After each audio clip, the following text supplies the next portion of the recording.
Hello! Welcome to Emerald Lake, everyone! Woohoo! Woohoo! We're here. We're doing it. Oh boy, I'm nervous, but alright.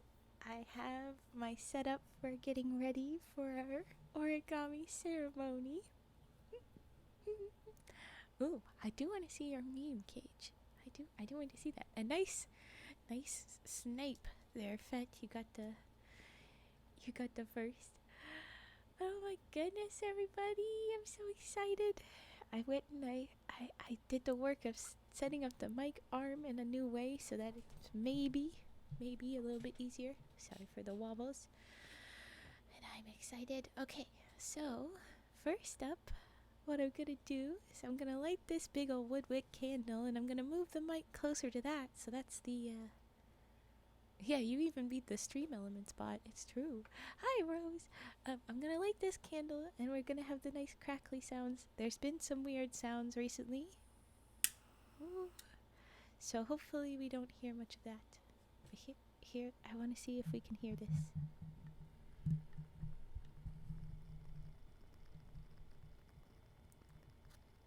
Oh, perfect.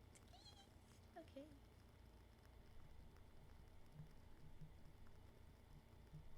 Oh, I don't want it too close.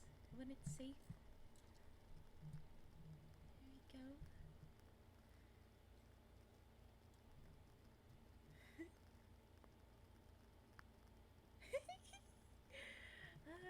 I hope you like the little crackly sounds. How we're gonna go about this is each of our lovely origamis that have served their time and are going to get chopped up, get lit, and put in here. And oh my gosh, there's all the noises again. Oh boy. Perhaps I should move my little thing. I'm going to do this. I'm going to move me down to the lower corner and put the fire up top. Ooh, sorry, that was loud. I don't know how that did that. I'm so sorry. Okay. You can still hear it nice and good. Alright. Oh, where? Oh no. I have forgotten something. Oh, it got put over there. But I'm excited. Oh, I'm excited. Okay. Yeah, what we'll be doing is we'll do the lighting over here at the candle.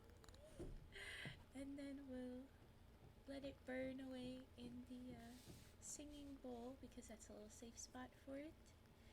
And then that will be the end of the guys. Why is the sound happening?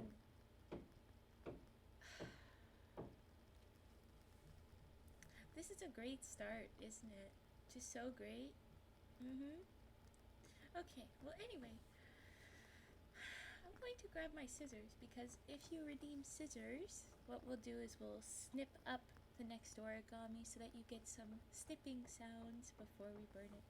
But I realize I have put this nice scissors just a little bit out of reach.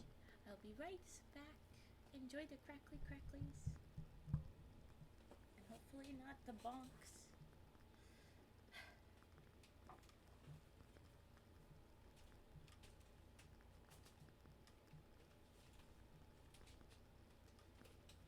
Okay.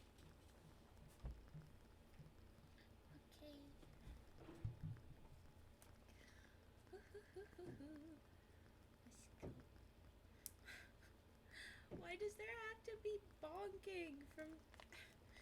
Could this not have been any other day that you do this?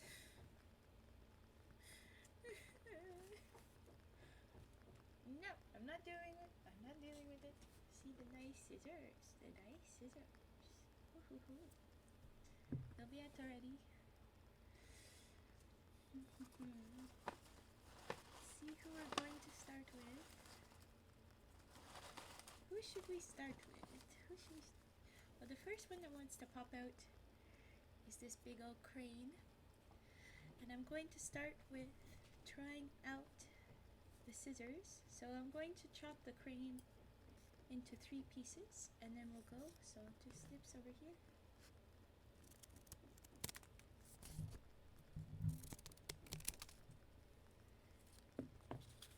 And then we'll light each piece before it goes. So here we go.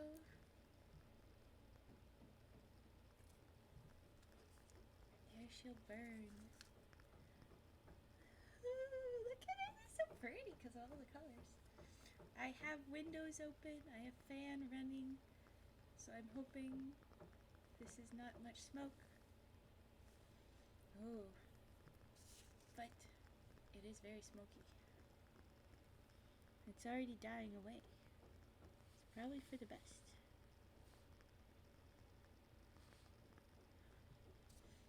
I'm very nervous about setting off alone. I'm going to try the next one.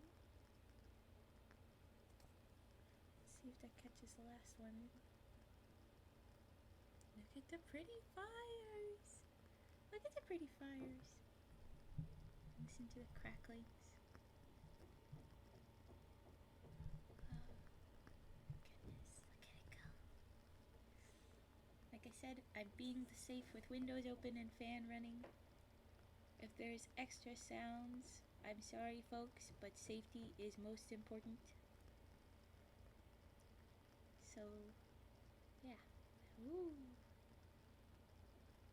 Oh gosh, that one was very smoky.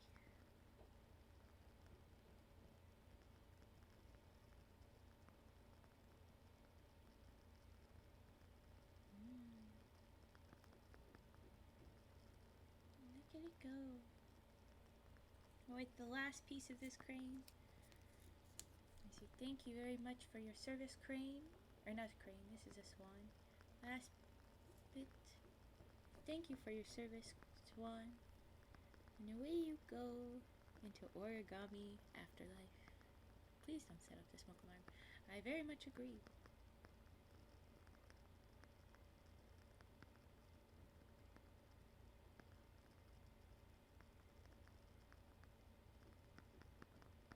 And away that dies.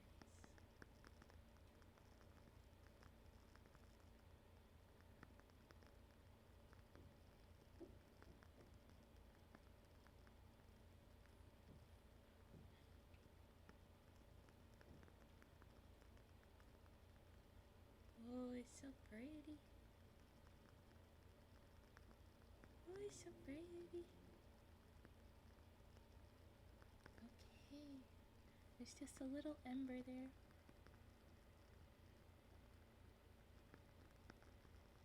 Blowing softly. Burn, paper, burn.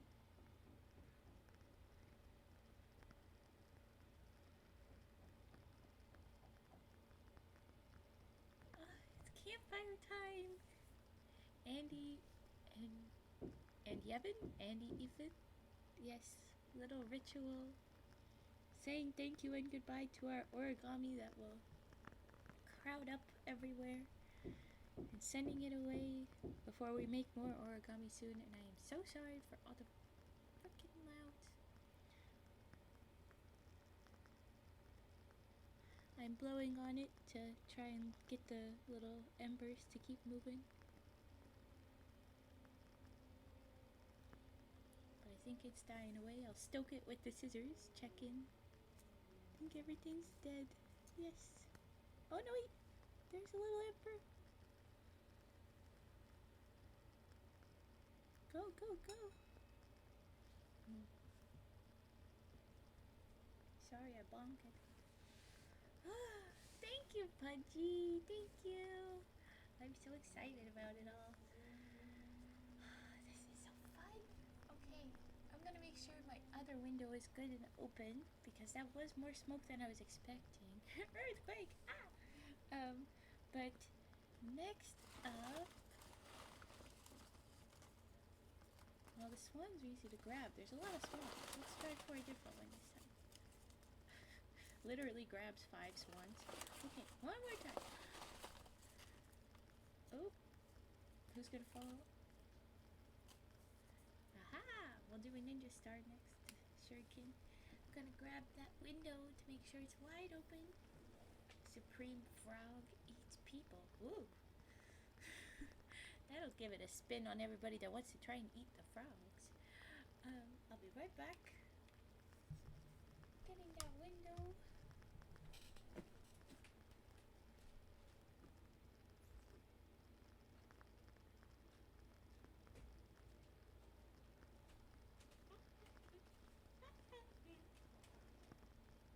Stop ritual. Oh no, earthquake. I bonked. Why stop ritual? Why me stop?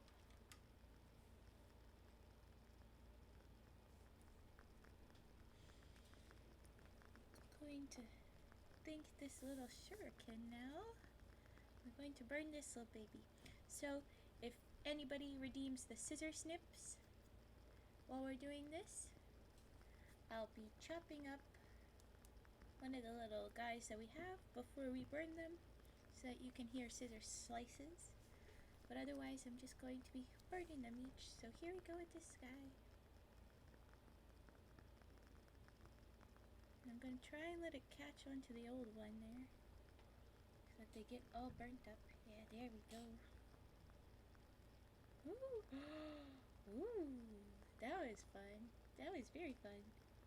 Now the shurikens are very dense. They're very tightly packed in the paper.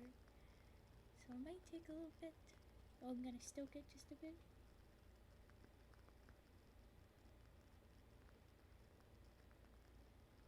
Wow, that did not last long. Going to stir around. We have these guys over here that have not been fully burnt. And we have this stuff.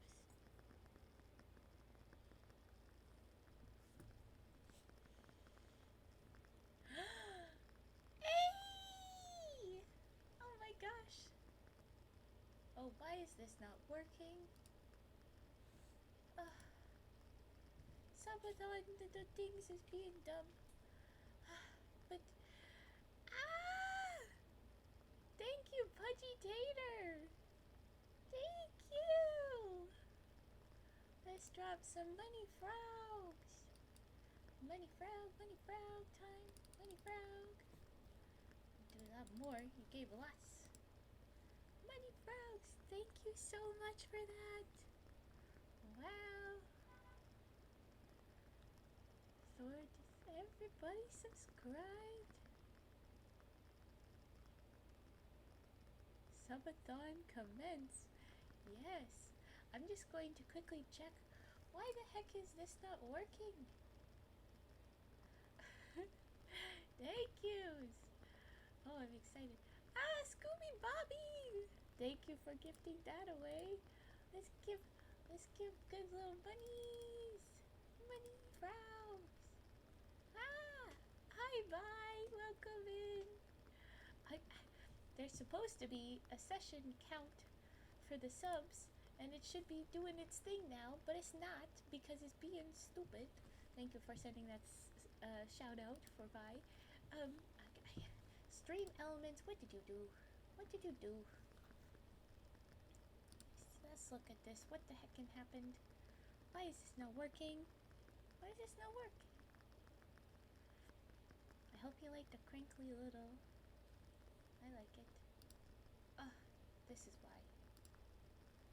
Why are you doing this?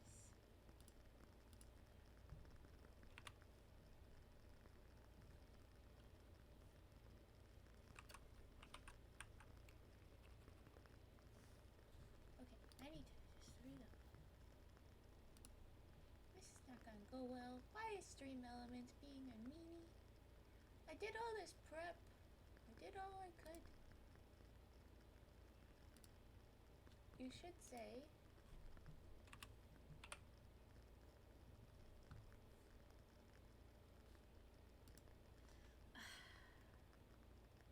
I'm deeply annoyed by this is. Whatever. Got a wisdom tooth removed. It looks metal. That sucks, I think. No, it's good. Okay, if you say so. You can also track it manually. Well, it shouldn't have to. Hold on. Let's see if we do this. doing that?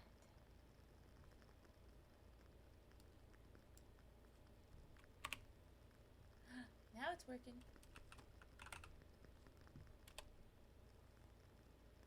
Nope. Okay. Let's try this again. Let's see if this works. Okay, it's working now. I have 17 subs. There we go. You should probably like have another layer underneath this though. No, I don't need that. I need like a little bit of a background on it. That would be nice. I don't need to mess with it right now. You know what? I don't. But okay. Okay. The tooth cracked almost 2 years ago. Oh god. Ah! Ick. Oof. It says it's 17. I don't know if I believe it. We have 10 and 1. I think it's counting like this last week's. Oh, that's what it is. It's weekly. That's why. I need to go back. Hold on. I had changed it so that it would, you know, ration. Oh, it went back. It went back. Okay. There we go. It's 11.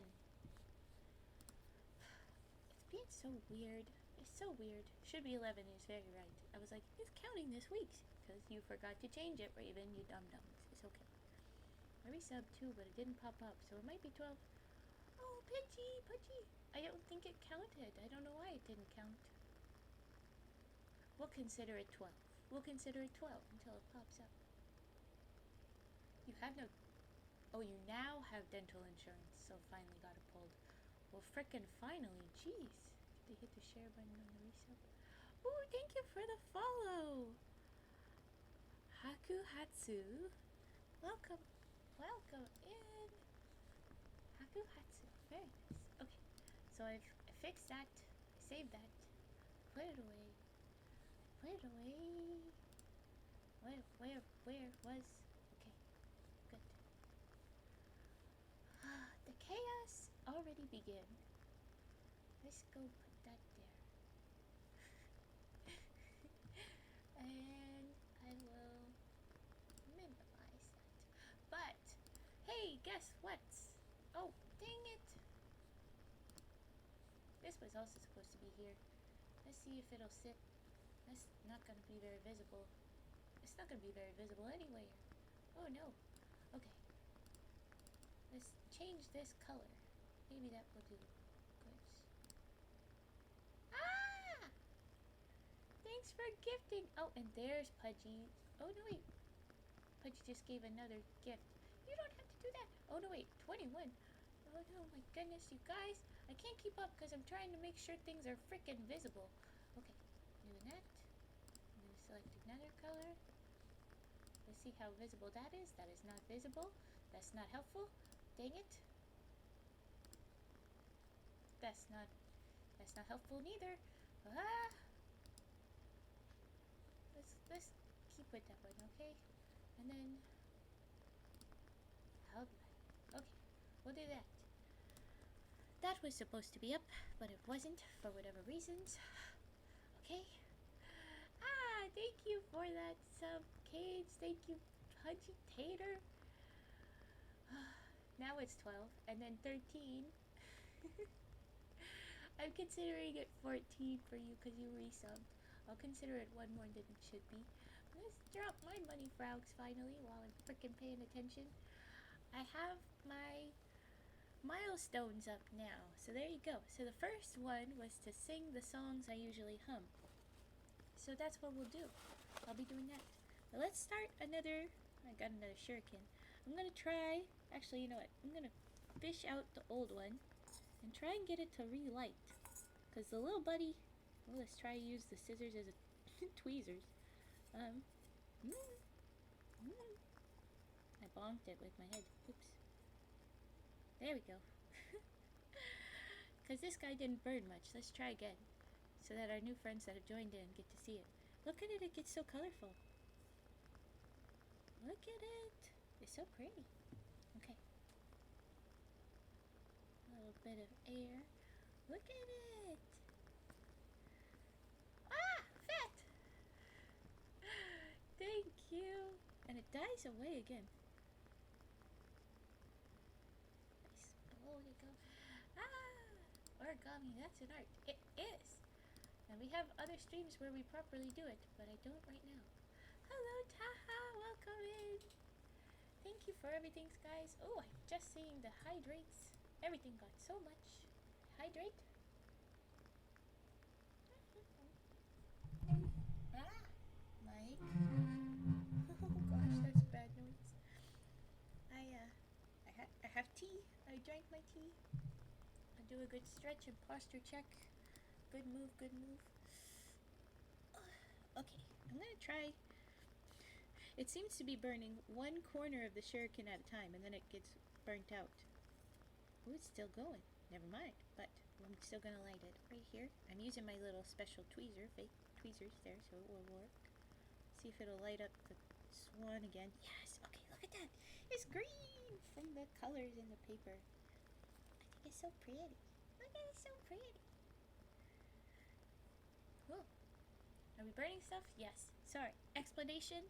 We're saying hello, thank you, goodbye to our origamis that we have made over the streams. Oh, look at them go. Hey, I've got windows open for safety and a fan running. I'm sorry if sounds are bad, but safety come first, so this is what we're doing. Look at them go, so colorful. Yeah, it's our little ceremony for the origami hookah. So much smokes. Like I said, windows are open. We're being safe.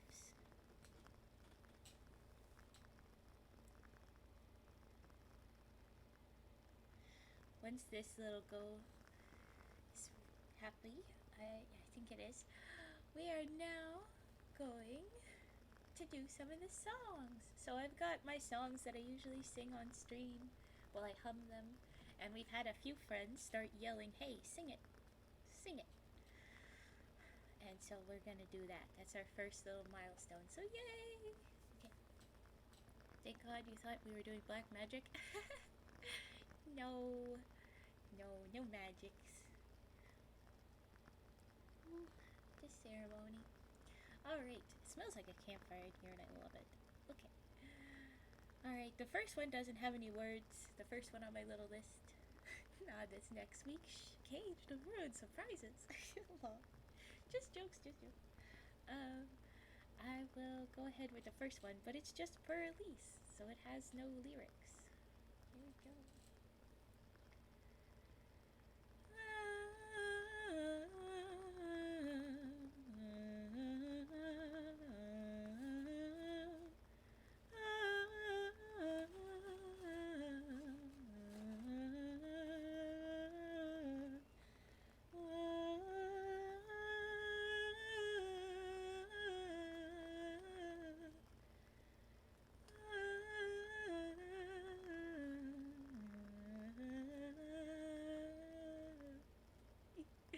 Beethoven, yes. Thank you. No black magic on me. You're better than Hermione Granger. Wow. That's high praise. I think we'll start it on the next one. It's a big duck. I just pull from the thing.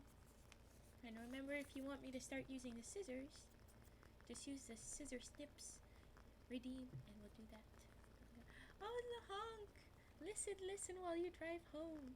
I'll do a little bit more for Elise while we burn the first ducky. Alright, it's a big one, so he's gonna stick out. I think I have to snip him. Here we go. Snips. Oh! He jumped into there! Oh no! Get him out! Quick! He's covered in wax. Well, that's fun.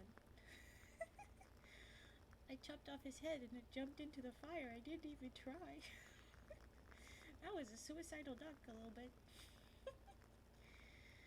Because it's got wax, this is gonna burn for a bit. Oh boy.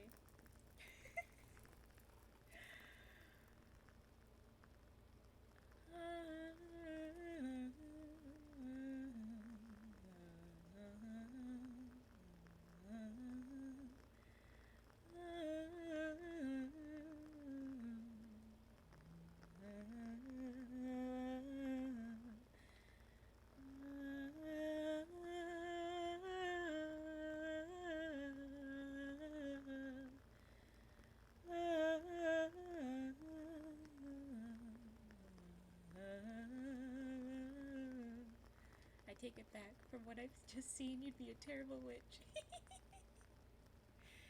Yep. I kind of would. But look at that!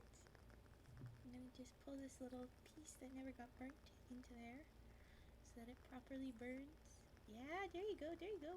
Get some color in you. Turn green for a minute. There we go. And there's the smokes.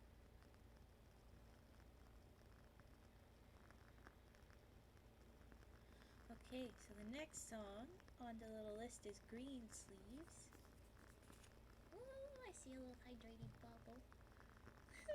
Because Vi, my good friend who pops in, I don't know if she's still here, as all good as she's not, is a witch. I can't do what she do. I am a deer woman. I am my own deal. The ashes of off dead origami? Yes, the ashes of origami. Oh, it's hot. I should have, known that. But it's not hot, it's just like very warm. Alright, so the next song, yes, Green Sleeves. Okay. Hi, bye! Yes, there you go. Smelling the smoke outside the screen, that's so magic. Okay, so Green Sleeves, here we go. Alas, my love, you do me wrong to cast me off discourteously. Snip. For I have loved you well and long, delighting in your company. Green sleeves was all my joy, and green sleeves was my delight. Green sleeves my heart of gold, and who but my lady green sleeves? Your vows you've broken like my heart, oh why did you so enrapture me? Now I remain in a world apart, my heart remains in captivity. Green sleeves was all my joy, and green sleeves was my delight. Green sleeves, my heart of gold, and who but my lady green sleeves? You did not get well burnt. There we are. Let's try and stoke it.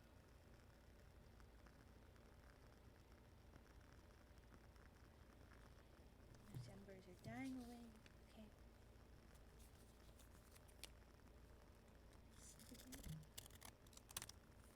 Whew. It's just a couple little loose papers. This is going to be hard. I need to be quick. See? There we go. Oh, they're not going to last long there, are they? Oh boy. Okay, try. Oh no, it's catching. Ah, fire is catching. That's a Hunger Games reference a little bit there. Oh, oop. Alright. I have been... Oh, no. I don't know this one. This verse. I have been ready at your hand to grant whatever you would grant. I don't know this one. I have both wagers life and land, your love and goodwill for to have. I don't know that one. Green sleeves was all my joy, and green sleeves was my delight. Green sleeves, my heart of gold, and who but my lady green sleeves? Bye, Millennial. I think I'll move on to the next song. Quick Can you spin? Look at it, because it got tucked in the side.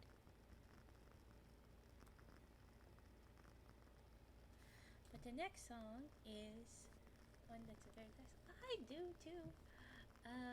Next one, I've just always called Rose, and it's one that I've sung in a round before, so that's how I'm used to singing it. Yeah, there's a bajillion verses to Greensleeves. I'm not gonna do all of the verses for each of these songs for sure. It'll be a long time here if I did. But okay, Rose is only the one thing, but you sing it a bunch of times. So here's this one. Well, more duck goes away. Thank you for your service, duck.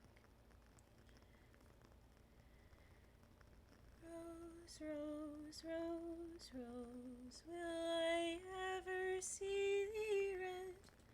I will marry at thy will, sire, at thy will. Rose, rose, rose, rose, will I ever see thee wed?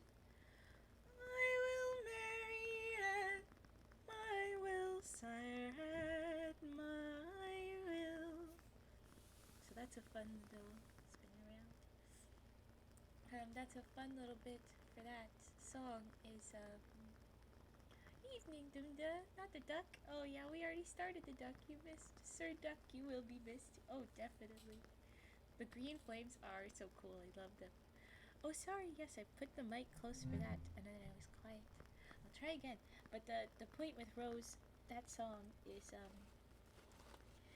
I remember us having a little fight in the little choir where it was like, is it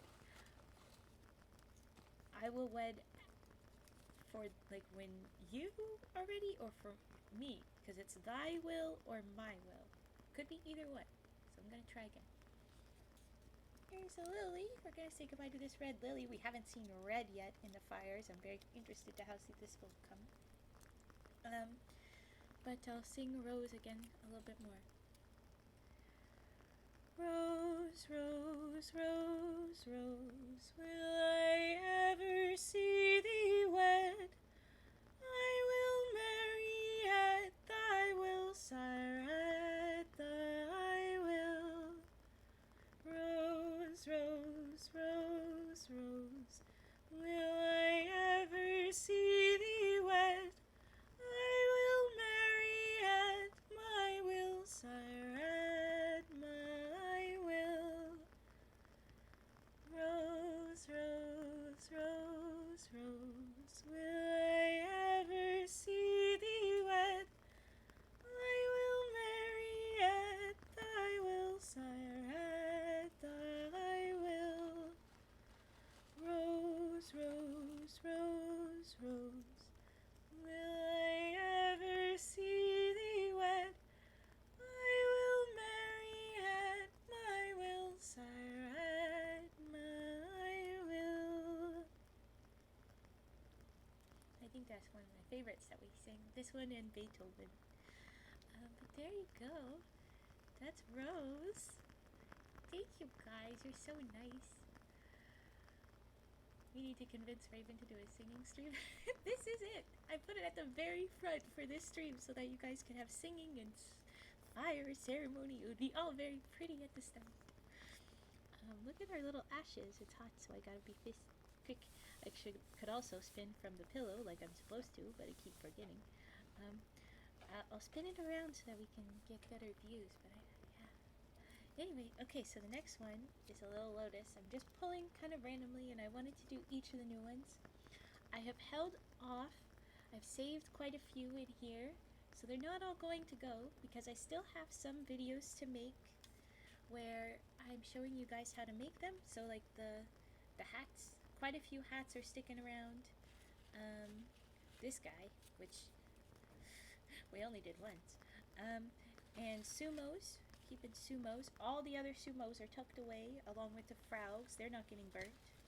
Got a whole giant stack of lotuses that I thought were pretty. I'm keeping some examples. Not all of them are going to go away yet, but I keep examples at the ready, okay? Oh yeah, I'm a little bit far away because I want you guys close to the crackling. I could be very close, but I'm doing the big singing as well, so that means that I should probably keep you a bit further away for when if I get loud. Just in case. But that's a good point. I'll be louder. I'll be loud. Okay. Alright. Here we go. So I'm going to do the Lotus now. And the next up is Danny Boy on the list of songs. I'm going to use the scissors because this is very small and I could burn my fingers. And I don't want to do that. So here we go with this guy. Ooh. Okay. Oh, wow. Immediately put out in the ashes. I might have to get rid of the ashes. I have a spot to dump ashes so that it doesn't get overflowed. Oh yeah. It might be time for the ashes dump.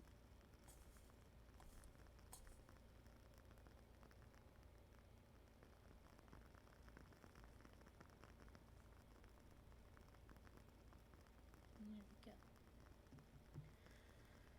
Oh, Danny boy, the pipes are calling. I can't because you wrote it too, and I'm like, that's exactly what I'm singing. You want a song for your birthday next Sunday? Ooh, well, if you show up, maybe I will. Maybe I will do that. Gosh, they're really not burning like they should.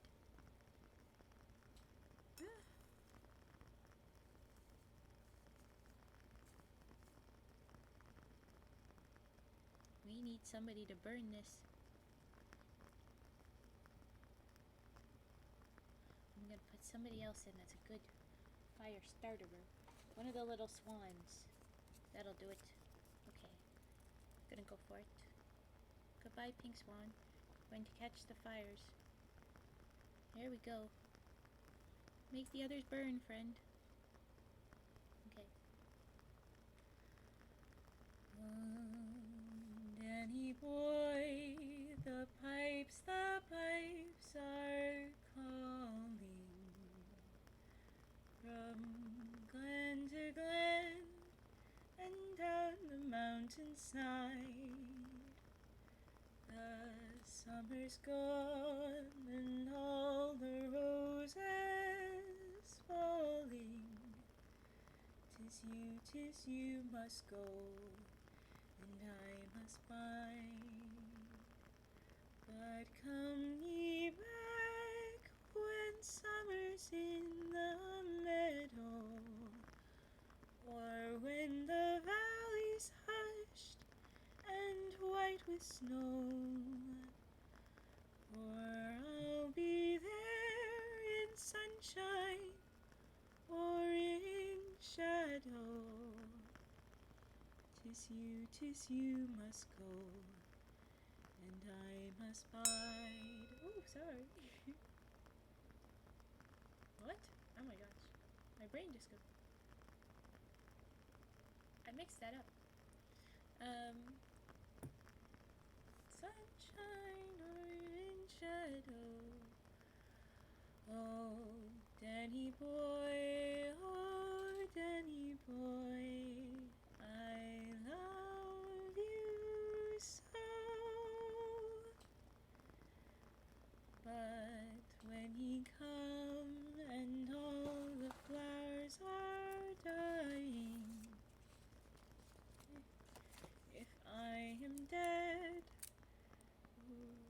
as dead I well may be, you'll come and find the place where I am lying, and kneel and say an Ave there for me. And I shall hear the soft you tread above me, and all my grave will warmer, sweeter be, for you shall bend and tell me that you love me, and I shall sleep in peace until you come to me.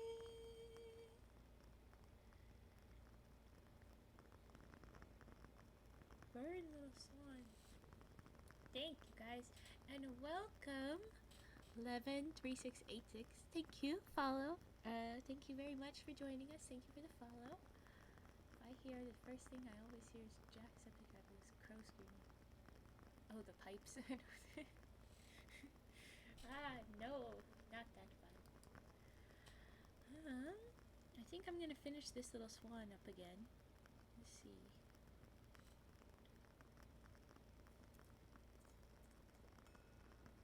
Try and burn him again from this corner. This corner. And when he's done, we're gonna empty out the ashes and start again. I've got a little bowl for ash collection, because I'm sure there will be lots. You're still not gonna die, are you, little swan?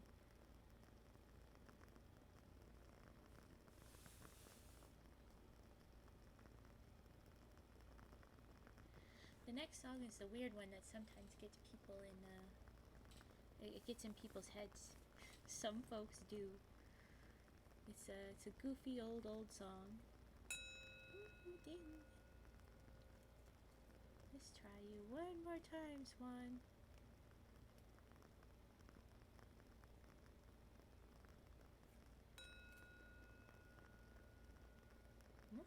Ashes down.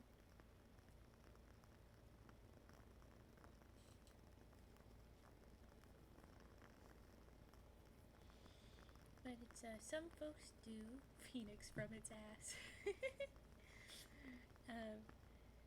And it's a fun, goofy little one, so let's do that. Oh. Some folks like to sigh, some folks do, some folks do, some folks long to die, but that's not me nor you. Long live the merry, merry heart that laughs by night and day, Queen of mirth, no matter what some folks say.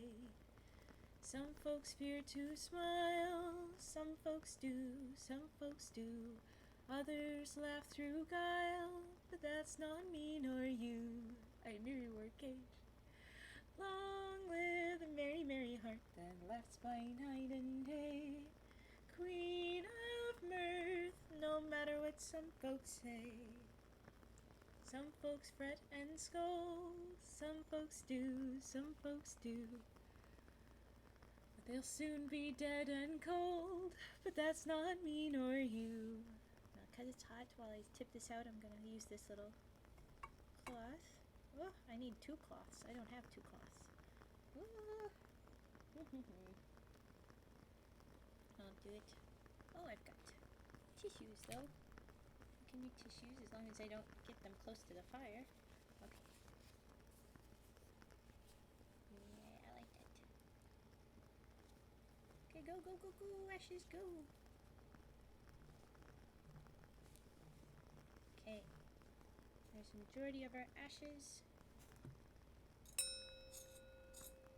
Because there was some wax that got in, it's going to be gross, but I'm going to wash it up before the next time we do stuff. Probably shouldn't be using this metal. Yeah, I think I just scratched it. I'm a dum-dum. Oh, no. But...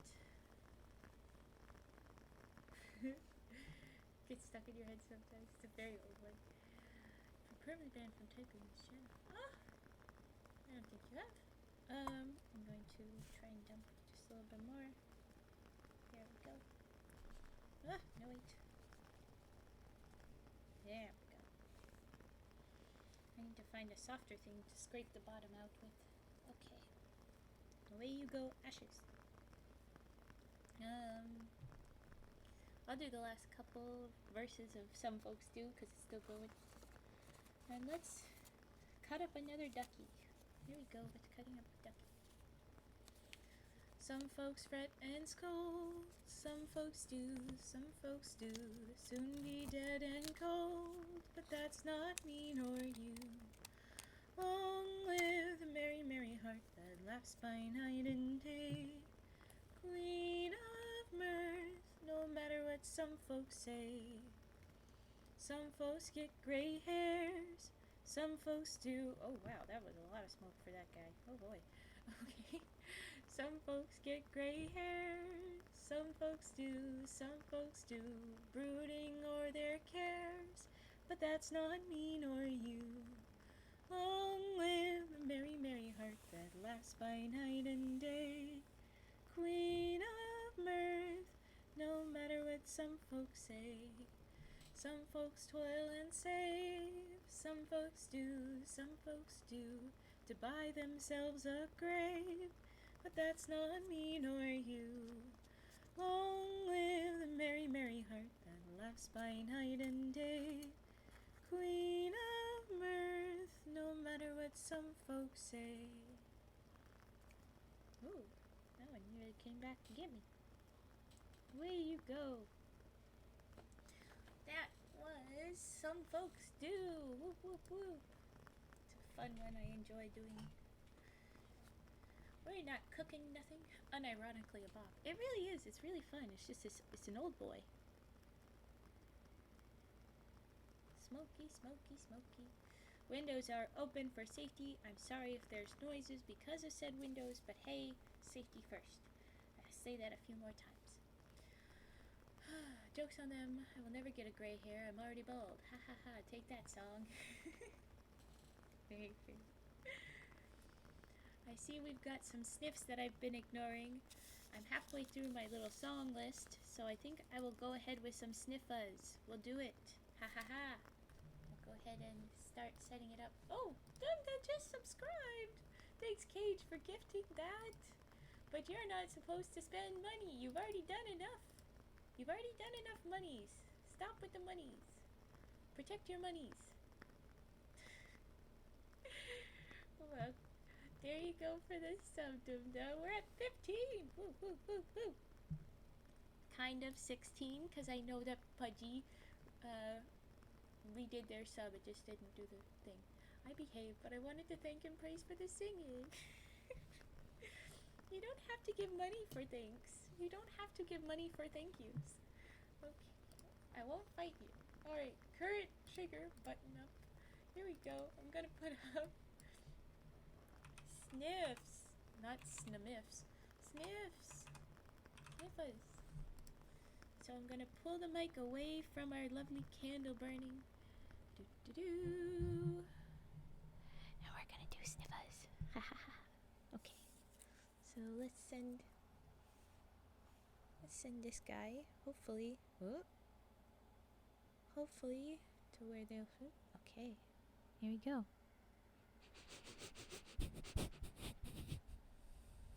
Oh, here.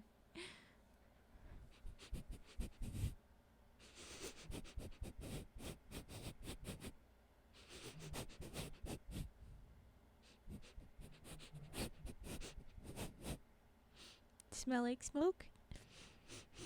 No, the mic's been safely far enough away. If it was smelling like smoke, I would be concerned. I would be like, oop, it's been sitting too close to the fires. That's bad. Raven, do better. Protect your equipment. But it doesn't. So I am doing good. I've got it well protected. Okay.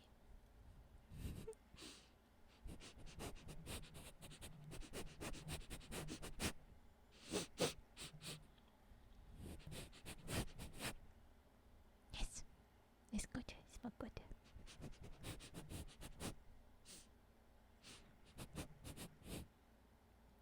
More like protect your health. Yes. Also, you don't want to be inhaling the smokes too much. That's why another reason, not just no fire alarms, but also for me not inhaling a bunch of smoke. I'll probably also, to be extra safe, not do these ceremonies for a long time in between. You know, it'll be a long time before we do the ceremony again. Okay. Thank you for that, though, Amba. Thank you. And thank you for cat hug. I just realized the cat hugs, they're working. Did you use 7 TV emote or you did? It's finally working again. Okay, I'm so happy. Alright. Yeah, that ain't no joke, because there do be lead in some of them papers, Raven. It's true. There's all kinds of fun chemicals. That is why they turn all the colors, not just because they're colored dyes. It's a whole thing. I'm very aware. And we'll take breaks and we'll go away. Still not showing on stream though. Yeah. Unfortunate. I don't know how to fix that. Just FYI. Free cancer. Yeah. Basically. Okay. A little bit more. So thank you, Pazu's Helmoth. There you go. Sorry it took a while. I wanted to get through some of the songs first. And then we'll pick back up with more songs. Here we go. Okay, then I said nothing. Just wanted to make sure.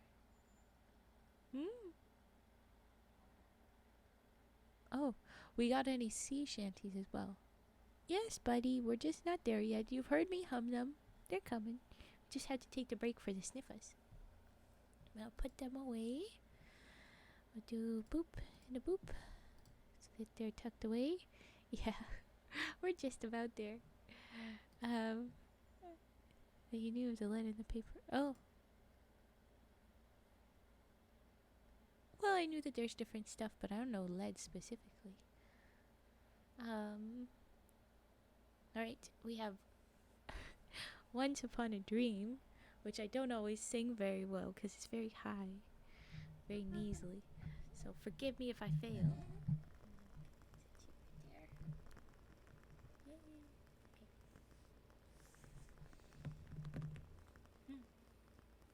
Oh yes, let's see who we're pulling out. Oh, Big Lily. I'm gonna have to snip this boy up because it'll be a little much. I'm gonna try and snip down the middle.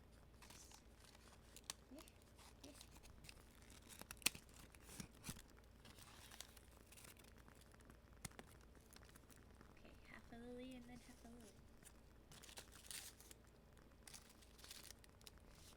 And one more time. And then it'll get messy. Okay. Yeah, okay.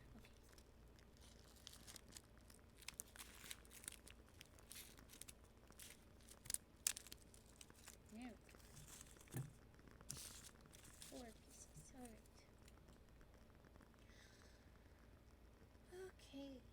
Yes, Once Upon a Dream.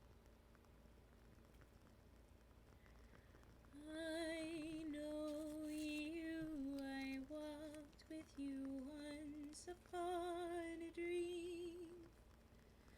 I know you, the gleam in your eyes is so familiar a gleam. And I know it's true that visions are seldom what they seem. But if I know you, I know what you'll do. You'll love me at once the way you did once upon a dream.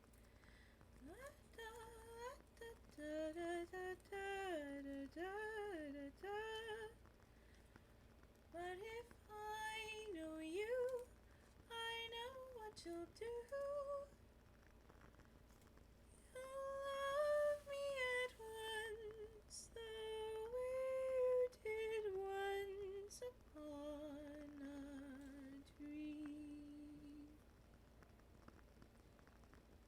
I know you, I walked with you once upon a dream.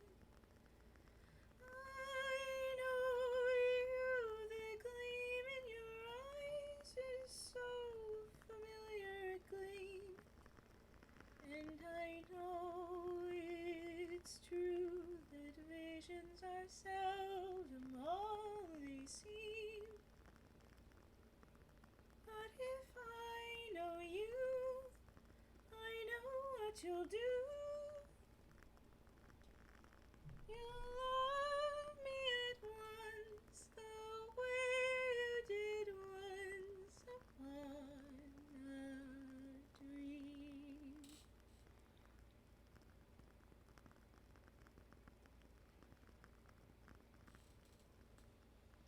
I had to sit back because the Smokes was doing a big Smokes moment. You still did well with that one. Thank you. It's not my favorite for how it sits in my voice, but it gets stuck in my head so often.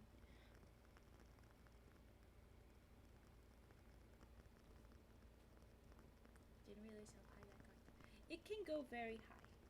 I can transpose it, as Du says, but I don't do well with the technical duck song. We're actually getting to our our sea shanties finally. Like an angel, you say though. Oh, thank you, Cage. Even if that one wasn't your strength. Thank you. I'll say I like these ones, even if there's like I actually like the artistic voice cracks that often come with like Irish songs. So it's very fun to do the sea shanties. Bum bum bum. Yes.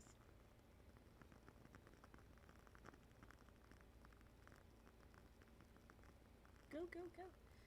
Burn burn burn, little lilies. Alright, so the next one. Yes. Here we go. We've got Drunken Sailor. What will you do with a drunken sailor? What do you do with a drunken sailor? What do you do with a drunken sailor? Early in the morning, way up she rises, way up she rises, way up she rises. Early in the morning, shave his belly with a rusty razor, shave his belly with a rusty razor, shave his belly with a rusty razor.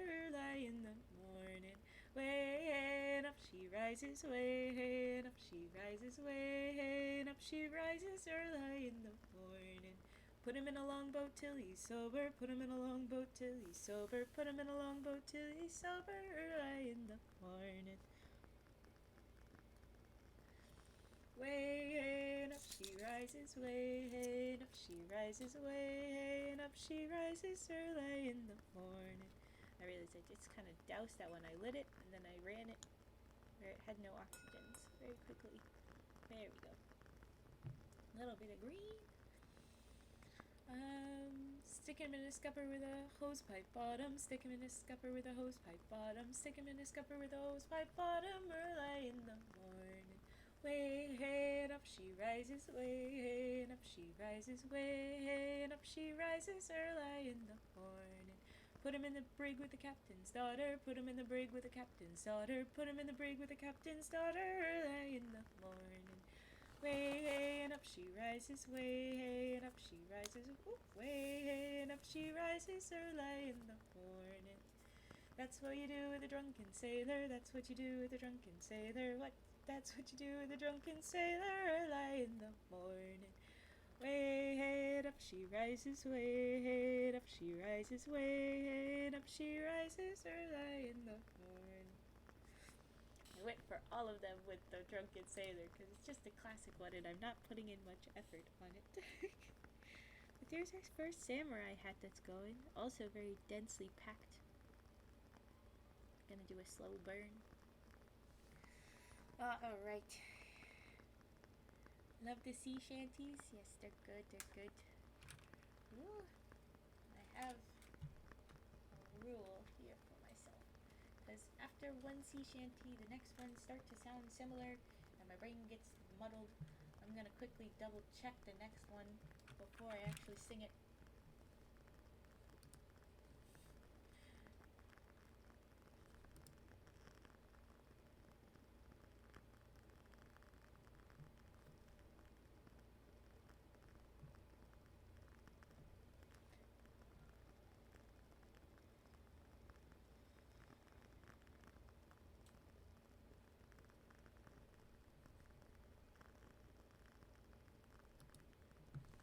Okay. This was one that you guys had recommended to me, so I always have to remind myself of it. It's Wellerman now. I hope you're excited, you goofs. Here we go. There once was a ship that put to sea. The name of the ship was the Billy O.T. The winds blew up her bow, dipped down, oh blow, my bully boys blow. Soon may the weathermen come to bring us sugar and tea and rum. One day when the tonguing is done, we'll take our leave and go. She'd not been 2 weeks from shore when down on her a right whale bore. The captain called all hands and swore he'd take that whale in tow. Soon may the weathermen come to bring us sugar and tea and rum. One day when the tonguing is done, we'll take our leave and go.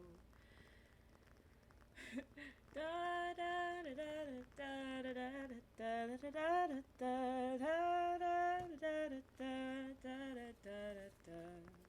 I'll go about it from the top because I only know the first few verses well. I'm gonna chop up this very big ducky. There we go.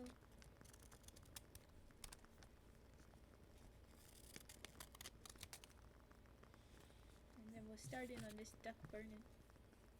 And go again with the weatherman. There once was a ship that put to sea, and the name of the ship was the Billy O.T. The winds blew up her bow, dip down, oh blow, my bully boys blow.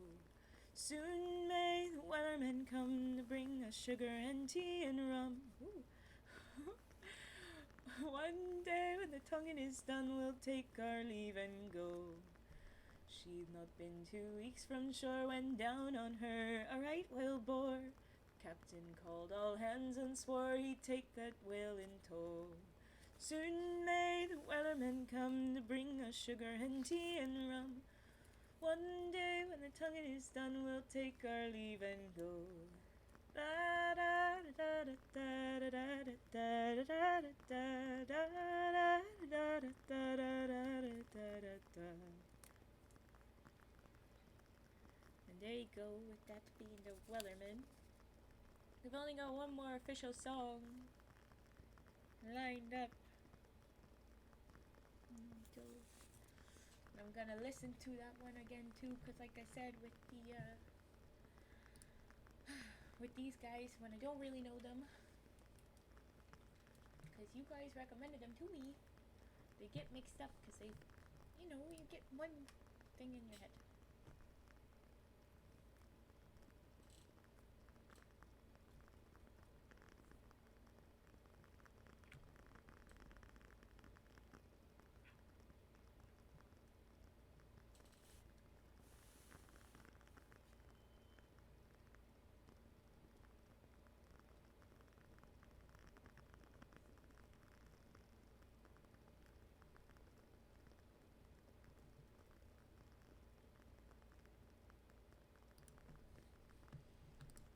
Okay, here we go with Leave Her Johnny.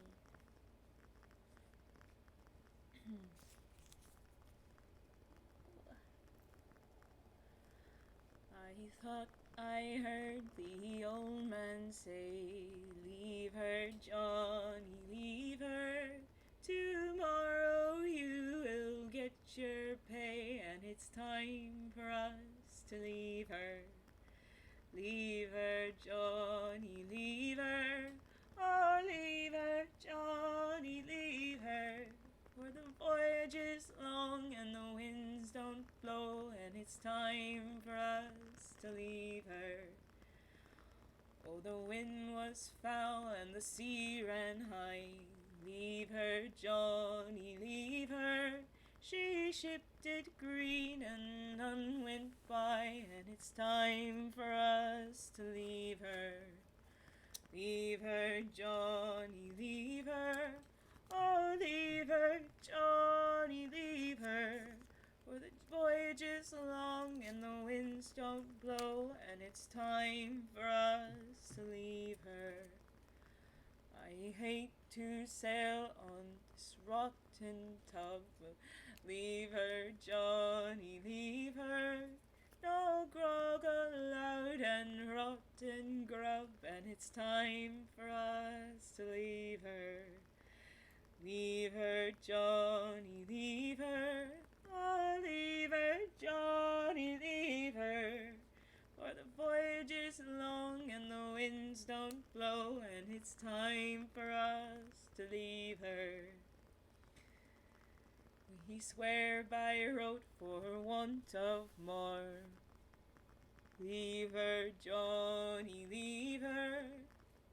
For the oh wait, what? I missed it. But now we're through, so we'll go on shore, and it's time for us to leave her. Leave her, Johnny, leave her. Oh, leave her, Johnny, leave her.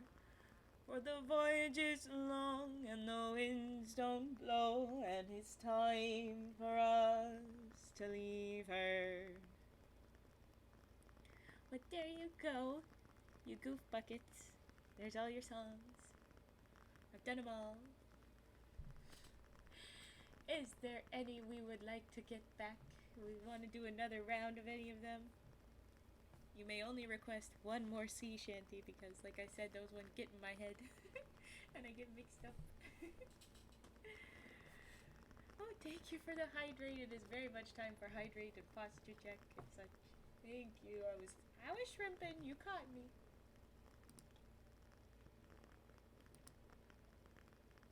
Okay. Killer Cam. Did you know my mother told me?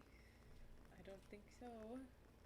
Oh, we'll have to go back to Lever Johnny. Very fun. Thank you, Jamaican Uncle. The sail ship, Marquis. I don't know many sea shanties. It's true. Oh, the little... You did not fully burn, you little swan.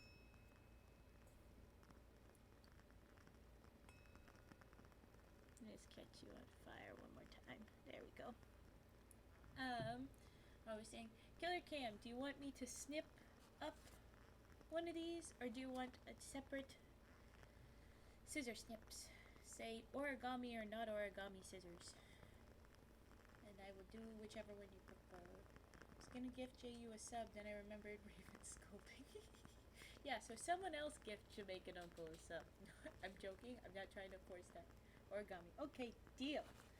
We will snip this bad boy up a bunch. There you go.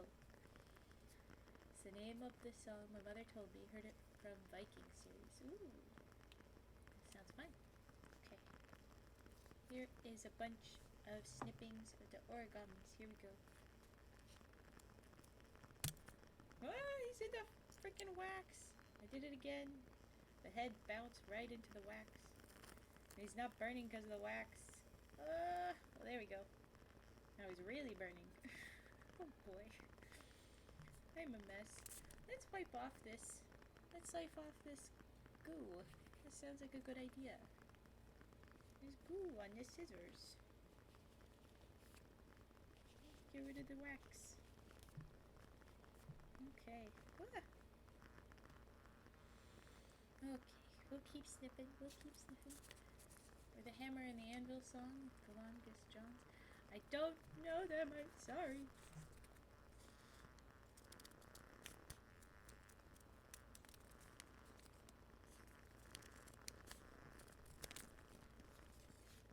One more snip. Yeah, I'm all upset. I know I'm a mess. I'm a mess. Okay, go burn. Go forth and burn well. Wow, you're really not burning well though, friend. Okay, wow. That died away quick. Now you're going. Oh. Alright. Since when fires make weird sounds?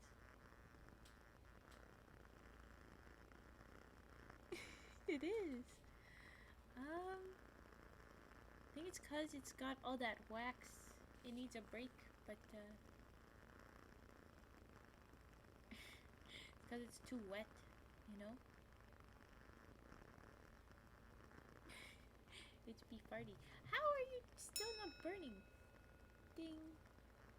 Let's try this again. Go from this end. There you go. Big burn.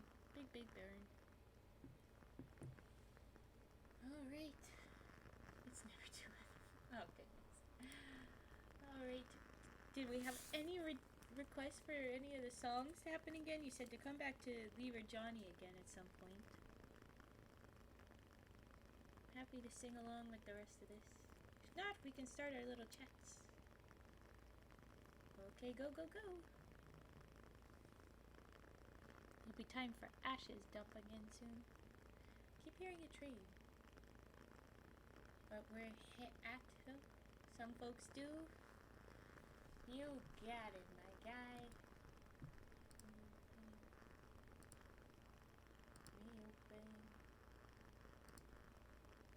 Reopen. Some folks do. Here we are.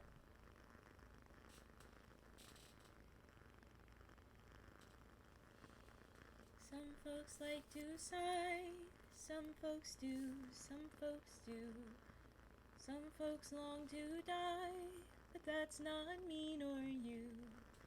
Long live the merry, merry heart that laughs by night and day. Queen of mirth, no matter what some folks say. Exploded far away. Some folks fear to smile. Some folks do, some folks do. Others laugh through guile, but that's not me nor you. Long live the merry, merry heart that laughs by night and day. Queen of mirth, no matter what some folks say. Some folks fret and scold. Some folks do, some folks do. Soon be dead and cold, but that's not me nor you. Long live the merry, merry heart that laughs by night and day. Queen of mirth, no matter what some folks say. Yeah, I can do unintelligible whisper. Yeah, you can totally do that. There's a whispers redeem specifically, as opposed to a trigger word redeem, but either one, I'll get what you mean. Soon it will be dead and cold. Yeah, they'll soon be dead and cold. Yeah, it's interesting. The song sounds so sweet and happy. It's like da da da da da da, but then it's like, hey, some people want to die, but that's not us. It's fine. What? What? Speaking of last two bits. Some folks get gray hairs. Some folks do. Some folks do. Brooding o'er their cares, but that's not me nor you. Long live the merry, merry heart that laughs by night and day. Queen of mirth, no matter what some folks say. Some folks toil and save. Some folks do, to buy themselves a grave, but that's not me nor you. Long live the merry, merry heart that laughs by night and day. Queen of mirth, no matter what some folks say. And that's the end of Some Folks Do again. And I'm gonna move the mic so that we have still no hair sound. Yep. I'm gonna move the mic so we do some whispers. So let's get that done. What do you want? I don't know how to do it properly intelligible. I'm better at little. I don't know. That fixed the buzzing? Oh, well that was the candle. I'll move it further away from the candle again next time. Okay.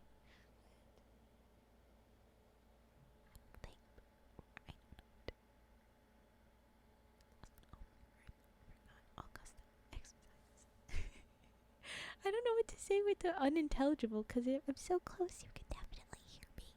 Oh my god, I don't know. Okay, I try. Okay. Probably, but wherefore I know not, lost all my mirth, forgone custom of exercise, and indeed it goes so heavily with my disposition, and this goodly brain here seems to me promontory. The most excellent can be the air like you whispering, or a hanging firmament. Gentle roof and dinner, golden fire, white beers, no thing to me, found pension, congregation, papers. The honk says, the honk wants me to say, but this is not going to happen. It won't happen. I will give everyone a frog. I'm not giving everyone a frog, you little shit. Okay. With this, put this away. Okay. I think this is enough for the little whispers. I don't care if I just said so. No. No. Okay, I don't know how. I hope that that reaches expectations. And now I'm gonna move the mic and let's have it just a little bit further from the wick, so it's not quite so much buzzy.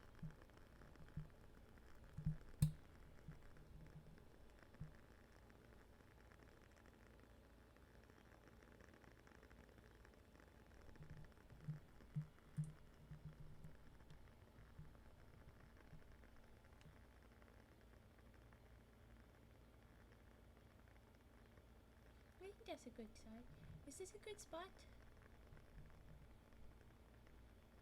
He'll learn a lot. It's a bit last minute. I could ask them who wants, but yeah. Okay, I think I'm gonna dump these ashes to the ashes bucket here. Ooh, who are you going to see? I don't think he means metal music festival. I think he means literal metals, cause he's a blacksmith.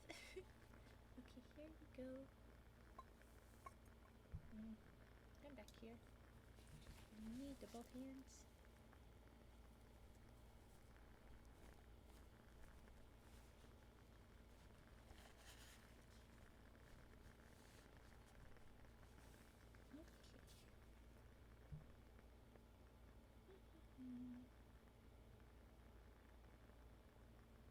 Going to see a lot. Okay. Oh, you do mean metal music. Okay.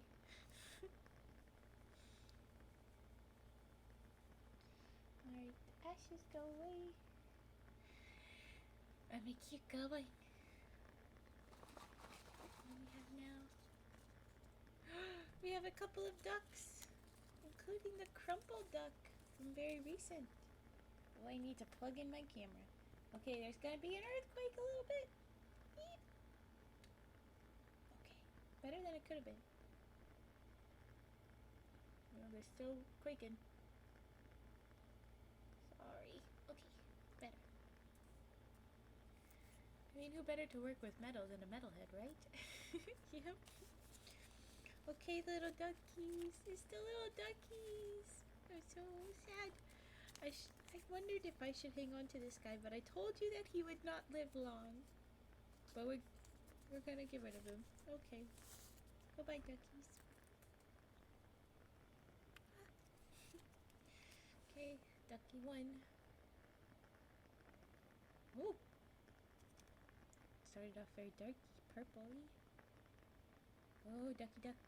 Go, ducky. Go, go, go. Thank you so much for your service. Goodbye. Beautiful, beautiful.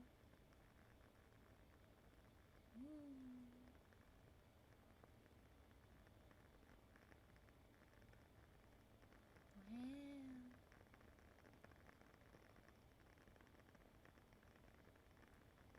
That's fun. No one else has requested it, but I think I'm gonna sing Rose again, because I liked singing it a lot. It's a nice comfy song to sing. And away we go, little crumply guy. Goodbye. Thank you. You were beautiful. I will use your technique again in the future. Ooh. He flames big. Oh goodness. Oh goodness. That's lots for the little crumply guy. You burn bright. Ooh. Rose, rose, rose, rose, will I ever see thee wed? I will marry at my will, sire, at my will. Rose, rose, rose, rose, will I ever see thee wed?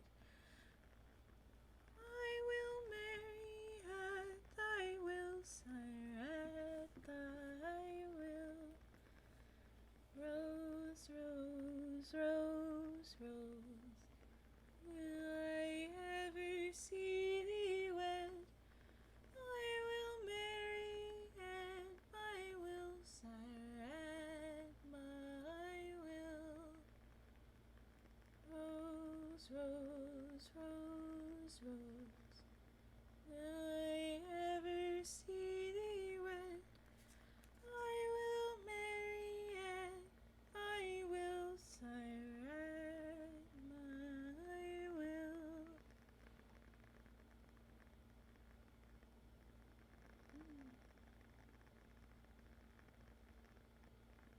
Burn, burn, burn. Okay, so we have a redeem of brushes. I'll pearl you away, and I'll brush you while we make sure that the others burn. But I'm not going to turn up the sounds because you'll get the crinkling of the candle still, and you'll get the fan going. So it'll be very quiet, but I'll do brushes. Okay, Killer Cam? I hope that's alright. Here we go with the brushes. I'll set it up real quick.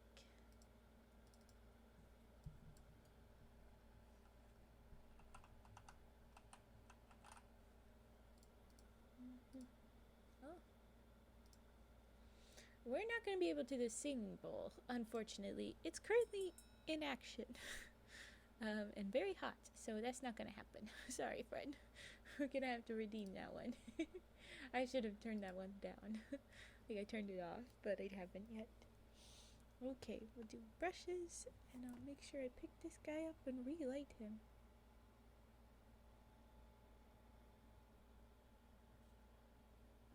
Okay, here's brushes.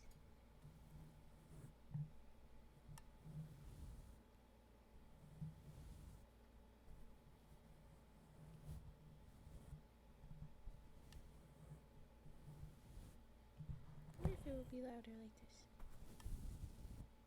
Oh, yes.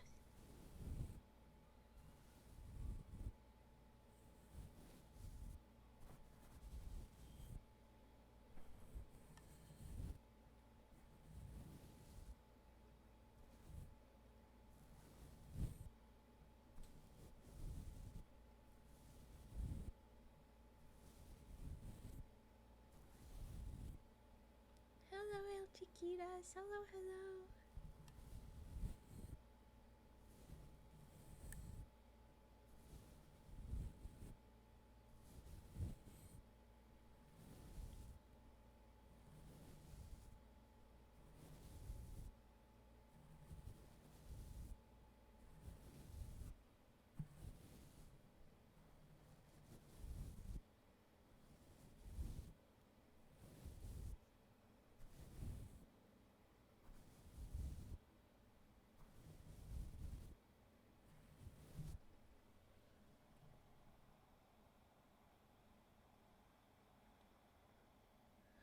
I'm not giving away frogs. I'm trying to focus on these things, so.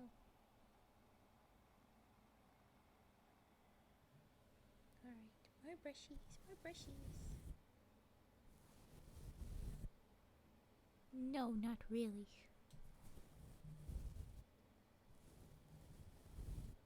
No.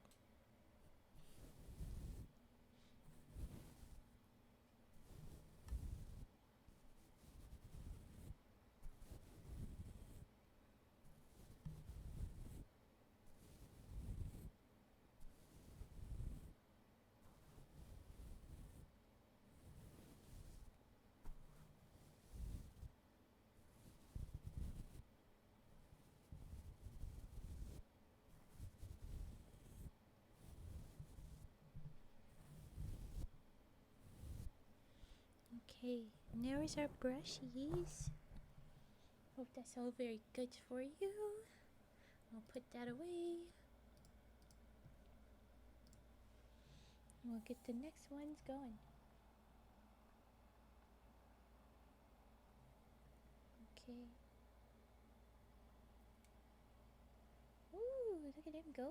Fast, fast, fast.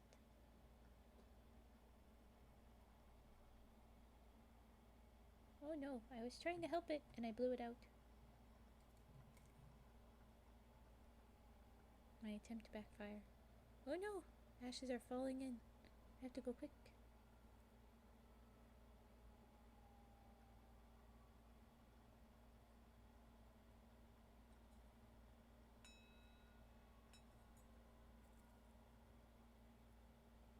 Want the one underneath to catch too.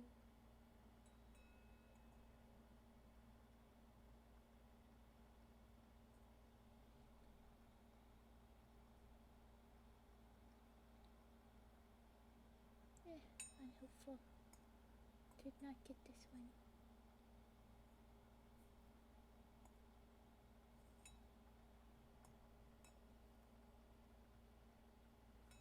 Okay. I know how I'm gonna do it.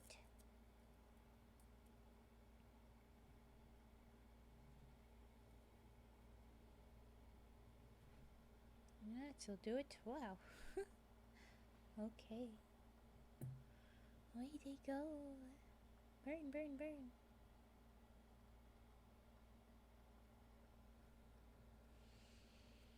I'll put this mic back so we still get to hear a little bit of the crickly. Just a little bit.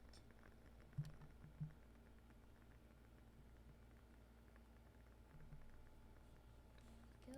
You want to see the planet burn? Oh, okay. We'll do sniffs again in a minute because I just put the mic back. I will do it. Yes.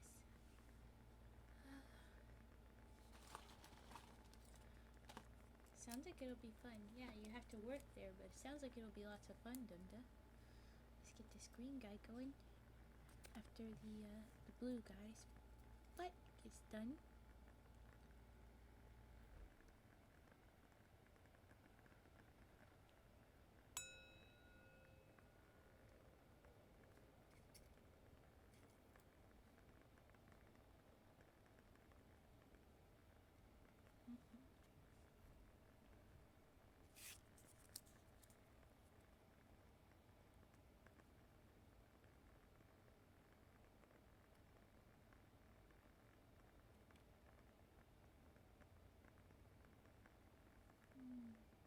Go, go, go. I don't think it'll make it all the way through. Oh wait, it's catching. Go, go, go! Well dang, you proved me wrong. He going, he going. Nice. Woo! Aw, thank you, Altikitas. Thank you. Riz level 30. Ugh. Fat rolls a 7. Ugh. Lahonk has 21% love. Ugh. But it is very pretty color of fire. You're very right. It's very pretty. Okay, what's the next one? And after I start this one up, ooh, okay. We'll do some sniffers. Problem with these guys last time, it needed a few starts. So let's see if we can try and get it with just one, but I'm gonna try and start multiple points at once. Oh, they're going out. Not staying lit. Okay, try 3 out of 4. Alright, and then let's get sniffers. Sniff, sniff, sniffers. Okay,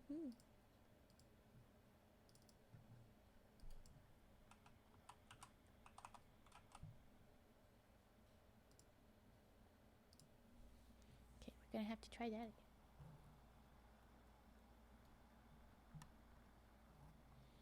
Still kind of going, not really. So let's pick him back up.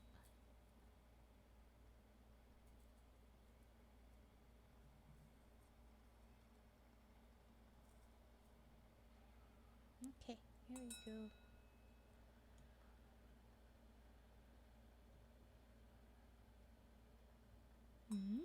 That has promise. Alright.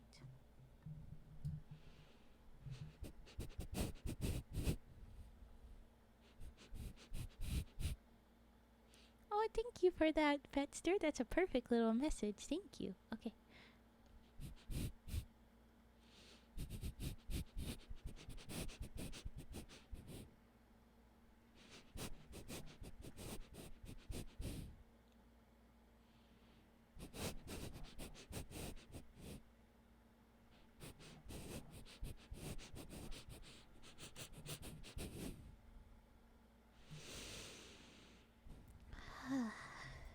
Let's try this guy up again.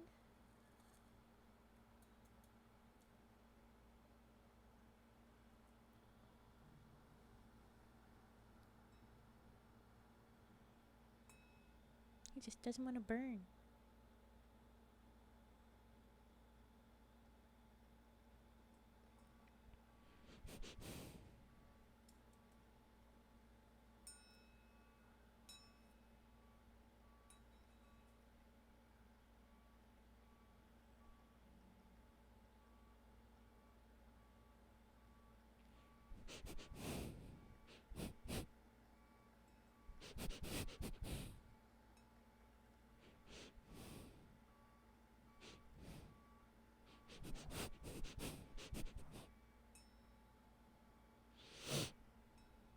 There's our sniffers.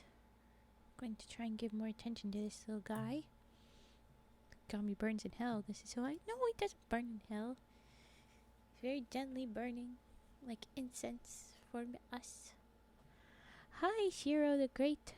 Welcome in. I'm glad we have the explanation that Fetster gave for you. We are burning origami that we have made in previous streams. We're saying hello, thank you, goodbye to all of them. We have a lot of questions. May the origami rest in peace. Yes. This one was a feisty one. It's not really ready to go. But no, it does not burn in hell. It's happened a good goodbye. Okay, I'm gonna put these back. Oh, sorry. Maybe a little close. There we go.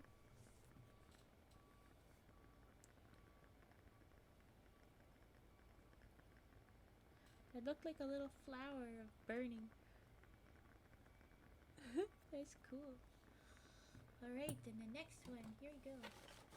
Reimagine that while Raven is sniffing, the ashes fly into her nose. Rude! Okay, I'm gonna grab this one. Because the lotuses this size, they're so small. I'm scared I would burn myself, so we're gonna just do this. Okay, little pink. You're not one to go either. Okay, let's try again. Oh boy, yeah, there we go. Burn away. And yes, we are burning them inside of a singing bowl. So we can't redeem our singing bowl right now. Can't imagine the smell now. Mostly it smells like just campfire, just paper. But every once in a while, one of them's not great. But I do have windows open and a fan running to keep safe. Yes.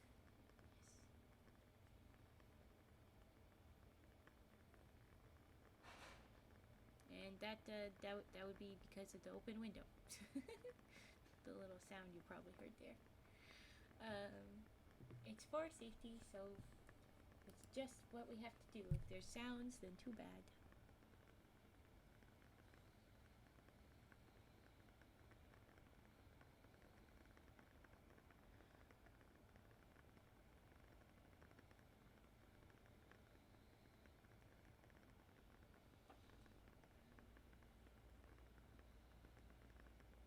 I'm blowing on it so it keeps burning.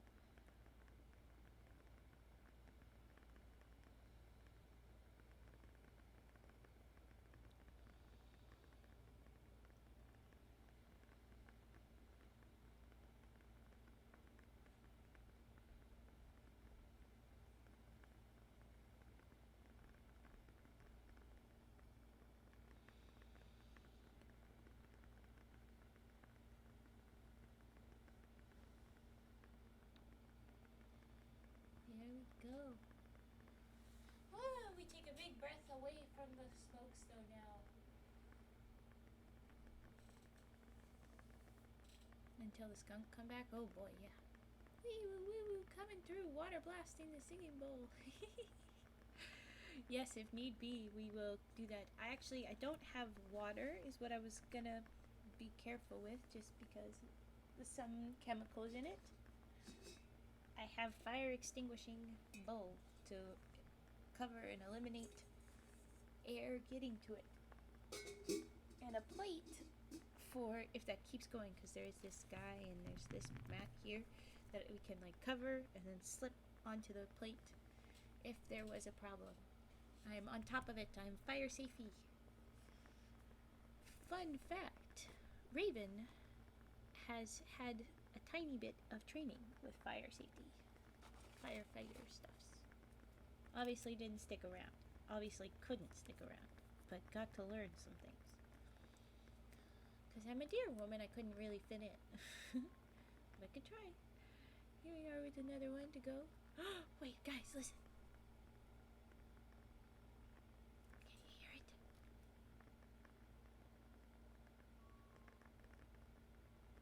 I don't know if you can hear it. There's an ice cream truck sound.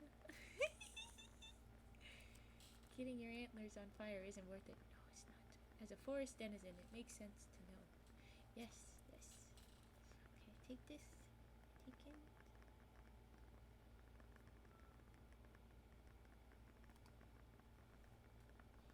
Burn, little green hat. Burn, little green caboodle.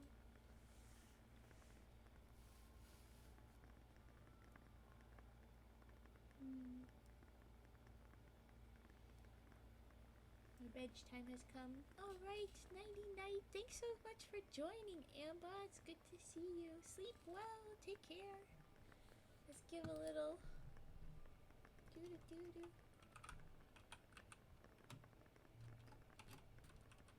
I'm very slow, but I do the things. I tuck you in. Dexter also tucked you in, of course, with the cute little emote. But I have the little tucked kitten. Be cute. Be cute. Alright. Oh, that did not burn. Get back here, you little shit. And burn. Burn, baby, burn.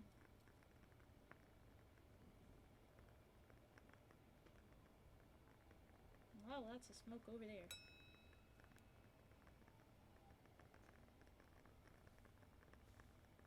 Oh, there we go. Now she's going. Ooh, there's one little corner that was like so brightly colored. That was pretty. Wow, I'm gonna watch it back on the replay there. Because there's a lag. Wow, look at that. Oh, you didn't get to see there's like a little dark blue corner that you didn't get to see. Because it was just tucked under, but oh well.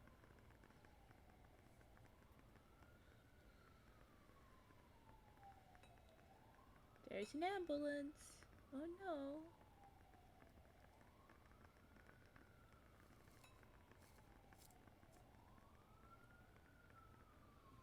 The fires peoples are not coming to get me, I promise.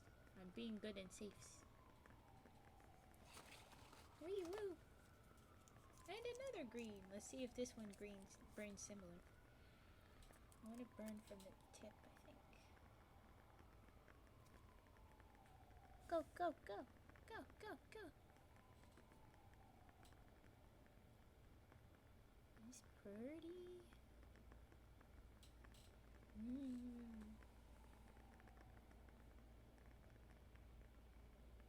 Wow.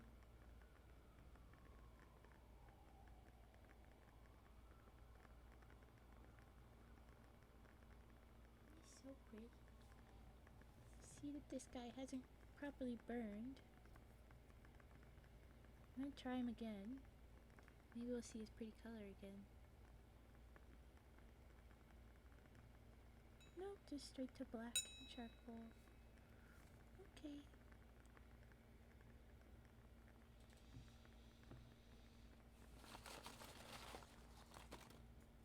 Alright, shurikens.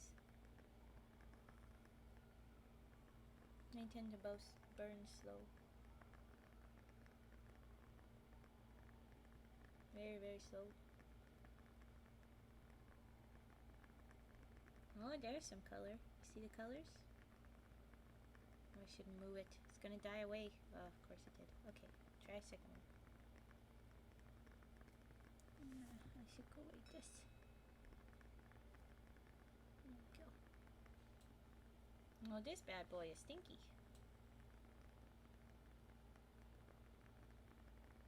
Look at the colors. Oh, wow, that looks so cool. Oh, goodness, that looks so cool. Okay.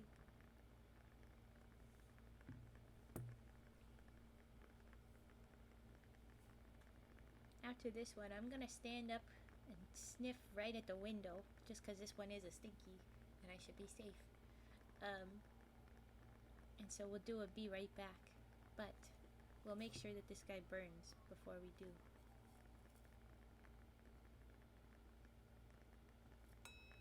Because the shurikens are so often stubborn.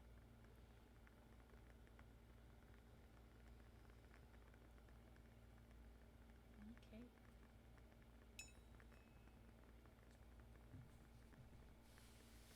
Big smokes.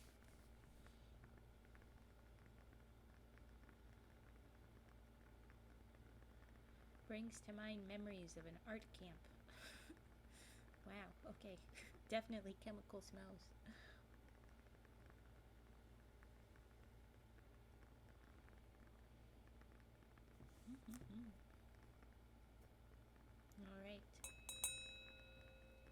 do a be right back. I'll give the candle a break too. See if it gets less fuzzy when I give it a break. Its instruction says to burn for 2 hours at a time. So we're just about there, and I'll give it a break. It won't be a long enough break, but it's gonna have to go for about 3 hours anyway, so okay. And we'll do a be right back while I get air, and then we'll be back.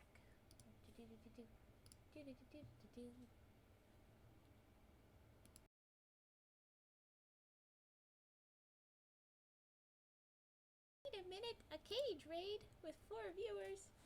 Hi, Yar. I'm doing a be right back, but I'm here. Bad timing. I was just gonna do a quick breath, but couldn't stop the train. That's very fair. Why is this?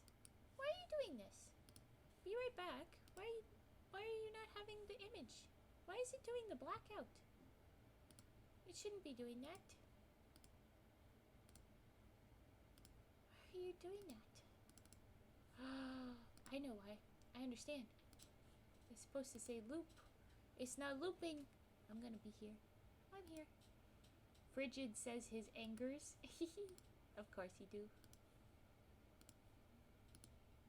Now we got it. Oh, okay. I was there at first and then disappeared. I sorted it out. It's here now. Okay, I'm going to be right back. I'm going to get air. It'll be just a couple minutes and we'll pick back up. I'll light the candle and we'll go again. So here we go.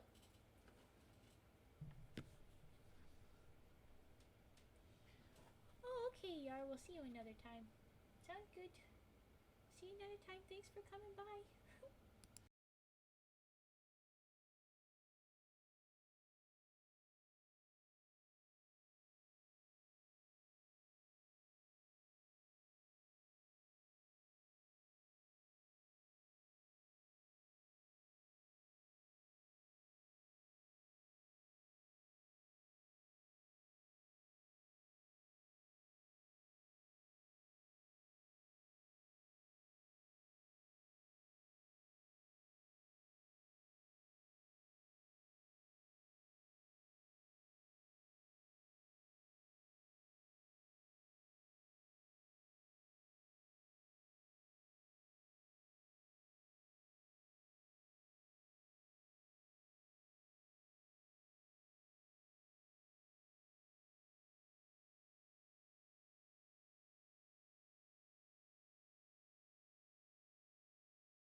Alrighty, I am back.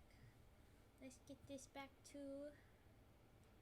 the right thing. I'm gonna double check some things though, because I know that I was setting up other ones. Okay, yes, that one is looping. I know that this one should be looping. It usually loops. And this one, you loop too, right? Okay. Quick double check is because I messed up. I said transition. Come on. Thank you. God.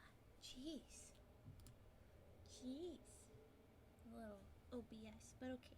I am back. Let's get the candle back on.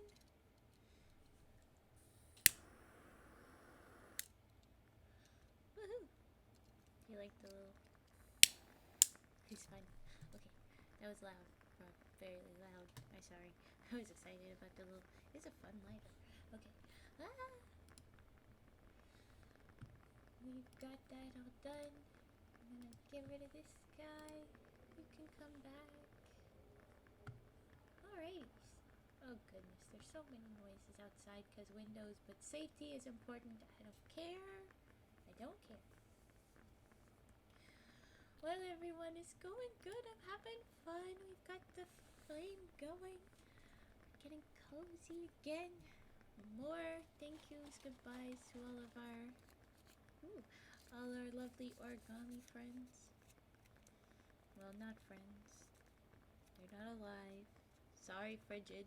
Frigid intentionally not joining us. Just Frigid know that I'll be moving to other stuff though, and it'll be safe for him to join after 8 p.m. EST. So I hope we do. Let's go with this lily. Ah, big fires. Oh, and immediately out because the ashes. Okay, so we're gonna have to empty ashes again. Ding. Gonna have to empty the ashes again soon. Fine.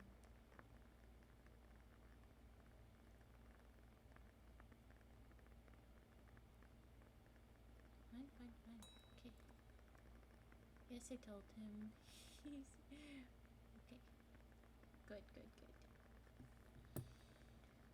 Plan to do this many more. And then we're gonna do some fun new origamis. I've had it requested that we make some new origamis. These specialty new guys, they will not be burned yet. Okay, so they will be safe. So when we move on from these burnings, we'll move on to those fun new guys to try out. And Frigid will be safe to join them. It'll be chill. Okay. Are you done burning, guy? No, you've got a little bit.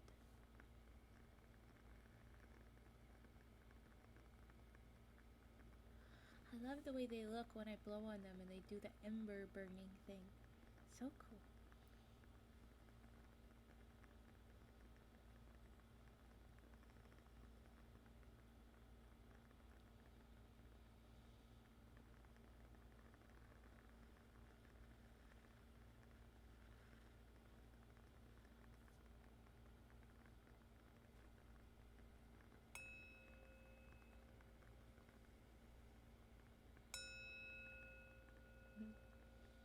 Gonna have to clean these up at the end too. Nice, good. Okay, next one. A big lotus. Okay, I'm excited. Okay. Gonna do this.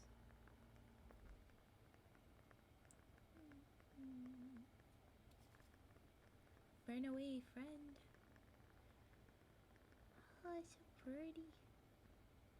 And I do like that I'm about to have my place smell like campfire for a while. It's gonna be so cozy. Forget the skunk smells. It'll be campfire smells. Heck yeah. Okay, try again. You're not burning. There we go. Big burn. Big burn.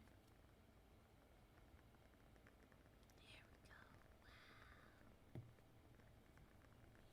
I do like the smell of campfires. Oh yes. It's fun. It's nice.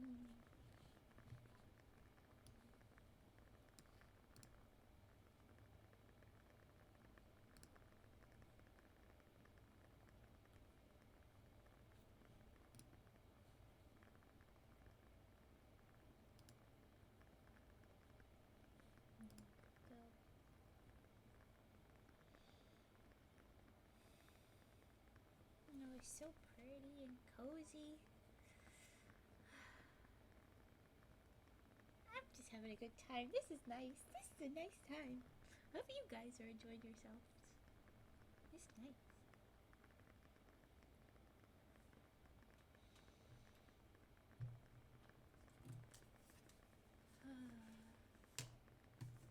I guess I could take this time to explain more of the... Ooh, there we go. More of the milestones and stuffs. So, I have in the Discord the little info, and I almost wanted to try and put it up, and I feel like maybe I should change the backdrop to that for when I have to take a break or something. Maybe that's a good idea.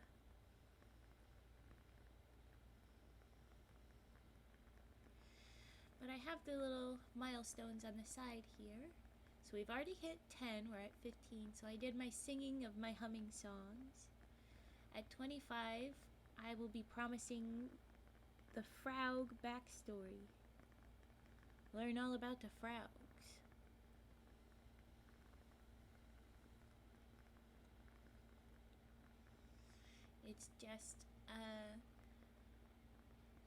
It's just for you to learn more about the frogs and how I know them. It's fun.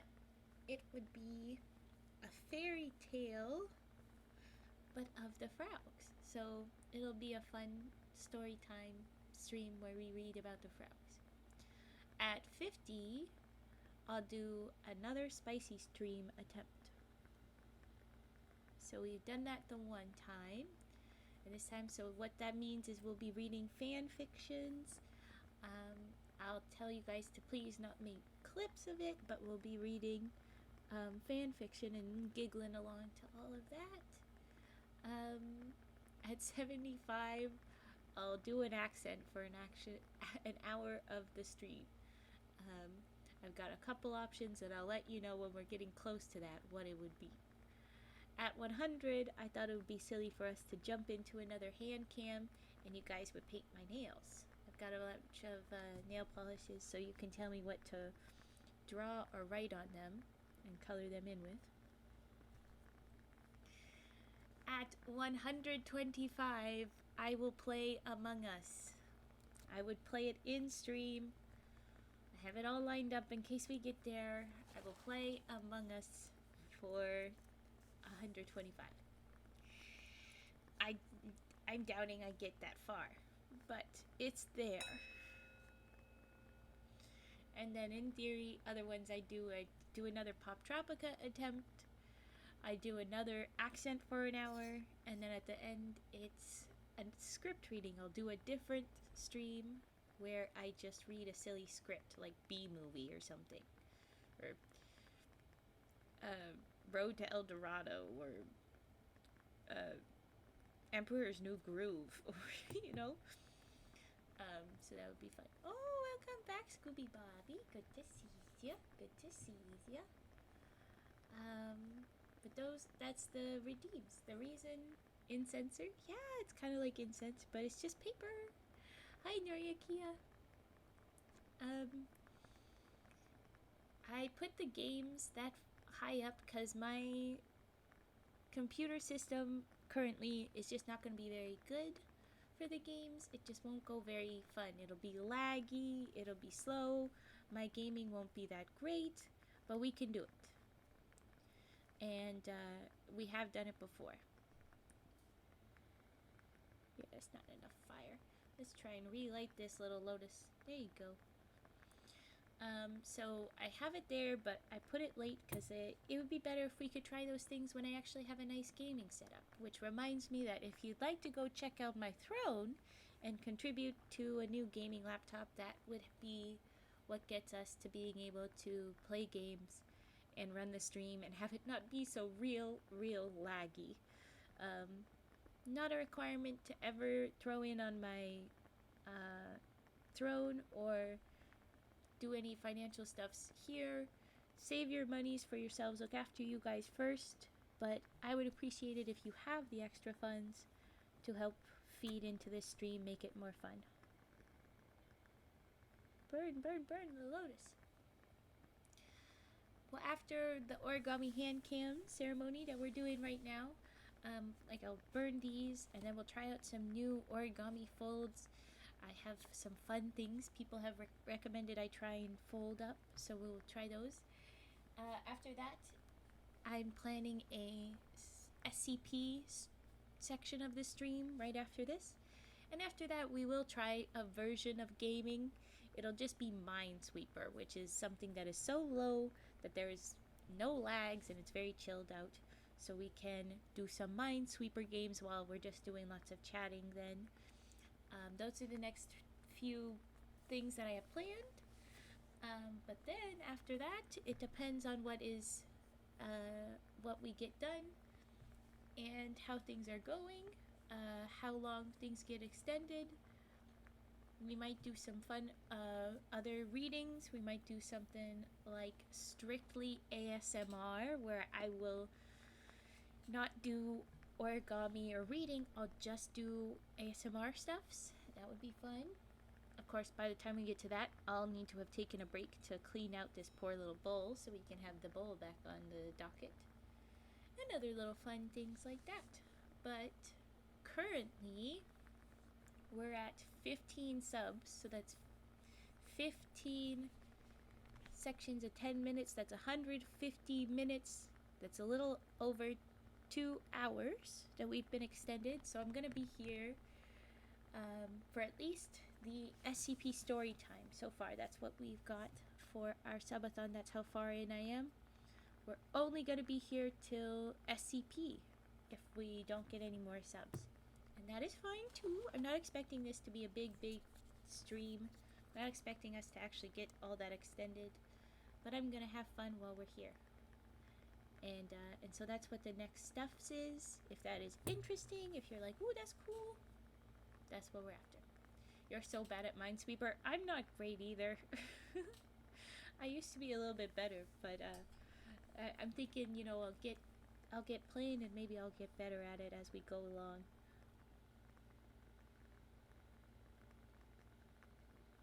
We'll see. Oh, come on, little lotus. Running out of flames. I'm gonna have to dump the ashes in a second. That's what we need to do next. Get ashes free. Look at that. It's a little glowing orb. Ooh. Little orb. Glow. And as soon as I put it down, it's gonna start losing it. Because the ashes are in the way. Oh no, it's still pretty good. It's losing it at a couple of corners, but it's mostly good. Burn, little lotus. Ooh, mouth pops. Let's do some mouth pops then.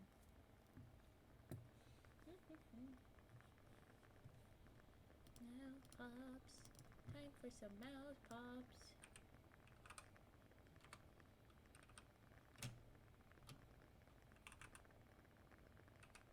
I'm gonna pull the mic away from the candle. It might be noisy. Oh, it's pretty good. Okay, we're back to quiet, Raven. Because I've had the mic a little bit closer to the fire. Here we go. Mouth pops.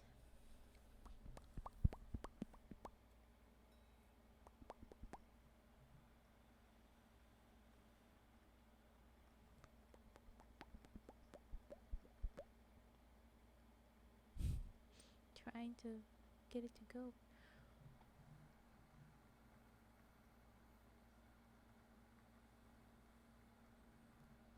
That's better. Yummy cereal. Oh yeah, the ripped lotus. Okay, well let's empty this out first. I'll empty it out and keep doing mouth pops. Ashes dump.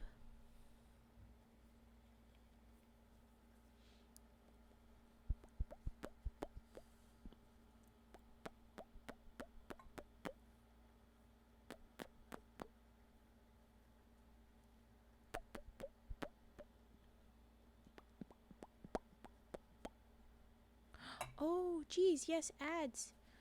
I wasn't paying attention to ads. Okay, it's about to start very soon. Yeah, okay. we should undo the slow mode maybe. Oh, there's ad. Oh no. Oh no.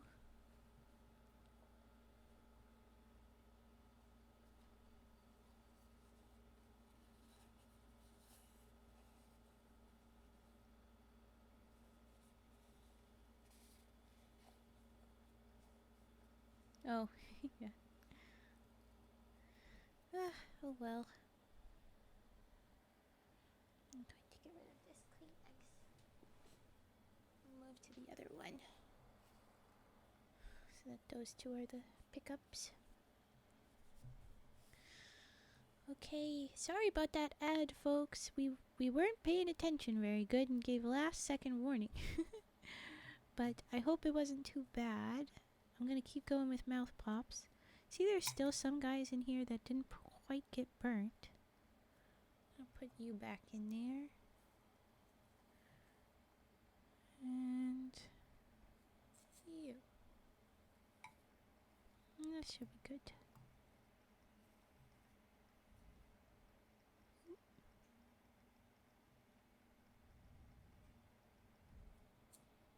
Okay.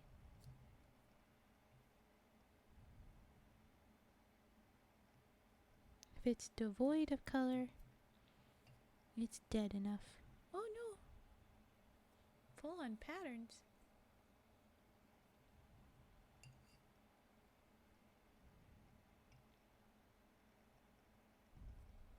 Okay.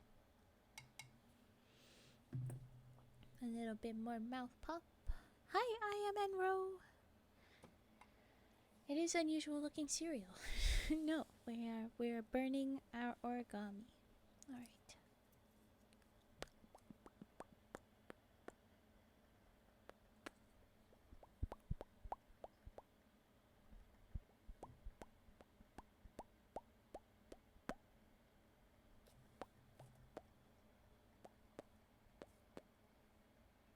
Try again.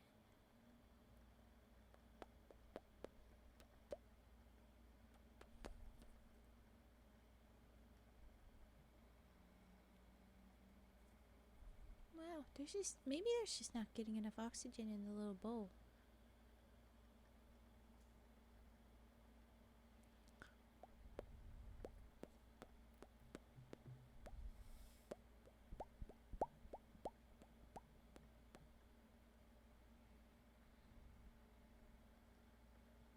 There we go.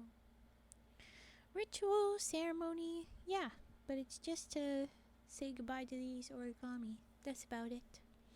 Nothing black magic or spoopy about it. Just saying goodbye to the origami.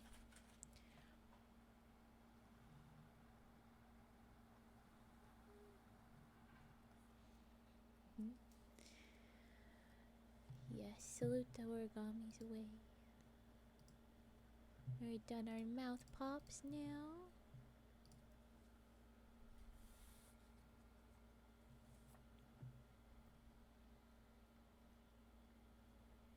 Oops, you fell asleep.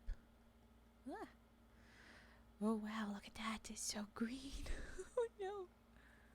I'm gonna try and use it to catch the next guy fire. See if it works. You're dying. Oh, you were so green. Okay, let's try again. Green orb. Green orb. Look at the greeny orb.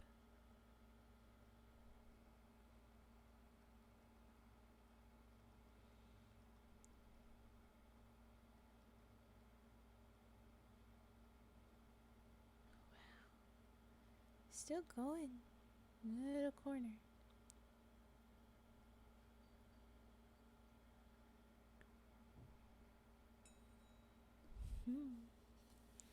Rage puffies will come along. Oh, thank you. Thank you for the congrats.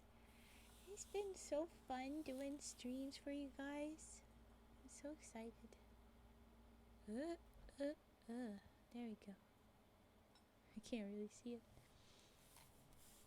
I spin it because, like, from where I'm sat, I can't see it all.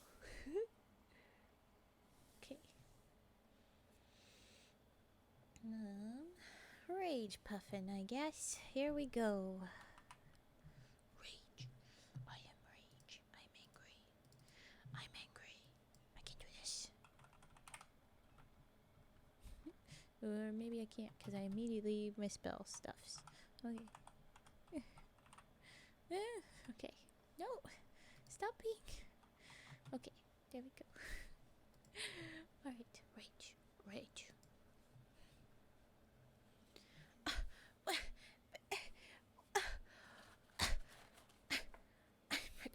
No.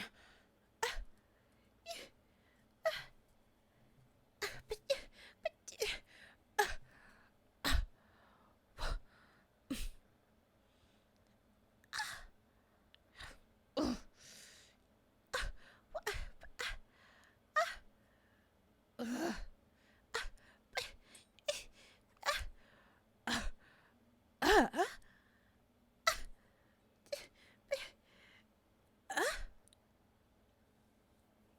I like that guy's burning.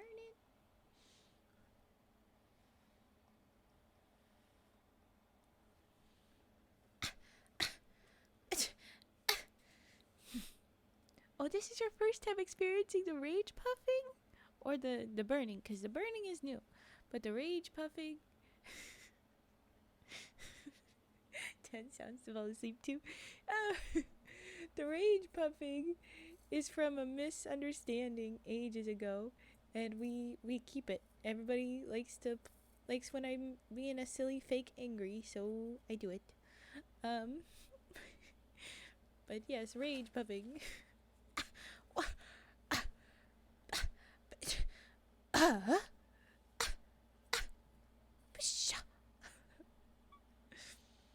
no, don't die, Ducky. I mean, don't stop burning, Ducky. Don't let your fire die, Duck. Wow, okay.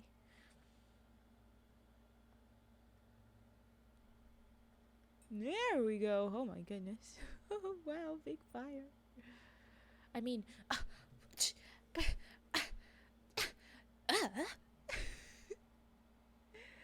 I can't stay angry when it's so cool. Okay.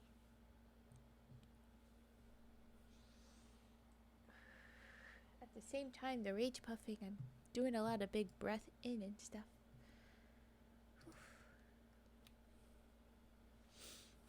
Need breath. Okay. Okay, I'm gonna snip this little crane. Listen to this.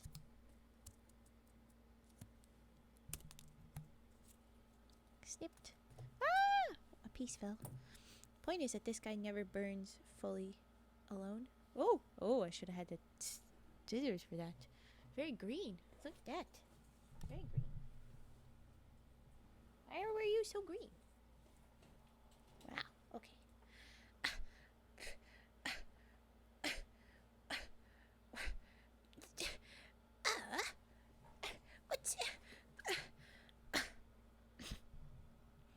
And that'll be the end of our rage puffing, because I need breath.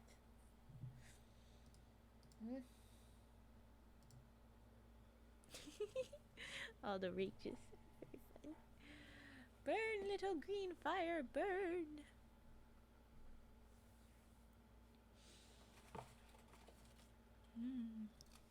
I think we're low enough that I could empty them all out right here. So you guys can see how many we have to go.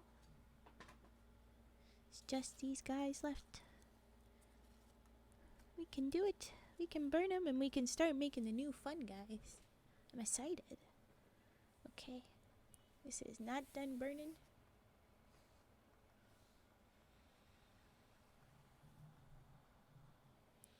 It's gonna be difficult. I'm gonna put this back towards the candle. Not too close. Okay. And then we're gonna grab this guy and go again. More purple flame. Or not purple. Green flame. Ooh, very green. Okay.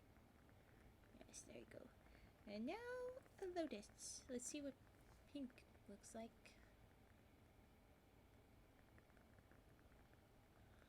Going very dark pink. Okay.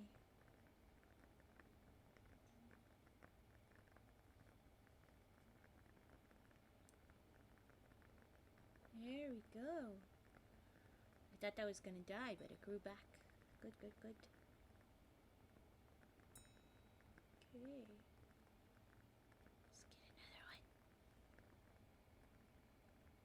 Green!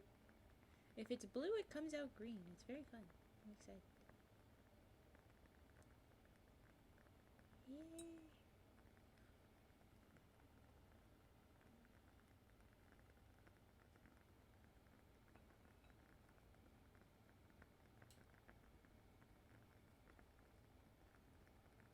And green.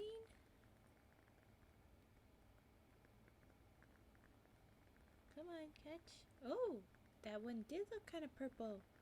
Is green purple? That's awesome. Green's a bit purple. That's fun. Okay. And a bit green. Wow, look at that. Look at it. It's so pretty. It's so cool. It's so rad. It is rad.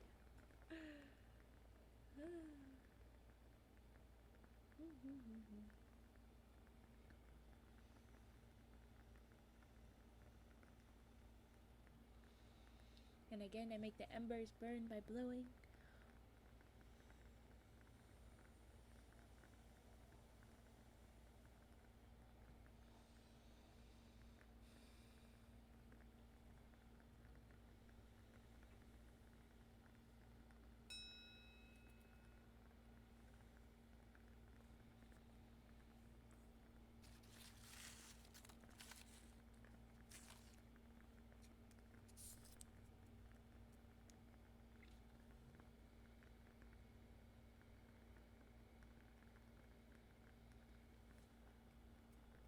I want it to keep burning.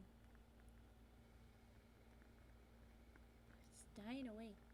Okay, let's get this shuriken fully lit up on all corners, because this guy's, they're always bad at staying alight. Okay, here we go. It's too densely packed to burn easy. I'm gonna hold it out just to be safe for it to keep going. Burning ninja weapon. Whoa. Yeah, a little bit of a whoa. Hi, Generium. Nice roll. Very nice. Got 18. Damn. Okay.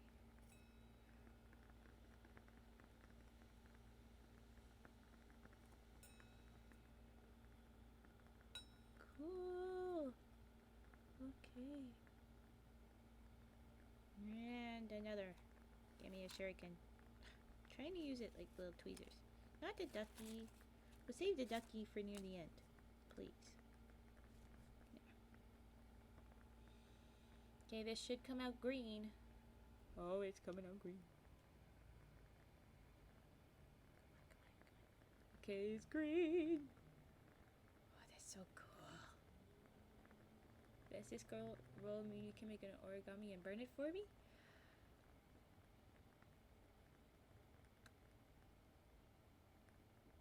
Yes. I could, but I want to get to the point where we make the fun new origami, and I want Frigid to be able to join us when we do, because Frigid does not want to be here for the burning, which is fair. Let's go for a lily. Yeah, let's get a lily going.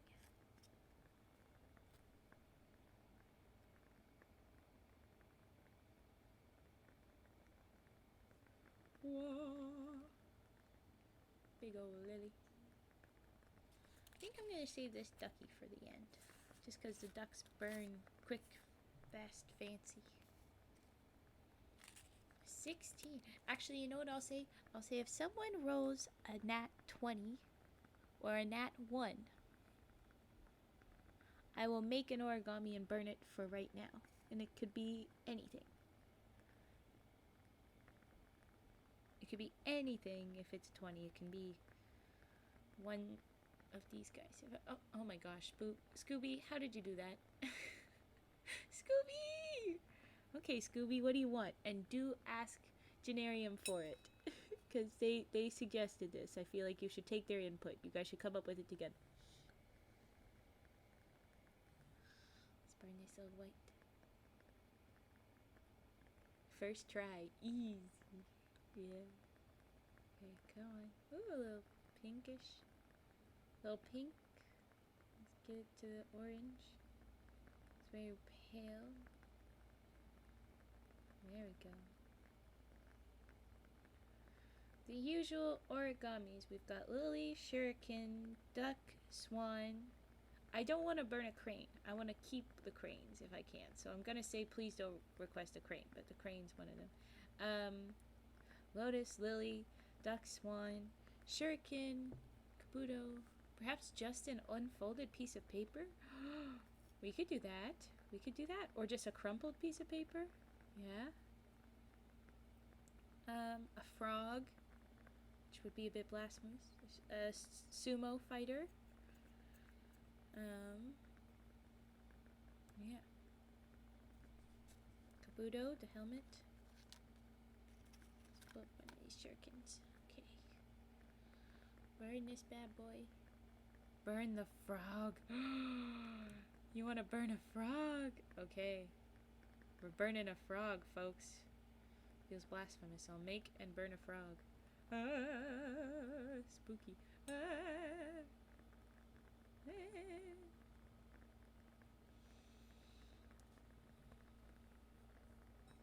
We'll let you burn in there. Let's grab a paper. What size are we gonna make the frog? It's gotta be medium or big. Esther's gonna lurk around. Okay, go ahead and lurk. Don't worry about heading out, Fet. Large frog. Okay. Then I recommend one of the neon colors. Let's pick a neon color for this frog to burn.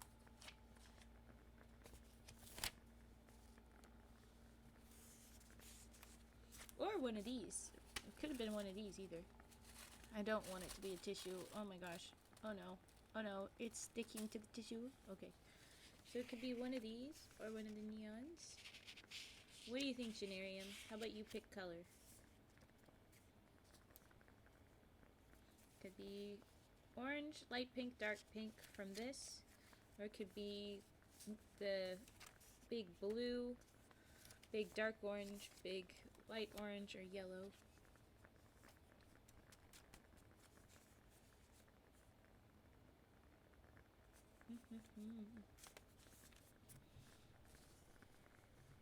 Let's make sure this go. Yeah. Let's grab another. Big blue. Sounds good. Oh no, that's a problem. It's covered in wax. Well, that's gonna be interesting.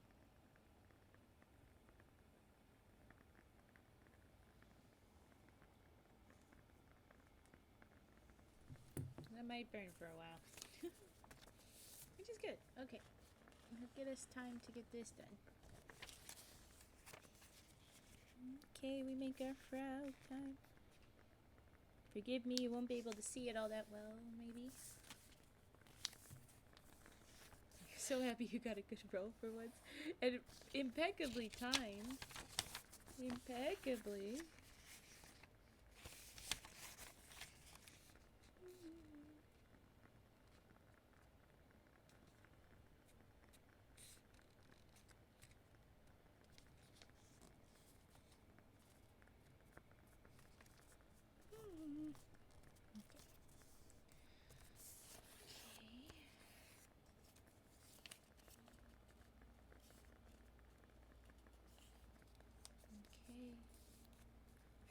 Hug.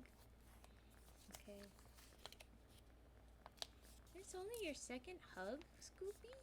Should name the frog Raven. Wow, you're dark. Okay. What's terrible is that we always test the frog's jump first before we finish with him. So I don't have a lot of room to test his jump, and he could end up jumping into the fire. Wouldn't that be something? Okay. And go up. And go in. Okay. In. And in. just going fast. Just want to get it done. Let that keep burning. Ah, I can't hug twice. Darn. Has to have a little bit of a break from the cooldown. Yes. Now you can decide to frog me. Raven's not awful. I'm not mad. It's dark. I'm not going to be mad.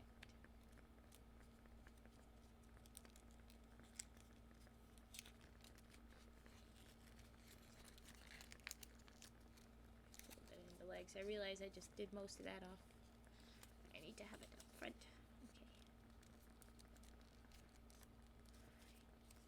I need to show it to you guys. I can't just hoard all the frog making to myself.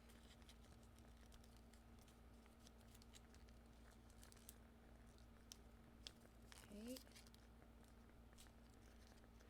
Last fold, the most important fold. Whether I know how it works or not. Okay, frog. Let's see how you can jump. It feels like it's a lot. Oh, yeah, that's a good jump. One more jump before your death. Woo! Okay, this is Raven. I did another jump. I want to let him jump as much as he can before he goes. I haven't burned any frogs. I'm scared. Oh, wow, he's getting ripped up. Is he? Oh, he's losing his jump. Oh, that's no. He's not losing his jump. I'm just not doing it right. Okay. He is. He's losing it. He's mostly jumping marvelously. He's losing it. Okay, last jump for real. Oh, no, never mind. Last good jump. Come on. We need one more good jump. Okay, good enough. You jumped better before. I wore out his little bum. It's been lovely knowing you. Goodbye, little raven frog. He's gonna be green. It's gonna be fun. Oh gosh, you're really gonna die out that fast in there? Okay, fine. We're gonna do this. Come on.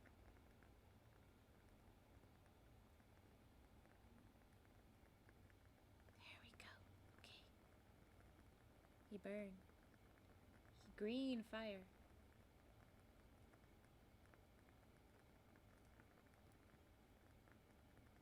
How are you dying off so fast? Okay. This is looking better. There we go. Oh boy, yes. Big fire for the frog. There you go. Now, Raven, you die. Oh.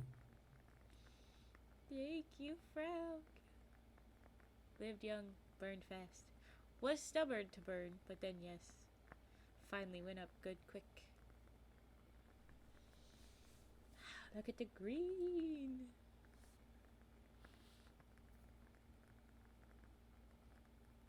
When it's centered, visibles.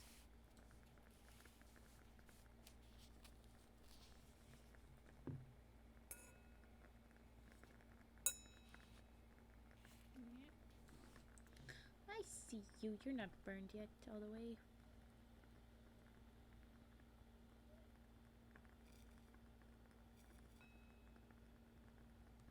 Last foot. Ooh, frog leg to eat. There we go. I'm gonna pick another one to go. Let's get this green shuriken to go.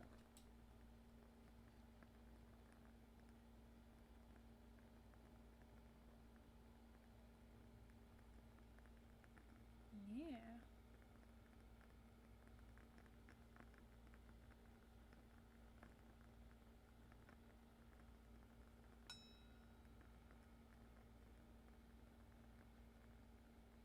And I'm gonna grab a lily. Gonna get them all burning. I only have half an hour left to do some of the fun new origami, so I want to go. Burn, burn, burn. The bot's not recognizing your request for Riz.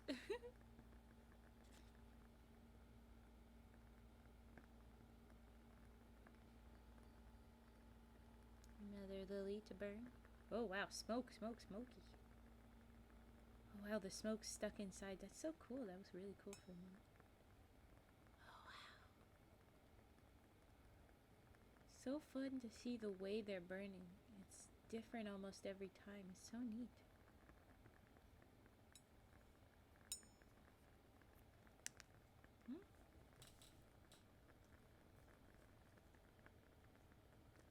Come on.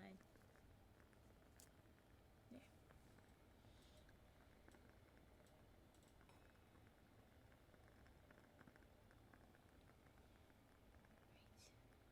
Let's go.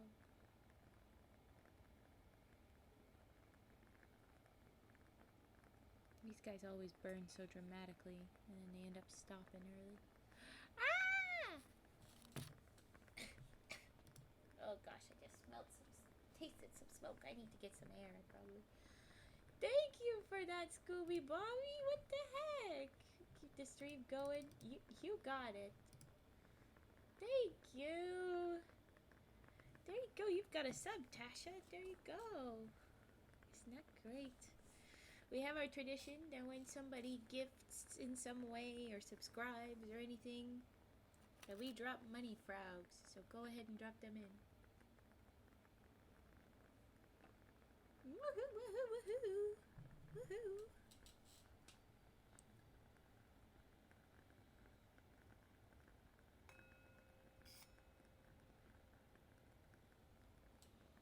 Okay, White Lily, away you go. Come on, come on. Again, the smoke billows up from the insides. It's trapped in there. It's cool. Then we'll do this guy, so we get one more fun green. Then we'll do a green lily. And finally, our red duck will be our send-off.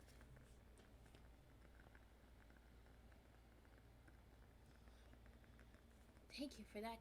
Yes, I should hydrate.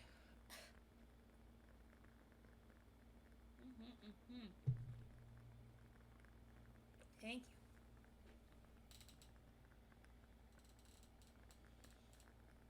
you. Everybody dead in here?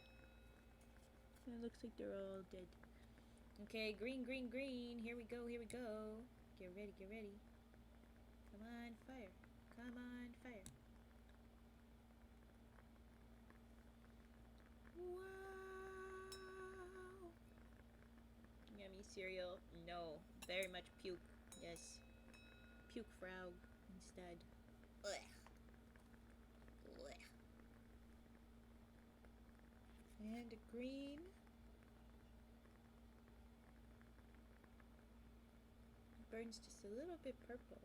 The closest to it. A little bit blue.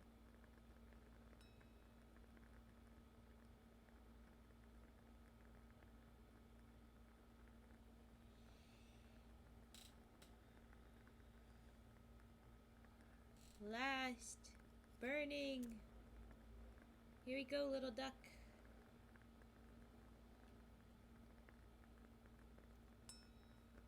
And with that, we'll be closing off our ceremony.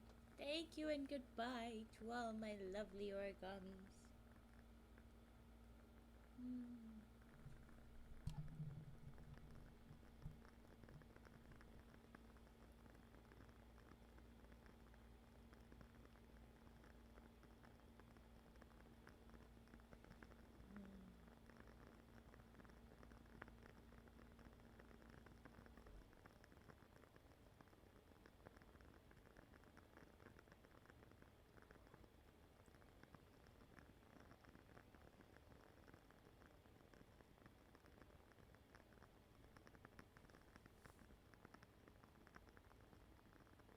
Raven didn't taste good. I think it needs some milk.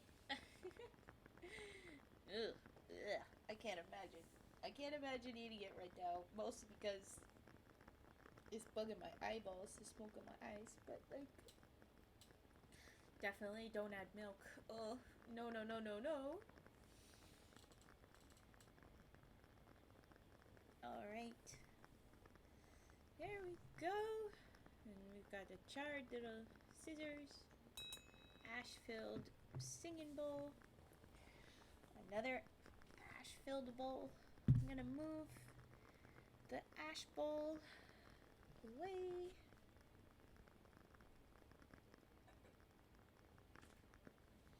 Gonna sit elsewhere. The pillow's just a little warm. Ooh. It's cozy to hold up the face. It's warm like something fresh out of the dryer. It's nice. But look at that pillow. Look at the dragon pillow. And speaking of, get this. Let's get this more ashes out of the way. Goodbye, ashes. I'll have to wipe this down at some point. Icky, icky. Goodbye, scissors. We have new stuff to fold. You got an AFK? Yeah, I'll be fine. You got it. Go ahead, AFK. Be away. Oh, I don't mean to do that. I'm sorry. I'm sorry. Rip who were caught in the fire. Yes, yes, yes. Keep the fort secured, Cage. Thank you, Scooby Boppy. You can tell Frigid that it's safe now. Gonna put the candle in the top corner. We're not burning no more. That's just a candle. And I'm pulling out the fun stuff. We've got some new things to try out. Here we go. Need to... Oh, how do I do this? Okay. I have some fish, a dinosaur, just the one dinosaur that was an accident when I was looking for the last one, which is also dragons. So let's start with a dragon. Oh, good. Good, redeem, hydrate, and stretch. The hydrate was from a while ago, and I already did. But I'll do it again and then stretch. Okay. I have a dragon to do. Let's do this dragon.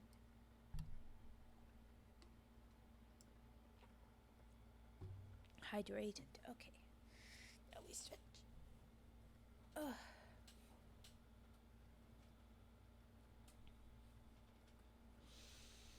Okay. What should we do this first dragon with? I think I want to have them with the fancy papers like these guys, the patterned one. They're not exactly fancy, but they've got patterns, and that's fun. Let's start. First guy. Let's go ahead with him.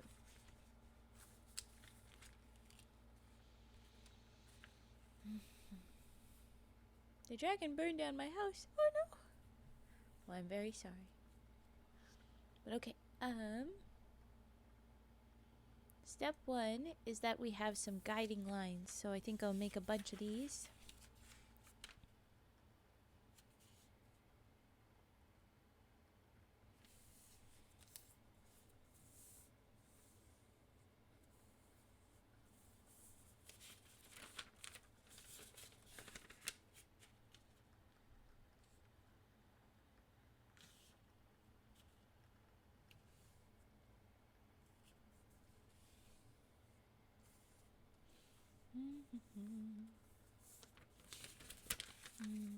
Then,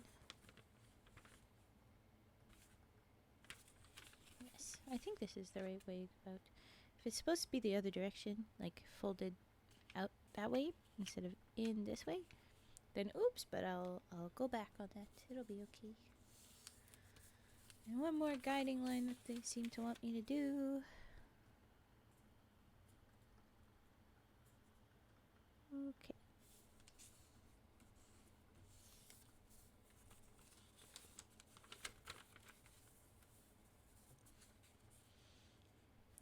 Wants me to bring these inwards, so let's do that.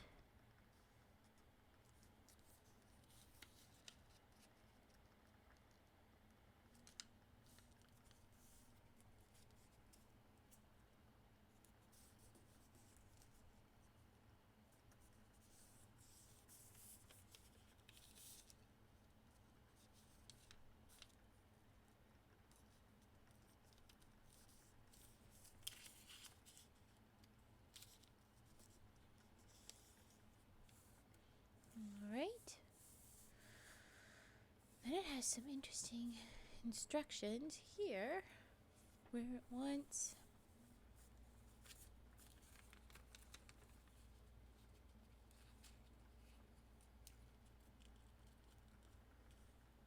down and also down, I think. Okay, yes, I see. I have never made this before. I'm not sure what we're dealing with,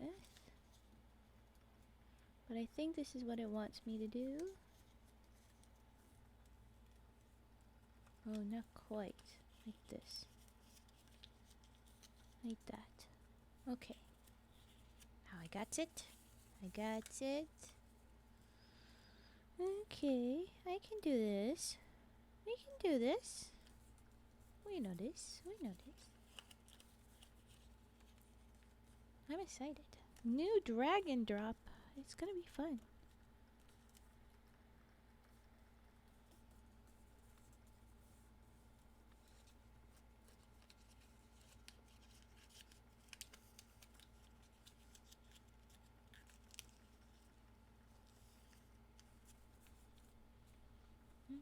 Okay.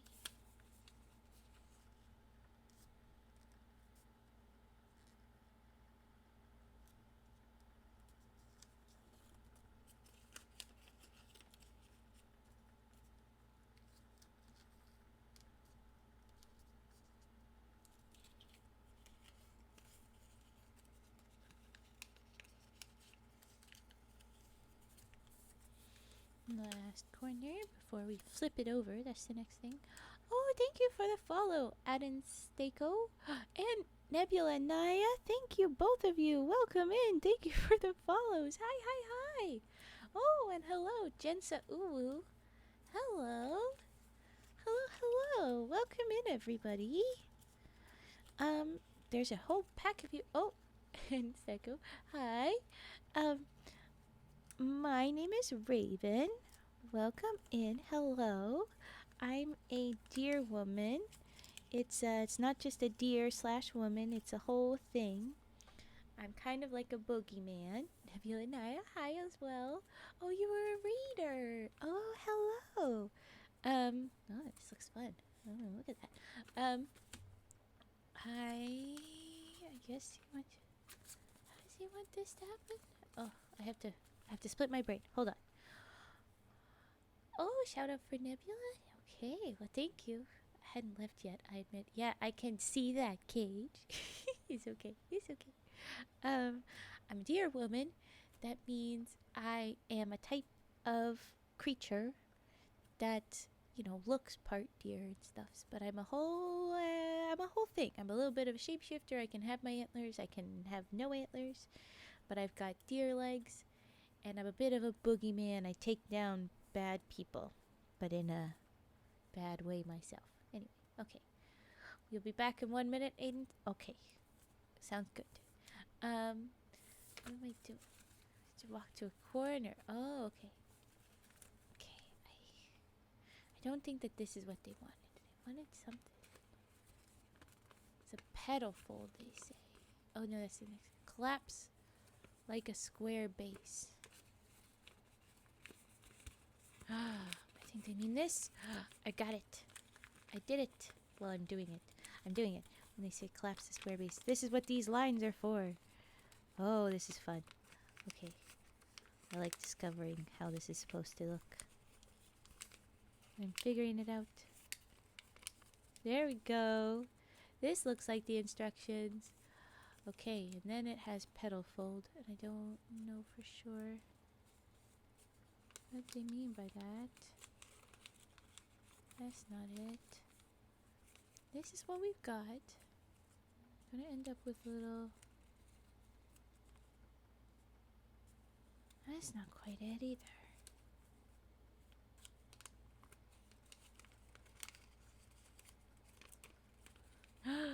This is what they mean.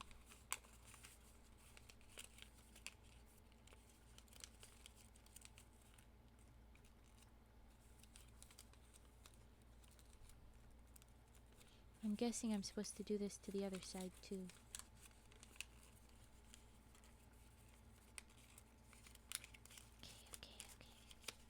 Come along, Raven. You can do this.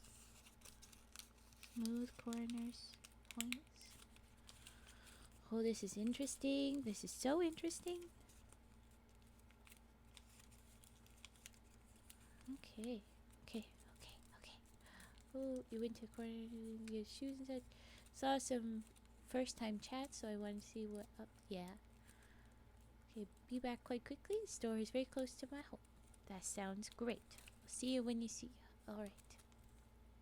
This is it. It's got a very funky little... What do they want me to do? I'm not totally sure what they want me to do.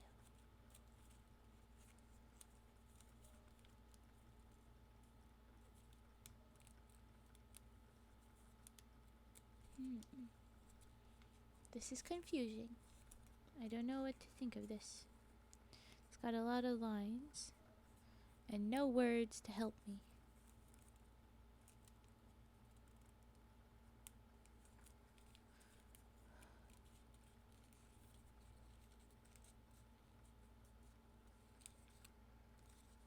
No, I don't think that's it.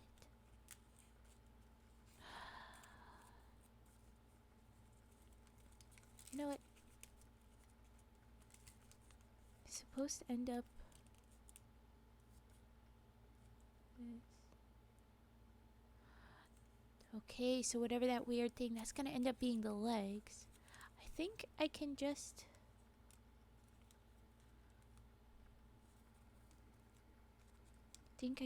do this. I'm not sure. I'm very nervous that it's wrong. But this is what I'm gonna go with. This is what I'm gonna do. And I'm guessing I need to do this on the other side because he's got 4 feet.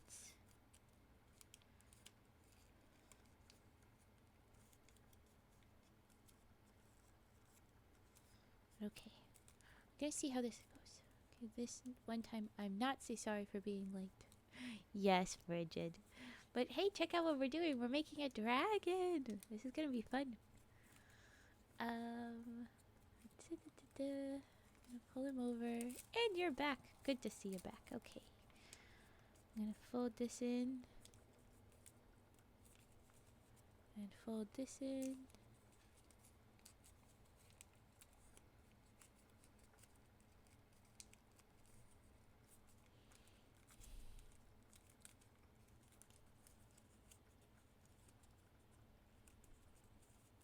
And it seems to want for even thinner top? What?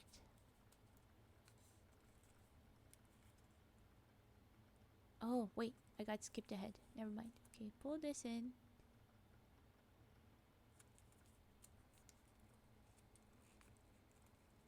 We have not gotten around to the other ones.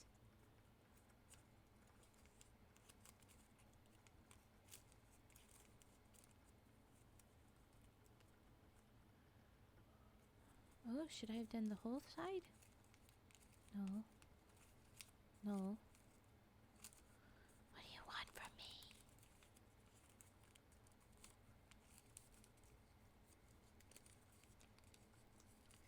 Think.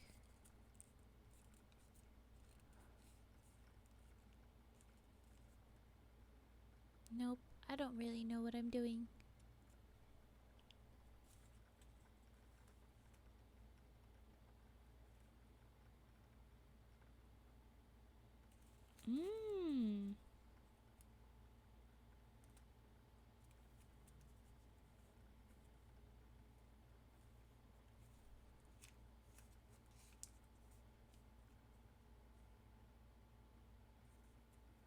It's not showing me what this side is supposed to become. Challenged myself once to make a paper crane that took me more than an hour to make. Well, you say something like that. I do the cranes a lot. We've got this basket over here with 50 cranes in them. We're counting up to another 1,000 for me. And there's an instructional I've put up. Is this supposed to look somewhere like this? Why does it look different? Doesn't look quite right. I don't know. I don't know with these feeties. This is not gonna look right. Frigid! Memory of what we lost today. My goodness, 500 bits. Okay, so that means that that's another 5 minutes added as well. I'm gonna note that somewhere. Okay. I'm gonna bring out a notebook. Keep track of all my things. 500 bits.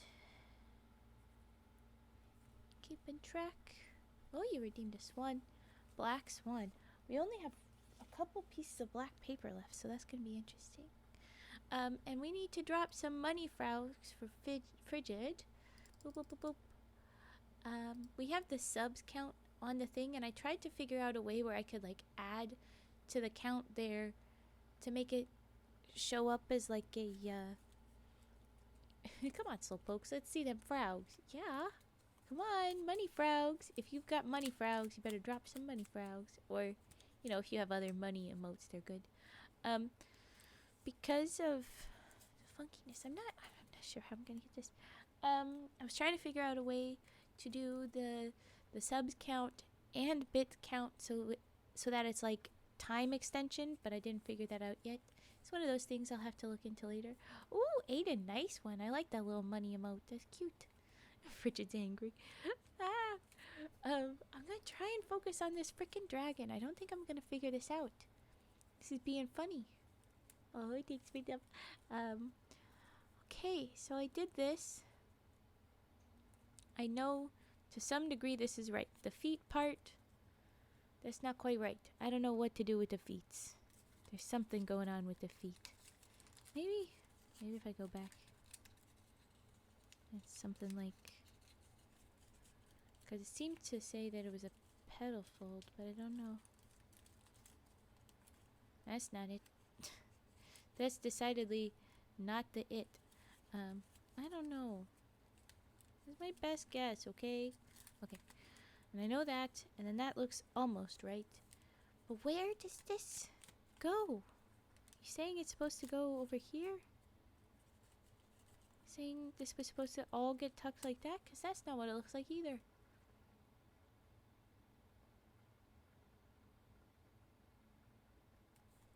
Anyway, it says to then open it like this. And then open again like that. And do these.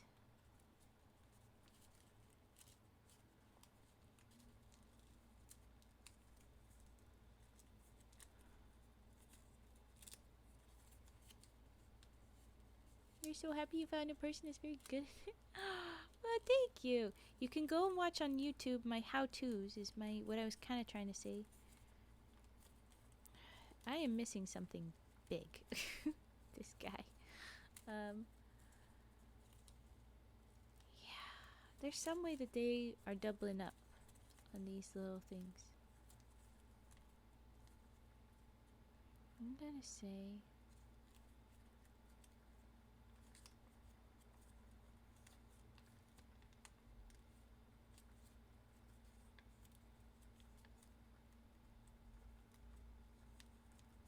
That must be... This feels wrong, but this is the best guess I've got. Freaking heck. And then when we do this, it goes in like that. In like that. This feels very bad. I'm so sorry I had to go because my dog ran away.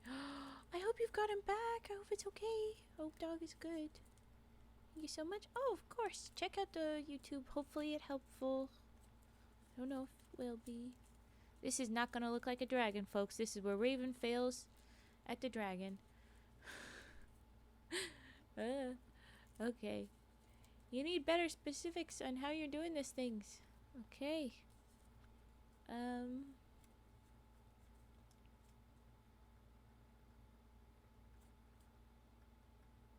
This is insanities. Oh, well, now this looks about right. I'm just gonna ignore some of the weirdness it's done. It says to go No. We'll skip that and we'll go back and we'll figure it out after. Oh no. Oh no, what have I done? What have I done? I need to release this foot. These are not the right places for feet. Oh goodness. Okay, now it's the right places for feet.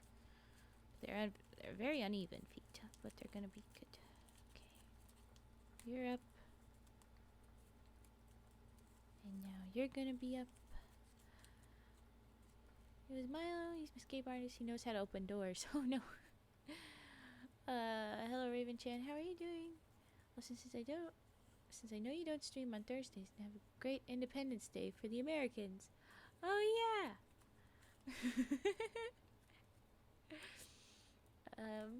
That was indeed the next thing. I will be streaming until Thursday though.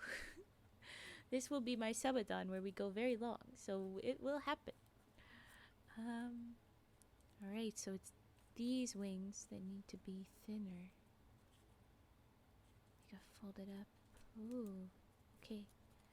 Going to go like that. And then these two, like this? I don't know. Okay. Let's try like this. Seems to want the wings to be thinner. Oh no, I can't do that. The wings. Oh no. This is being so weird. Oh goodness. Because of the way this thing wanted. Oh my goodness. This is how we're going to do it. Maybe. Maybe.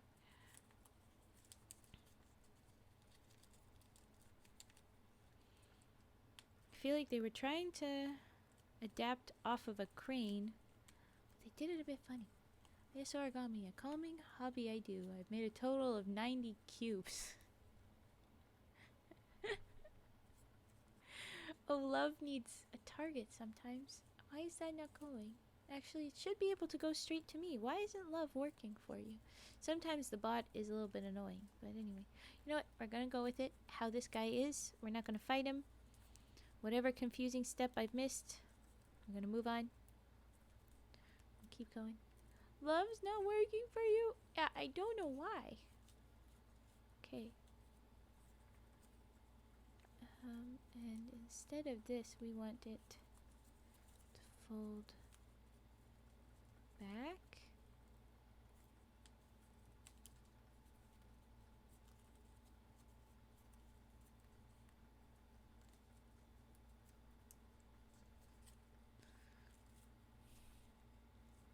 I don't know how it wants me to do this. I don't know how I'm doing it. There you go. Should it work? It's still not working for you. I don't know why. I don't know.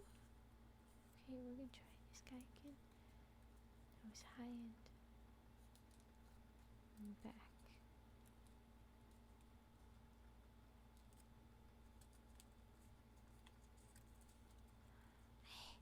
Ugh. At least you've been hugged. At least there you got a hug. Okay, so this is roughly what I'm gonna guess at what they're trying to say. It's not quite right. I know I messed up in spots. But this is roughly what our dragon is going to be. Somehow their tail goes down with them without them saying anything about the tail too. Ugh, their instructions are not very good. But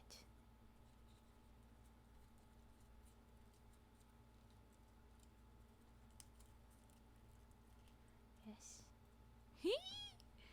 There's my grumpy little dragon. Look at my little dragon. He's a crumply little dragon. Do do do do. Look at him. Look at him. Go ahead and hang out up here, little dragon. I did it. I did one dragon. We've got some other ones that I could do, but I have a redeem for a black swan, and then it's my first chunk of stream is up, so I was going to take a 5-minute break. before getting into the next section, which is gonna be SCPs. So, having fun. SCPs are up next. Let's remind myself of a swan, because I've been looking at dragon moves for a while. The swan. It's a very basic one. Black swan. The swan will have just a little bit of white, if that's okay. Noriakia, I hope that's okay. Oh, thank you for the follow, Risky Noodles. Thank you. Ah, okay, so you got Riz at least, Aiden. You got 58. Not great. And then Natsu's giving you a head pat. Our version of Independence Day passed already. It's called National Foundation Day, and it was February 11th. Oh, wow, cool. Okay,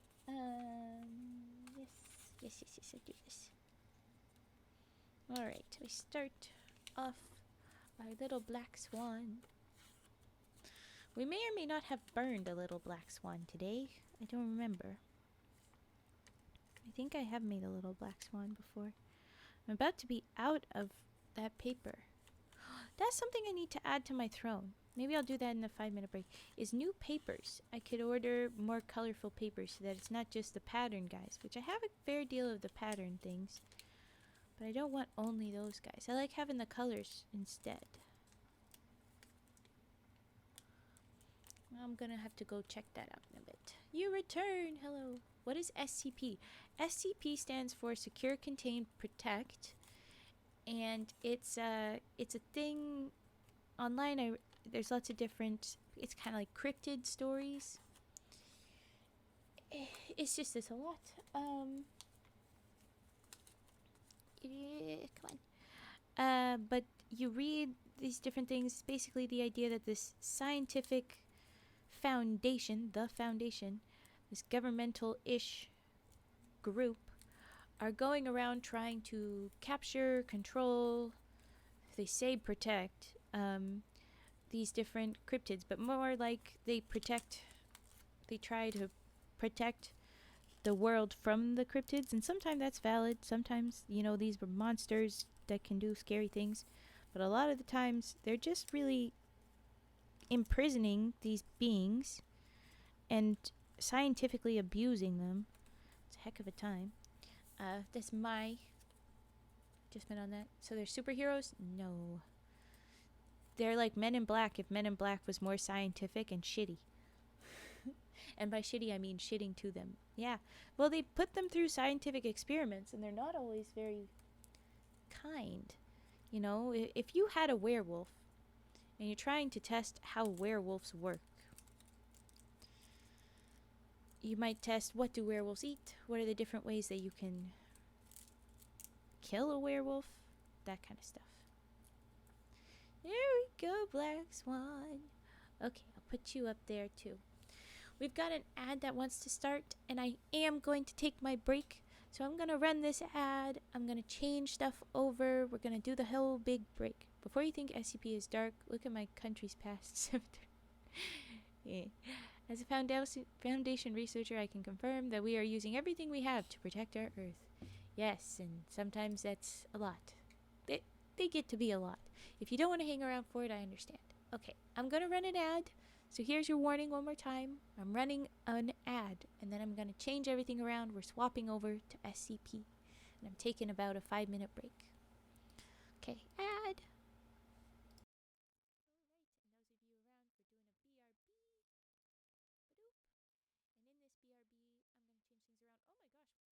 Oh my gosh, why did my mic drop so low? That was so weird. Okay. Okay, yeah, Aiden should stick around then. I don't think you can hear me, but if you can, yeah. Alright, I'm gonna mute and I'm gonna look after stuff. I'm taking my little break. Okay.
I tell you I'm gonna be back shortly and you still don't wait? Thanks so much for gifting that, Frigid. Okay. Make sure you've dropped your money, Frogs. That is our tradition. Whenever someone gifts, subscribes, anything, we do the money, Frogs. Yeah, now you're immune to ads too. Okay, so hellos. I'm back. We're gonna get started on SCPs next. But first, we have a very important redeem to go very first. So, found the vodka frog. He's a general hydrate frog, but yeah, let's go for vodka frog. So this was something. If we went all the way to the end, if things got extended, I should tell y'all now. I'm going to do the last chunk will be a drinking games, and by that I mean I'll be gaming. I'll be gaming whatever game fits for what we've earned. But I'll do a Tipsy Raven gaming again. So, if that's something you're here to see, even with the bad lagging and everything, you just gotta extend it to the 20 hours. So I think I could do the math here, but tipsy, not I don't go hurting myself, but I have some drinks while we game so that I'm a little extra ridiculous. I'm already ridiculous. But what would it be? So we've already extended. We've got 17 plus 500 bits, so another 5 minutes. Let's do the math. Who wants to help me do math? Do the math on how many minutes we have to do based on what we need. The SCPs I'm planning to read are the things that were referenced in the joke stuff. So there was like a while ago I did my 69th stream, and around then I was doing the joke stuffs. So what did we do? Oh, I can X out of this one. We can close that window forever. Where is it? No. Did I tuck it away? Oh yes, it just looks silly right now. So what do we do? My list of different reads. Sorry, I'm gonna get to your mic springs, I promise, Risky Noodles. I know I keep getting distracted and delayed. We read 420J. For around the 420 day, but a little bit after. And in it, they referenced a bunch of different ones. And so I'm going to be reading these things. So it would be 914, 124. I'm not going to do 682 because we already read that one. 529, 105, 732. It depends how far we get through with those. So yeah. But if someone wants to do the math on how much it's going to take for us to get to the Tipsy stream, if we get to our max numbers. I didn't make it a milestone. But yeah. There's numbers for this? Oh yeah, so the SCPs, all of these beings, because they're a very clinical foundation, they, instead of saying names or something like that, they give them a number. So the way that works is, we have SCP, which is their stuff name, dash, and then the number. So when I say 682, which is a very scary one, that guy's a big deal, it's SCP-682. And there's lots of other numbers going on off of that. It's really interesting. It's a very interesting world that they have. But anyway, okay, so someone do the math on how long it takes till we get that, and I'll add that to my little thing. So I shouldn't be hearing SCP currently at 1 a.m. Sometimes they're silly. And so this is what I'm doing. I'm picking from the things that are referenced in the silly post. So some of them be silly, but they could also be some of them serious. So it's up to you. It depends. You had said, let's see which one we read. Hope it's not classified. We don't want to give you yeah. Last time something happened like this, we did a worldwide search.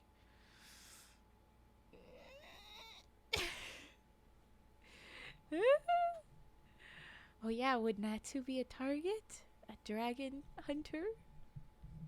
Hmm? Oh, were you there, Natsu? I had to quickly hide my antlers before I realized that our dude Researcher 29 is chill. He's safe. Yeah, Aiden, we've got SCP Foundation Researcher 29. He works there. So, yeah, but I'm a deer woman. I am like a cryptid. I wouldn't call cryptid, but you know, like I'm a creature. I'm a creature from Iroquois and other folklore. So, SCP dude here, our worker that works for the SCP Foundation, he might come after me. He might come after Natsu for being a dragon slayer. And he's going to have trouble finding the forest. It's pretty hidden. We got an actual worker. I know. If not, you aren't. If you do, you're a class keeper. How do we feel about a man who is part bird, but his bird traits are magically suppressed against his will? On the side of justice, mind you. Yeah, how do we feel about a bird person? Rick and Morty reference, bird person. Anyway, I need to focus. We've got some mic springs to play. If you've got other redeems that are sounds, this is the time for thems. I need to pause my crane and stuff. We need to pause the origami redeems now. I'm slowly going through those. So if you have other redeems, we'll do those. But we're going to do the Mike Springs reverb. I'm not always good at this. I'm a little nervous it will be loud. But we're going to go for it. I'm just pausing all my origami. I forgot to turn them off. One more. There we go. But go ahead and redeem those if you'd like, folks. I'll tuck that away. Yeah, here we go. Do. Sorry, moving around, gotta find the things. It's not this, it's trigger. Yes. Okay. So it'll be...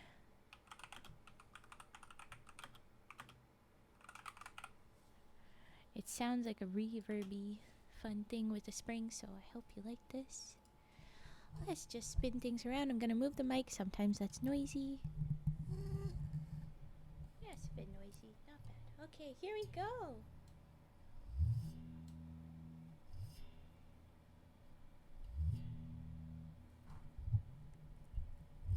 Oh. That was too loud. I'm very sorry. I hit it with my nail instead of just my finger. I'm sorry.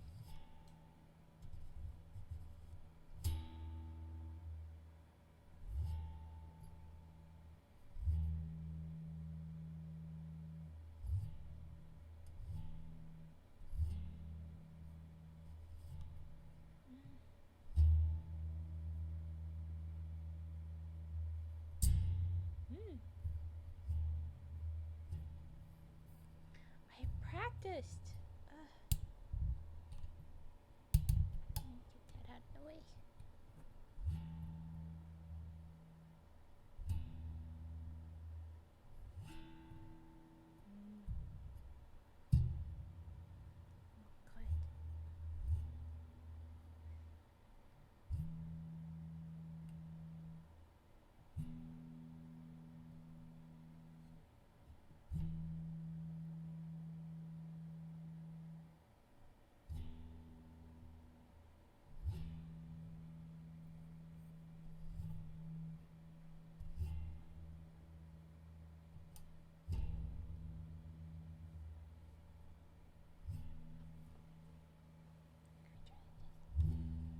There we go, that's consistent. Ooh. Finally.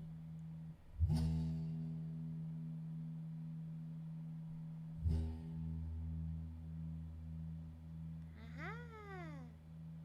I figured out a way to not hurt you guys every time I try and play it. It'll be a bit more real. That wasn't it. This is it.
Alright, there was our fun with the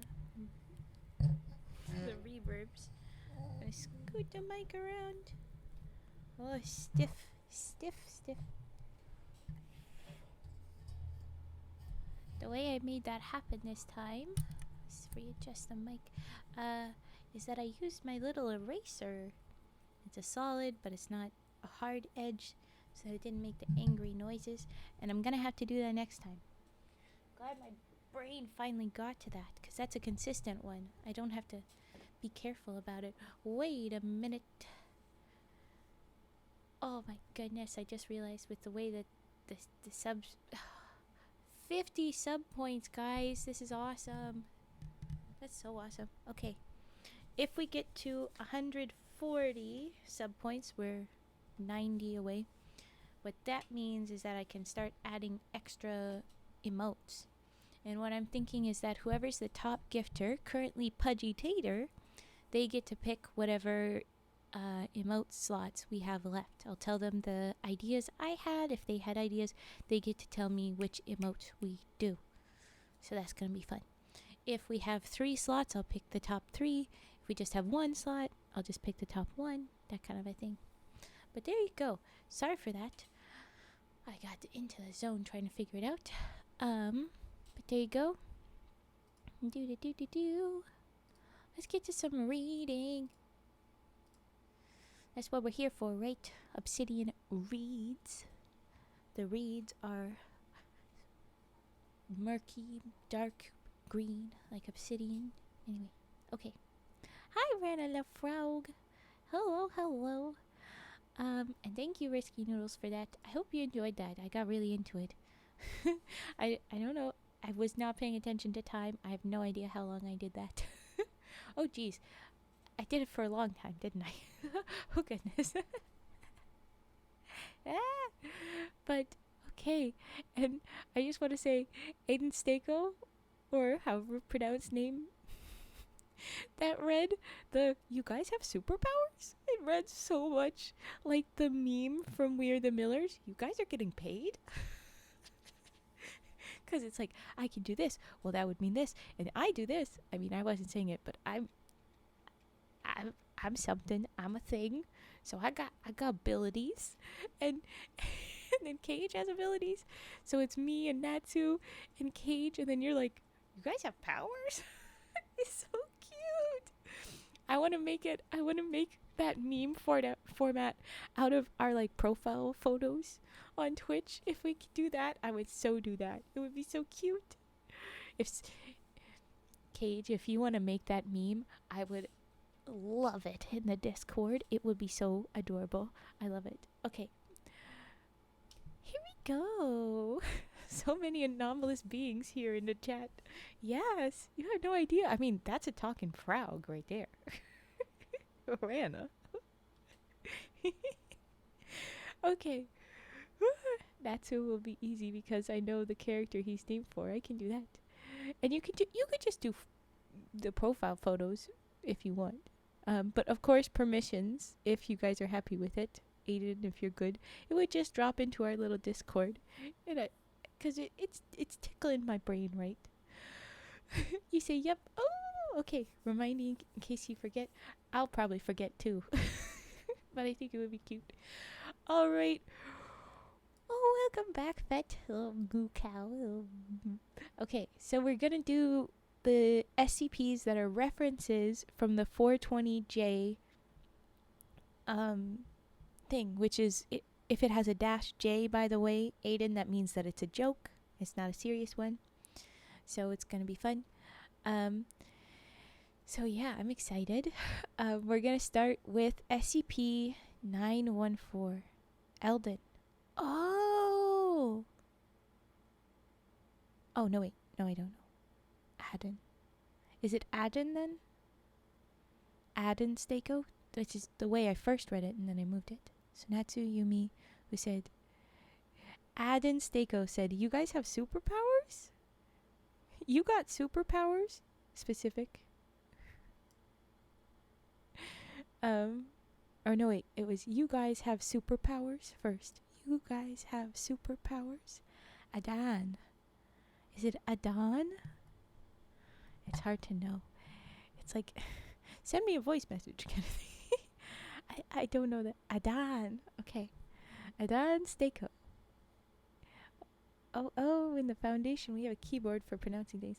Yes, the phonetic keyboard stuff, it's a whole thing. Okay. I was focusing. Adon Stako. You nod. You're so cute. Look at that little foo-foo. That's so cute. I like that one. Okay. We're doing SCP-914. Here we go. I'm going to pull that out and over so that we can read. And tuck this guy away. 914. Here we go. Little notes. I love Evie notes. I like Evie. He's cute. Alright, so. Ooh. Oh yes, you can't put the space. It's almost there. There we go. The foundation shall stay strong. Oh no. Let's have AIC to do that. Huh? Okay. Well, 3 in a row. Yes. Boop, boop, boop. Okay. What was I? Yes. Okay. The foundation SCP-914. I like to keep track of which ones I've read, so I need to start tracking down SCP-914. Item number SCP-914. Object class safe. Special containment procedures. Only personnel who submit a formal request and receive approval from Site Command may operate 914. SCP-914 is to be kept in Research Cell 109B with 2 guard personnel on duty at all times. Oh, it's your absolute favorite, dude? Heck yeah! Glad to read it then. Okay. Send a photo in Discord. Perfect. Thank you, Adan. Okay. 2 armed guard personnel. Any researchers entering 109B, the cell it's kept in, are to be accompanied by at least 1 guard for the entirety of testing. A full list of tests to be carried out must be given to all guard personnel on duty. Any deviation from this list will result in termination of testing, forcible removal of personnel from 109B, and formal discipline at Site Command's discretion. Ooh. Warning. At this time, no testing of biological matter is allowed. Refer to document 109B:117. Applying the quote-unquote rough setting to explosive materials is not advised. Interesting. Can't believe you've never suggested this one. Well, it was already on the list, so there you go. I hadn't gotten to it because it was like, I don't know how many of these are going to be silly or not. It looks like none of them will be silly, but it could have been.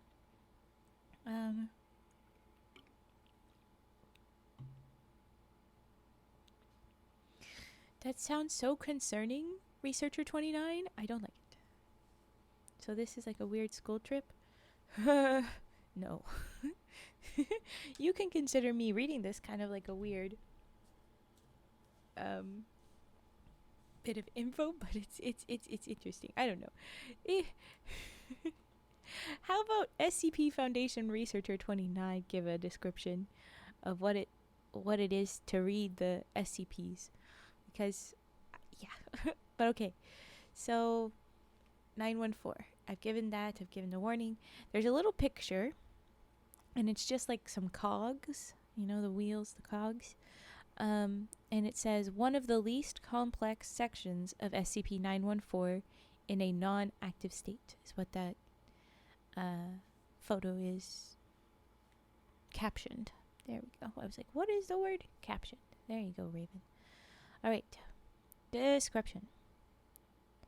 SCP-914 is a large clockwork device weighing several tons and covering an area of 18 square meters, consisting of screw drives, belts, pulleys, gears, rings, and other clockwork. It is incredibly complex, consisting of over 8 million moving parts, comprised mostly of tin and copper, with some wooden and cloth items observed. Oh, okay, Natsu. We'll see you when we see you. Thanks for dropping in. Observation and probing have showed no electronic assemblies. Assemblies?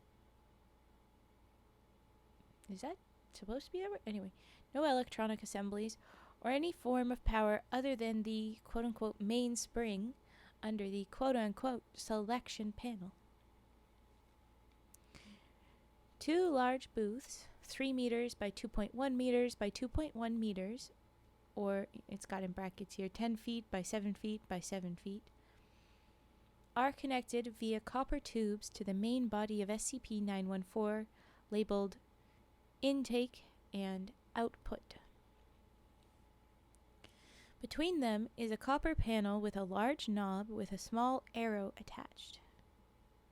Ooh, hello. I don't know how to see you. That's fun. Good day, night. It is 8:32 p.m., so evening. But hello, welcome in. Same to you. Whatever time zone, happy time zone.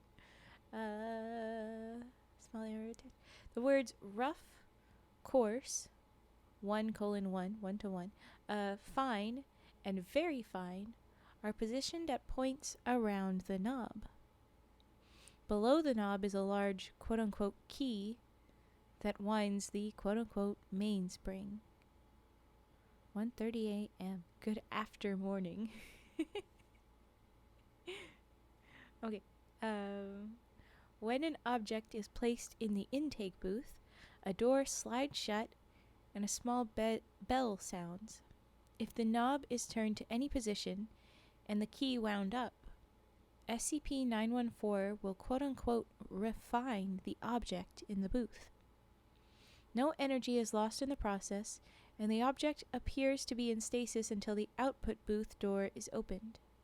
Intense observation and testing have not shown how SCP-914 accomplishes this, and no test object has ever been observed inside SCP-914 during the quote-unquote refining process.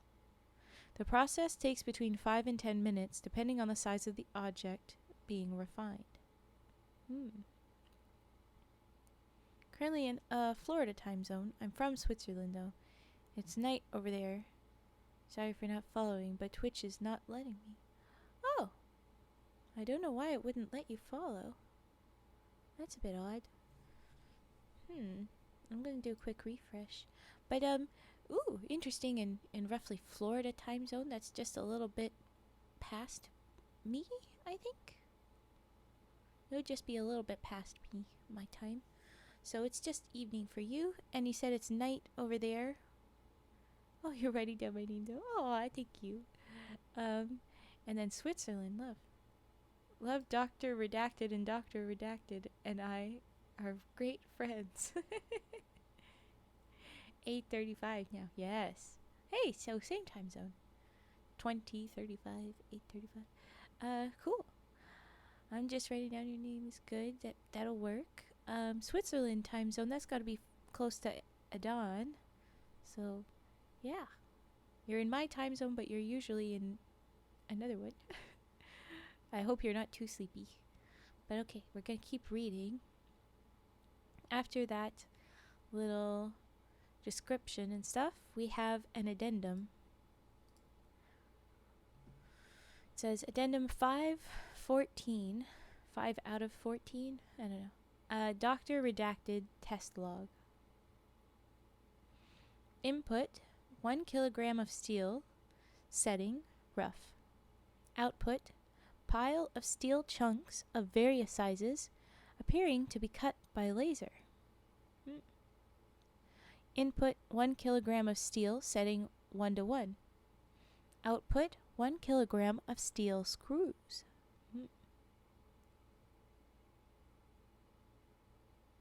Oh, wow. Oh, sorry. I read ahead.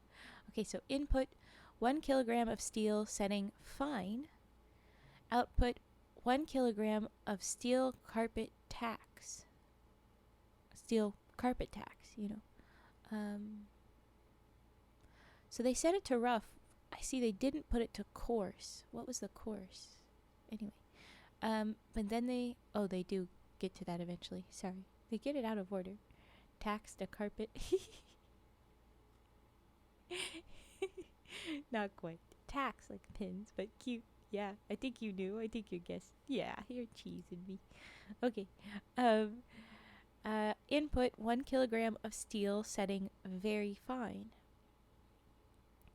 Output several gases that dissipated into the air quickly, and 1 gram of an unknown metal resistant to heat of 50,000 degrees, impossible to bend or break with any force. Also, I'm like, heat of 50,000 degrees Kelvin? Like, what degrees? Anyway, impossible to bend or break with any force, and near a perfect 1 by 6 or 1.6 by 10 to the power of negative 75 P conductor of electricity. What's the P? I forget what the P is. I should know this. I should really know this. If you decide to read the chimp part, that's what happened to the D class in a rough sense. Oh. Okay, so that's going to be a lot. Oh. It just says data expunged, so we don't get to know. But anyway, you're making me read ahead. What is the... it's gonna bug me. I'm gonna go electricity conductor unit. Simons or millisimens. Well, then what's the P?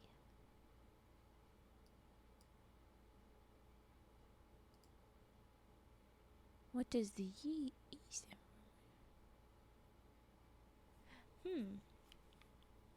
50,000 something Kelvin. I think that's rho for resistance. Ohm is resistance, but rho.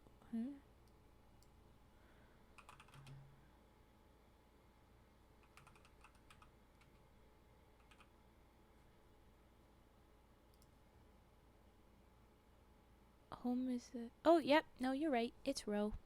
You're very right. Me and the Foundation joke around. This P stands for powerful. Ha ha ha. Okay. Next one. Input 1 wristwatch belonging to Dr. Redacted. Setting coarse. Output 1 completely disassembled wristwatch. So I guess all the pieces still together, but, taken apart. Input 1 cell phone belonging to Redacted, not a Dr. Redacted, belonging to somebody else. Setting 1 to 1. Output 1 cell phone, although different make and model. Interesting. All 3 of my watches are broken. Oh, well then, you better take them in there. Okay. Input 1 standard Colt Python revolver. Setting very fine. Output data expunged. Aforementioned redacted completely disintegrated all matter in its line of fire. Object contained with high density gamma waves.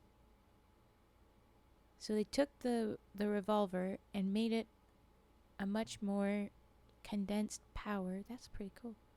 You own that now? Well, dang. And this is where it's gonna get gross. So brace yourselves. They're getting messed up. Adan, this is what we were referring to.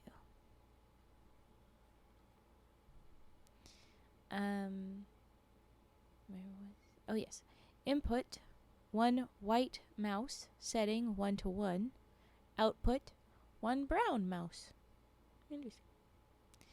Input 1 chimp, setting fine. Output data expunged. So I'm guessing that it would be a bunch of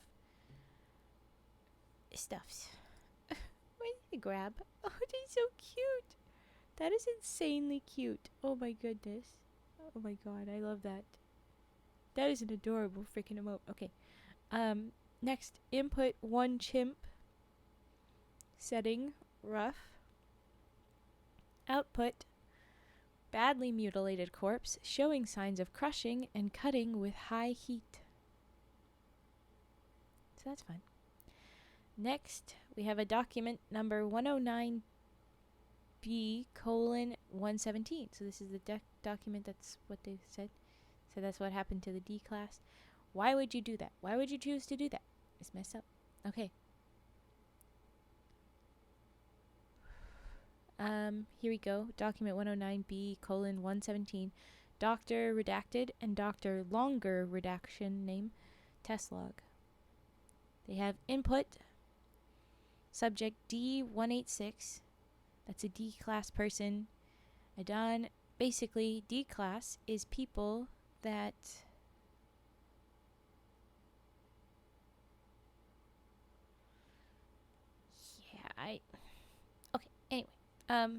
D class is a person that was like a very violent person. They said it was like death row, usually criminals, but the point was that some degree of people that the legal system has deemed awful, they are given an option to either continue on that path or they can choose to volunteer into the foundation stuff, where they could end up in any number of experimentations. You would think, okay, you did one where you didn't actually die. There you go. You get to live. You said you'd do it. You got to be free. You get to be put into one experiment. But someone told me that apparently they just anesthetize, remove their memory and send them in again. Oh no, you didn't do it yet, until they are dead, which is so fucked up. But okay. Their input is subject D186, who is a male Caucasian, 42 years old, 108 kilograms, 185 centimeters tall, and the setting is 1:1.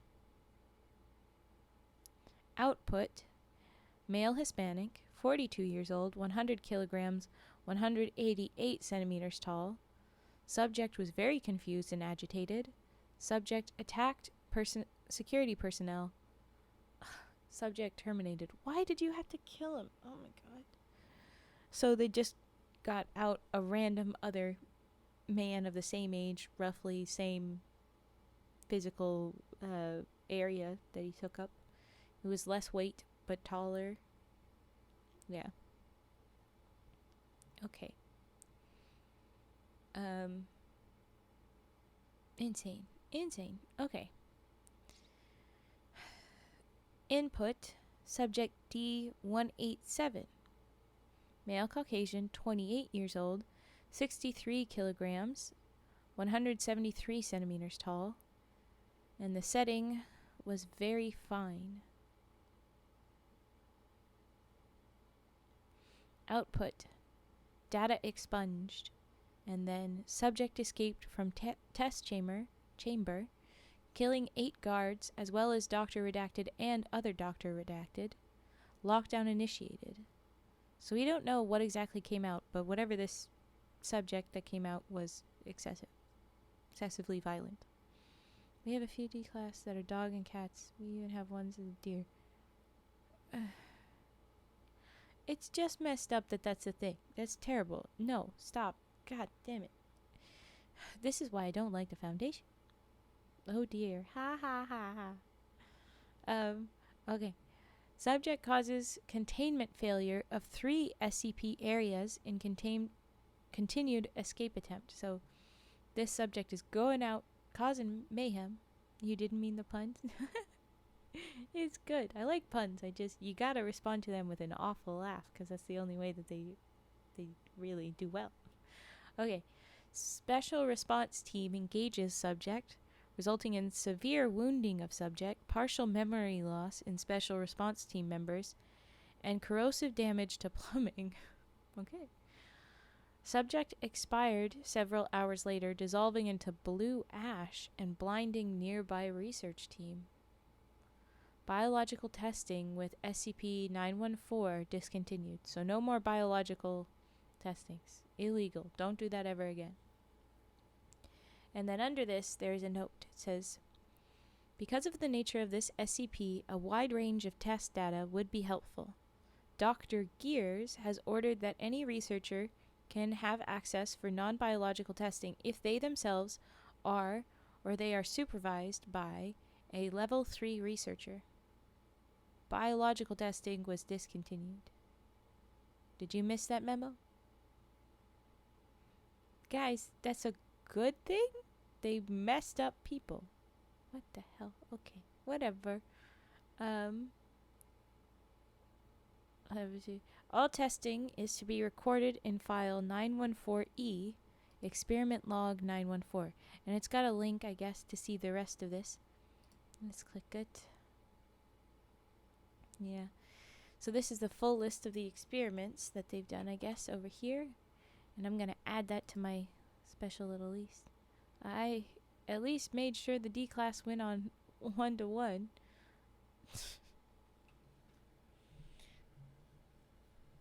1-to-1 would mean that you just got another random dude, like we saw before. Okay. Biological testing will continue only with prior clearance by O5 command. As long as you want to try something mundane that isn't alive, feel free to help accumulate data. All of that note is from Dr. Redacted. But that was SCP-914. I'll go ahead and close that out. So now is when we would do more redeems. So if you've got redeems, you can drop them in. And we can do those.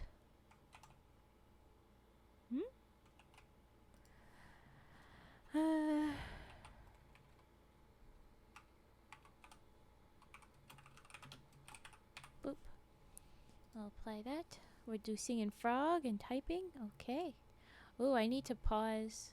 I just realized I need to pause. Singing bowl for sure right now. Oh, someone else already got that. Good, good, good. Okay. The next one we'll be reading, by the way, is 124. SCP-124.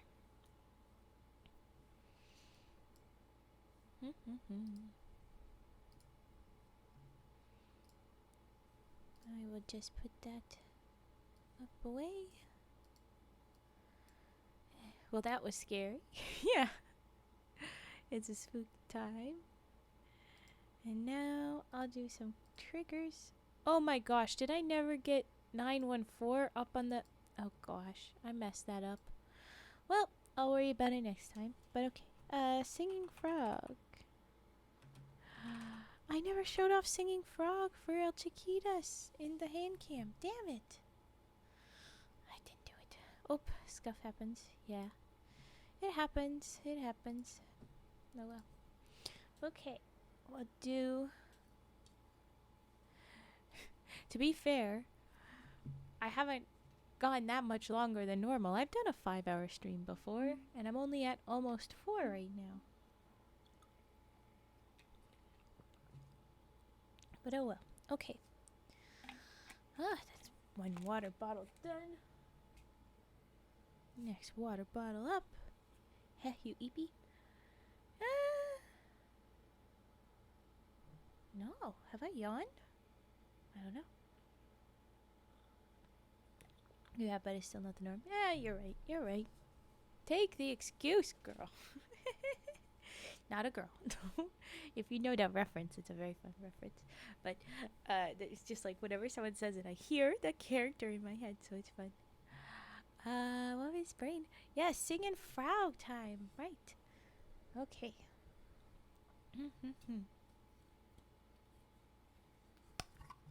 There we go. Oh god, Pinterest. Why? Pinterest? What do you mean? Why are you talking about Pinterest? Okay, here we go. Oh, they made 173 into an anime girl. Oh no. I haven't found that yet.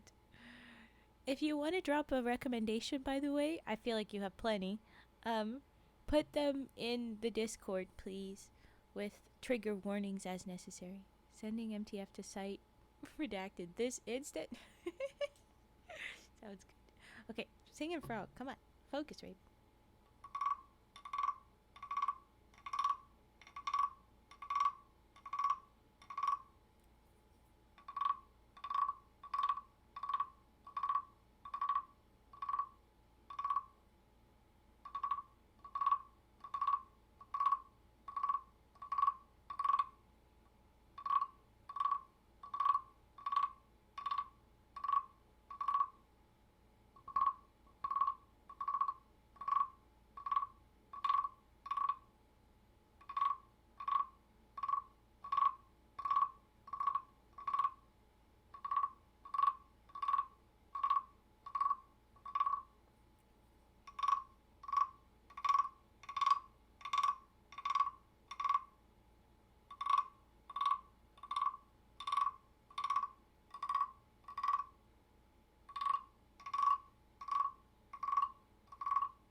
There was our singing frog. And it goes away. He's a cute little wooden boy. He didn't get the reference. If no one else can say that they got the reference, maybe I'll tell you. But okay, there was singing frog. And now we'll do some typing. So I'll be moving the mic again. Doo-doo-doo. So that might mean that it gets a bit noisy. Did not. No one knows it? Okay. Well, it's from The Good Place. The robot lady, Janet. She's not a girl, but people call her a girl, and she'll be robot, and she'll be like, not a girl. I'm not a girl. No. It's just cute. And it's a very important plot point at one point. It's very cute. Okay, I move the mic, and we do some typing. Janet. Yeah, that's her name. Yeah! Okay. Here we go. Clickety clackety keyboard is up. Janet is wonderful. You knew it too, and you didn't say anything. Okay. The Good Place. The Good Place. TV show. Alright.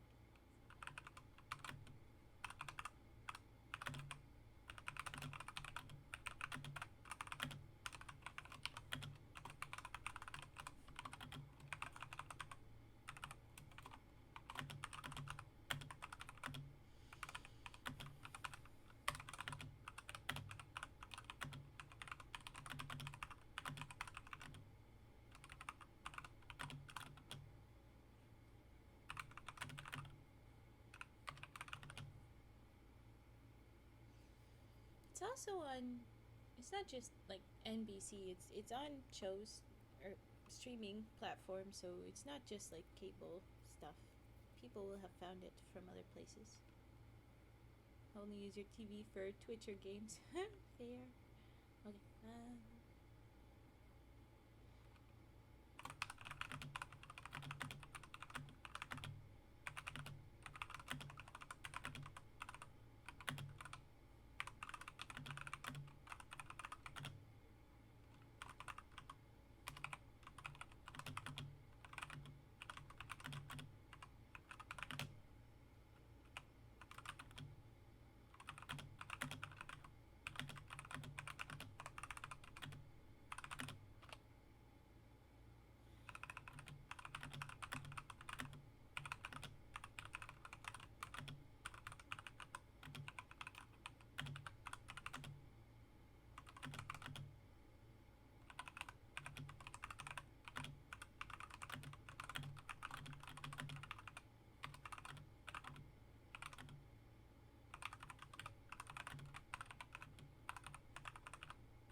Alright, I'll say that is our typing. If we've got no other redeems... okay. If we've got no other redeems, I will go ahead with the next story. So like I said, the next... oh. I've got the next SCP lined up. It's SCP-124. So that's what we'll do. I'll just update that now. Yes, more story. Come on.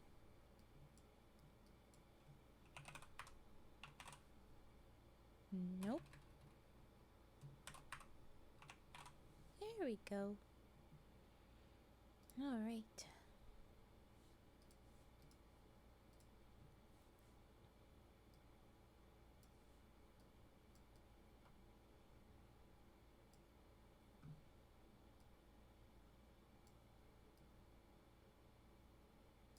Yeah. Okay. Item number SCP-124. Object class Euclid.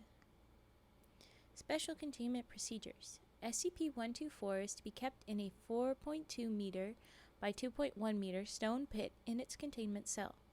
The pit is to be 1.5 meters deep. A plastic tarp is to be placed over SCP-124 when not in use.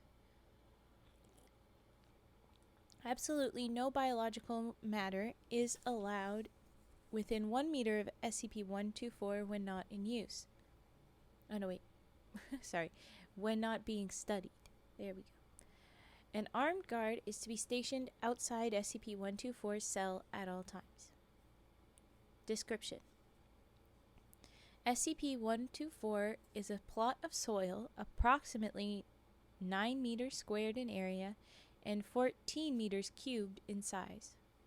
It was recovered from a Detroit basement when authorities were notified of 2 teenagers growing large amounts of marijuana. Now I know why it was referred to in the joke one, the 420 joke one. Okay. SCP-124 has the ability to grow any biological organism to its full potential in a relatively short amount of time. The length varies according to the complexity of the organism. Nothing growing in SCP-124 requires external nutrients or other resources. Ooh. Who would have expected it to be devil's lettuce? Whoever gifted me is based. I think that would have been Pudgy Tater, probably. They gave a bunch out. I'm very grateful. Okay. It says they don't need anything to grow. So then it says, for example, a tomato plant would not require water or light. Pesticides. Oh, it was Pudgy. Yay! Okay. Pesticides, too, aren't needed, as SCP-124 has a repellent effect on any insect or other invertebrates not growing in it. Any food grown in SCP-124 is reported to be of very high quality, taste, and nutrition, no matter what state the food was in before being planted in SCP-124. You want to give it water? Would the water grow? I don't know if that would happen. Oh, I did the typing. Yes. Okay. Document 1241. List of items grown in SCP-124. The following is a selective list of objects grown in SCP-124 during experiments. Input. Product of SCP-124. Oh, it says input dash product of that. So with each one of these, it'll be what was going in and then what came out. Oh, SCP-124's plants are now used for food here at the Foundation, though I'm not sure if it's safe to eat.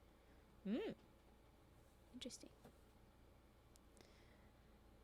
Alright, so tomato seed becomes fully grown tomato plant. All tomatoes, 12 on each plant, which was just one, right? Anyway, were ripe and juicy, reported to be quote-unquote very tasty. Small watermelon, 0.8 kilograms, becomes 11.1 kilograms, or 24.5 pounds of watermelon. I don't know what the 0.8 kilograms math is. But anyway, reported to be very sweet and tasty. Making food and not eating it, uncanny. Alright. Grass seed, one of them. It says in brackets, it just has one. So singular grass seed. Became SCP quickly sprouted into a lush green lawn within a matter of seconds. Slight dew on the grass. Cute. Okay. Then a small overgrown hedge became a hedge trimmed and shaped like a dolphin. And then again a small overgrown hedge this time became a hedge trimmed and shaped like a skull. Ooh. You're greater. Everyone's less than you, who just got his food out of the air fryer like 15 minutes after it was done. Nice. That's you. Dew on the grass. It is. You are dew on the grass. It's right there. It happened. It happened. I like the little mermaid tail there. Who is this? Balloona 20 tail? Maybe it's not a mermaid. Maybe it's a whale? Whose tail is that? Okay, anyway. Next. A beluga. Ah, that makes sense. That makes sense. I should have known. Okay. Next is a small Labrador Retriever puppy, Sandy Brown. Became a fully grown bronze-colored Labrador Retriever in peak condition, currently living with Dr. Church. And apparently, whatever it becomes doesn't need any food. So I gotta imagine that means that the puppy doesn't ever shit either. Wow, a dog you never have to take out for the potty? Damn, okay. Sandy Brown sounds like a street name, yeah. But wait, if it doesn't need it, does the puppy still eat? Because, it could be like in the tastes, no? And oh my goodness, okay, after the next one I gotta ask how that dog lives. But anyway, feed the doggo, right? I swear staff using 124 once tried to grow a bullet. The bullet became an unignited small nuclear bomb. I don't think that works. It would have to be biological, right? You pulling our legs. Okay. A small Caucasian fetus, male, so a fetus, so not alive. This is not a baby. This is something that was never born, so gotta be dead. And data is expunged, but they have a link. What kind of data expunged is that? Oh goodness. Okay. We're just gonna slyly copy that and put it in the list for later. Don't ask me, unfortunately can't give much. Alright. Anyways, the little fetus became data expunged. After killing 6 personnel, the subject was terminated by SCP containment team. So, if that fetus became evil, or at least very, very, very violent, why did the puppy not become an aggressive dog, Anyway, okay. Maybe that Caucasian fetus, that little thing, that fetus would have become a very violent person if it had been born. Maybe that's why. Meanwhile, the puppy was always meant to be a sweet little puppy. I don't know. Okay. Next, a piece of hard candy became a humanoid construct composed of hard candy. The significance of this is unknown, it says, and then it has a link to that. Oh, sorry. Did you ever get Riz to work before? Because I know that some of these commands have a very severe cooldowns, because that could be why. That could be it. Okay. And then finally, a fly larvae became data expunged, and level 5 lockdown was initiated. Ooh. But that's the end of 124. It was 58%. Ah, okay, so yeah, so it's a very...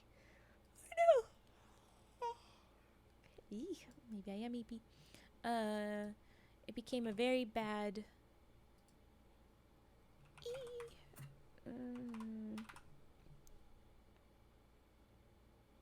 I think, yes.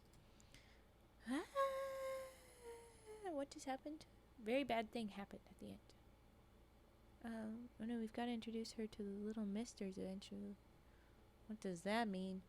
The bullet we used was candy. The candy then became the nuclear bomb shaped candy. One of our researchers got slight radiation poisoning. Ah. Okay, I go ahead. See, I did read that one. The next one.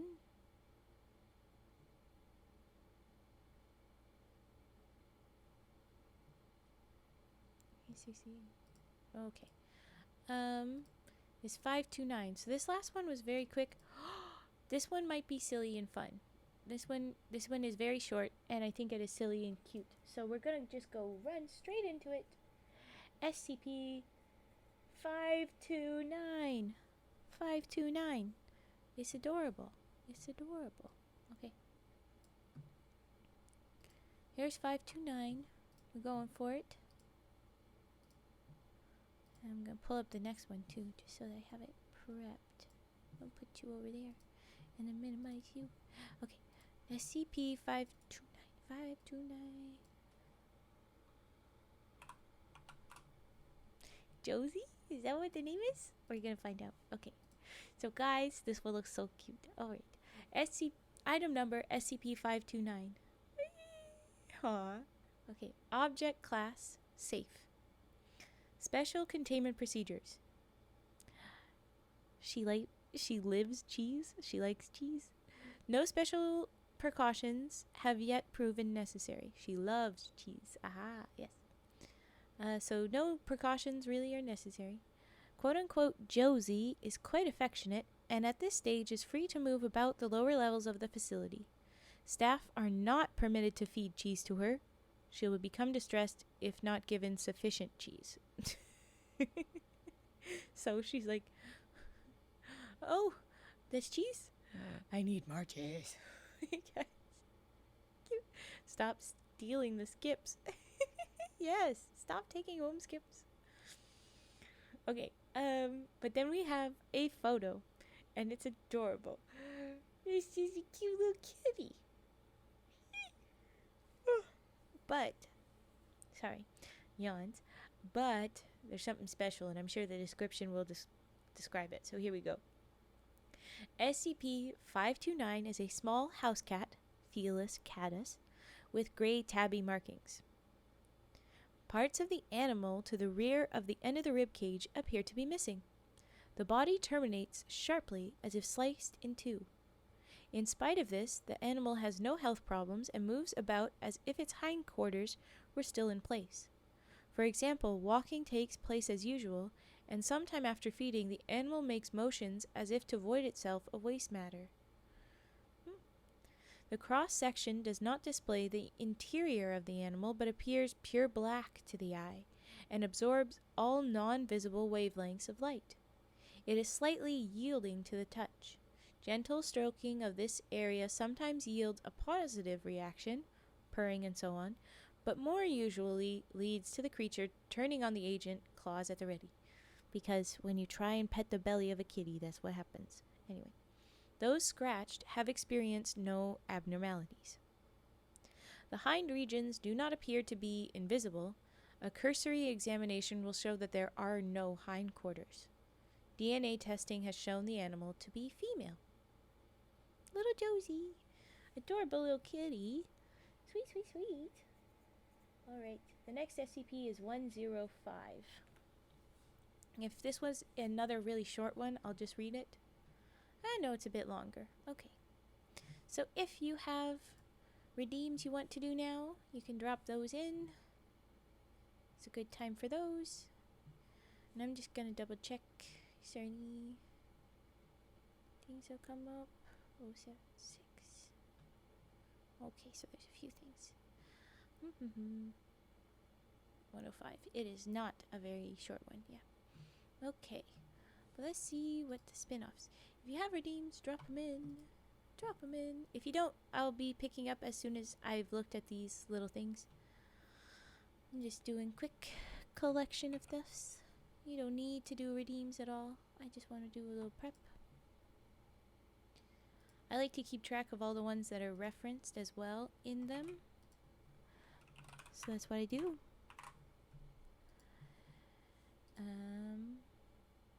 Lately though, a lot of the links have been like pushing back. It says, this is not a private connection. I'm like, yes it is. But something going on. How many SCP have you done? I don't know how many I've read at this point, but I have a list and I could count them up if I bothered to. There's a long list. Okay.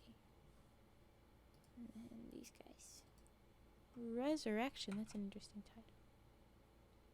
Okay. Last one that we're inputting. Looks like there's no redeem, so we're gonna go straight ahead. They keep making them. Yes, there's a ton of these. So the way that they are written is different people can be the authors, but you have to go through like clearance with them. You have to get okayed with them that you're a good author of these. You have to submit them, and they have to follow the same rules as other stuff, and you can't step on another SCP's toes. So you may not have read this one. It might be, you know, pretty well the same. So it's a giant collection, but they've got lots to it. Okay. A few people have submitted them. I've seen somebody say, I submitted this to them, but they didn't take it. So we've seen somebody else's attempts at it. It's very cool. But alright, here we go. SCP-105. Item number SCP-105. So it's like an assignment, no plagiarism. Yeah, well, kind of. It's like we have to keep canon that, you know, there's not a second one like this and whatever. Not exactly plagiarism, but if we already have that, what you write might try to negate other ones, so we can't do that. Okay.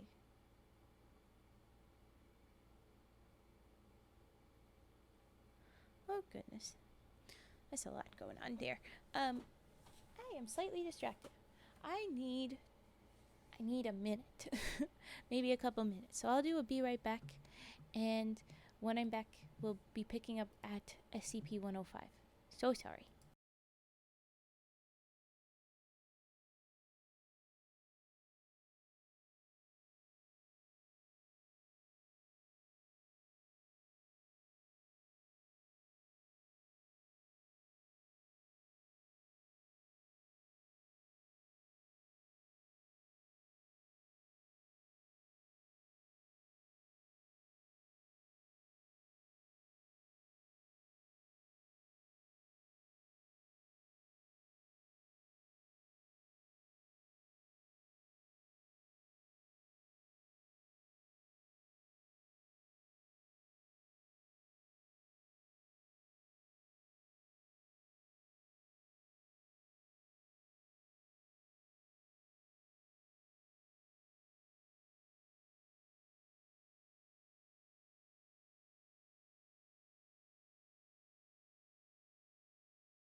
Okay, I am back. I am back. Alright, straight into 105. Here we go. Here we go. Item number SCP-105. Object class, safe. Special containment procedures. SCP-105 is implanted with a tracking device and is currently housed at Site-17. SCP-105 is currently allowed Class 3 restricted socialization privileges with approved site personnel, granted based on continued good behavior and cooperation with Foundation personnel. I'm about to start laughing because, well, the photo here is that SCP-105...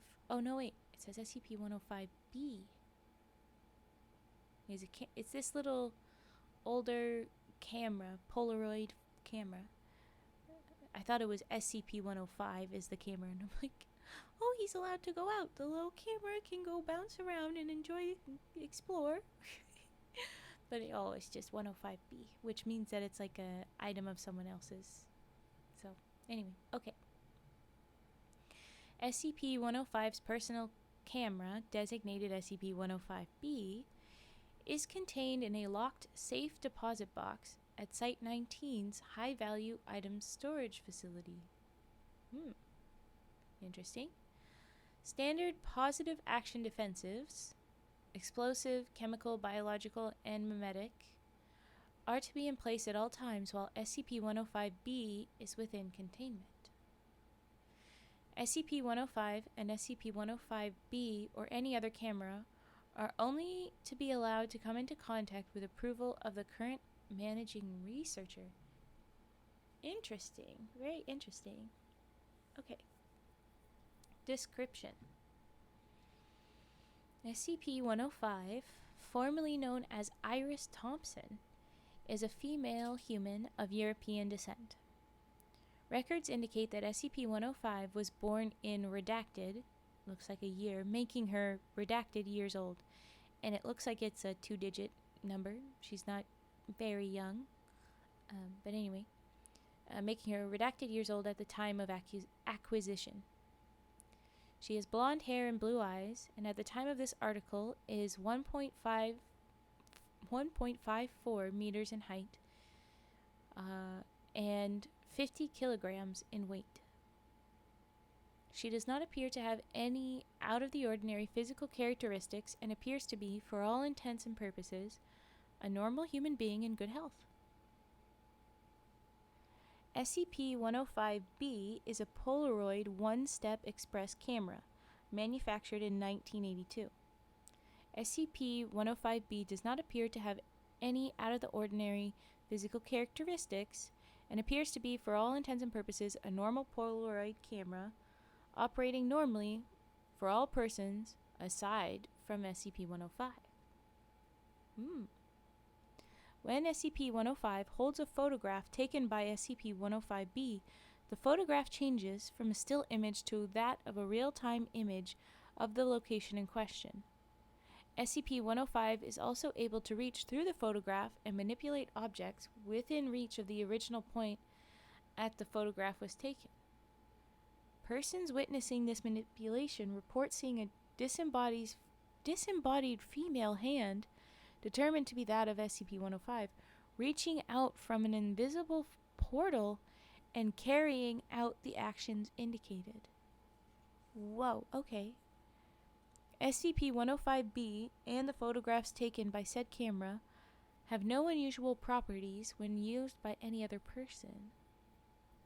SCP-105 has demonstrated limited ability to manipulate objects through other photographs, but can only achieve fine control using photographs taken through SCP-105-B. So far, SCP-105 has only been able to significantly advance her ability by using photographs taken by SCP-105-B. Alright, interesting.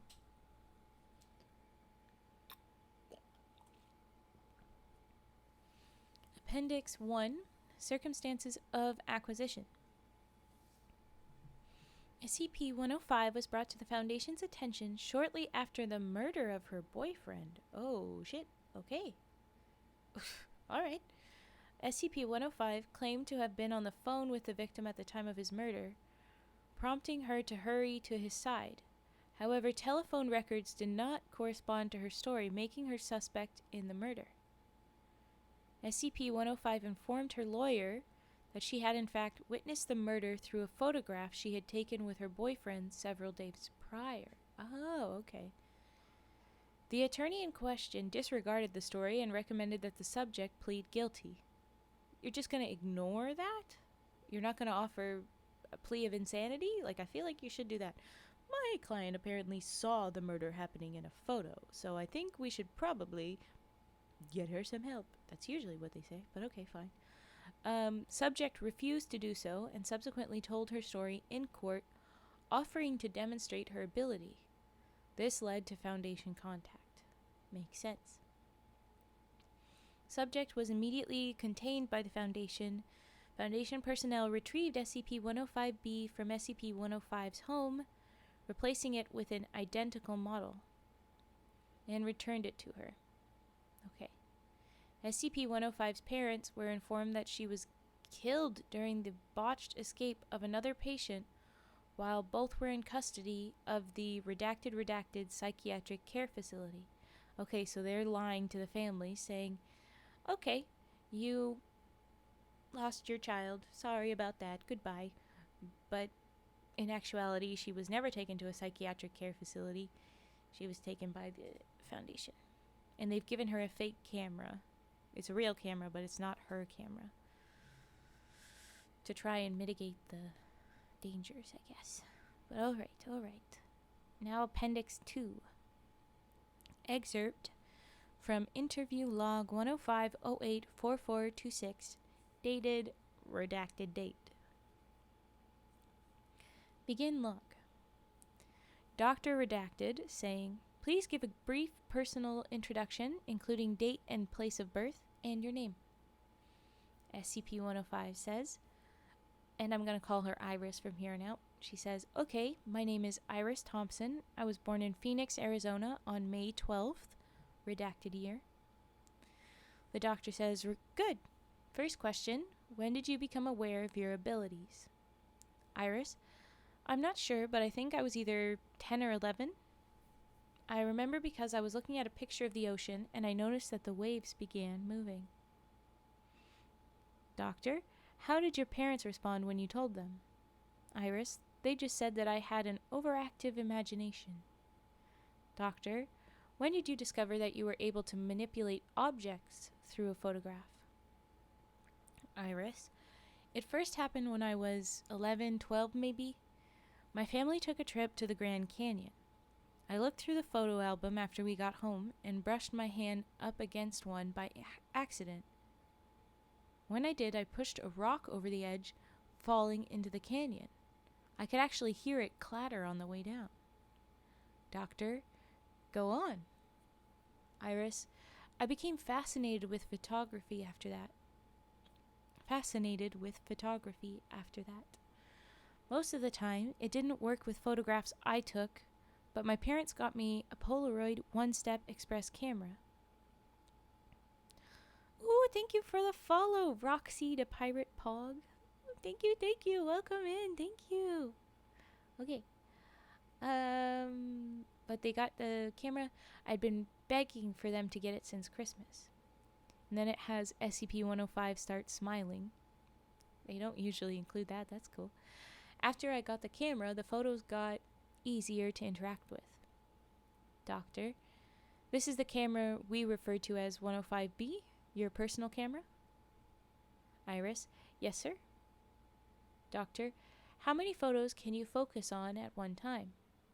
Iris, I've gotten up to 10 at once with my personal camera, but I'm sure I could do more eventually. Doctor, what is your impression of your time with the Foundation so far? SCP-105 remains silent here. And then the doctor says, please do answer. We don't take offense at these things. But you're asking for this, so you're going to use what she thinks of you as some sort of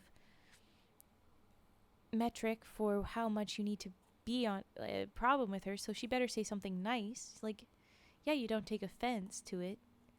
but you're gonna take note of it and treat her worse.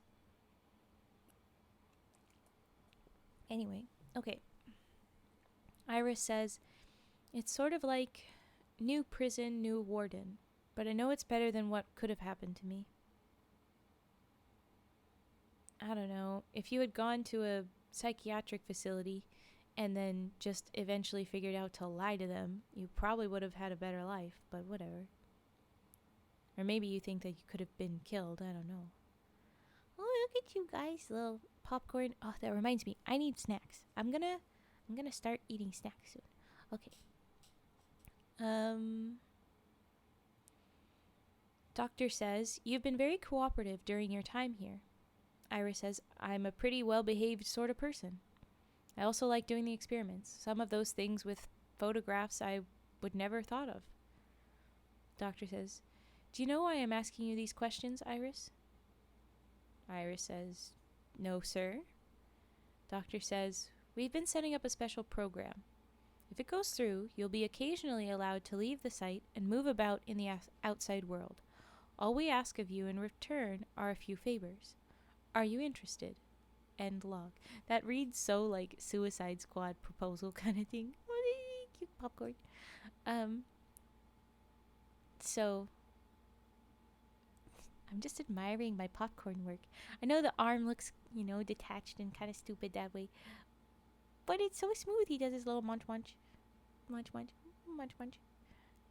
It's smooth to where what it could have been. Anyway, so I'm happy with how I did that again. It sounds like they're setting her up for like some sort of Suicide Squad thing. It's kind of funny. That's our timer looking like. Oh. We're at 4 hours 34, so I'm an hour and a half over. And we were at 17 subs. Oh, no one did the math. Okay, I need to finish this, and then I need to do math, okay? And then I'll tell you the timer looking like. Miranda LaFrog, they really said you can leave, but we may need you to commit some war crimes for us. Basically, they will. They haven't said that it'll be war crimes, but it's gonna be. It's gonna be. Oh, you'll calculate it, Fet? That would be great. So we've got 17, but Pudgy Tater said that they did renew and it wasn't clocking, so it might need to be 18. And then with the bits that were donated, that's 500 bits, so that means an extra 5 minutes as well. Trying to plan my own snacks and such, that's all. No pressure or rush. Oh, of course, of course. Alright, so now we're moving on to Addendum 3, though. This addendum, History of Service with Mobile Task Force Omega 7. So yes, 3 hours, 5 minutes. Perfect. Well, we are 1 hour, 35 minutes. So, yeah, exactly. We are halfway through that 3 hours. We've got another hour and a half left. Unless you extend it, folks. I'd love to be extended. I'm here and prepped and ready for a very long stream. So let's get some stuff done. No, okay. Task Force Omega 7. So she did get pulled into a task force here to do some war crimes. We just know it. Did Raven just promote Cage sending money?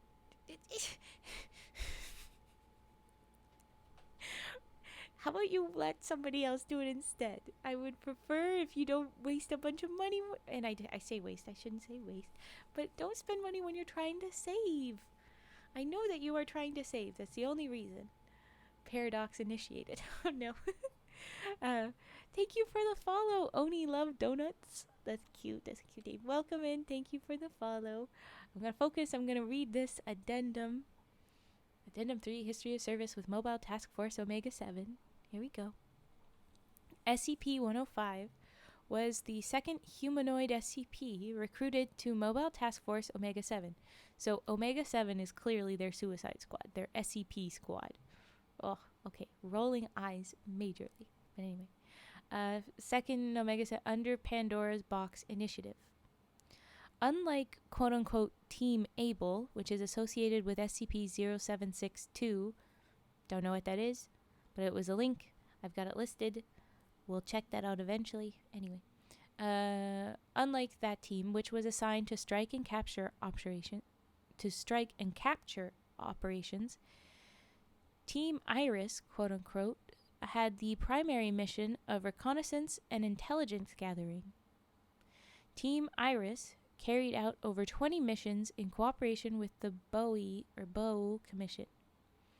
These missions were carried out swiftly and without incident.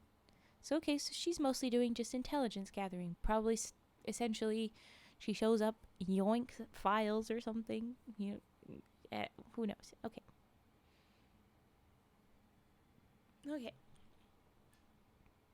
Oh.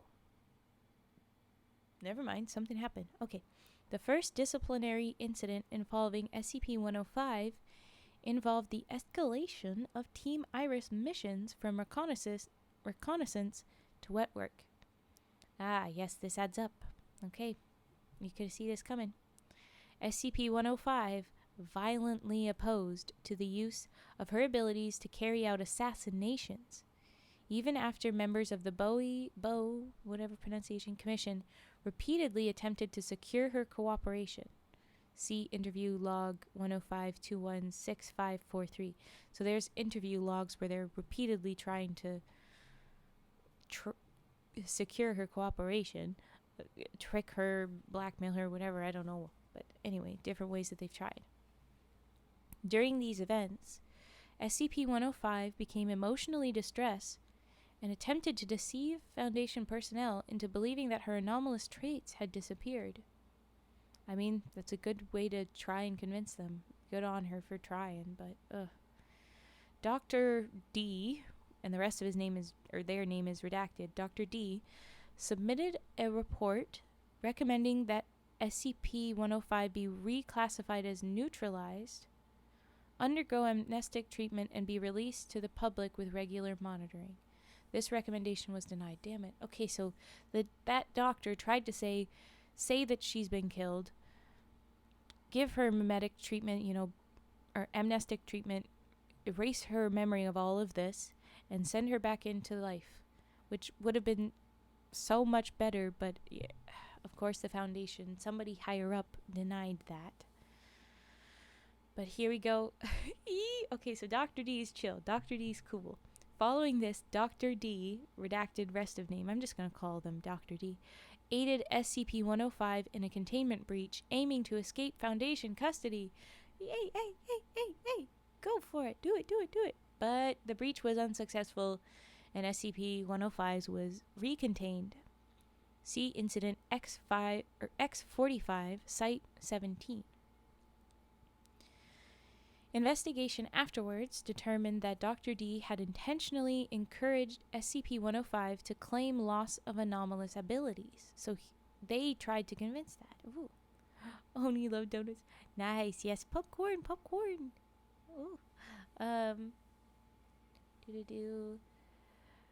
SCP-105 re-demonstrated her anomalous abilities in exchange for restoration of limited privileges. Okay, so they forced her into that so that she could probably, when they say limited privileges, it would have been something awful based on knowing her anyway. But okay.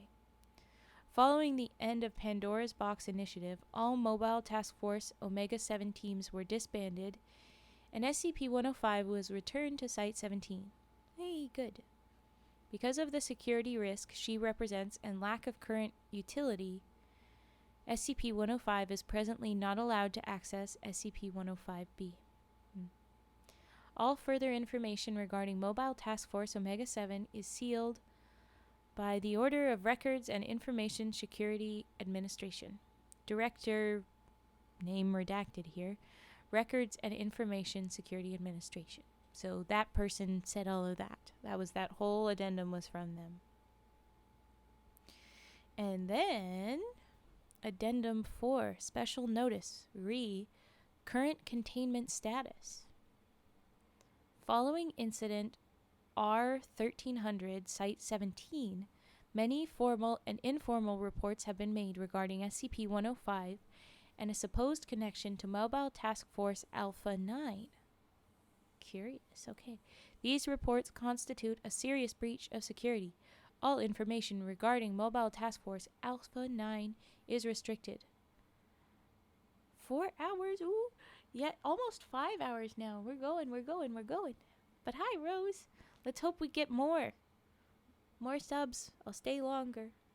We have about an hour and 20 minutes to go still. We're looking at a total of 6 or so far. Yes. Yeah. Hi again. Yes. Okay. Where was I?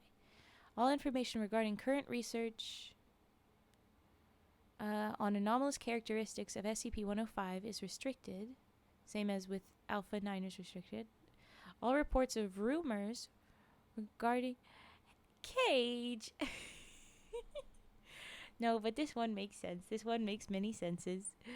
Let's drop some money, frogs, for the subscription here. We got another 10 minutes added to the count. Let's give you another sub.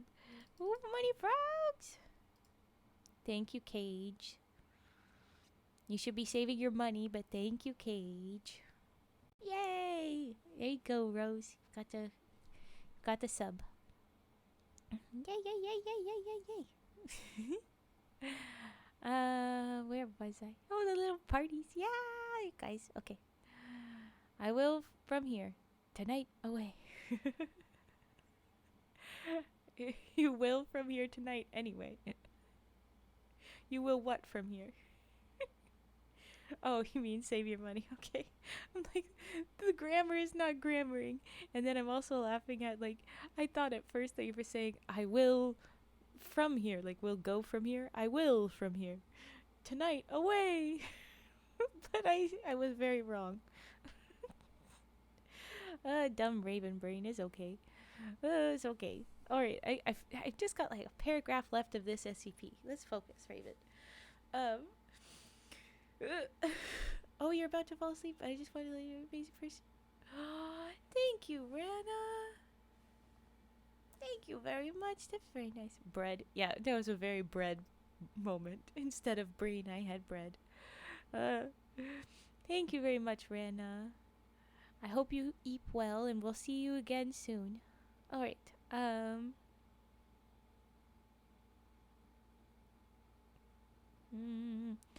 all information regarding all reports or rumors regarding any current or recent use of SCP-105 as a Foundation asset are to be considered categorically false and should be reported to the Records and Information Security Administration. AKA, they're totally still using her. They're just keeping it secret and probably doing some major blackmail on her. Wow. Okay. Director, this is from Director, redacted, different director from above, Records and Information Security Administration. So clearly they've got a new director, and this director is saying, just lie about it. And if somebody says we're lying, fuck them up.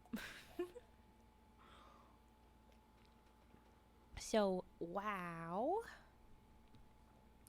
We've only got 2 more subs before the next... Oh my gosh, how did I not have this? I thought this was up. Oh, I made it go away. I hit it. Okay, there it is. Damn. Okay, so we've only got 2 more subs. I just realized before we get the frog backstory. The frog backstory is up. But that was 105. And our next one will be 732. Let's do 732 next. If you have redeems you'd like to drop, do those now. We'll be doing 732 next. I'll cover SCP agents' ears if we get there. That sounds like a good idea. Thank you. Yes, good catch. I won't be reading it tonight.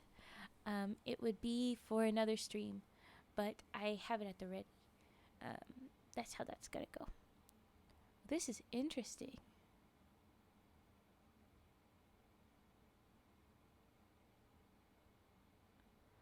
This is super weird. 732 looks very weird. Question: what does chat with chat whisper mean? I'm not sure I know. If you mean the redeem... Boy. That's all. Boy. Well, there you go. Trigger word redeemed. That's very nice. If you mean the redeem whisper, I'll do a whisper, like I've just had the trigger word. It's what I say, so you can tell me. You write out what it's to say.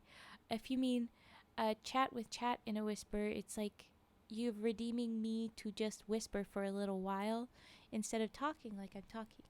I can't do it for a very long time. If you didn't know, if you whisper for a long amount of times at a time, it's about the same effect on your vocal cords as screaming for a long time.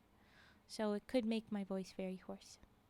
Ooh, another singing frog. Okay, let's do some singing frog. Chicken nugget. Chicken nugget. That was cute. It's so funny how people redeem such silly little things. I love it. Okay, put that away. Now let's do singing frog. Woohoo, woohoo. Okay. And that's what we want. And let's make it singing frog. It makes me happy. I'm glad you're happy. Okay, we'll do singing frog again. Oh my god, brain. That was very bread moment. Ugh, I just did the same thing a bunch of times. Ooh, and then tin and plastic jar. Look at y'all. Okay, let's do this. Let's do it. Frog time.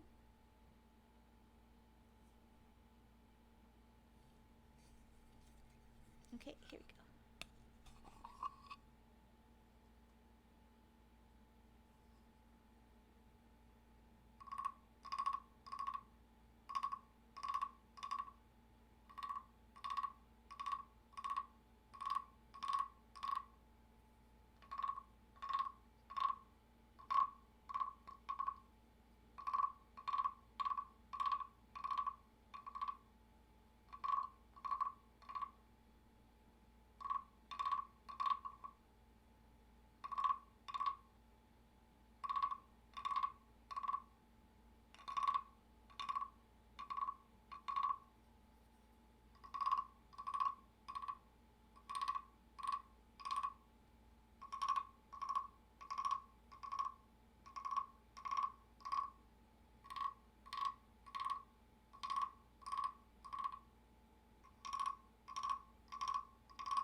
Yes, now you hear it. Now you get that it's a frog. Ribbit, ribbit, am I right?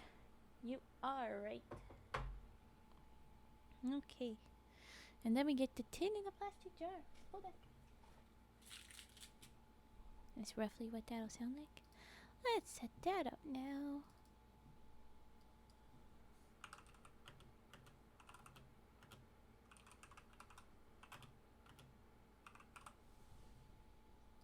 Okay. Here we go with this guy. Go.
there you go. There was a tin in a plastic jar. Okay. There we go for that. Our next one is 732. Yes.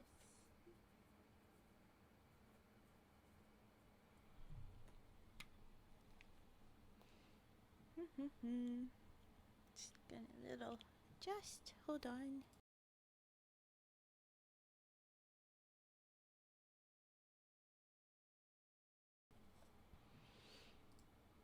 All right. Let's do 732. Good. Yeah. Okay. Let's go back to these. And 732.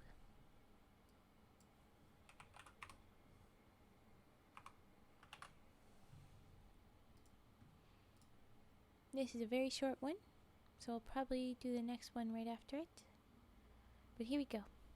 This is going to be chaos. Just a lot of chaos.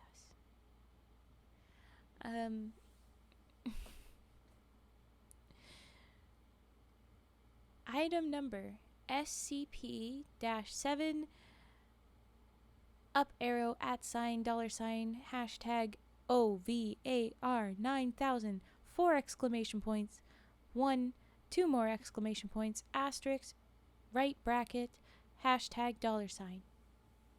What? So it's just like keyboard smash right after the SCP. I didn't even get through at 732.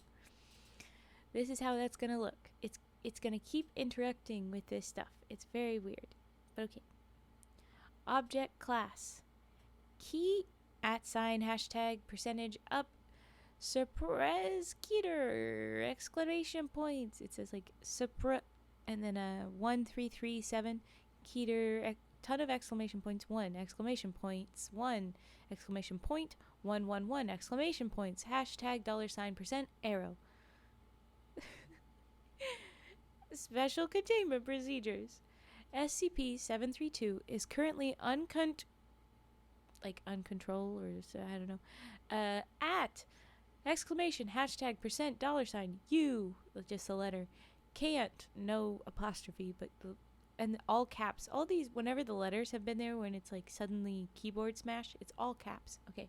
You can't, he's invincible, exclamation points 1 exclamation points 1 exclamation point 111 exclamation points at hashtag $ weather, so however got contained or interrupted there, weather, if containable, let alone contained, SCP-732 should be kept away from all vital records and should be at hashtag $ 3 up arrow at 417. Subject must be provided. Oh, okay. No, wait. So this is italics, but it's not all caps. And it was after the keyboard smash and before the secondary keyboard smash. So I think that this is SCP-732 interrupting, but doing a very sly version of this. So it says, subject must be provided with a 1,500 room mansion and a secret lab with which to combat crime and villainy. He wants to be Batman. At hashtag $ 5 %86 at and symbol no, not apostrophe. Freaking asterisk. There you go, brain. And then LL. So it must be all, I think is the word. All compromised records must be destroyed to avoid further contamination of our database. So you better destroy this. Okay. Description. SCP-732 is a force or entity which, it's interrupting the word which, hashtag %arrow and at, and then it's trying to be sly again. It says subject is impossibly witty and charming, arrow and asterisk, right bracket, % and, at, and then it says NGES S. But I don't know what that word was. Ungs our records into a fan fiction rambling, I guess gets mixed up. When it interrupted again with keyboard smash, $, percentage, arrow, and trying to be cool.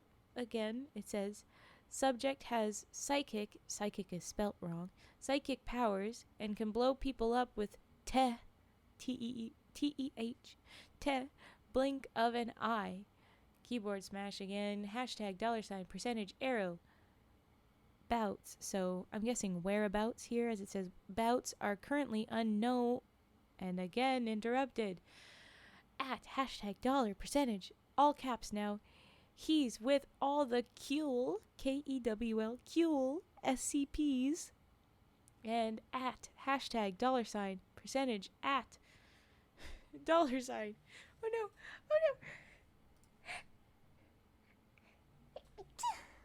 Oh goodness. Okay. That wasn't obviously gonna be a sneeze, I'm sure, but oh my gosh, it attacked me. Oh, and then a yawn, jeez. Thank you, Cage, thank you. Oh my goodness, okay. Ugh. Alright. Cute bees. Thank you. Thank you. Oh my goodness. I wanna cry now. My eyes are weird. Okay, I don't know. So he said with all the cool SCPs, and then it picks back up into the normal words. It says queries, so maybe inquiries into the nature of SCP-732 have met with little success. And then it doesn't interrupt a word, it just jumps in.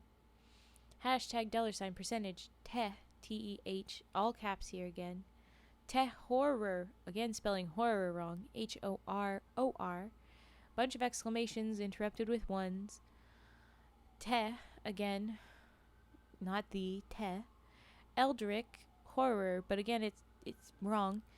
We've got Eldrick is interrupted E-L, and then lowercase d suddenly, and then R-I-C-H, all caps again, and then horror, misspelt again, H-O-R-O-R, not the double R, and then exclamation points and ones interrupting, and then at hashtag, and we get back to the proper thing. It says while, so while, I guess. While there is no certain evidence, it is theorized that UK spelling? No, that's not how UK spells it either.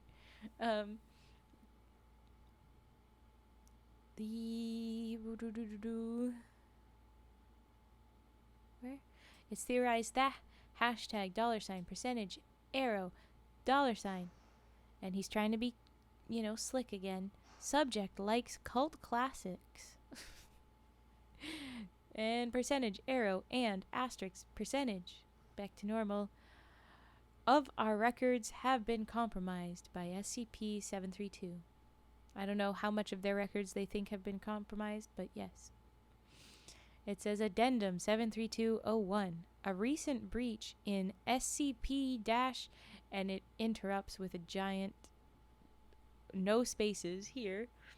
It says exclamation point at hashtag I apostrophe man orphan with no family but lots of money bwahaha.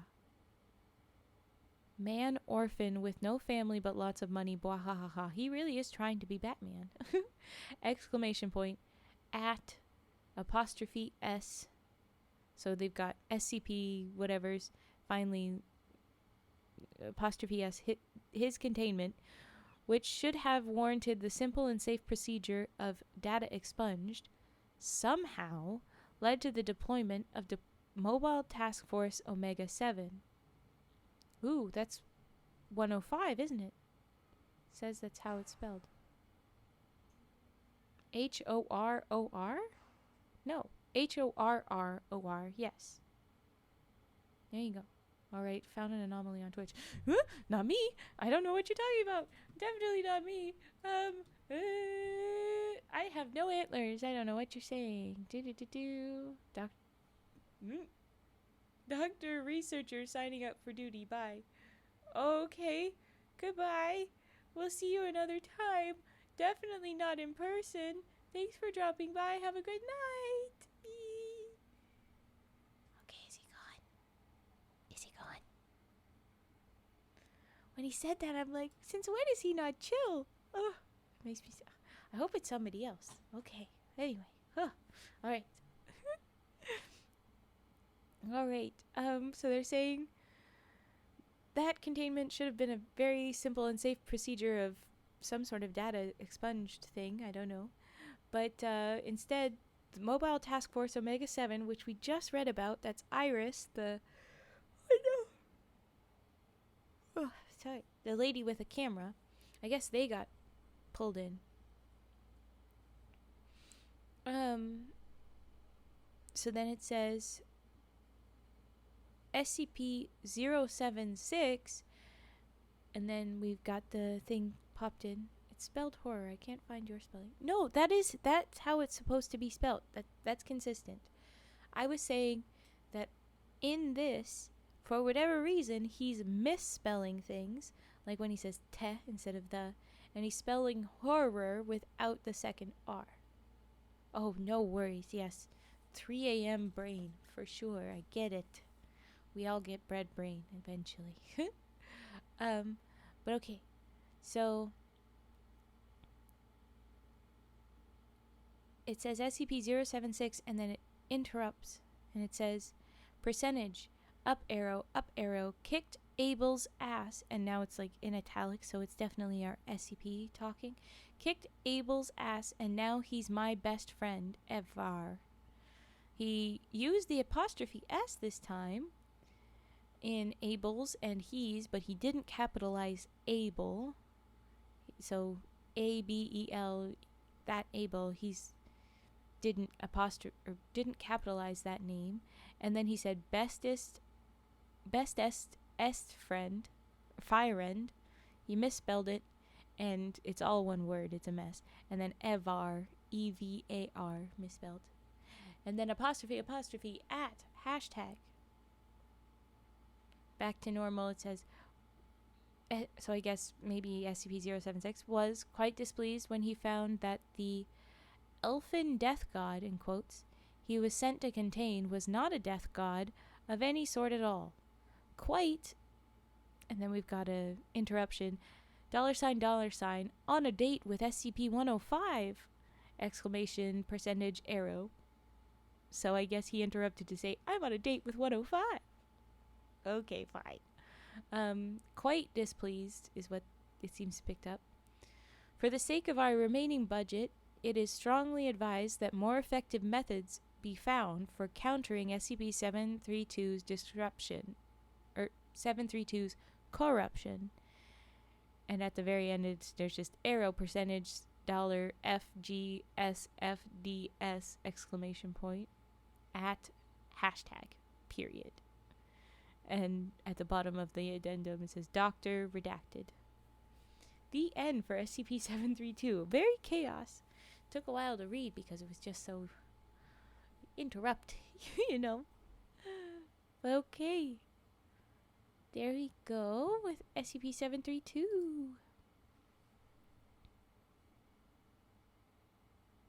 Where are we at? Just did 732. 423. What's this?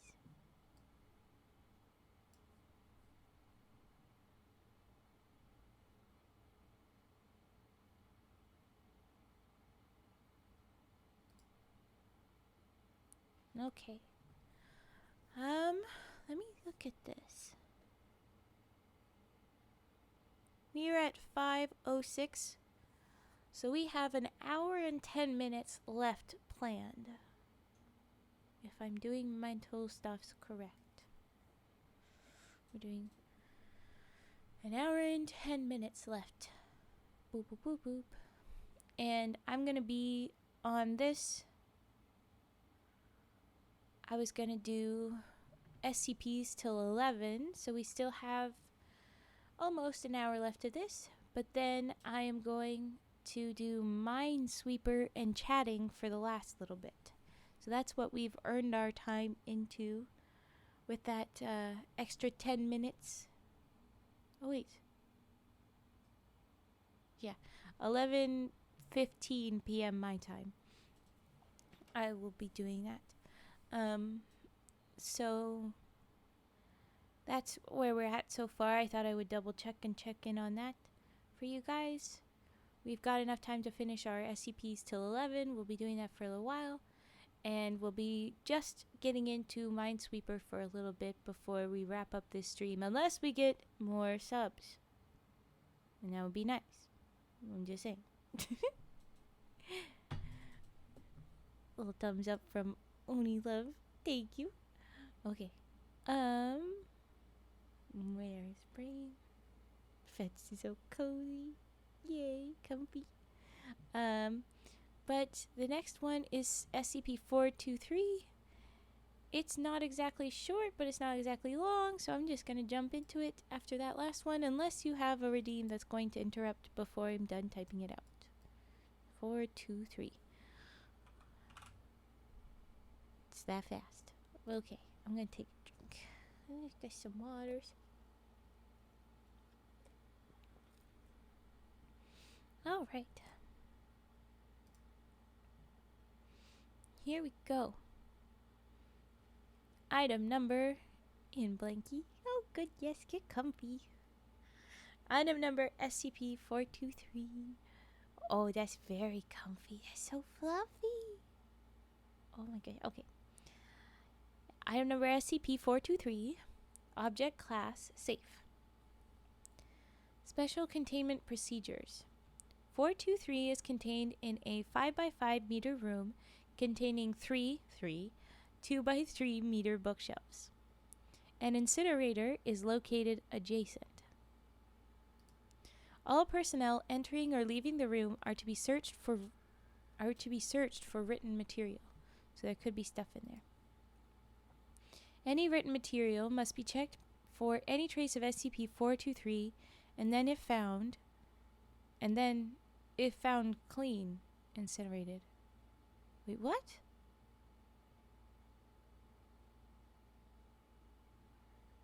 I'm a little lost. It's saying if...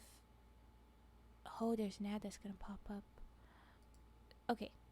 We're gonna snooze this ad. We're gonna try and keep going. If it's found clean of 423, it's supposed to be incinerated? Kind of weird, but okay. I don't know. At night, SCP-423 is to remain in a small, plain journal marked 423. Failure to remain in this journal at designated times will result in loss of reading material outside of scheduled experiments. Okay, so we're using... 423 likes reading. Interesting. Description. SCP-423 has no physical form. Cool. It appears to exist entirely within textual narratives. It was discovered in a used bookstore in Redacted, Texas, on redacted date 19 redacted, so sometime in the 20th century, in a copy of Tom Sawyer. The book was purchased by Agent Redacted, who located it during a routine search. Agent Redacted brought the book back to Sector 28 as instructed. The book seemed perfectly normal except for the inclusion of a character named, quote-unquote, Fred, who was not known to exist in any other version of the story. However, it was not until it was left by a copy of Moby Dick that the anomalous nature of SCP-423 became clear. SCP-423, I guess, Fred, is able to enter textual narratives, inserting itself as a minor character. The details of the character vary from story to story, but it is always named Fred or something similar, and its role in the story is usually minor. Physical descriptions of the character are rare, but it usually appears as a human male of average height and middle years. However, this can change depending on the nature of the narrative. He has appeared as a student in narratives focusing on children, and thus presumably of an appropriate age, or even as non-human in narratives where humans are absent or rare. At no time is his appearance remarked on being unusual by other characters. Okay. SCP-423 is able to move from one narrative to another voluntarily, provided the two works are within 1 meter of each other. The process takes up to 3 minutes, depending on the length of the new narrative. The entire narrative changes at once, the text on all pages seeming to move. Occasionally, the length of the narrative changes. In some cases, the text grows smaller or larger to fit the page count of the book. It is only able to appear in physical textual narratives. It cannot enter electronic storage or affect purely visual narratives. If placed in proximity to a graphic novel or other form of sequential art, it will change the text boxes and dialogue bubbles, but will not affect the pictures. Similarly, illustrations in a textual narrative do not change, even if they no longer match up to the narrative as affected by SCP-423. It prefers fictional narratives, however it can enter any narrative that has characters, including anecdotes, biographies, and research notes. See Addendum 4231. It can enter a narrative that it has already exited. If it does so, the new narrative typically differs from the last time SCP-423 entered the story. However, it has displayed a preference for narratives it has not yet entered. Okay, cool. It is currently unknown what effect dying in a narrative would have on SCP-423 despite the best effort of researchers. Interesting. SCP-423 displays a strong grasp of narrative principles and is usually able to predict the best response in a given circumstance to avoid danger to itself. It has, however, displayed minor injuries. Ooh.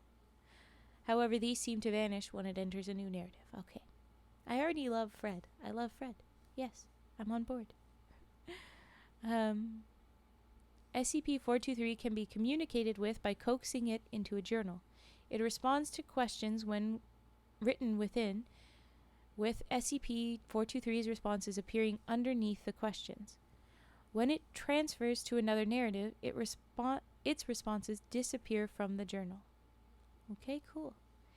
It has been largely cooperative since its containment. I'm going to just snooze. It's just a little bit longer than I can go. Oh, welcome back, LaHonk. Hello, hello. You asleep? That's nice. I'm glad you got eep. It has been largely cooperative since its containment. Its only requests so far have been for more narratives. It has expressed a preference for narratives with a large number of background characters, as this makes it easier for it to blend in and, quote-unquote, watch the good stuff. I love that.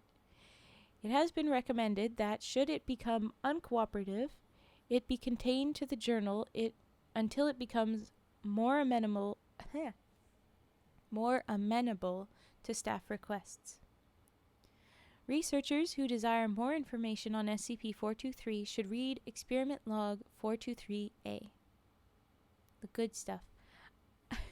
I'm guessing it just means, like, he wants to watch the action and everything that happens. He doesn't want to be involved in it. The big fun stuff since he likes fiction, I'm guessing very dramatic things that he could be watching. Anyway, okay. Addendum 4231. This should be fun. Researchers are reminded that all physical written material is potential habitat for 423, and that all notes should therefore be taken electronically. If written notes must, for some reason, be taken, be sure to check data for addenda from, quote-unquote, guest researcher Fred. He's a guest researcher when he puts himself in. That's so cute. Okay. And then finally, Addendum 4232. Okay. You'll see in a second, Cage. 4232. The use of SCP-583 to destroy SCP-423 has been suggested. While the SCP is not slated for destruction at the present time, it has been noted should circumstances change. Okay, well, what is 583? I'm gonna go Google. By that, I'm just gonna click the link. It's a Sony color collection of 60 to 90 minute mini DV videotape. Case composed primarily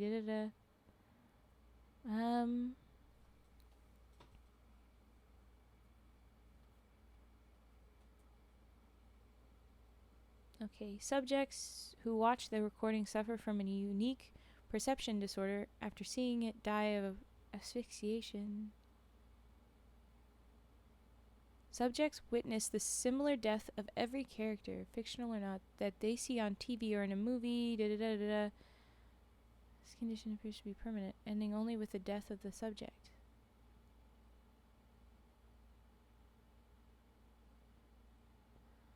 Huh.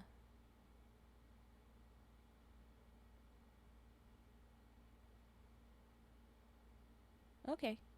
Well, that's interesting, because the description is a video. But I gotta wonder, how would Fred be able to watch this video? That would be the real question. Lahonk! Thank you for getting that sub to do. Let's drop some frickin' money frogs. We've extended another 10 minutes. Woohoo, woohoo. Yay! Look at that, look at that. And it's done. And another, oh my gosh. Lahonk, you brought us to 20. You brought us to 20. We're gonna get the Frog backstory in another stream. Yay, yay, yay, yay, yay. Thank you, Lahonk, for gifting. Look at that. Eep, eep, eep, eep. Thank you. Yeah, now you can try out all the frogs. They're fun, they're fun. The money frogs, they are a 7 TV emote. I keep forgetting to tell people that.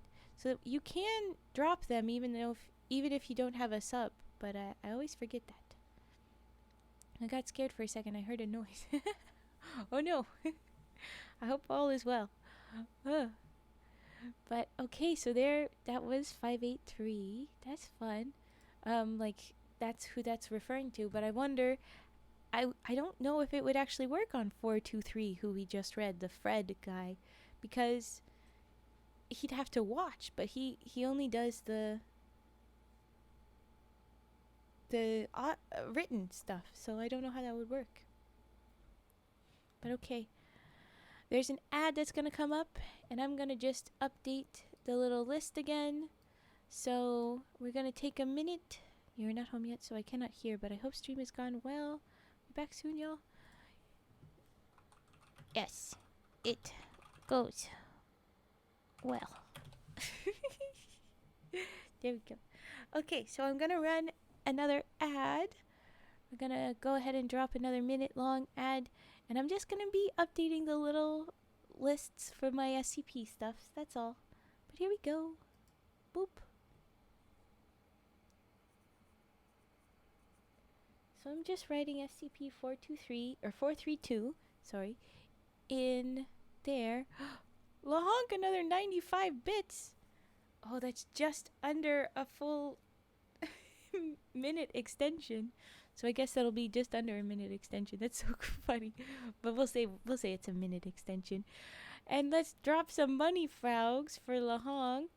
If you can hear me, you should do that. Lahonk the legendary. Really though. Oh my gosh. Okay. And I need to update this info. So that's another minute as well. Redo the math on that. I need to keep doing the maths repeatedly, basically. Okay, I need to update this. I just need to do this. Ooh, I accidentally skipped one. 173. But we'll get to it. We'll get to it. Okay. Insert the link for that. No, not that. Okay. We'll try again. I didn't do any of the stuffs, so I'm sorry, but we need another second. Hold on. Copy, and then back. Oh, you guys just doing hugs and the stuffs? Well, bonks first, and then Turtle the bonkandary. Glad I forgot to stream somehow, or I would have been in much earlier. It's all good. We all have brain being bred moments. I do not blame you, but I'm glad you're here. Good to see you. SCP 583. It says it right there. Come on, Raven. 583. There you go. Apply that. And then this is insert link is experiment log. And I might have misspelled that, but that's fine. It's just for me. It's not for you guys. Click. And a copy. And I go back. Nope. Undo. And then I boop. No, boop. Okay, there you go. Alright, the list is updated. I can breathe. Breathe, Raven. Pull up the next SCP. Good, good, good, good, good, good, good. If you used love recently, it has a personal cooldown. Yes. When you don't include a name, it's supposed to go to me, but it doesn't always work. Hey, you gifted to Vi! Yay! Another sub. Freaking heck, LaHonk. But let's drop some more money, Frows, because LaHonk keeps dropping the monies. What the heck? Woo, woo, woo! Money, money, money, Frog. Look at that. Let's dance some rats. Rat dance. Rat dance. For Vi. We love Vi over here. Okay. Well, let's see that that's prepped. It will be 173. Alright. Long, take care of you. Yes, agreed. But he is very sweet. Being very sweet. Well, I say he. I don't know your pronouns. I should not say. LaHonk is being very sweet. Ducks. The duckies are so cute too. Okay. Focus, Raven. We'll tuck this away again. The next one is 173 and it's super, super short. So we'll read that. Ruin? We've got a gift sub to Ruin. Okay. Turt. Thank you for gifting, Turt. Oh my gosh. Okay. Oh my gosh. You guys are sending me 500 directions. I'm about to read the next one. We're gonna have to drop some more money, Frogs, though. Boop, boop, boop. I should update you guys because you're doing all of it right now. So, oh, thank you for the follow, Apple Blossom VT. Thank you, thank you. Welcome in. Just so you know, you can see the milestones. Yes, yes, yes. Some of the things that you could know. So based on who does the most subs, currently at the top is still Pudgy Tater, and then Cage, and then LaHonk. Whoever drops the most there, I'm going to be letting do the emotes choices, because we've got a couple more slots of emotes. I'll let you choose if we just have those two. I'll let Pudgy pick one, whoever's the first, but that would be Pudgy for right now. They get to pick the next emote that we're going to make, because we've got some ideas, and they can tell us which one to go with. And if we were to somehow get enough sub points to open up more slots, I would let the first, second, and third each pick one. Technically an emote, so I mean... Oh, who? What? Huh? I'm sorry. I don't even know what you refer to because my brain is bred. But yes, the first, second, and third we get to pick emotes if we unlock one more. And that will take a long way. So, like, I don't think we'll get there. But if it were to happen, it could happen. Alongside we get Frog. Yes, you get Frog emotes. But yes. Yes. And then, so some of the things we have unlocked enough time that we're going to be dipping into a little while of Minesweeper and Chatting after this. If we get enough subs to go for after even that couple of hours, it will be based on where we're at. If we just get enough to extend, what I'm going to be doing is we're going to be rereading some of the favorite fairy tales. So the ones that I have put smiley faces and exclamation points next to, the ones that are the most crazy and fun, we'll go back and read them if we get enough of an extension. And if we were to somehow miraculously get an extension after that, it would be strictly ASMR. I would be doing no reading, no origami, just ASMR stuffs for you guys, and it would be fun. But I'm not sure how that lines up with other stuff that would happen in those things. Currently we've got 22 subs. Oh, my brain. It's not 20. I put 25. Okay, well, I already said that we would do the Frog backstory, so we're going to do the Frog backstory. But the next thing would be Spicy Stream at 50 subs. We would be doing the next sub thing. We've got the next stream thing that I'll do, not in this stream, but in a different stream. I'll do a Frog backstory at some point. And then the other one would be a spicy stream if we get to 50. But that is not for this one. 75 is an accent in this stream if we were to get there for 1 hour. 100 would be chat chooses my nails. So we would do a quick hand cam where you guys get to choose what to do with my nails. And after that is games. Oh my gosh. Ah! Turd! Thank you. The hype train be going.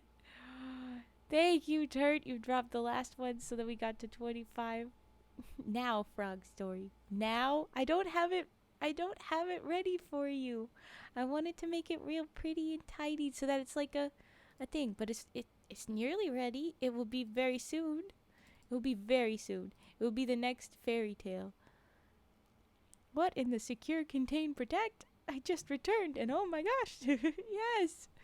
Check it out. We're dropping subs, so we're doing hype train. Thank you, Turd. Oh my goodness. 25 subs. Yay. Oh, you say stretch? I should stretch.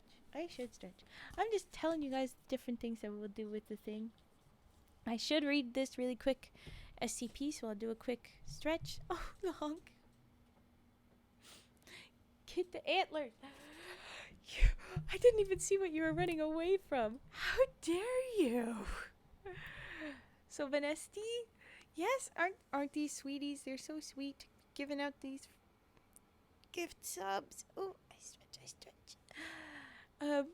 But thank you for that. Oh my gosh. Thank you, Turt. Oh my goodness. Okay, so we are definitely going to get the Frog story. We're definitely going to have fun with that one. It's not far away, I promise you. It might be physically far away. Where did I put it? The way I wrote it out and all fancy for you. Oh, it's not done, but it got fancy. Oh my gosh. Oops. Okay, yes, go ahead. Go AFK for doggo, of course. Have to go look after pups. Better not blink or your neck will be turned into a screw. Oh goodness. Okay, I'll be careful. But thank you for the stretch. Thank you for that. At what point do we get biblical angel raven? I don't know what I did to do that. I don't know what I did. If you want to go back, that VOD is up already and it's still accessible. I don't know if you can like clip that. Biblically accurate angel raven. That was like so crazy. If you want to do that, that would be a silly little one to do, but I don't know what that was. I literally don't know how I did it. You have no clue? I have no clue. It's part of the lore of frogs. I don't know what it was. Well, I guess I'll update your class to Euclid for that angel thing. No! Don't tell them I'm dangerous. They'll try and kill me. I'm definitely not a murderer. I'm not dangerous at all, I promise. Not a little bit. what was it? Basically, I was hiding from our SCP Foundation. Only the GOC will kill you. Oh. Okay. No, I was hiding from him because, well, my antlers kind of give away that I might be somebody that SCP Foundation would want to contain. And oh, you're gonna go clip it. That might take me a bit. Oh, yes. You definitely don't have to do that now, Dirt. You definitely don't. It's okay. I just thought that was very funny, and I'll have to go find it if I do it. I would go find it, but I tried to get rid of my antlers, and so I did, and I was hanging around and doing that. But then next thing you know, all the stuff must be done now. What must be done now? Oh, must be done now. Oh, yeah. Okay, now I understand. Yes. Okay, fine. We'll see you when we see you again. But the like triggers that on the keyboard, the stream deck kind of things. I hit something. I don't know how or what or where, but something must have happened, and it set off everything. My eyes were hearts. I had the backdrop that was like spikes, and it was so weird. It was so nuts. I'll be waiting, Turtle Boy. Need evidence. Well, that's reason enough for you to not do it. Are your antlers not a source of pride as a forest spirit? Why remove them? Oh, literally only removing them to hide from SCP coming to kill me. That's all. That is all. But there you go. We got away, so it was okay.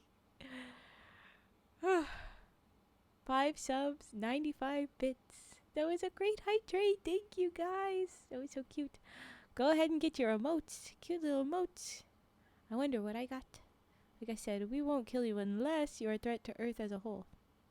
I call bullshit. Do you know the number of times we've read on these where they're like, we better destroy this guy? And it's like, what? I mean, they just talked about let's make a plan for killing Fred.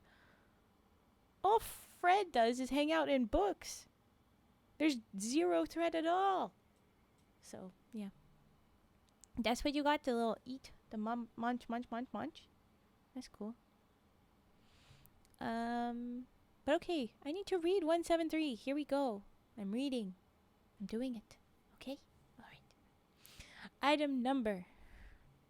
Man, screw Fred. He threw my sandwich away at grade 4. What? This isn't the SCP Fred, I bet. I assume. Okay. SCP-173. Item number SCP-173. Object class Euclid. Okay. Special containment procedures. Item SCP-173 is to be kept in a locked container at all times. When personnel must enter SCP-173's container, no fewer than 3 may enter at a time, and the door is to be re-locked behind them. At all times, 2 persons must contain direct eye contact with SCP-173 until all personnel have vacated and re-locked the container. Ooh. Person crosses road. SCP guys get him crossed slowly. Can't clip sub.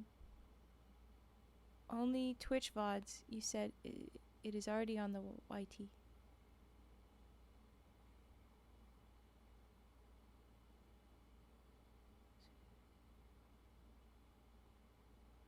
I'm a little confused on this stuff, but you can't clip it because it's already on the YouTube? Darn. I didn't know that was a thing. Okay.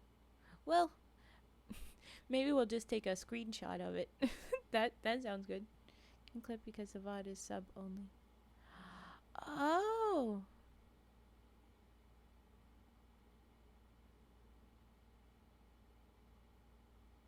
Oh, even though you have it, you can't do. Oh.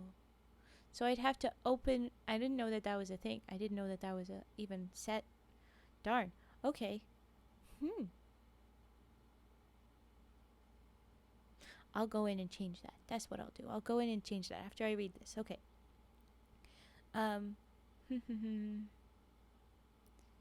It does. It makes sense. Okay. At all times, 2 persons until all personnel have vacated and relocked the container. Description. Moved to Site 19, 1993. So whatever it is came to Site 19 in 1993. I don't know why the grammar gave up there. Origin is, as of yet, unknown. It is constructed from concrete and rebar with traces of Krylon brand spray paint. SCP-173 is inanimate and extremely hostile. Is animate and extremely hostile. There you go. The object cannot move while within a direct line of sight. Line of sight must not be broken at any time with SCP-173. Personnel assigned to enter container are instructed to alert one another before blinking. Object is reported to attack by snapping the neck at the base of the skull or by strangulation. In the event of an attack, personnel are to observe Class 4 hazardous object containment procedures. Personnel report sounds of scraping stone originating from within the container when no one is present inside. This is considered normal, and any change in this behavior should be reported to the acting HMCL supervisor on duty. The reddish-brown substance on the floor is a combination of feces and blood. Ugh. Origin of these materials is unknown. The enclosure must be cleaned on a bi-weekly basis. Yuck. But it sounds a lot like a messed up version of a weeping angel. That's fun. Alright, I'm gonna put this away. That was a fun one, but put that away and then go looking into what that rules are for that. You can do this. I don't know if I can change it right now. I'm gonna see if I can change it.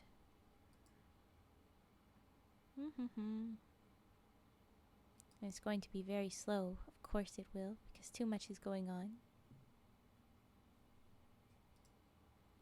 Okay.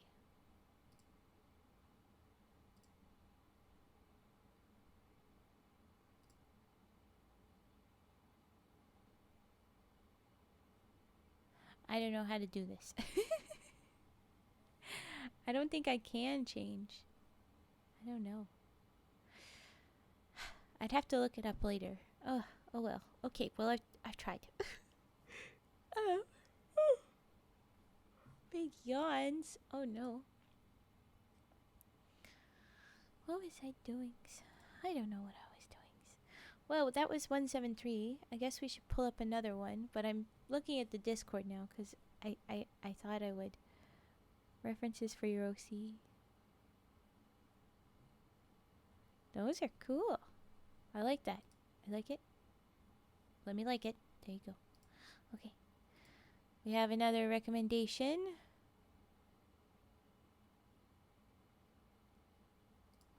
So this is a related story, I think. I don't know what it is related to. I will ask. Do.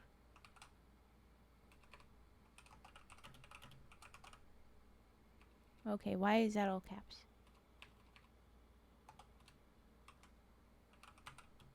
Oh my gosh, it's still not fixed. Biblical Raven clip secured. You just made it through YouTube. Thank you. That's awesome. Okay, thank you very much. Oh my gosh. I'm excited. Let me do that. But I have it open, so it should end up and then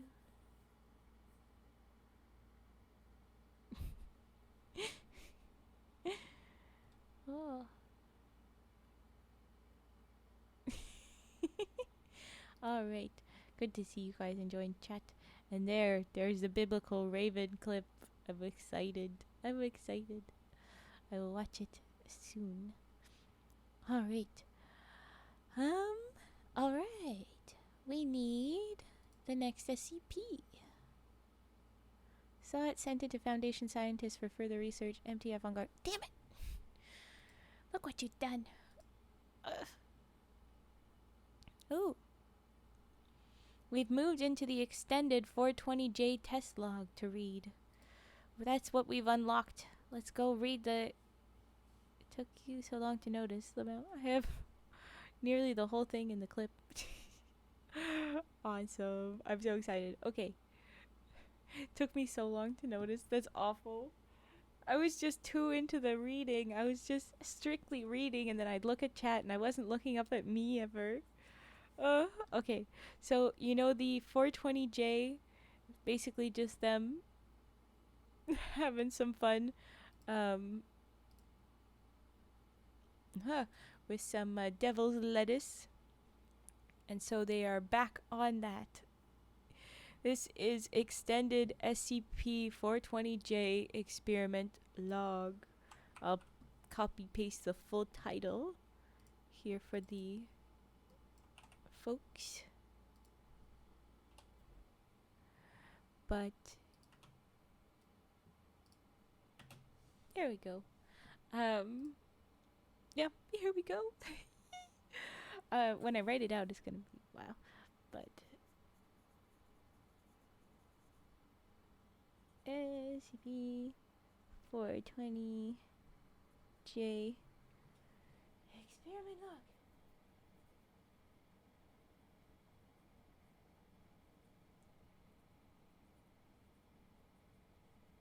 Okay. Here it is. I'm excited. So again, these guys, they had some marvelous devil's lettuce before they did all of this. And they're interacting with various SCPs. It's going to be ridiculous. I'm excited. We read this, the first one, a long time. It's going to be great. Okay. It begins in true to them fashion. Yeah, so remember a while back when me and M, redacted rest of name, we got a hold of that excellent redacted I'm excellent weed back got bunked and we were like, whoa, holy redacted, I'm guessing shit, that is excellent. And then we shared some of the redacted we had. Well, M's like M redacted name. M's like, dude, we should do that again. And I'm like, yeah, man, we totally should. And so we did. I'm so excited. It's so stupid. Okay. Test 1. Hey, man, you already used that one in the last thing. Quote from Dr. M. Oh, yeah, hold on. Let me count. From Dr. C, who I guess is writing most of this. So then it says test 1 scratched out. Test A billion. And then, what the? Man, you can't count that high. Fix that shit. From Dr. M redacted. And I'm guessing it's shit because it's redacted, but I'm gonna say it. And so then finally we have test 1 scratched out, and then test A is stays, but then the word billion is there but scratched out. So they got there. It says, hey man, I gave some of this redacted to that dude with the arm. Who is that dude with the arm? 1193, who is a genetically normal human. Oh, wait, no, okay. 119301 is a genetically normal human arm of unusual length, located in a drainage pipe inside the basement of a telephone switching station in Scottsdale, Arizona. What? But okay. Long arm. Alright. Man, I love redacted. Redacted is redacted, best fucking thing ever. F redacted. I'm guessing is fuck. Okay. So, they gave some of that shit to the dude with the arm from Dr. M. Did he like it, man? Dr. C. I think so, man. He gave me a thumbs up. Dr. M. And then here we have transcript SCP 1193-2-WDY-4. This is gonna be fun. Oh, very interesting gigajack there. Okay. Transcript says, begin recording 04/01/2016, 10:26 a.m. Dr. Ernest says, hello, who is calling, please? SCP-1193-01, which I guess is the arm, or the human with the arm, I don't know. They say, dude. There's 1, 2, 3, 4, 5. Yes. Maybe more. Hold on. 1, 2, 3, 4, 5. Yeah. 5 U's in the dude. Dr. Ernest says, I'm sorry? Hi, Jamaican uncle. Welcome, welcome in. Welcome to the SUBATHON time. Woo, woo, woo. Okay. Then SCP-1193 says, oh my god, man, it's just... Dude! This time there's 1, 2, 3, 4, 5, 6 U's. There you go. Dr. Ernest, I'm sorry, I don't understand. What are you talking about?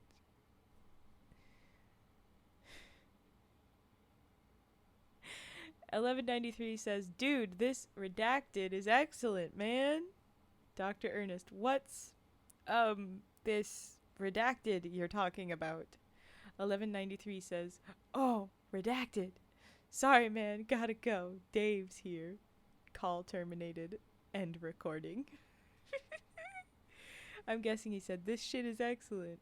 What is this shit you're talking about? And then, oh, again, shit. Or fuck, I don't know. Swears. I don't know why the swears have to be. But anyway, okay. Test B. I gave some of this redacted to those hot cat girl chicks, man. From Dr. C. I told you, man, quit trying to get laid with that cat pussy. I don't know what redacted. That shit, trying to get laid with the weed? I don't know. Besides, man, they can totally kick your ass all the way back to LA from Dr. M. I know, man, they totally did. Totally worth it, though, man. These chicks really know how to get spaced out. From Dr. C. Test C. What if we give some of this redacted to that dude who doesn't like anybody? Maybe it'll mellow him out some. Dr. M.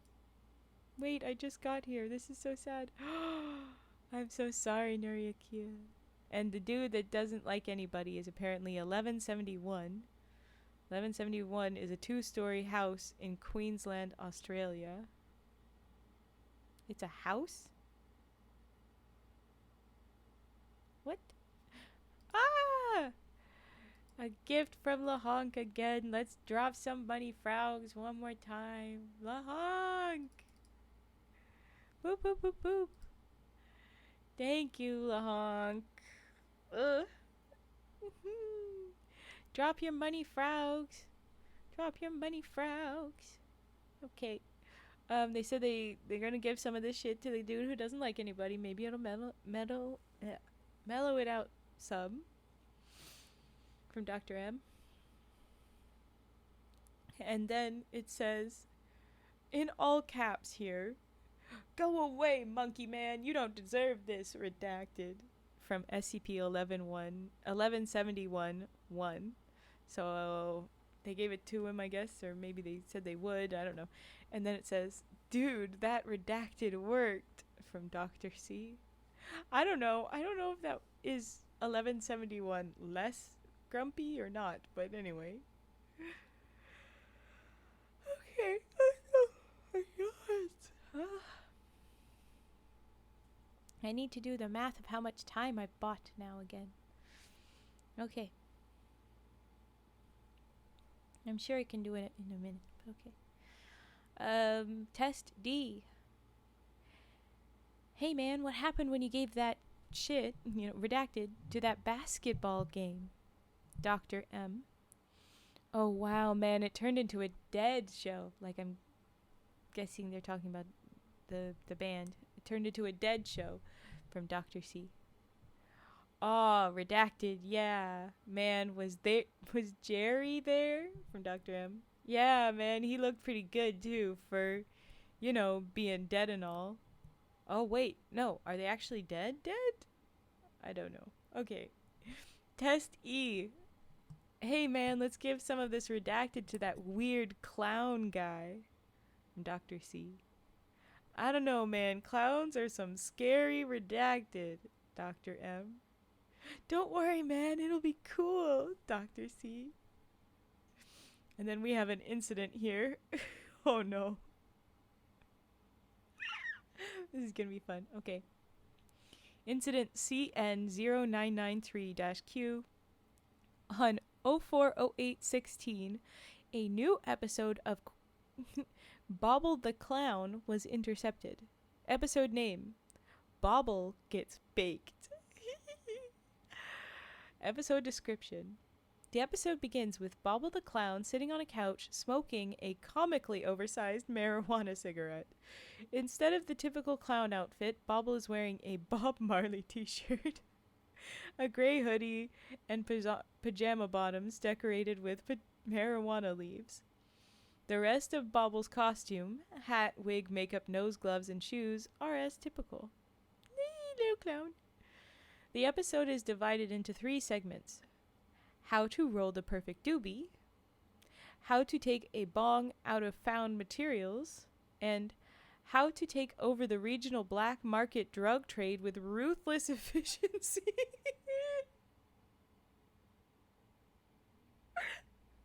The last segment is by far the longest and ends with a 6+ minute montage of Bobble the Clown gunning down drug rivals using a wide variety of powerful firearms. Oh my god. I may be yawning, but I'm still stunned. Okay, and at the end of this test E, we have another bit from the high doctors again. It says, I told you clowns are scary as redacted. Dr. M. Yeah, man, totally, but that clown knows his redacted. Dr. C. Buy it where it's cheap, sell it where it's high. Find someone who can sell it for you. Sounds like a Don already knows shit. Okay. Test F. Man, I tried to give some of this redacted to that old dude who keeps getting cut up, but he just said no. Dr. M. The old dude who keeps getting cut up. Who is this? 1981.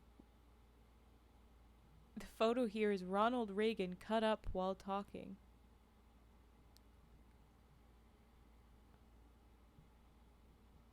What? Okay, 1981 is just a Betamax tape. Okay, so he tried to give it to the tape, but he tried to give it to Reagan. Okay. Oh wait, no! Come back. Okay. There we go. It's loading, but we're going. Things are slow because everything's happening, but okay. Test G. Hey man, we should give some of this redacted to that guy. Oh, what's his name? Oh yeah, Spanky. From Dr. M. Who is Spanky? Who is Spanky? Who is Spanky? It looks like just the head of a bird? What is this? A male corn crake. Crex. Okay, so yeah, it's just a bird. 2337. Spanky gets spanked. Oh my god. Okay, so they said they should give it to Spanky. Incident DK2337 48L. On 4/17/16 at 23:35, an excessive auditory event occurred in so just very loud, occurred in interview room 19.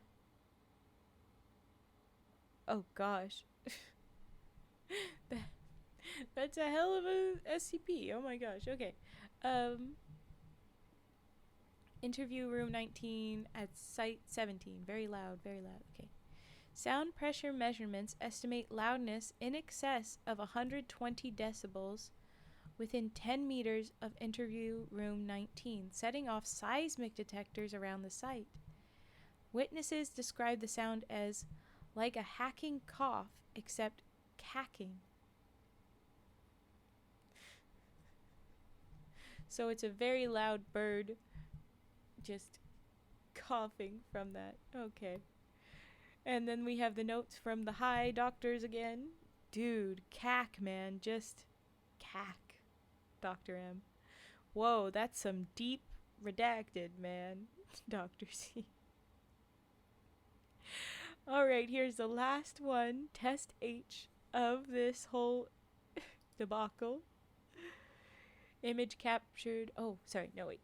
Yeah, man. So I was looking for a place to light up without any people around. So I went out on this staircase, and it looked alright. Quiet, no one around, but then all this freaky redacted started happening. And I got out of there, man, but I must have dropped my joint back there somewhere. I lost my redacted, man. Dr. C. Image captured 04/22/2016 at 16:48. And then it just, the caption says, yeah, we're done here. So this spooked him out. In the staircase, it looks like a typical, very dark, poorly lit staircase.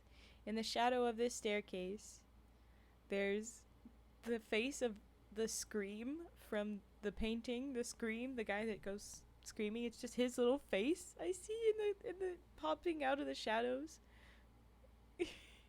Unreasonably, without any darkness on it, just perfectly fine. Freaking weird. Okay. Big yawn, sorry. Warning, do not put spoons in your butt. People die every 12 hours from spoon butting. Share this info with families and friends. Nope, false. Spoons in your butt grants you omniscience. The more spoons, the more better. Falser. Spoons can rush in your butt and cause rust poisoning. What the hell, you guys? Oh my goodness. Well, the end with that experiment log.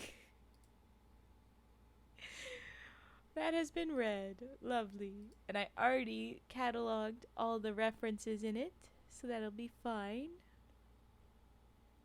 Do. Lovely. Or I think I did. Didn't I? I'm gonna say I did. Anyway, okay. We've got just a few minutes before 11, and that's when I'm gonna swap into the next thing. But before I start my Minesweeper and Chatting, I'm going to take a break. So, originally, I was going to consider my little break within the time, but that seems like a cheat. So I'm going to take 15, maybe 30 minutes. I haven't decided this, and I'm nervous to decide. I'm going to take the break and then come back after I have eaten more, and we'll do Minesweeper and Chatting. So that's what will happen.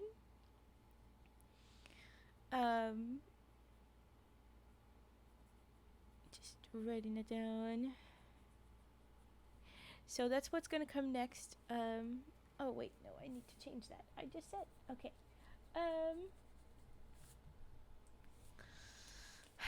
I'm gonna say 15-minute break, and then I'll be back for Minesweeper, because it doesn't look like I'll be around here too long. It feels right. But this 15 minutes is not counting my thing. I am going to let the stream still run. So we're going to be over. This 15 minutes is illegal, whatever. But okay. So it'll be 11 to 11:15. And I will do the math and stuff when I can as well, to double check how long I'm sticking around.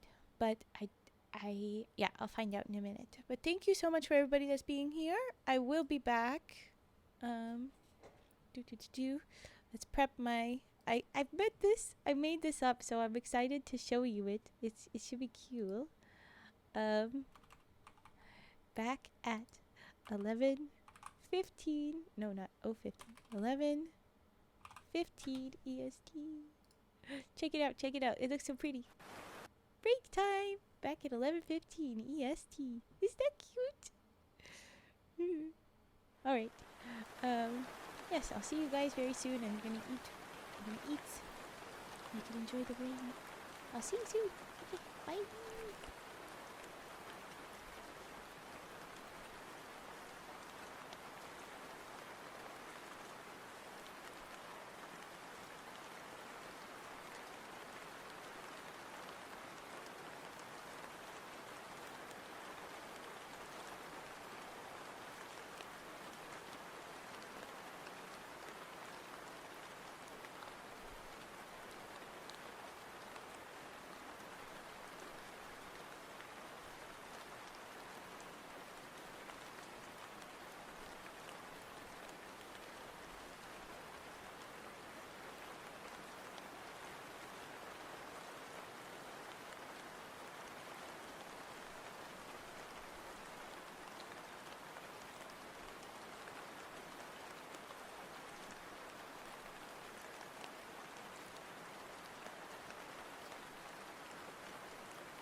Welcome, welcome back.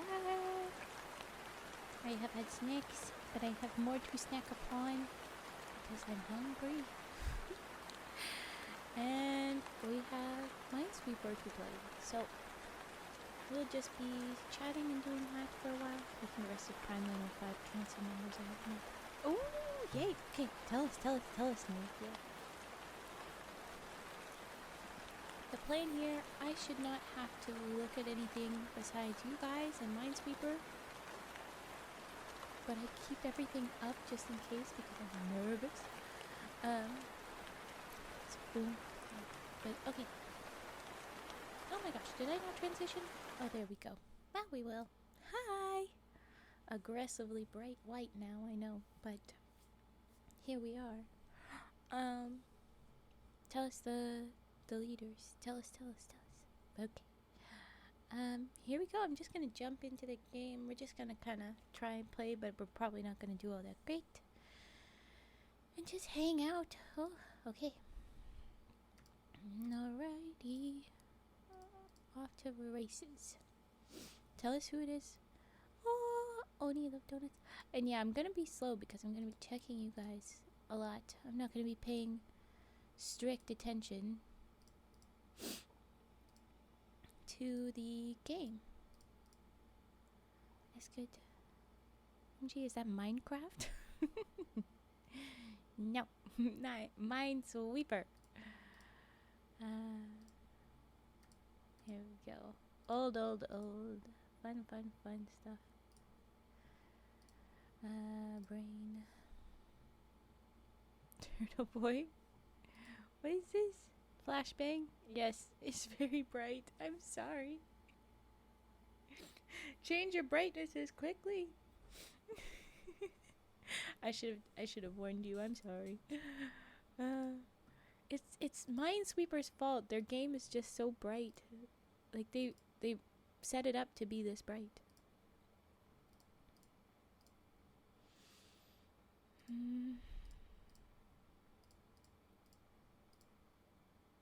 Okay. Little piece of me is like, I want it. Sorry. I want it closer to my face. I want to see it better. So I'm scooting in. I'm shuffling around. Let's see. There we go. What? Not that far low. Oh my goodness. Okay. Here we go. Who are the other 05s, Nuriakia? Come on. Tell us. I'm excited.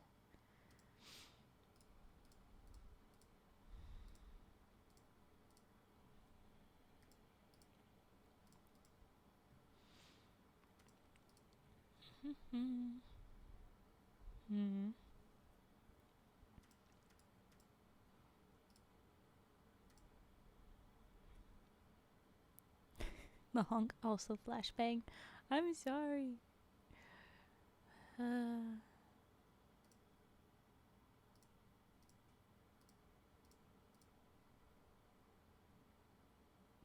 Nuriakia, you just say Just Alright.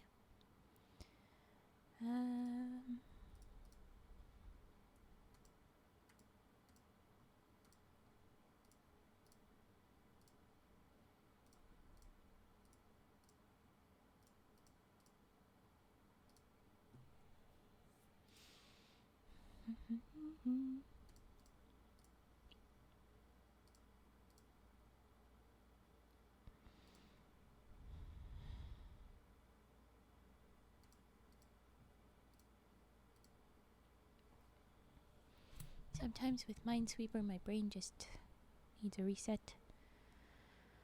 No, don't do that, Raven. You'll shrimp. Prevent the shrimping.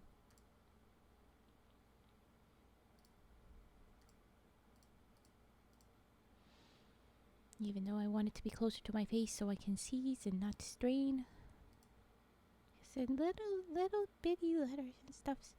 Actually, you know what? Display. Oh, but then everything will change for you guys, won't it? Let's see. Will it be too much different?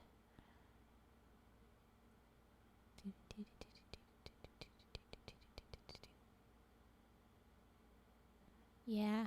Ugh. Well, I want it this big. Okay, fine. You know what? I can adjust. Ugh. No, I don't want to deal with it. No, but that's so much better. Okay, fine. I'll adjust in OBS.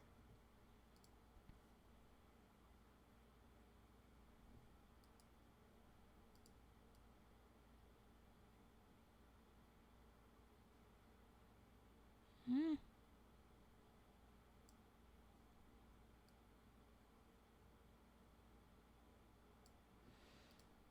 Don't mind the clock just running way up.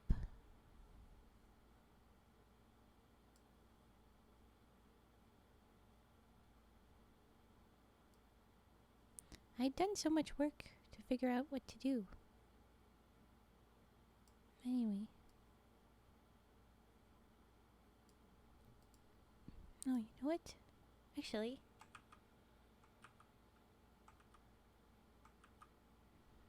I can just change it from on here.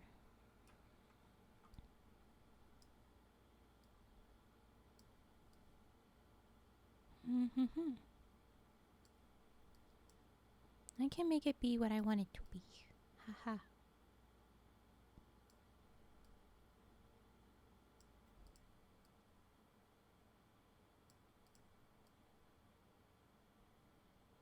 Okay. And it'll be hard to see the stuff at the side, but I'm not messing with it too much, okay? There we go. We'll be back into it. Oh, there we are. 056 is Hades, operator. Ooh. 057, Ares, combatant. 059, Apollo, Oracle. Yeah. 0510, Demeter, humanist. We had already done 8, but I forget what 8 was. 0511, Artemis, Thaumiel. Did we know that one? 0512, Hephaestus, Everyman. 513, Aphrodite, mediator. 050, Hestia, heretic. Admin, Kronos, founder. I'm glad you said Hestia in there, because, you know, she's gone, but she's still there. Here it is, the rest of the council, and the others, and the Olympian rolls with the foundation. I like it. Cool. Okay, we're back into it. I'm gonna keep playing. Hopefully not need to adjust anymore. My time is bad, but this is fine. I'm fine with it. This is fine. Everything on fire mode. The subs and stuff, it doesn't look great, but hey, you know what? It's done. I did it. That's what matters. Okay. Mm-hmm.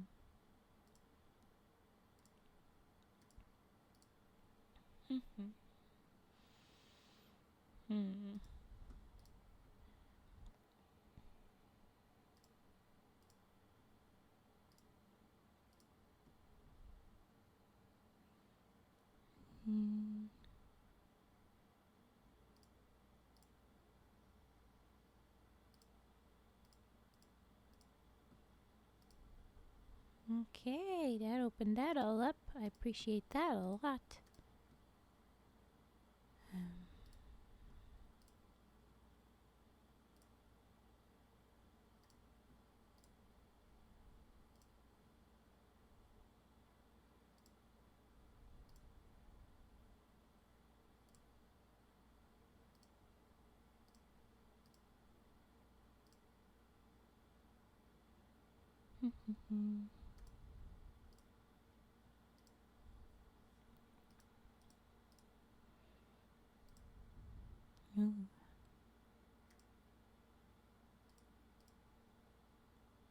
Ooh.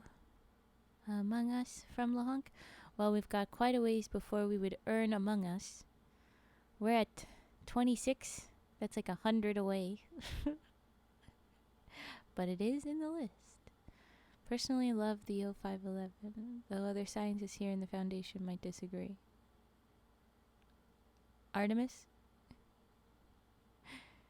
Artemis is lovely. Artemis is lovely.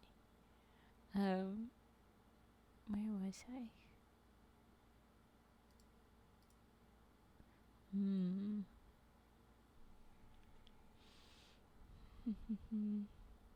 Oh.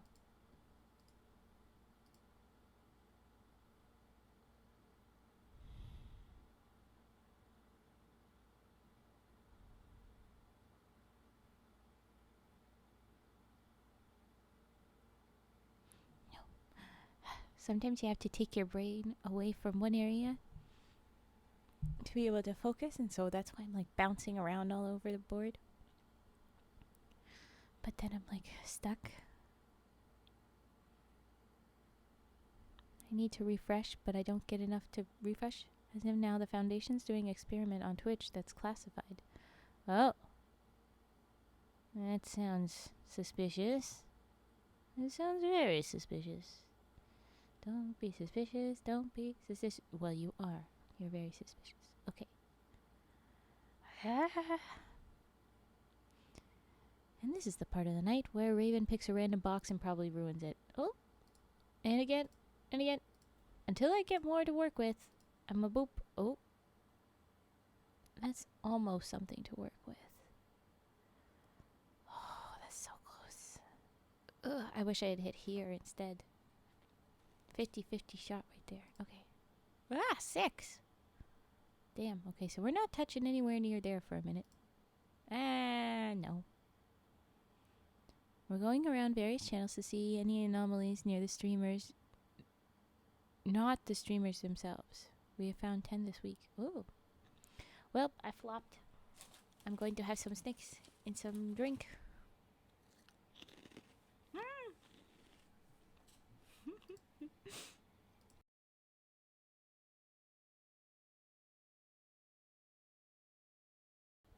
I like to have 2 big crunchies, and then I'm like, oh my gosh, I should mute.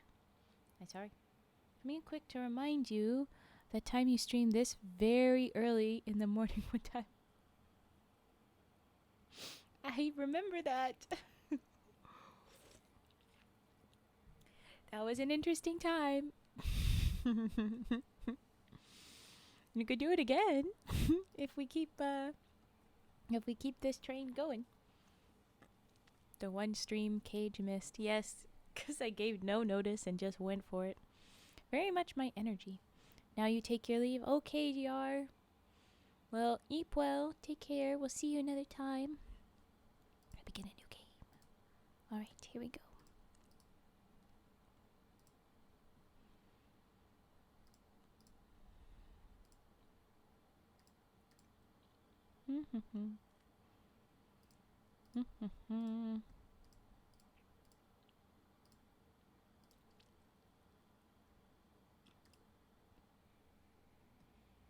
What do I do? What do I do?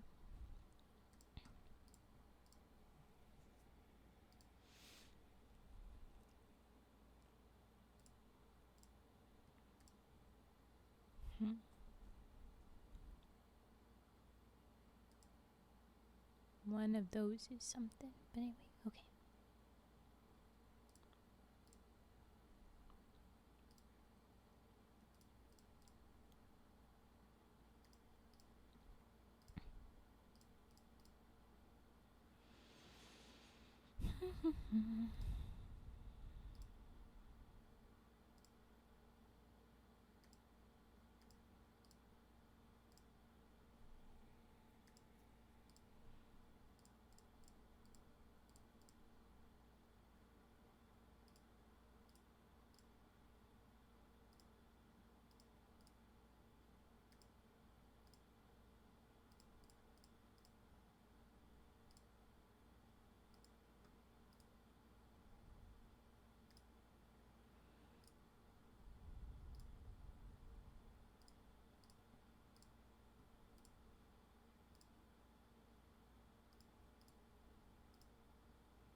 You are witnessing a Foundation researcher watching an ASMR deer girl, even though she's supposed to be on patrol for SCP Storytime. I don't work for you. Never. Okay. And it's not just deer girl. It's deer woman. It's a... If you would like to, I very much recommend it. It's one of my earlier streams where I explain the deer woman stories, but it's common in indigenous folktales. Not terribly common, but enough to be in indigenous television too. Deer woman is a character that you will see other places for that. Not specific to region, that's kind of common. that characters are pervasive through different nations and such.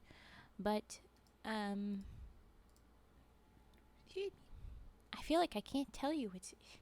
It's SCP Foundation. If I tell you what exactly I do, it's gonna be a problem.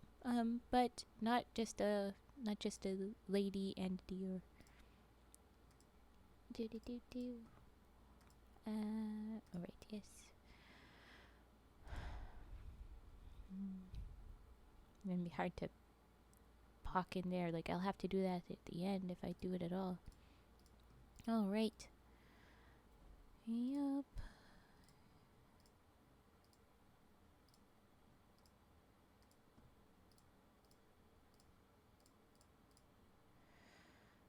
Chaos.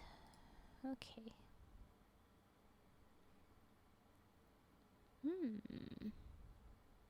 Where do I want to pick up randomly now? Alright. No.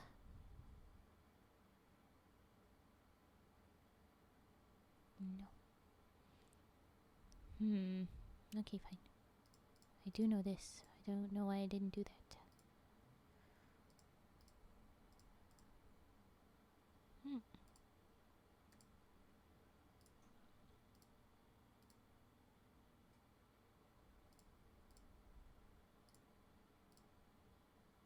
Cool. Not terribly helpful for me. Want to read an SCP I just wrote?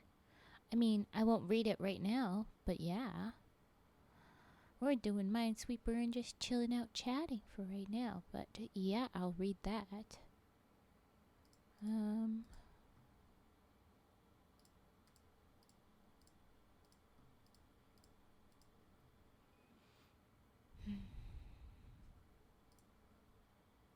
I wrote various SCP. You have.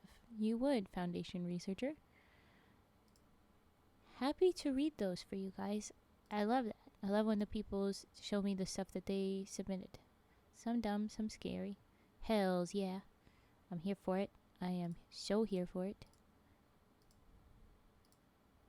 Mostly for the dumbs. But yeah. We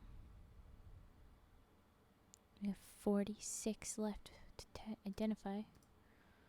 Ugh. It's a 50-50 shot there. 50-50 there.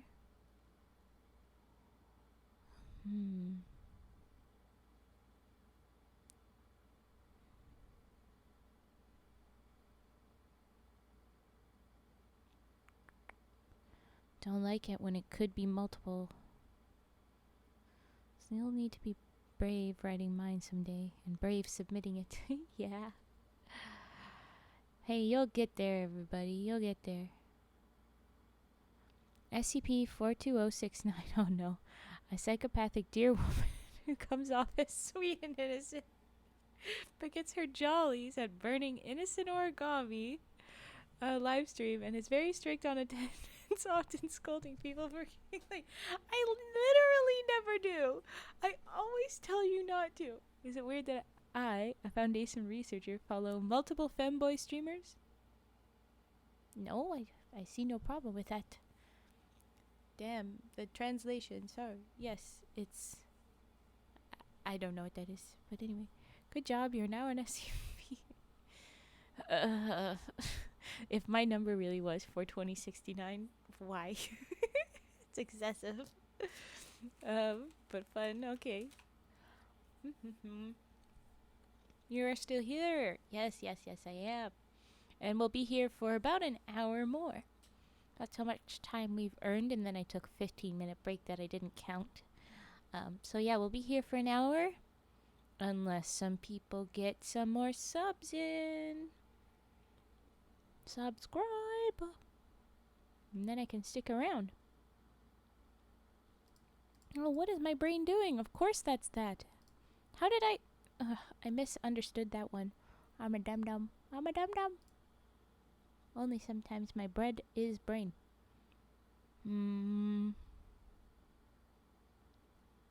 This is annoying. I'm gonna guess that that's safe. Woohoo! Another random guess that's safe. No, it was not. Dang! I was getting stuck enough that it was time to do randoms. Okay. Oh, well, that's very much not helpful.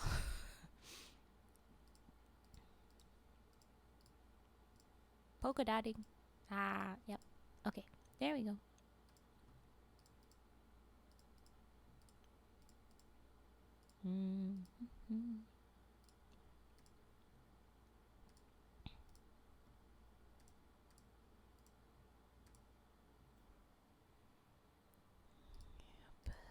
Here we go.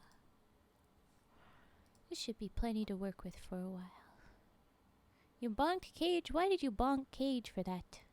What are you doing? What are you doing? Don't bonk my Cage.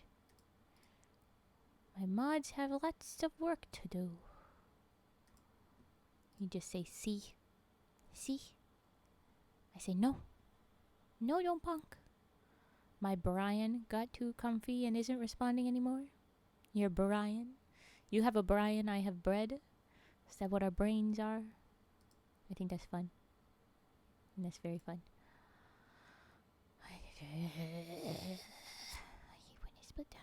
I'm literally half AFK making a meme for Raven. Why do you bonk me? Slap. And then immediately a slap to you. How rude.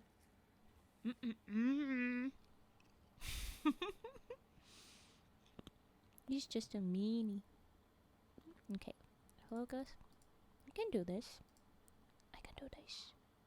Frigid slapped El Chiquitas. Yeah! Not gonna lie, that made me laugh. Yeah. It was very good timing. He did good. Thanks for the slap, I like. Because he's a masochist. Womp womp.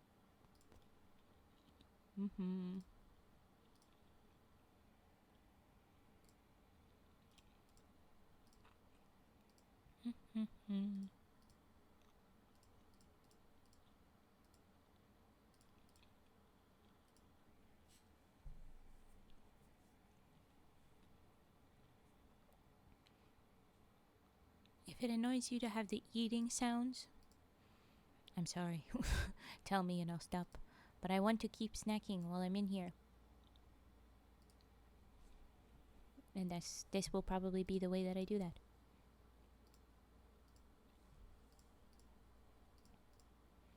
Okay. Yeah. Oh no, she's eating frogs. No, I'm not. I'm eating rice cracker snacky things. They're good. I like them. They're nummy.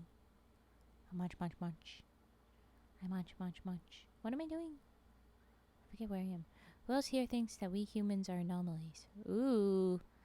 Please, go off. Tell us. Describe. I didn't say that very well. Give your debate. You know, debate that side for us.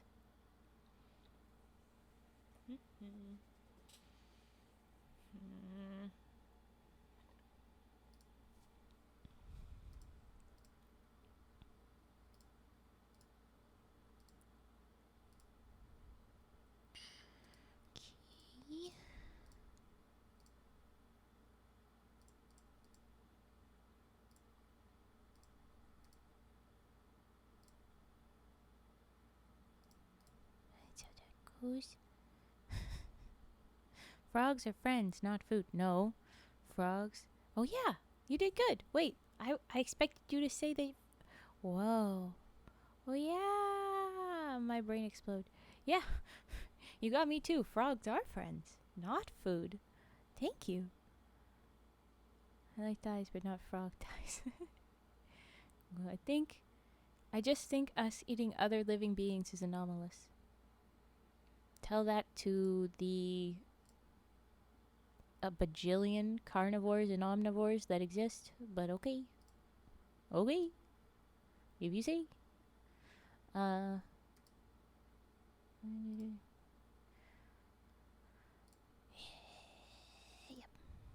Okay. Okay. No? Yeah. Yeah. Okay. Woohoo! Yes. Okay. Forgot I did. I said carnivores. Carnivores and omnivores. I said them both. I gave love to both. Bears included, most certainly. Woo. Mm-hmm. No, Raven, you were dumb. That was close. You were doing so good. Dang it. Okay. Thought I said herbivore. Well, that would have been just incorrect. Just drastically no.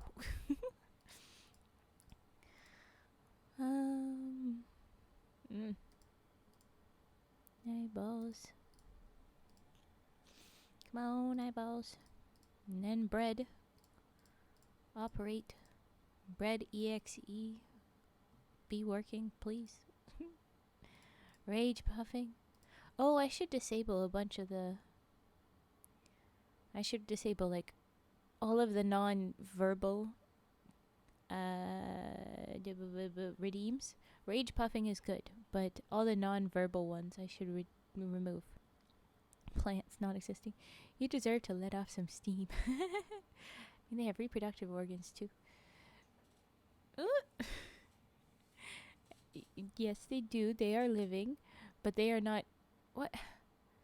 Oh, you're right. Because you said other living beings. Well, then what else would we eat? Rocks? How does that... okay. Rage puffing. Yes, rage puff time. Let's go. Let's go.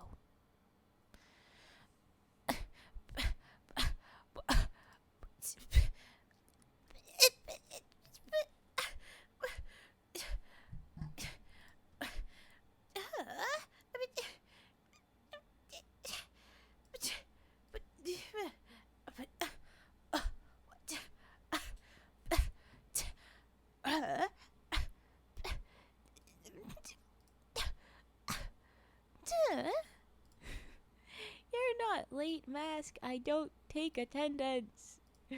You're all good. We are... What noises are you hearing? That is what I call rage puffing. I'm not putting it up.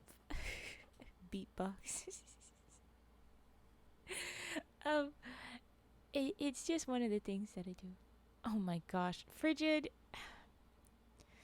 Anyway, I'm gonna do some more beatbox, more rage puffing.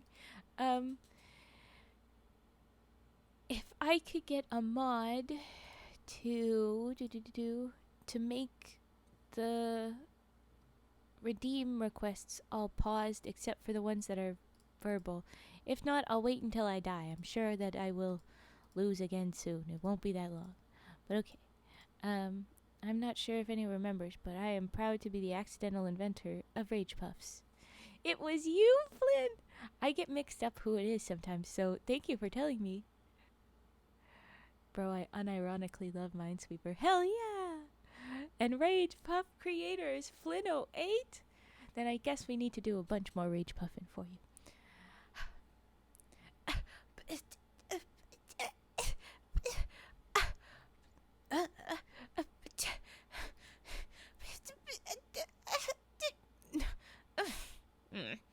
A true legend indeed, most definitely, most definitely.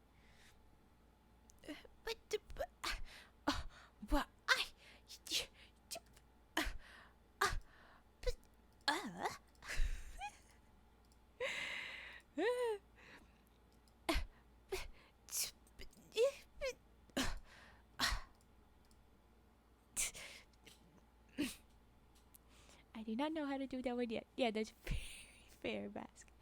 So I don't think I personally know how, or if I can. So I'm glad Fet stepped up. Oh, the only mod that knows how is Fet. That's fine, that's fine. But, like, surprising. I'm reporting you to the BBB. What's the BBB? What's the BBB? I'm gonna give a couple more Rage Puff goes.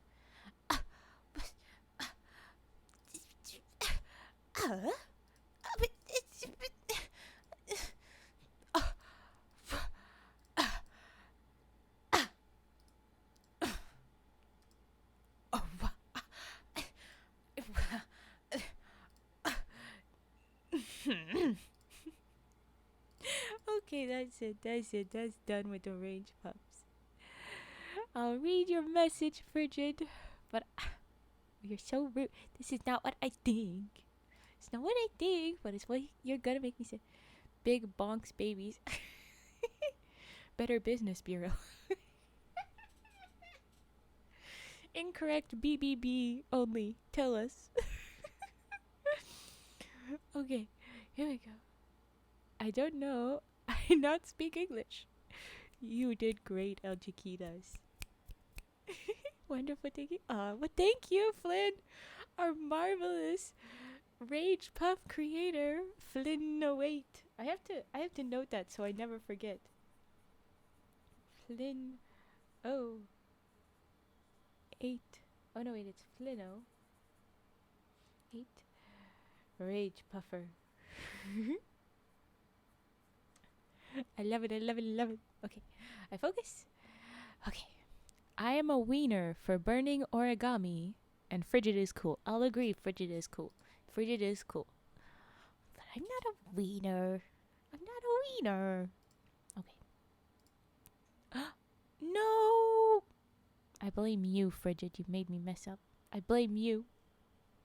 You did this to me. Okay.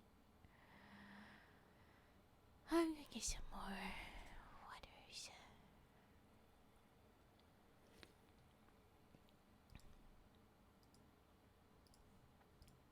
Rage Puffs is safe. I'm gonna say Rage Puffs is safe.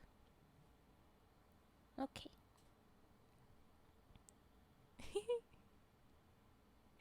Okay. Here we go. Frigid Meatwad doesn't need his shuckle, so I shall take it. I love the gentleman shuckle. The gentleman shuckle is so great. He's so great. Okay. Boop. Ugh. You're not very helpful. Randoms. Yeah. Saw that coming. I like that emote. That's a neat emote. Which emote? I like that boulder. That's a nice boulder. You can't fuck with the shuck. You can't fuck with the shuck. That's fun. I like that. Okay.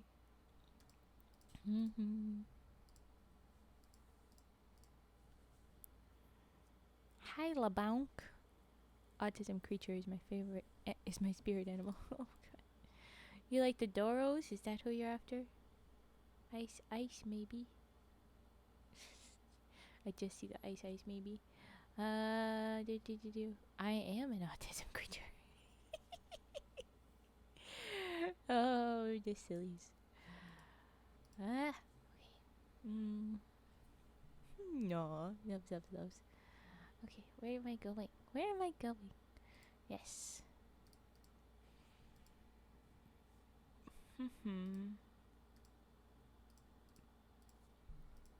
Let's do this. This is how we do this. Well, yeah, that's the tree for you. Okay.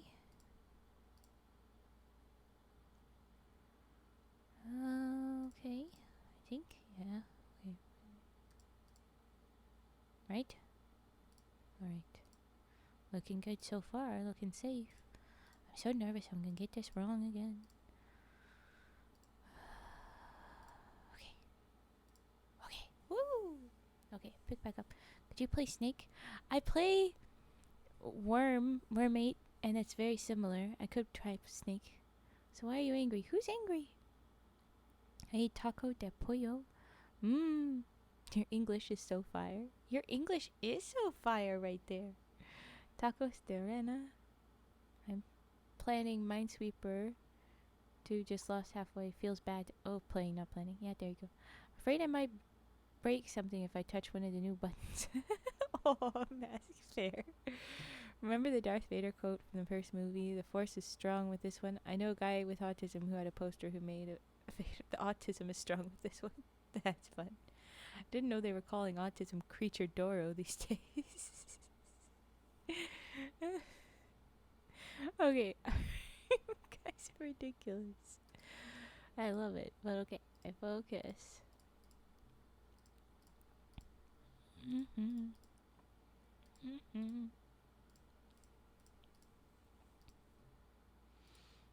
I knew that that was wrong, but I still clicked it. My brain missed it. It was just a little bit late. Okay. Okay, I can do this. I can do this.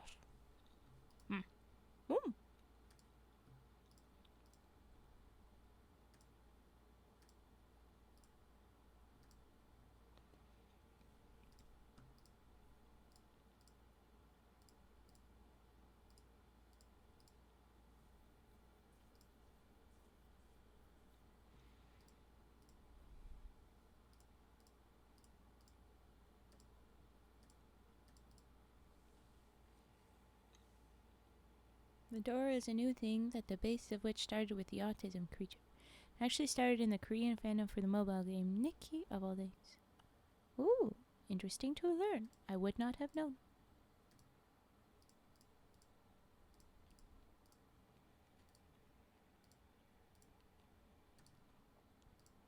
Okay, the crunchies is done. For now. Okay.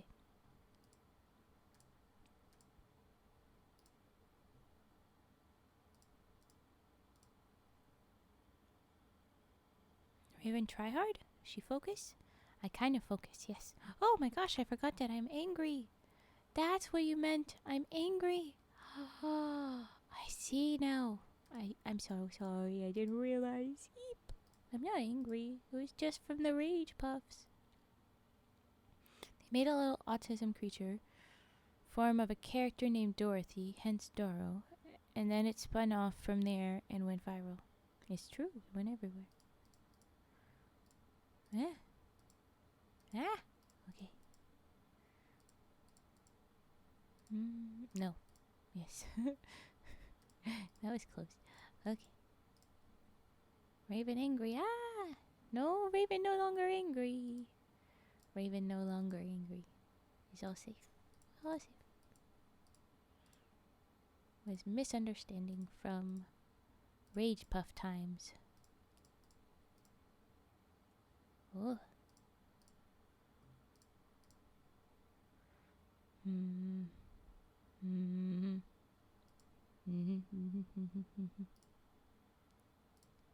Okay. I'm so nervous. I'm gonna mess it up again.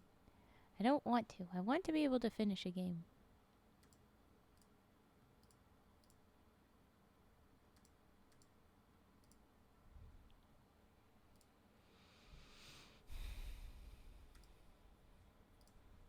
Ooh, love.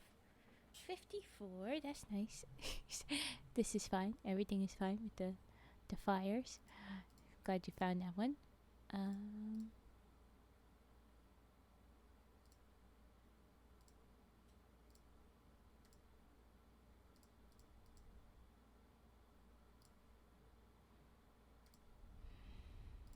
Okay. It's tense. It's tense. I may make a 3D model of autism creature. Ooh. Look at the Doro. Okay.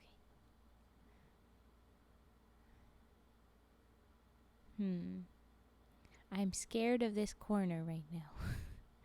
50-50, all blurry, very blurry. I don't know what to do with that. I'm going to ignore it. Same to you. Okay. This way should be 2. No, there is 3. Okay, good. Like, did I mess it up? How did I mess it up? La Criatura. Look at him. Okay. Oh, gonna mess with the mic headphones. Okay, better. I can hear myself better. Okay, that's a safe spot, I think. Yep. Oh boy. I'm nervous. Take a taste of my raven love. You bong me as your love? Jeez. Ow? Thank you? No thank you? I don't know. We've been trying to reach you about your car's extended warranty. I like that one a lot, so I'm gonna hold on to it and do it again in a second. I just need to brain, if I can, figure out my next move again, if I can. Oh, there we go. That's one.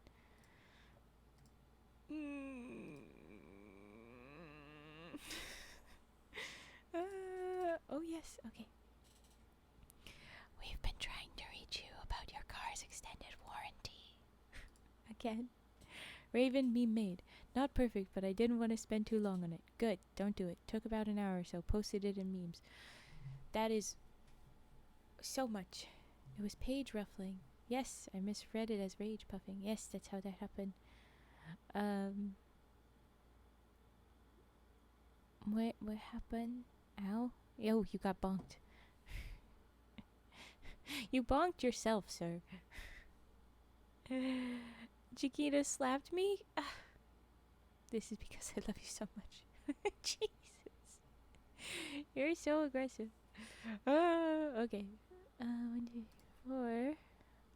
It has to be. What has to be? Let's see. That has to be there. Okay, we're getting somewhere very carefully, slowly. Jeez. Okay. Oh yes, I was telling. Thank you for making the meme. I'm sorry you took that long. I'm glad it happened. The origin story. The origin story of the rage puffing. Yes, it is very important. We need to keep telling people because people be like, the heck? All the time. Okay, I feel like I have to take a random stab somewhere in here again.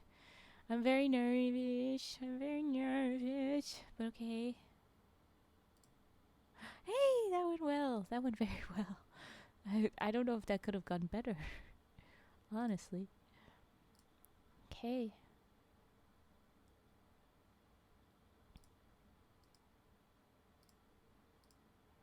Ooh. Sir, you cannot steal our limited edition McDonald's Sonic themed Happy Meals. McDonald's Sonic themed Happy Meals? That's so silly. It was great. Oh my goodness. Okay. Yeah. Okay. Mean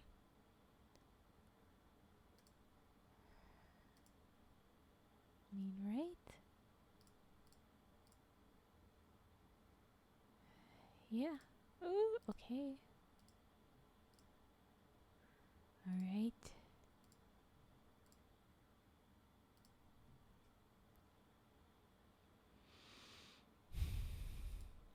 Okay. Man, I'm not really a Sonic fan, but I would totally eat a blue Sonic themed hamburger. In my brain, you said Sonic. I thought Sonic the restaurant. So I was like, McDonald's other restaurant theme. Theme of a different restaurant you could have gone to. Oh, you've got bread for brain again, Raven. It's clear. Okay. I don't know, it's murky again. Blue is the most delicious color, though, yes. I think I gotta agree. Blue is just great for color of food. And yes, there's plenty of it. Okay.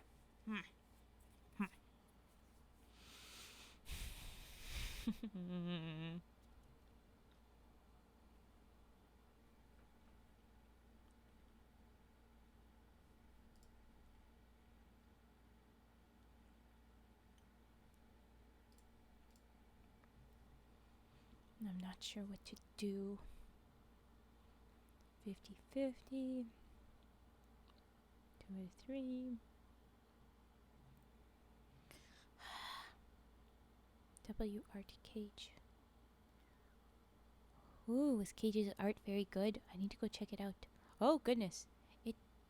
Oh, weird. Okay, I understand what happened. Okay. I'll keep that in mind. Alright. Okay, we're taking a random stab. I can't keep sitting around. Oh, you're useless? Jeez.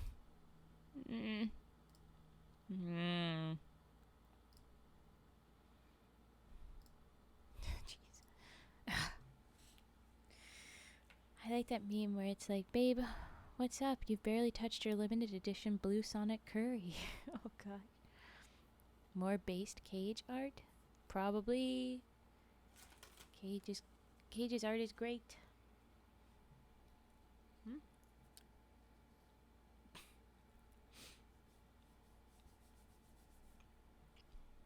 I try again. Yes, it's good. Brain. Not meme moment from earlier in the stream.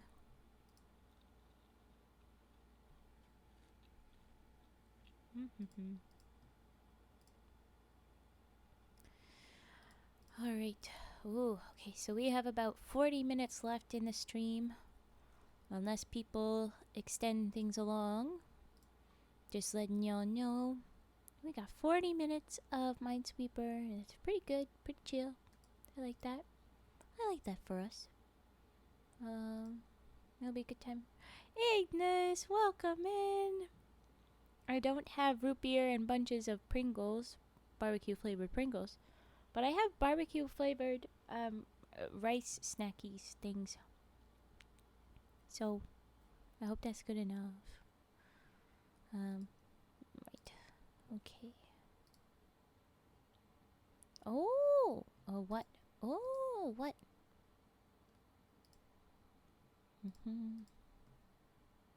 You had me a barbecue flavor. Of course I did. Well, welcome in. We're doing our mask. Mask just dropped some stuff. Let's add another 30 minutes. Jeez. There.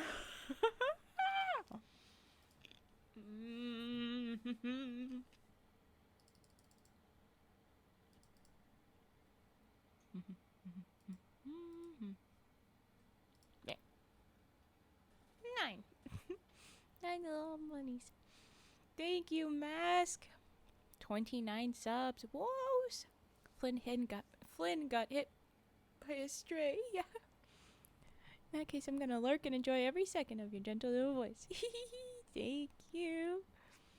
You're one of the dudes now. Yeah. Cassie with Sassy Spice. That's a cute name. Doc the Bot. That's a fun name too. But welcome in, you guys. Welcome to the Money Frogs moment. Where was Brain? So we've got another 30 minutes after what I thought we did. So I need to like have a paper track going. So we were at 12:41. Now we're at 1:11. Yes? 20 into, yeah. 1:11. We're going to 1:11 a.m. unless we get more subscriptions. So, thank you, Mask. Okay. Yes, this is important to have nearby. Sorry if you missed anything. You messed nothing up, Mask. That was so sweet of you. Thank you. And I'm right back into game just fine because this is a very chill, low stakes game.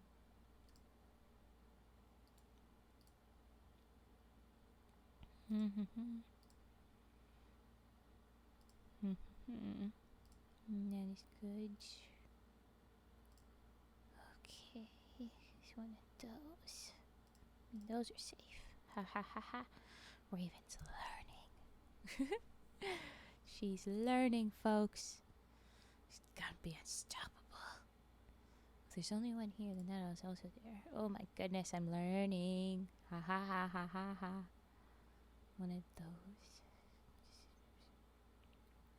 If it's one of those, and 2, it has to be 2 of these and this 3. But it could be that instead of this. We have at least. Oh no. No, I can't. Okay. Ha ha ha ha ha ha ha ha. Why you laugh, how chiquitas? Why you laughing? Oh, I know, 'cause I can do that. Oh, what? Oh, yeah, no, I couldn't have done that. I should have known better. I had it backwards. I was just stupid. I had bread. That's all on me. It's fully on my stupid bread. Oh well. We go again. Among Us.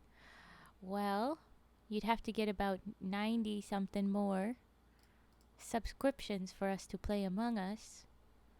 But yeah, we will if you get there.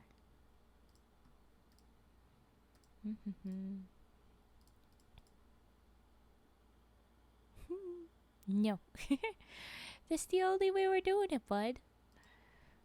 Pull out the wallets. No, don't feel any pressure to ever pull out the wallets ever. We're still good. Holy moly, chat, why are we not at Among Us yet? Cause it's a ways away, my guy. It is a ways.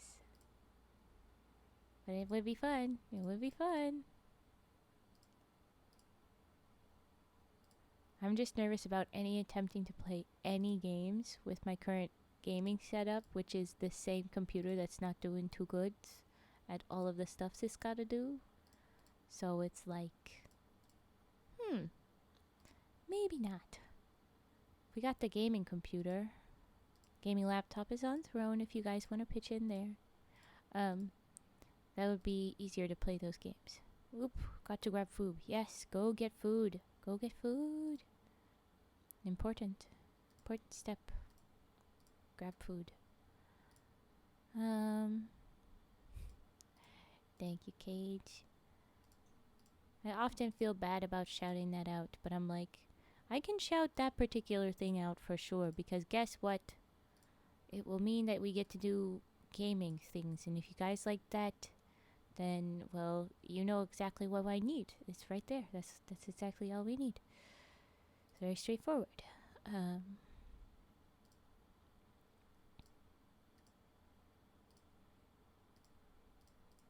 So I don't feel too bad, but it gets in my head. I don't want to do it.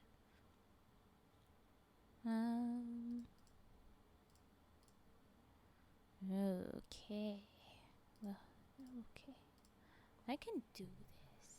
Probably. I can. Look at that. I did. I'm doing it. Look at me, guys. Hey, Mom, what? Look at me. I'm doing it. I'm doing it.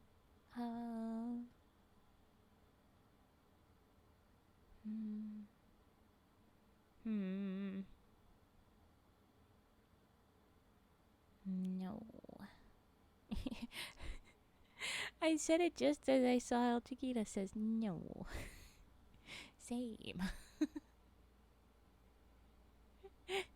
Oh, you cover your eyes. You're not gonna watch? You pouty? Are you pouty, little dude?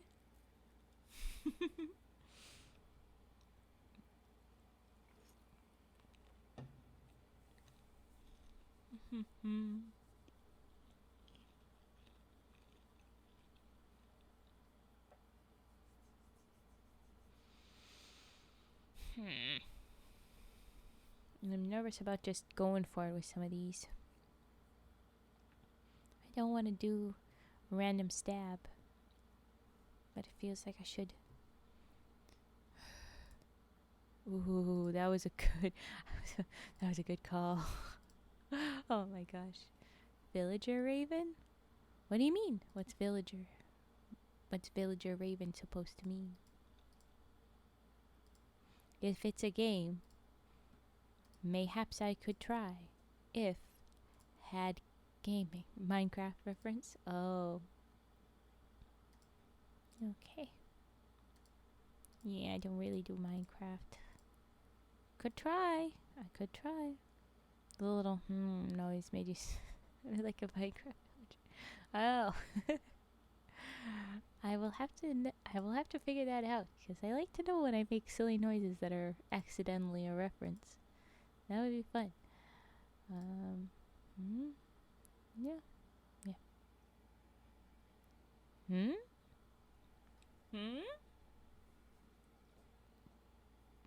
Did you jump? Did you jump? What do you mean? Have you played Animal well? Nope. 'cause I don't know what that is. That sign can't stop me 'cause I can't read. Ha ha ha ha. Sorry. Jump. What do you mean jump? I'm playing Minesweeper. There is no jump. Ha ha ha. You say ha ha ha ha at me? You laughing? You laughing, El Chiquitas? Laugh at my pain.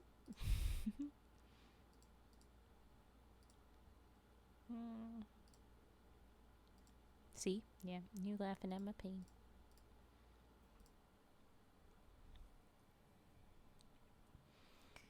Okay. Okay, we're gonna go back.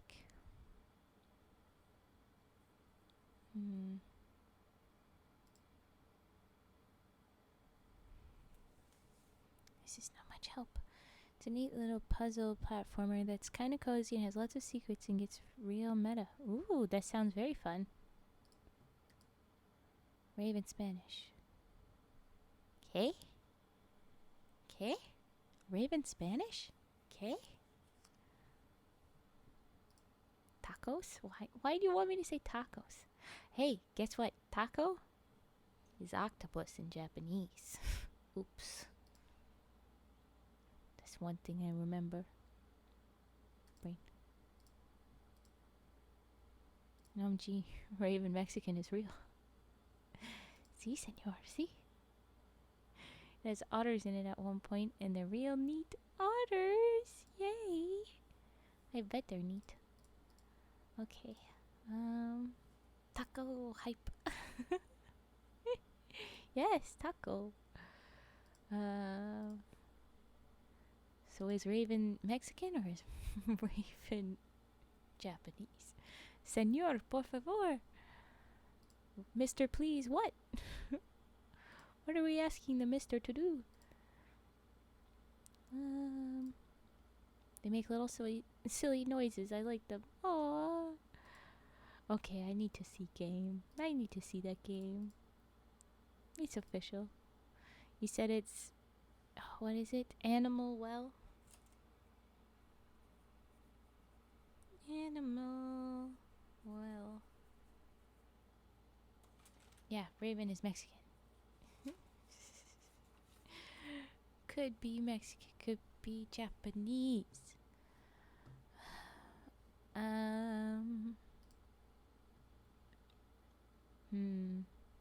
It's gotta be safe. Okay. Well then that. Oh wow, look at all of that.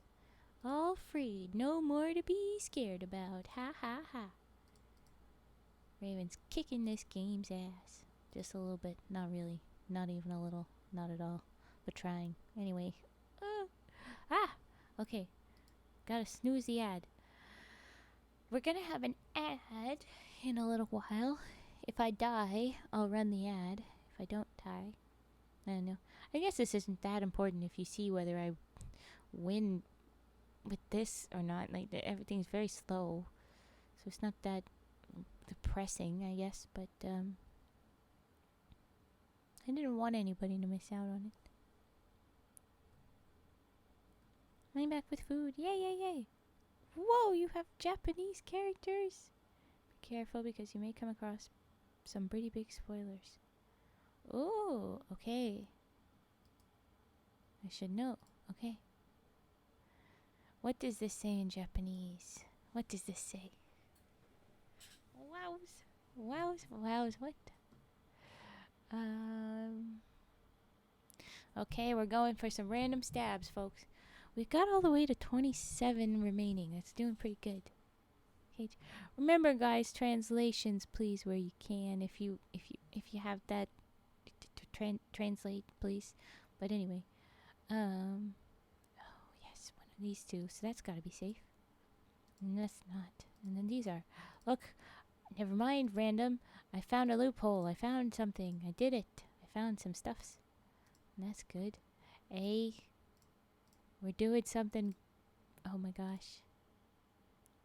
Now I'm getting to it. Lol. Mine was just taco. Perfect. El Chiquitas is a whole thing. No shrimping. Oh, yes. Yes, sir. I know shrimp. I know shrimp. It's a joke. I'm not Among Us.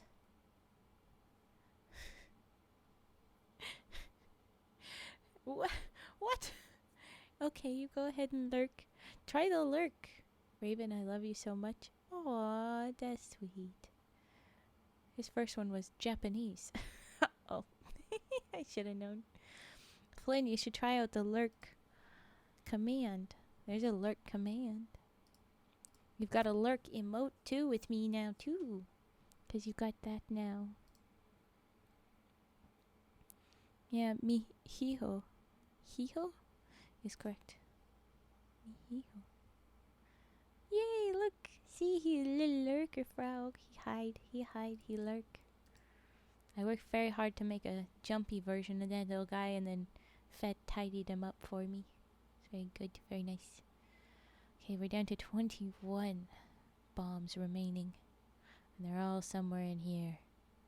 21 of them? There's going to be a lot of bombs in a very small amount of space. So even if I try and do random guesses, it is packed, folks. Hiho. Miho. Yes, I thought so, but like I'm used to that one audibly. Miho, like because me and H-I, yeah. Anyway, yeah, never mind. Okay.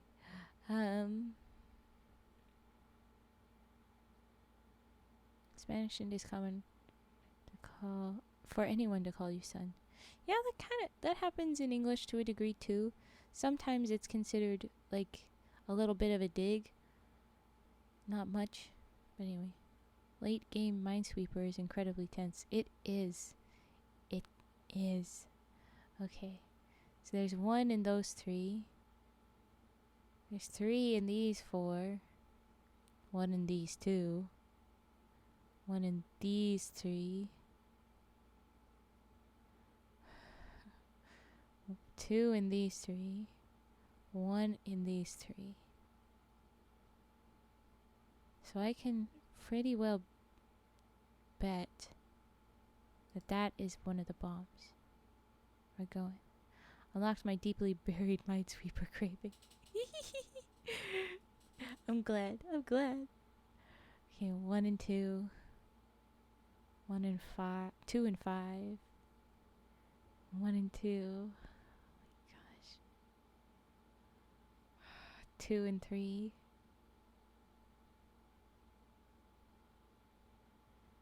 1, 3. Oh my gosh. So do we press snooze or no? I think we run the ad. I'm gonna run the ad. Okay. 1 minute. Here we go. Take this. Ad. Ad's gonna start. It's taking its time to figure itself out. There we go. For those of you that are still able to see me,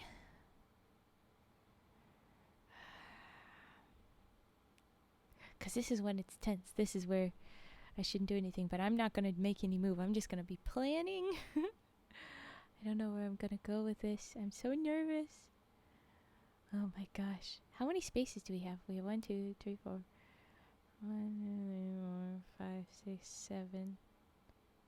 7 by 1, 2, 3, 4, 5. So 35. Oh, no.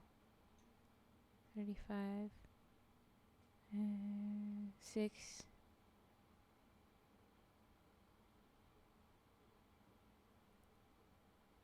36. 7, 8. 9, 10, 11, 12, 42, 42, 43, 44, 45, 46, 47, 48. I think that's 52. I could be very wrong. My brain is not all brain. It's mostly bread. But I think we've got 52 and 20 bombs within the 52. So a little over half is safe.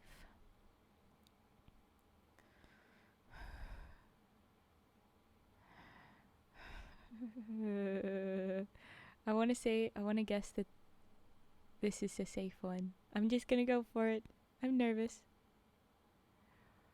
Good luck. Okay, thank you. Cake Sheep Boy. Welcome in, welcome in. I'm nervous too. Oh, it was wrong. It was wrong. Oops. Oops. Dang it. Okay, well then I'm gonna grab a few more snickies. Seem to be think of a certain way other YouTube speedy tutorial. Oh.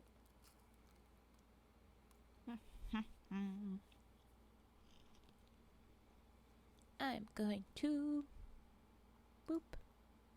And oh, what do you mean by what's the time at? It's 12:22 my time. EST. And we are currently planned to stay on till 1:11.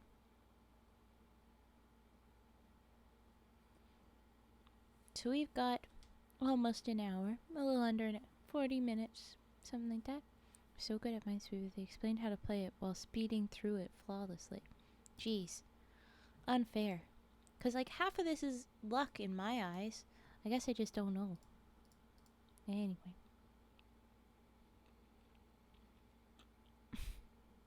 Another slap from El Chiquitas. Of course. Of course.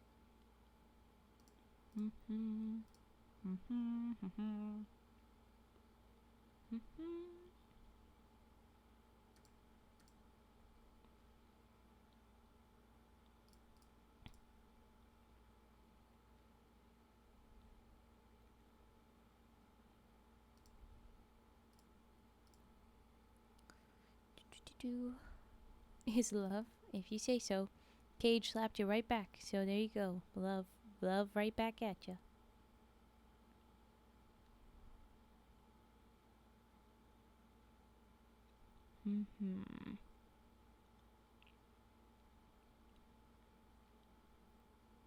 This one is not very helpful neither.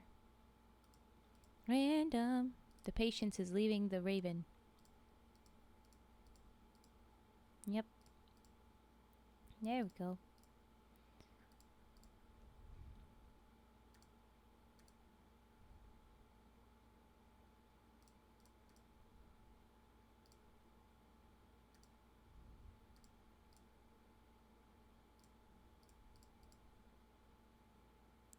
Love reigns. Yes, lots of this to be.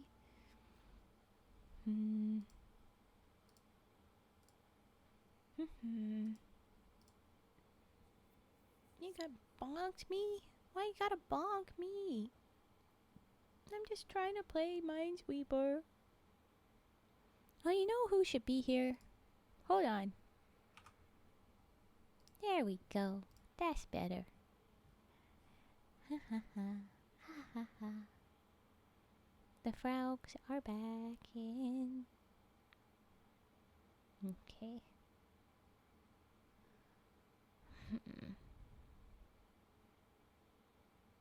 Frogs. My amor for you, Raven. Thank you, El Chiquitas. Oh, there. That's one. It's not much.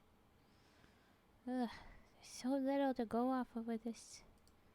Again, my patience is wear thin.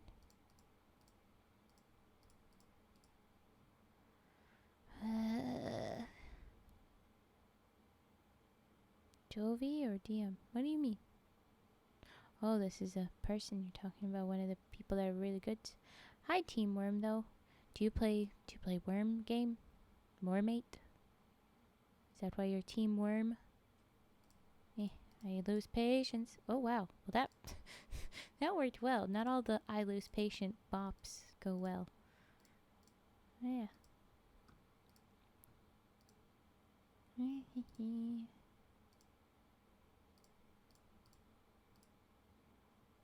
'Twas DM. Ooh.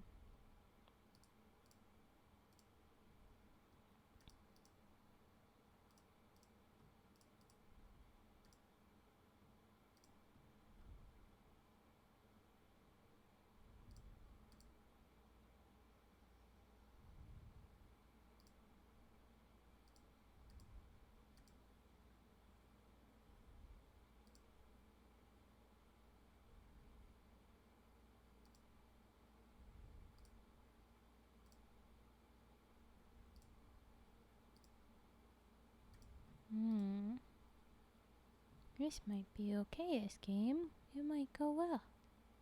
Also very well might not. But it might go well. Okay.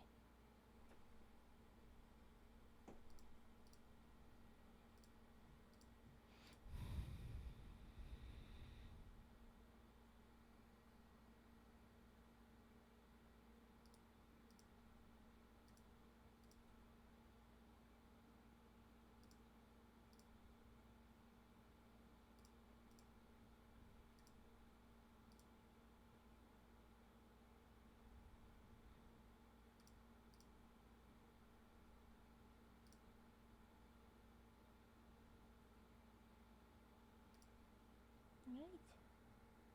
Yes, okay. It's like, is my brain losing power? Is the bread out of juice? I think it might be.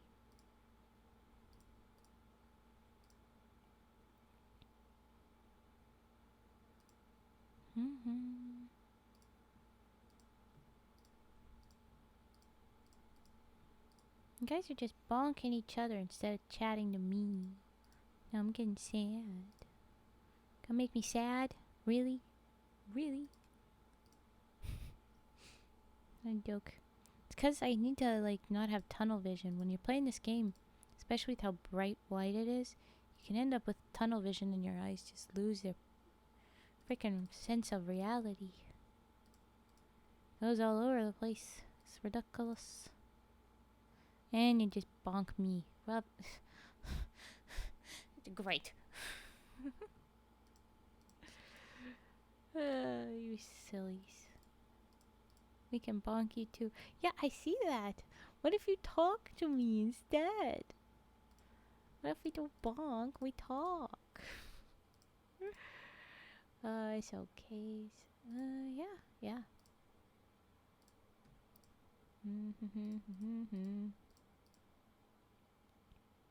Yes, some more. You wanted to be involved. I understand. It's love. I understand.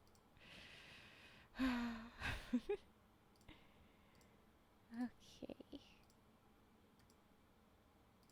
Bonk is love. Well, that's nice, I guess.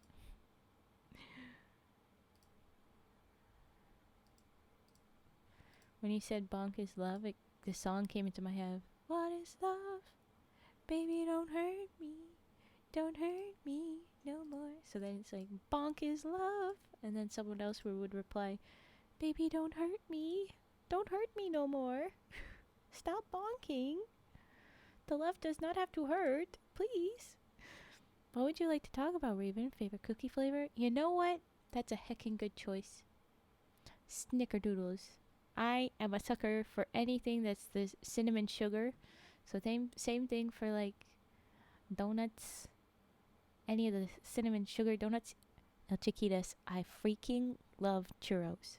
It is my favorite freaking thing. Any of the cinnamon sugar.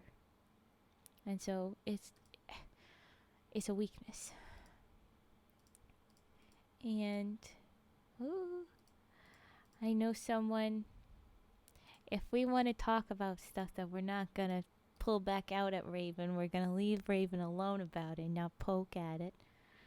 There was a person. Snickerdoodles are nice. I think my favorite is a basic sugar. Maybe white chocolate macadamia. White chocolate macadamia is also very good. It's nice. And sugar cookies are good too. Sometimes you get like I just want a Christmas cookie, basic sugar cookie taste for some reason. It's a very fair thing. Jeez, oh my gosh, the types of cookies there are at Christmas. There's a bajillion types that end up coming out of the woodworks. Some of those are some of the best too. Chalky chip for you, Mask. That sounds good. It's good and it's comfy and it's nice. Is anybody a peanut butter? Because there was a person that was not terribly good person to Raven. And he preferred the peanut butter, and I made many for him, and he never made me cookies, dang it, etc., etc. So now I feel torn about peanut butter cookies because I would make them for him and not for me. and then I would never receive the gifts in return. Unfair. Scream. Unfair. We will bonk them with hate. Yes, what a butt. Yes, what a butt. What a butt. I agree.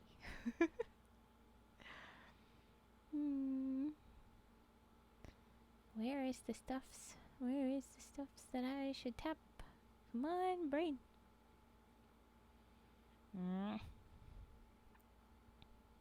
The bonk, bonk, bonk, bonk, bonk. Yes. Get him. Get him. One of these. One of these. Too many options. I don't like too many choices for where this could be. I think it's time for a random bop. I'm gonna keep looking just a little bit longer. One of those. Two of those.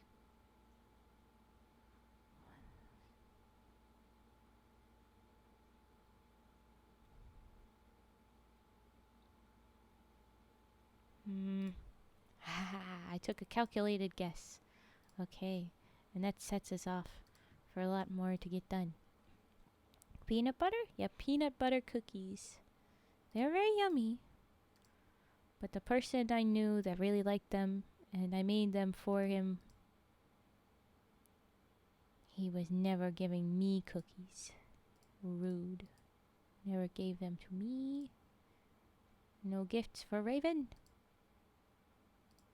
Okay. And to be perfectly honest, he yoinked some of the gifts other people got me too. It was not good about gifts. It was very bad about gifts. How dare he? How dare he? Most definitely.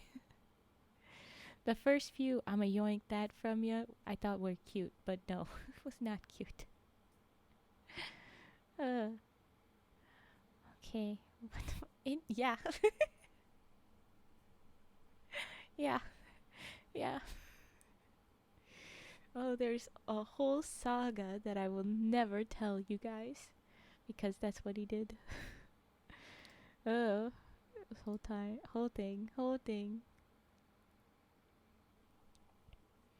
That is very bad. Yeah.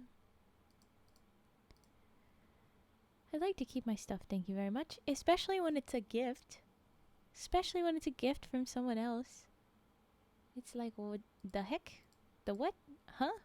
I believe this was for me, sir. Confuse. 'Twas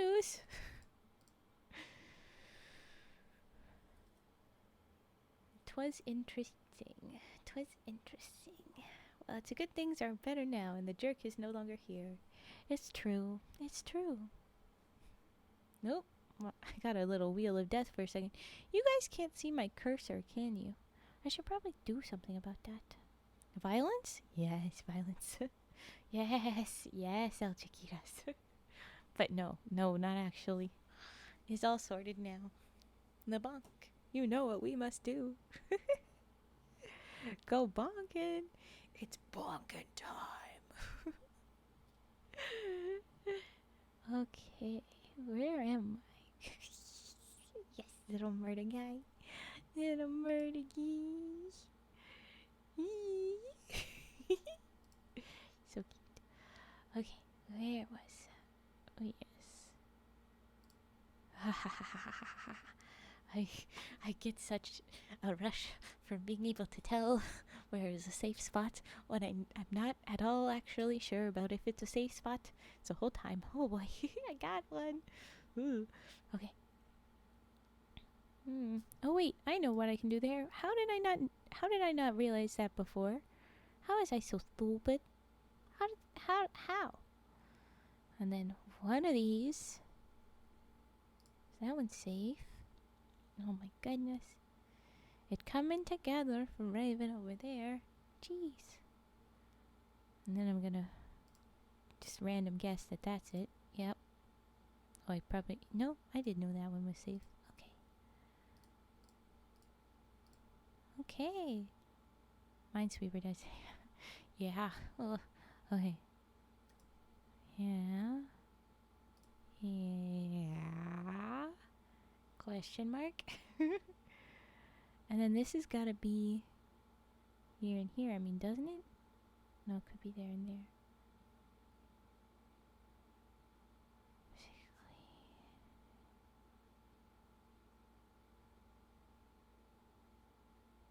Oh my goodness. Okay. That has to be safe. Yes. And this.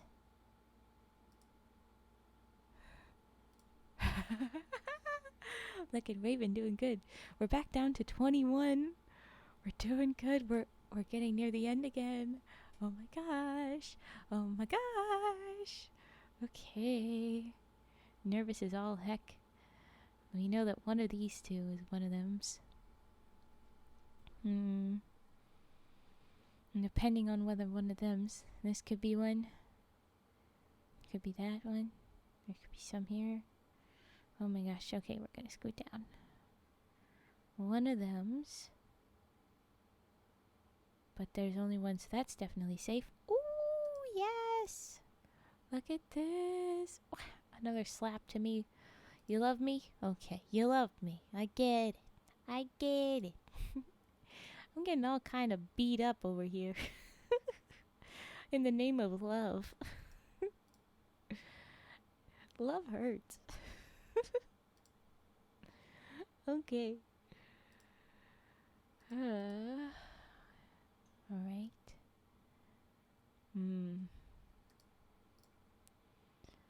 Oh my goodness. Well, that was weird. I had clicked that, but then it moved there. That's weird. You're cheering me on, Mask. Thank you. I need it. Okay. We're pulling it off, though. This might actually... no, I can't say anything. I don't know. I don't know at all. I don't know shit. I'm so nervous. Okay.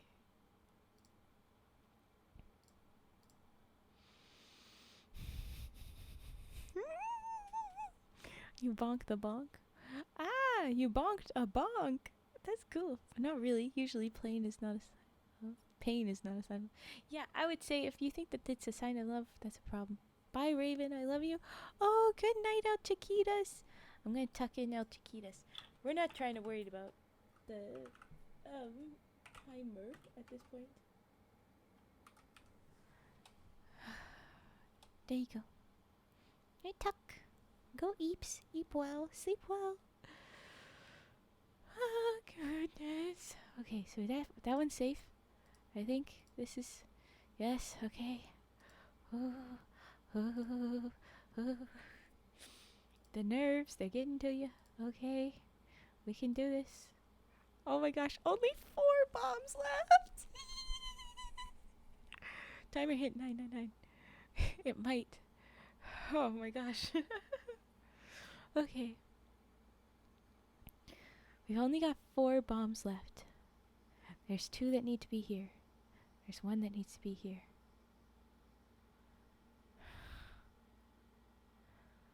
2 somewhere in here, 1 in here. I'm going to guess that we've got some room. Okay. Yes. This is good. This is very good.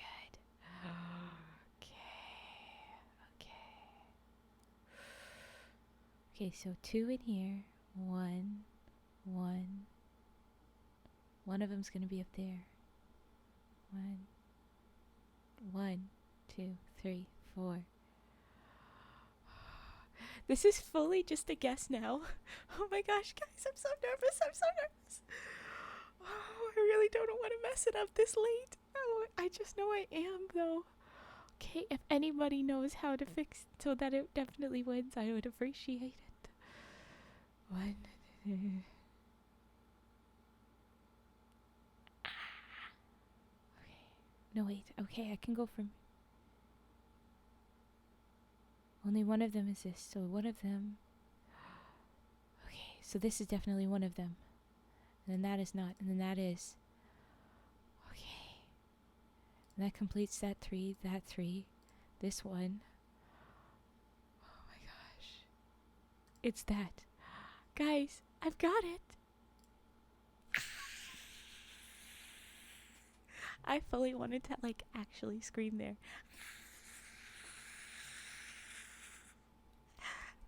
Guys, I did it! I did it! I did it! Congratulations, share on Facebook, share on X. I just beat Minesweeper Online in 983 seconds on expert mode.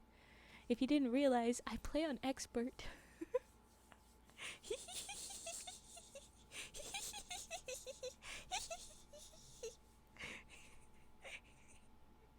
I'm just so silly right now. I'm so excited.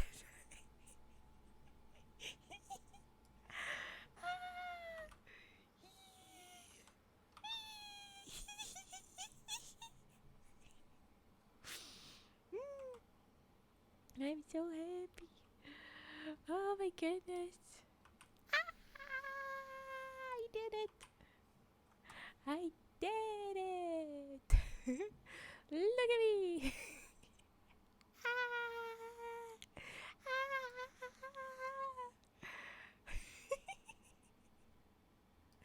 I don't think I've ever gotten it yet, so this was very fun. I'm gonna keep the stars in my eyes because I did it. I did it. I did it. Ha ha ha ha ha ha ha ha ha.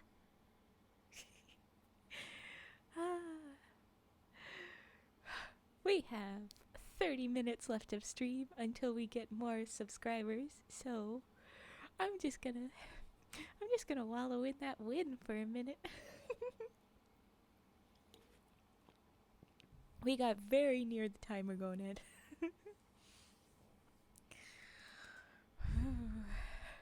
Guys help. Also, Raven solves it before anyone can help. To be fair, a couple you said a couple things. Not a guess. Keep thinking. Right? Yeah, so Unbanned said, no, you've got this. It's just not a guess. Right above the 4, safe. There's one you can tell for a fact. Yeah. It just took me a minute, okay? But I did. And then there's fungos. Fungos of various. It feels so good. Which you clicked as I said it, if you say so. Unbanned knew this whole time, I guess. Unbanned. You're just sitting there watching me laughing, I bet. Just laughing. Well, I'm still happy. Let's get my stars out of my eyes. Still happy, still happy. And let's go again, man. I want to do it again. It'd be cool if I did it again in a quick amount of time, but I doubt I will. Look at the little smiley guy being all cool with his sunglasses to match Unbanned's smiley sunglasses. Okay, we reset. Oh boy. I don't have an account, but lots of people said I should get Twitter for like advertising this. Do you guys think I should get Twitter for advertising this stuff? I failed to even tell you guys my schedule ahead of time, so like I don't know how good that'd be, how good I'd do over there. I'm very bad at it.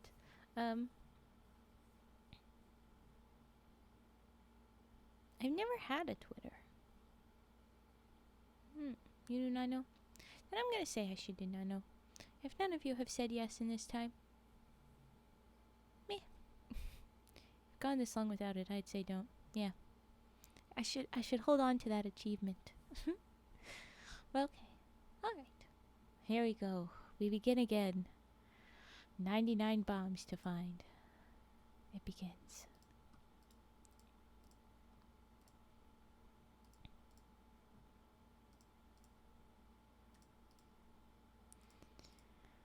And I have completed expert mode before, just haven't done it here with you guys ever. And it has been a long time since I did. I told you guys, like, I used to do it. I used to be more.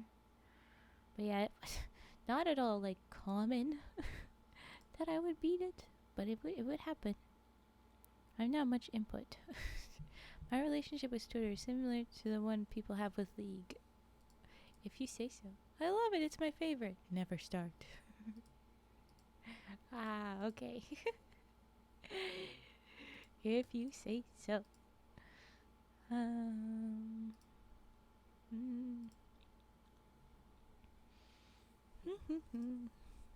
I'm so glad I finished it on stream. Yay! Getting still little dances. Oh, I'm gonna mute for just a second. Well, OBS brought down my volume just a tad for no reason. It keeps doing that every now and then. Anyway. Okay.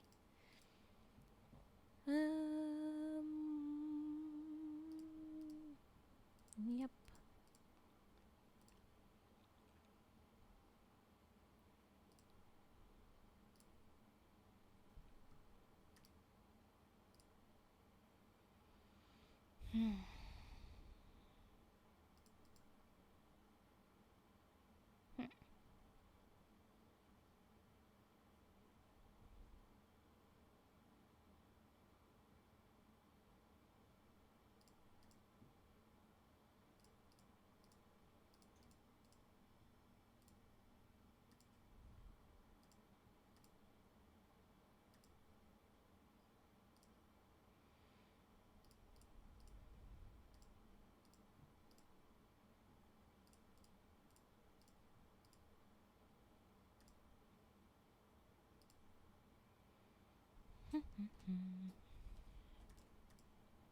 We're being all very quiet now. We got the win, and then everybody's like, okay, now we'll shut up. We're back to it not mattering very much. We're not likely to get anywhere with this one. So it's okay if we are back to being stupid with random ass questions like cookies. Kate, did you say your favorite? I missed it. When I was reading answers, I was like just generally seeing what the answers were, not like whose the answers were. So I'm sorry if I missed that. But did you say yours? Sugar cookie. Yes, you said that one. You love a lot of cookies. Cookies are fun. Cookies are good.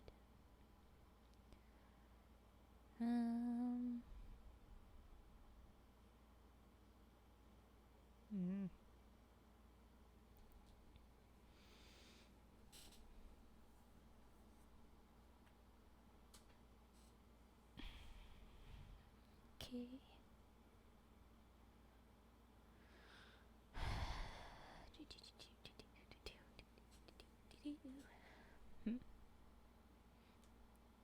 I'm about to start humming while I'm thinking.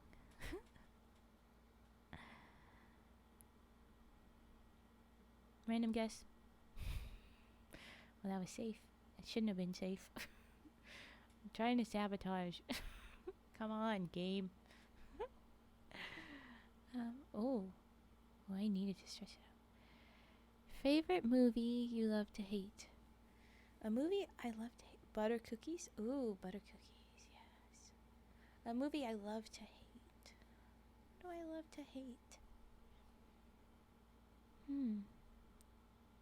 Oatmeal raisin. Honestly, love oatmeal raisin. So many people are like, ew. Like, no. It's good. There was a Tim Hortons oatmeal raisin cookie that for the longest time I called it the taste of October because it tasted like fall. It had all the right spices and even the raisin and oatmeal. It just was fall. And I don't see it anymore. I haven't been very recent, but I've never seen it in the last few years. Disappointing.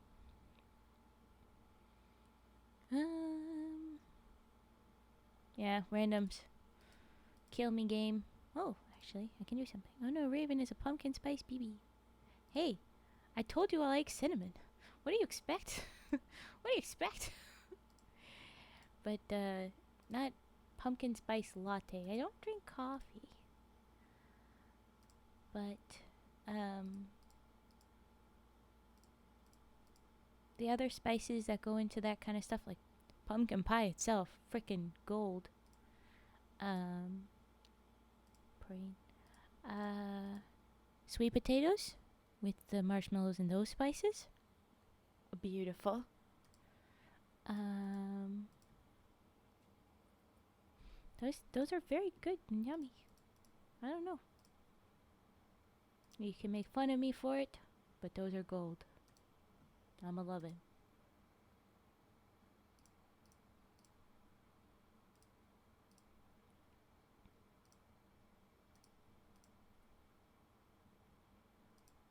Okay.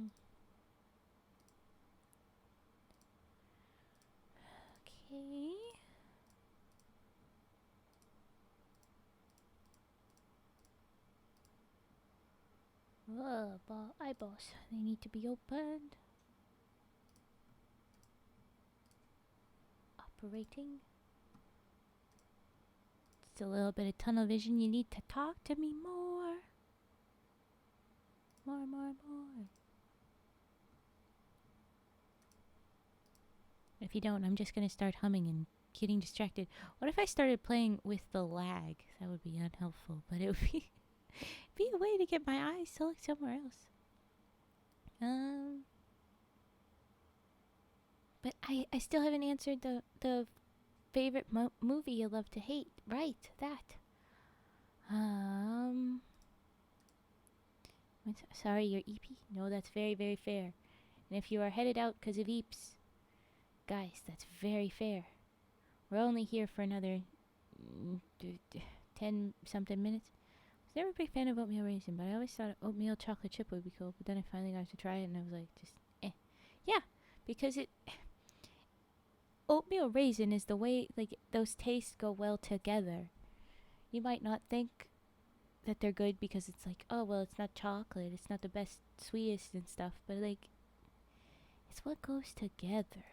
They go together well. You disagree, Frigid? Well, fine. Go ahead. Oh! Raven, what have you done? No! Okay.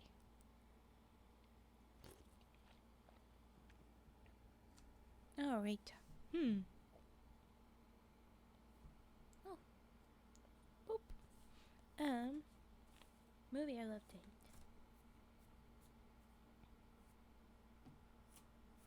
My brain is just emptying on. Oh no, I have respect for flavors and flavor combos I don't like, except cauliflower. Fair. Raisins, anger. You don't like raisins, Lahonk? I love raisins. The grape turns into many useful and lovely things.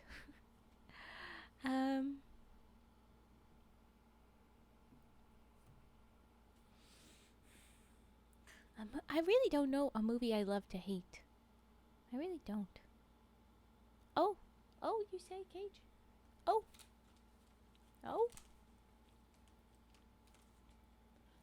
Nom.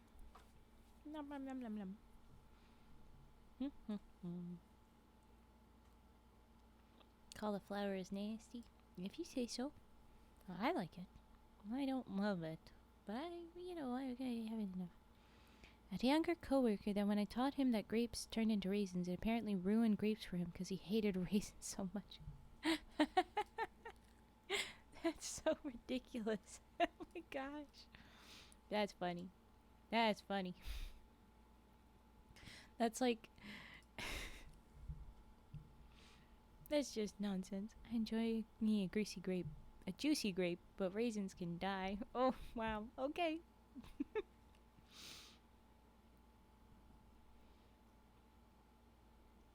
Just realized how mostly useless this is. Ugh. Can't find. Too vague.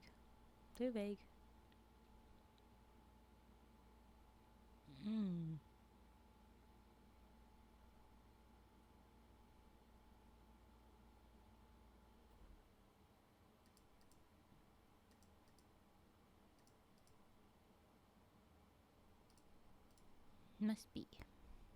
Oh, well, I put off Swedish fish candy for many years because I thought it was fish flavored gummy candy. Yeah. Your ignorance cost you 20 years of Swedish fish enjoyment. You poor soul. Love me some Swedish fish. I agree, la honk. Oh, yes. I think I talked about it when we were reading the IKEA SCP with the with the story of getting stuck in the IKEA that used to go there not for the meatballs but for the Swedish fish. For whatever reason, couldn't find that for a long time, bouncing around between places, and IKEA was one place where we could find real Swedish fish.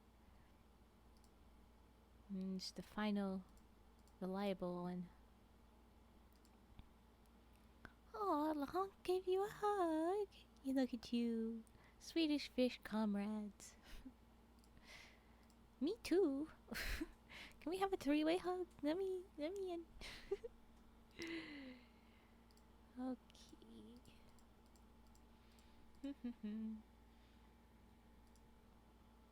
Now I can tell the difference between Swedish fish by the taste. Give me a handful of Swedish fish and I'll tell you if it's made in Canada or Turkey.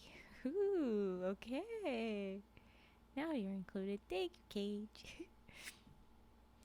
I used to be able to. I don't know if I could now. Like I said, I was really after them Swedish fish. Give me that freaking fish. Have you heard of Swedish berries? It's a different candy. Very similar. Very similar. Someone was working on an IKEA-themed horror game, but they got a cease and desist from IKEA. They're still making it, but they unbranded it, and it's a generic store now. Still blue and yellow and stuff? That's the big question. Where was I? I don't know where I was. Always say thinking brain. Ooh. Random. How did I not die? It was very SCP inspired. Yeah. Haven't looked into it in a hot minute. Fair.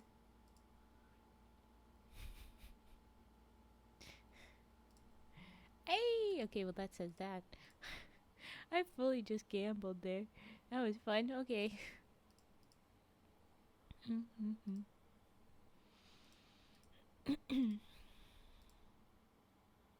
No death. Nope, no death. No death yet.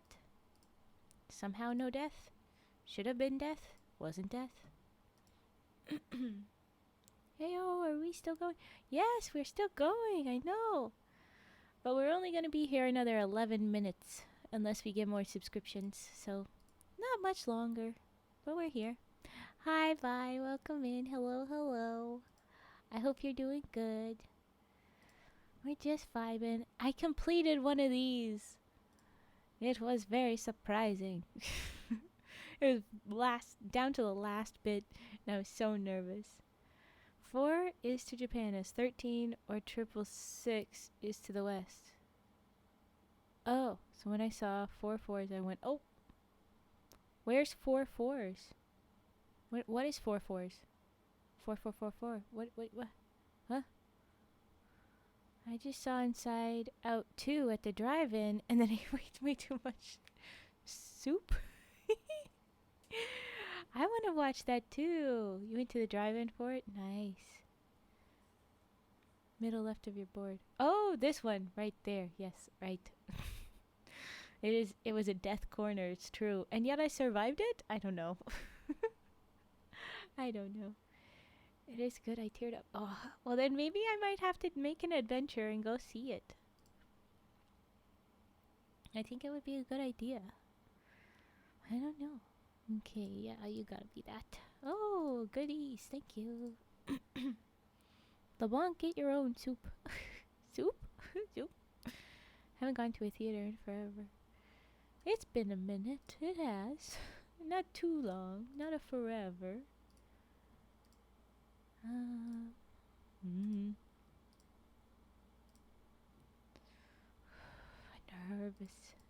Nervouses.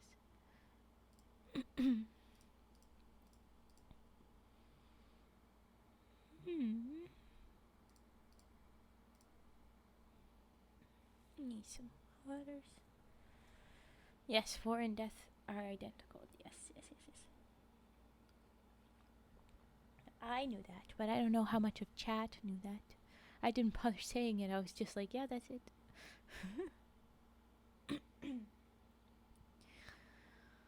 Okay, where were we? So a lot of buildings don't have a 4th floor, just like a lot of our buildings don't have a 13th floor. It's true, it happens so often, even nowadays. Superstitious folk.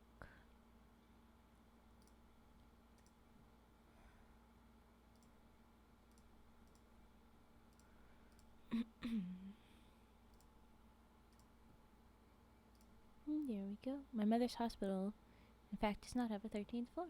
Well, there you go. Proof right there.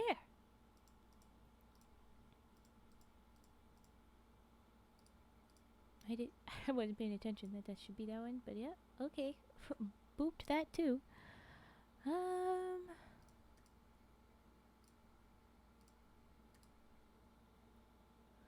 When did you get green sword? For this subathon, I wanted to make sure if we had lots of stuff going on. They're in a different time zone, it's easier for them. I stole it. I killed a man to get it. I killed a man with this thumb.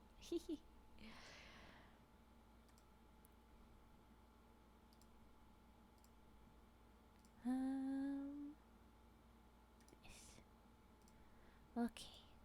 This is going pretty good this round. I don't know how this is going so chill. I feel like I got the the difficult game out of the way. We are only on board for another 8 minutes for now, so this is possibly my last one. We're stacking up mods in case I came in, basically. Basically, in case you came in at the start and caused a furious, how dare you kill Origami? Because I knew it was possible. Yep. Where was? There. Okay. I'm going about this slowly but surely. We're getting it done. Sorry for all the clearing throat. I'll make more weird noises as I go on today.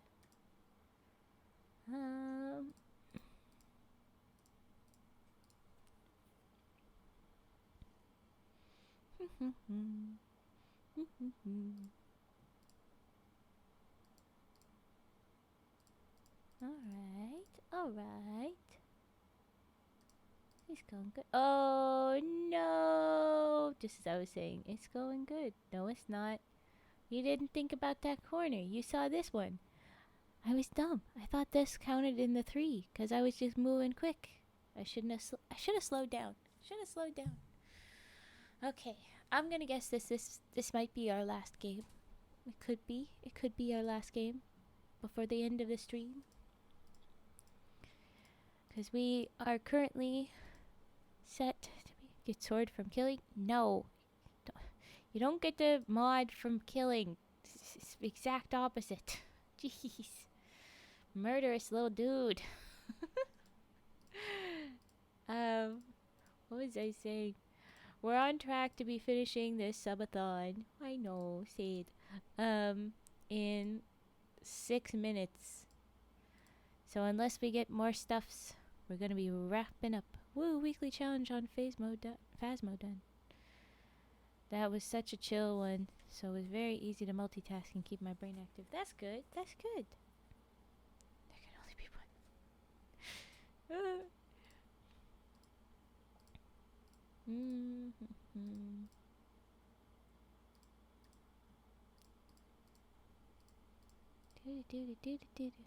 Don't worry, I don't have work tomorrow. Okay, good. If you did, like, you guys, you should disappear, you know. If you got other stuffs to do, you don't need to be here. Besides, we're only a few minutes away, but if we had to have gotten extended, you don't have to be here always. 8 hours is probably long enough. I can't imagine how strained your stamina is. Actually, I haven't had any caffeine today. No, wait, I had tea. I've had very little caffeine today. And I'm like fully here to keep going.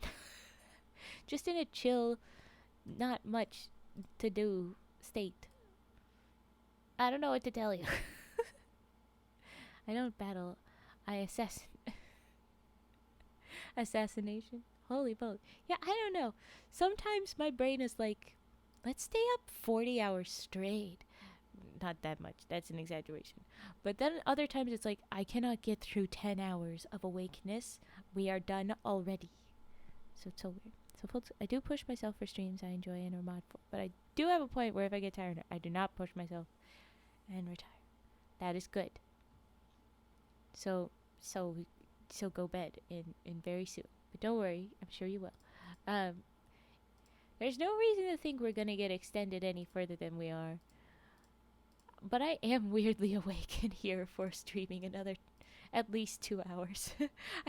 I fully think I should be streaming another 2 hours. My body became ready.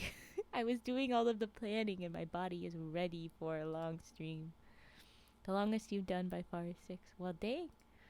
That's still long. I mean, I surprised myself when I did the 5 with the gaming one. It was significant, it was. I'd be tempted to gift another to tease, but I behave. It would only extend another 10 minutes anyway. So it's not worth it. You should save your money. That by stream 10 seconds.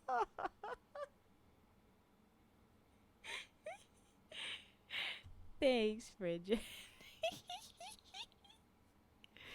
You're so silly. Thank you.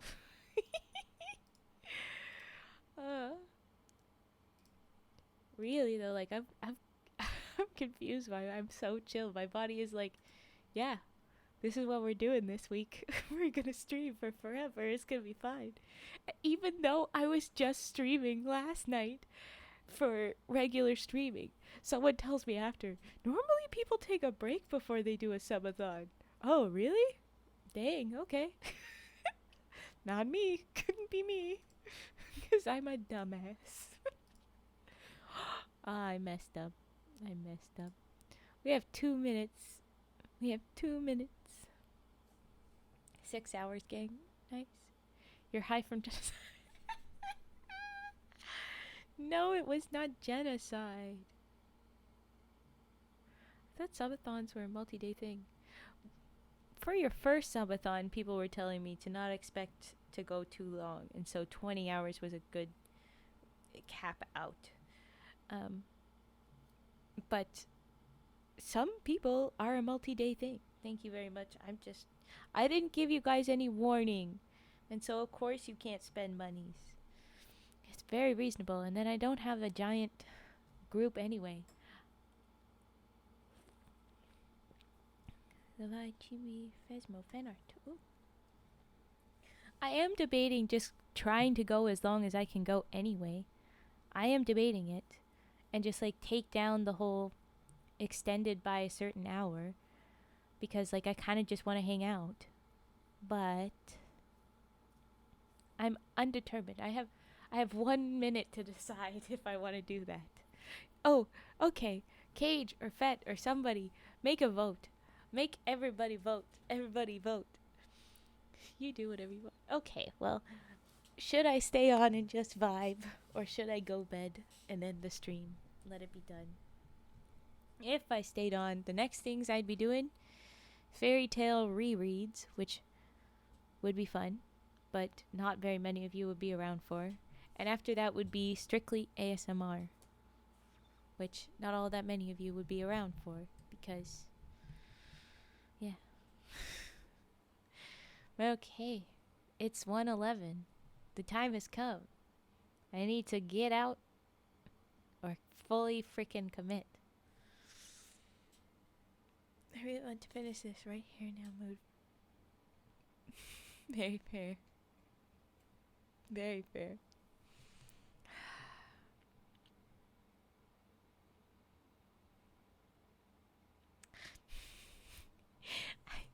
I don't want to end it. I think I do want to stick around. I do. I guess I just get to not be held to the rules of the subathon anymore.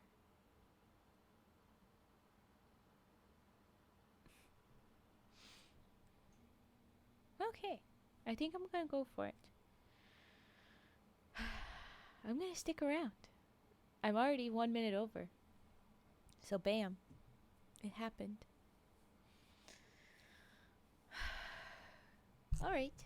Well, hey everybody. So the next thing I'm gonna do, now that we've technically reached the end of when I should have been extended, I feel like I should stop doing Minesweeper. I'm sure many subathons go past their time at least a little for wrap-up, and like Fett said, who the hell cares? You make the rules. It's your stream. Yeah, but based on my energy, since we're not following rules, give me back my bits and gift sub. Okay. I don't know how to give money back. I don't know if I can. But I feel I'm sorry, Frigid. This is fine, Vi says. Vi, what do you think? What do you think? Am I stupid? No, you already agreed that I should have given more time and warning to everybody. This is you telling me. See, I told you. Raven scammed us. I'm sure you're joking, but I'm honestly feel bad. You're not stupid. Just play. Okay. You hush. Thank you. I don't want to go to bed yet. I'm prepared to stick around. It's your stream. You go as long as you want. No, don't feel bad. Okay, thank you. Sometimes I don't know Twitch and I'm like, is this stupid? I don't know. Judge Vi is now in session. All rise. At least listen to Vi. It's true, we've got Judge Vi back in. Twitch Prime. What about Twitch Prime? What is... Huh? Huh? I'm lost. I need to go sleep, work in the morning, but yes, continue for as long as you'd like. Okay. Okay, I think I will. Good night, Vi. Sleep well. Good luck with work. Have a good shift.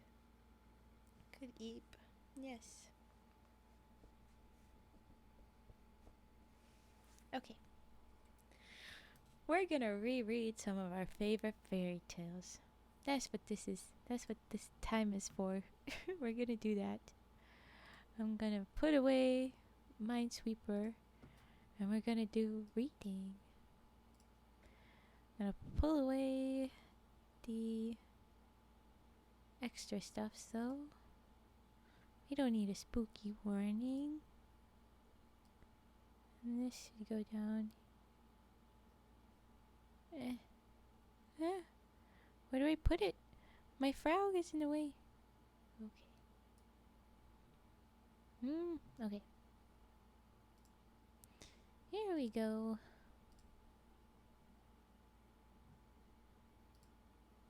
We're gonna be reading.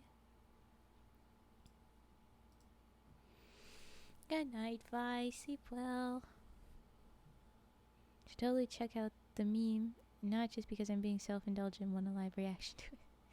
Did they rename the Yippee autism creature to Doro? I don't know what they did. I've only known it as Doro.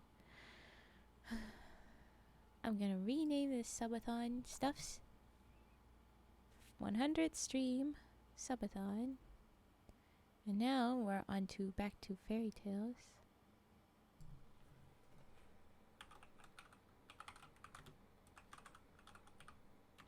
Overtime. I'm gonna call it overtime.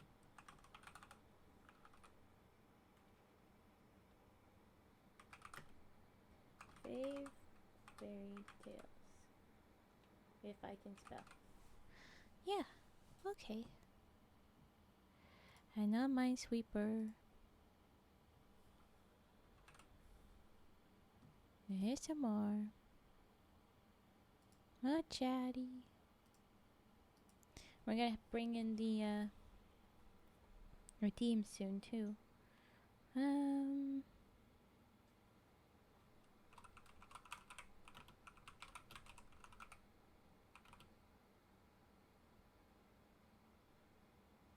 I for one am headed to bed. Okay. Raven Manson. Ha ha ha ha ha. Good night, Frigid. Sleep well. Take care. I will be checking out the meme. Don't worry. I'm just updating this stuffs.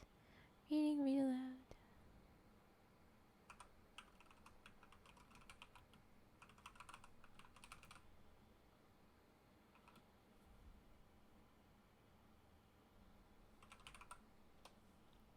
Okay. Updated stream info. Boop boop.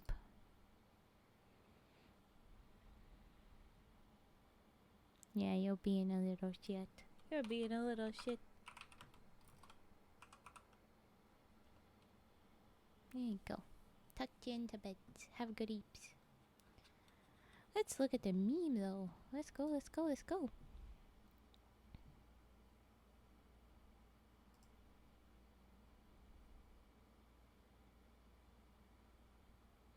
Am I in danger as a deer one? What about a dragon slayer then? She take any issue with a bird, man? You guys have superpowers?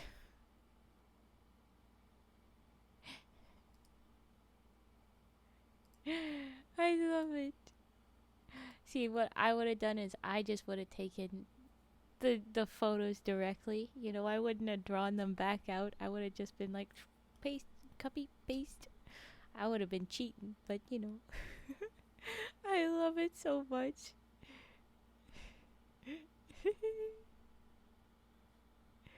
I would have gone such the cheap, easy way.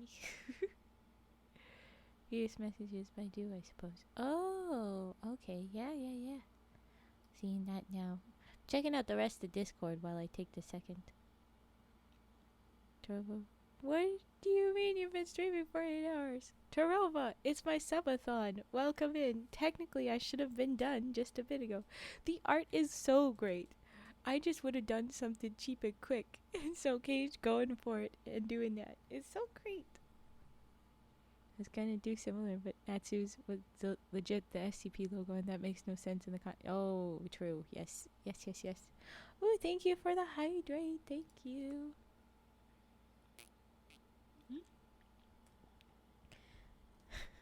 I'm here now, so you have to stream for an extra 5 hours. Well, here's the deal. So technically, it was supposed to end a bit ago, but I said I'm prepped to do a very long stream, and it's only 8 hours for me. I'm prepared to do like a lot more. So like another couple hours feels about right. Let's do a couple more hours. And so I'm just gonna hang out. It feels kind of illegal, and peoples were joking that they wanted refunds. I'm sorry, but yeah, I'm here. You're back from your lurk, Turt? Well, welcome back. Look at all the Doros. Look at all the Doros. 24-hour stream. Woo! Well, to be fair, I don't think I'm going to be physically able to do more than 20. But I'm thinking I'm only going to get to... Maybe I'll get to 10 or 11 tonight. But we'll find out. Cage, Alta-Maria, Annie, and Vi. Yep. They're all very good. 48-hour stream. We're not going to get that far, that's for sure. That's for sure. Had a whole day, and you're still here. Yeah, I'm here. Technically, we should have wrapped up a couple minutes ago, Pudgy. But yeah. Hey, you were my top gifter, right? Is that still the truths? Yes, you're still my top sub gifter. So guess what? You're gonna get to choose the next emote. Let's go!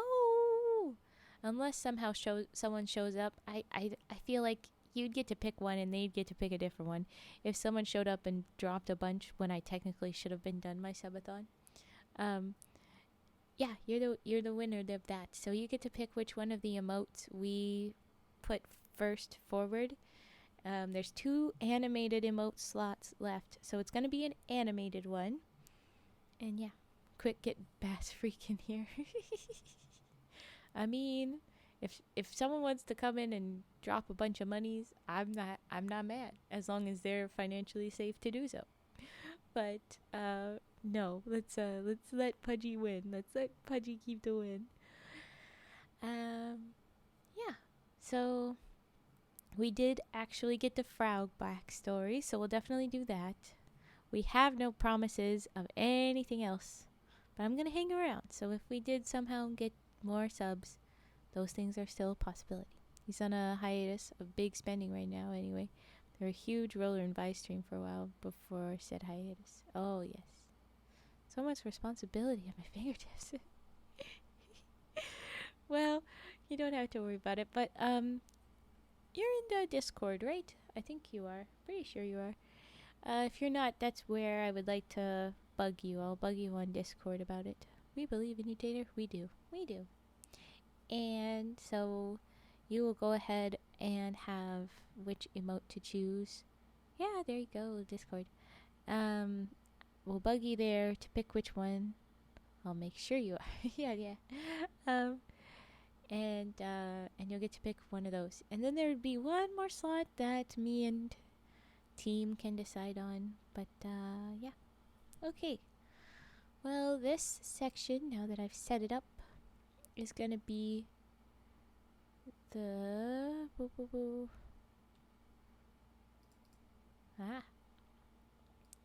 it's gonna be the favorite fairy tales. So let's do this.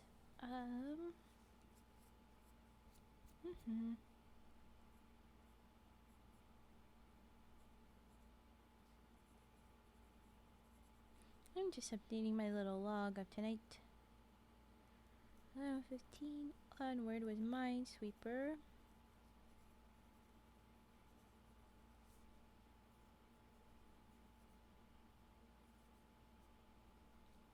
I landed.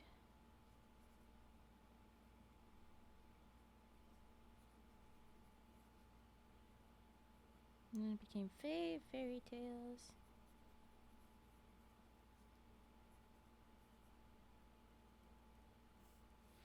Alright, so we're gonna go off my little book here. I'm gonna pull up the stories. So the first one that I hearted or added a little thing to, well, the very first one I did that to was Red Shoes. And I think that one was bad, so I don't want to do that.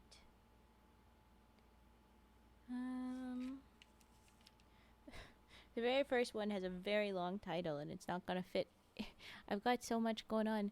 I've got the little things that cover up the frog. I don't want to cover up my frog, but okay, I'll do this. I'll move him down so we can still see his face. That works, right? That'll work. Yeah. Okay. And then, alright. Frog. So it is a very long title, but it'll be the first one that we go to. I'll pull it up, and that'll be our first of the favorite stories to pull out. I'm excited. Okay. It's good to go back on some of the favorites. Okay, are we gonna go? Let's go. Come on, ding. Fog. Yes. I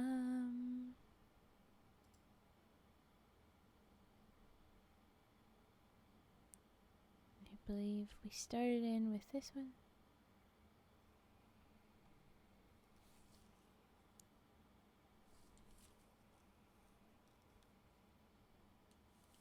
Yes, there he is.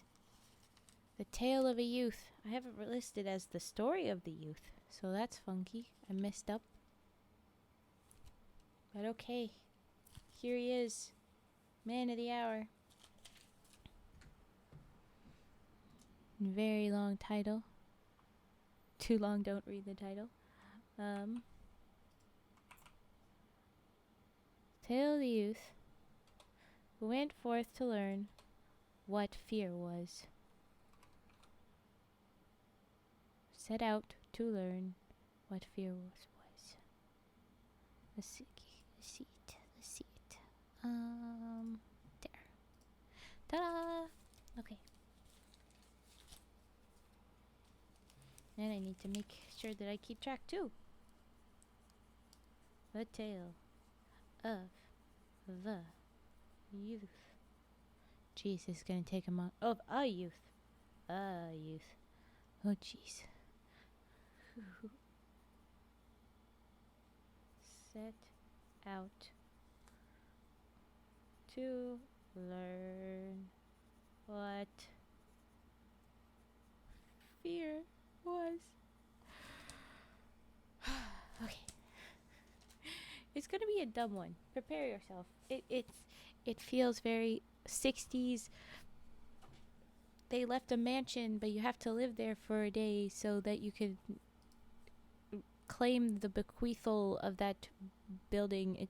It's so weird and funny, but it's gonna be good. Okay. No, loose. Okay. Everything's a little bit chaotic. We're fixing it. We're fixing it up. I'm sorry, taking a minute. Alright. Here is the man of the hour. Sweet but never sour, funky like a monkey. It's a youth who set out to learn what fear was. Woo! And then he walks out. Forg for frog. I just see. Okay. Alright. A father had 2 sons, of whom the eldest was clever and bright, and always knew what he was about, but the youngest was stupid, and couldn't learn or understand anything. An iconic beginning, an unfortunate trope. Froth. Yes. So much so that those who saw him exclaimed, "What a burden he'll be to his father." Now, when there was anything to be done, the eldest had always to do it. But if something was required later on in the night time, and the way led through the churchyard or some such ghostly place, he always replied, "Oh, no, father, nothing will induce me to go there. It makes me shudder." For he was afraid. Or when they sat of an evening around the fire telling stories which made one's flesh creep, the listeners sometimes said, "Oh, it makes me shudder." The youngest sat in a corner, heard the exclamation, and could not understand what it meant. They are always saying that it makes one shudder. It makes one shudder. Nothing makes me shudder. It's probably an art quite beyond me. Imagine you were so stupid you didn't know how to be scared. This is that man. This is a big throwback. It's good. It's fun. All right. Now it happened that his father said to him one day, "Hearken, you there in the corner, you are growing big and strong, and you must learn to earn your own bread. Look at your brother, what pains he takes, but all the money I've spent on your education is thrown away." "My dear father," he replied, "I will gladly learn. In fact, if it were possible, I should like to learn to shudder. I don't understand that bit yet." The eldest laughed when he heard this, and thought to himself, "Good heavens, what a ninny my brother is. He'll never come to any good. As the twig is bent, so is the tree inclined." That's some sort of old-timey saying. It's funny because like a bunch of this is not capitalized. It's so funny. Surprised the game hasn't used the joke of a tutorial being taught by a turtle. A tutorial. That should be a thing. Okay. The father sighed and answered him, the young brother that wanted to understand how to shudder. "You'll soon learn to shudder, but that won't help you to make a living." Shortly after this, when the sexton came to pay them a visit, the father broke out to him and told him what a bad hand his youngest son was at everything. He knew nothing and learned nothing. Only think, when I asked him how he purposed gaining a livelihood, he actually asked to be taught to shudder. There have been puns aplenty, though, like Enter the Gungeon's tutorial being Sir Manuel. I don't know what this is. I'm gonna focus on my story. This is what I understand. Okay. "If that's all he wants," said the sexton, "I can teach him that. Just you send him to me. I'll soon polish him up." The father was quite pleased with the proposal, because he thought, "It will be a good discipline for the youth." Oh, manual. I just see. Yep. Raven, you're operating on bread today, aren't you? Bro, the youngest son about to go freako mode on his family for all these insults. No, but he does. Kind of. He doesn't intentionally do anything. Let's say it that way. Okay. Right, the dad said this will be good discipline. And so the sexton took him into his house, and his duty was to toll the bell. So, like, the church bell and stuff. After a few days, he woke him at midnight and bade him arise and climb to the tower and toll. "Now, my friend, I'll teach you to shudder," thought he. He stole forth secretly in front, and when the youth was up above, he had turned round to grasp the bell rope. He saw, standing opposite the hole of the belfry, a white figure. "Who's there?" he called out, this being the son. But the figure gave no answer, and neither stirred nor moved. "Answer," cried the youth, "or begone. You have no business here at this hour of the night." But the sexton, who was playing this figure, remained motionless, so that the youth might think that it was a ghost. The youth called out the second time, "What do you want here? Speak if you are an honest fellow, or I'll knock you down the stairs." The sexton thought, he can't mean that in earnest. So he gave forth no sound and stood as though he were made of stone. Listeners, he meant that in earnest.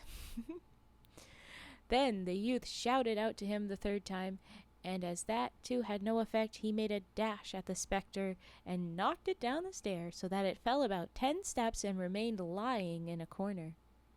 Thereupon he tolled the bell, went home to bed without saying a word, and fell asleep. He just went to bed. He's like, kick that ghost's ass, now I go to bed. The sexton's wife waited a long time for her husband, but he never appeared. At last she became anxious and woke the youth, so she woke the youth and asked, "Don't you know where my husband is? He went up to the tower in front of you." "No," answered the youth, "but someone stood on the stairs up there just opposite the trap door in the belfry, and because he wouldn't answer me or go away, I took him for a rogue and knocked him down. You'd better go see if it was he. I should be much distressed if it were." The wife ran and found her husband, who was lying, groaning in a corner with his leg broken. So he did beat some folks up. He didn't mean to be, hurting them, but dude, when someone's like, "I'm gonna knock you down the stairs for that," you should probably prepare yourself for them to actually do that. He gave you a verbal warning. What the heck, dude? Okay. She carried him down and then hurried with loud protestations to the youth's father. "Your son has been the cause of a petty misfortune," she cried. "He threw my husband downstairs so that he broke his leg. Take the good-for-nothing wretch out of our house." The father was horrified, hurried to the youth, and gave him a scolding. Yeah, that's completely on that old dude. It really is. Okay, so he gives him a scolding. "What unholy pranks are these? The evil one must have put them into your head." He didn't prank anybody. The sexton did. Anyway, okay. "Father," he replied, "only listen to me. I am quite guiltless. He stood there in the night like one who meant harm. I didn't know who it was, and warned him 3 times to speak or be gone." "Oh," groaned the father, "you'll bring me nothing but misfortune. Get out of my sight. I won't have anything more to do with you." "Yes, father, willingly. Only wait till daylight. Then I'll set out and learn to shudder, and in that way I shall be master of an art which will gain me a living." It's just a prank, bro. Also, no, learning to be scared doesn't earn you a living. It's the rest of the stuff. The fact that you're not scarable would earn you a living if you went into the right freaking things. Adults that never listen to kids are the worst. It's true. I'm gonna piss in the dad's pillow. hold off for now. But yeah, I understand you. Okay. He says, I'll go learn and I'll make a living. Learn what you will, said the father. It's all one to me. Here are $50 for you. Set forth into the wide world with them, but see you tell no one where you come from or who your father is, for I am ashamed of you. Yes, father, whatever you wish, and if that's all you ask, I can easily keep it in mind. So then he just says, get out. You're not my son anymore. When day broke, the youth put $50 into his pocket, set out on the hard, high road, and kept muttering to himself, if I could only shudder, if I could only shudder.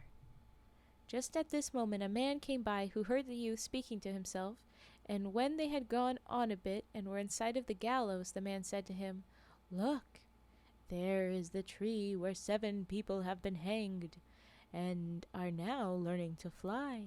Sit down under it, and wait till nightfall, and then you'll pretty soon learn to shudder. If that's what no, if that's all I have to do, answered the youth, it's easily done. But if I learn to shudder so quickly, then you shall have my $50. Just come back to me tomorrow morning early. Then the youth went to the gallows tree and sat down underneath it and waited for the evening, and because he felt cold, he lit himself a fire. But at midnight it got so chill that in spite of the fire, he couldn't keep warm. And as the wind blew the corpses one against the other, tossing them to and fro, he thought to himself, if you are perishing down here by the fire, how those poor things up there must be shaking and shivering. He doesn't understand that they're dead, I guess. And because he had a tender heart, he put up a ladder, which he climbed, unhooked one body after the other, and took down all the 7. Then he stirred the fire, blew it up, and placed them all around in a circle, that they might warm themselves. But they sat there and did not move, and the fire caught their clothes. Then he spoke, Take care, or I'll hang you up again. But the dead men did not hear, and let their rags go on burning. Kaboom, kaboom, he said. Then he got angry and said, If you aren't careful yourselves, then I can't help you, and I don't mean to burn with you.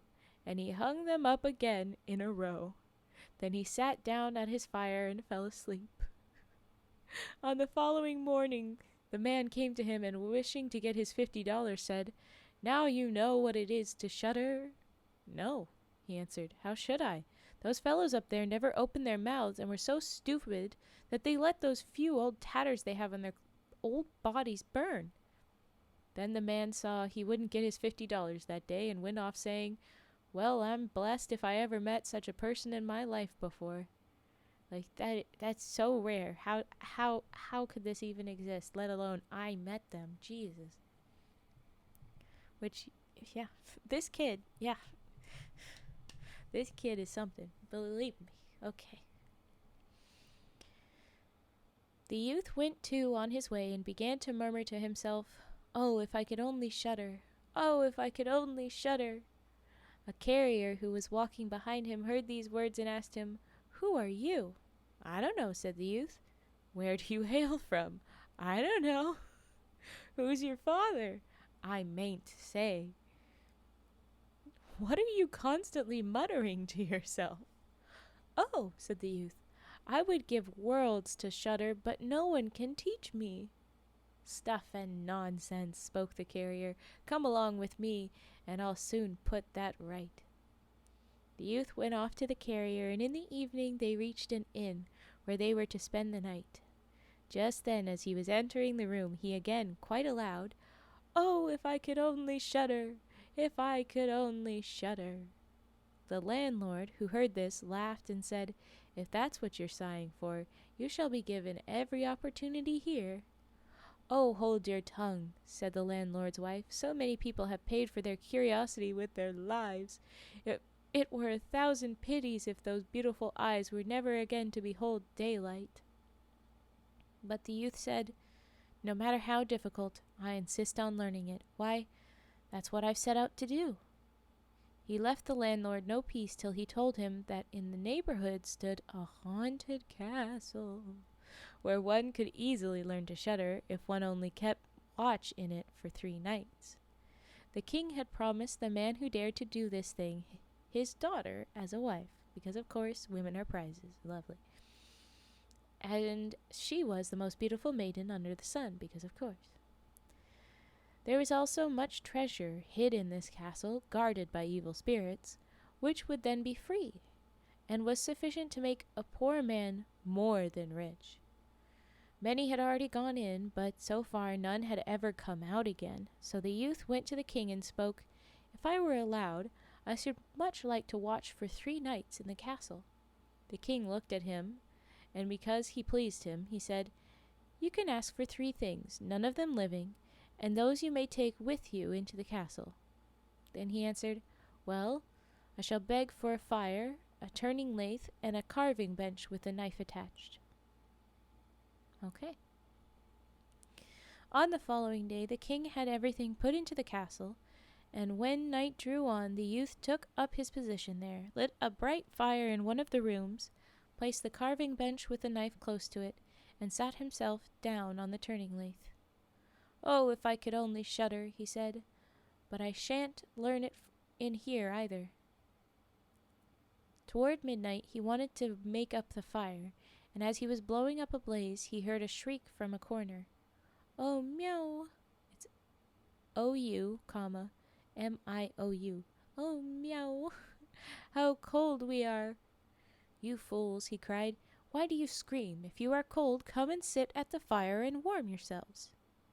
And as he spoke, 2 huge black cats sprang fiercely forward and sat down, one on each side of him, and gazed wildly at him with their fiery eyes.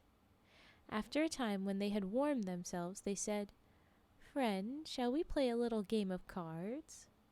"Why not?" he replied. "But first let me see your paws." Then they stretched out their claws. "Ha!" said he, "what long nails you've got. Wait a minute, I must first cut them off." Thereupon he seized them by the scruff of their necks, lifted them onto the carving bench, and screwed down their paws firmly. "After watching you narrowly," said he, "I no longer feel any desire to play cards with you." And with these words he struck them dead and threw them out into the water. But when he had thus sent the 2 of them to their final rest, and was again about to sit down at the fire, out of every nook and corner came forth black cats and black dogs with fiery chains in such swarms that he couldn't possibly get away from them. They yelled in the most ghastly manner, jumped upon his fire, scattered it all, and tried to put it out. He looked on quietly for a time, but when it got beyond a joke, he seized his carving knife and called out, "Be off, you rabble-rout!" and let fly at them. Some of them fled away, and the others he struck dead and threw them into the pond below.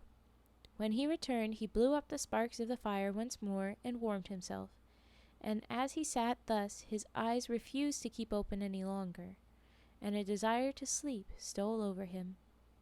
Then he looked around him and beheld in the corner a large bed. "The very thing," he said, and laid himself down in it. But when he wished to close his eyes, the bed began to move by itself and ran all around the castle. "Capital," he said, "only a little quicker." Then the bed sped on as if drawn by 6 horses, over thresholds and stairs, up this way and down that. All of a sudden, crash, crash, with a bound it turned over, upside down, and lay like a mountain on the top of him. But he tossed the blankets and pillows in the air, emerged from underneath, and said, "Now anyone who has the fancy for it may go a drive." So he said, "Ooh, this is fun, faster, faster." And when it was about to try and just topple him, he said, "Okay, who's next?" He laid down at his fire and slept till daylight.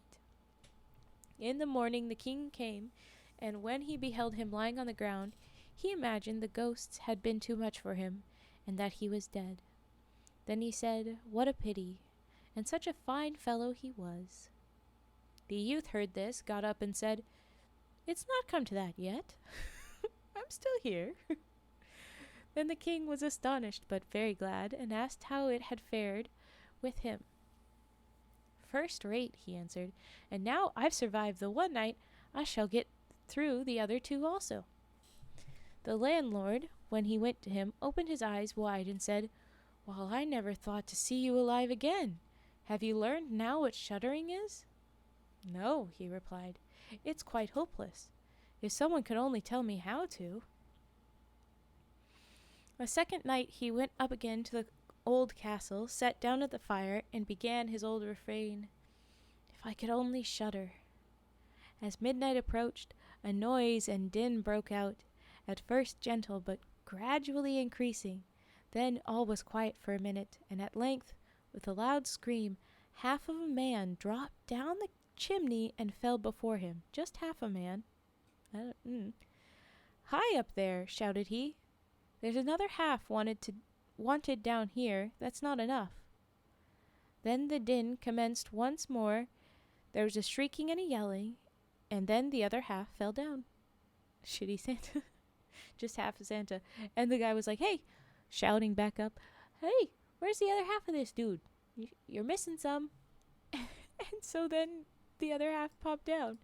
Like straight up. Okay. Wait a bit, he said. I'll stir up the fire for you. When he had done this, and again looked around, the two pieces had united, and a horrible-looking man sat on his seat. Come, said the youth. I didn't bargain for that. The seat is mine. The man tried to shove him away, but the youth wouldn't allow it for a moment, and pushing him off by force, sat down in his place again. Then more men dropped down, one after the other, who, fetching 9 skeleton legs and 2 skulls, put them up and played 9-pins with them.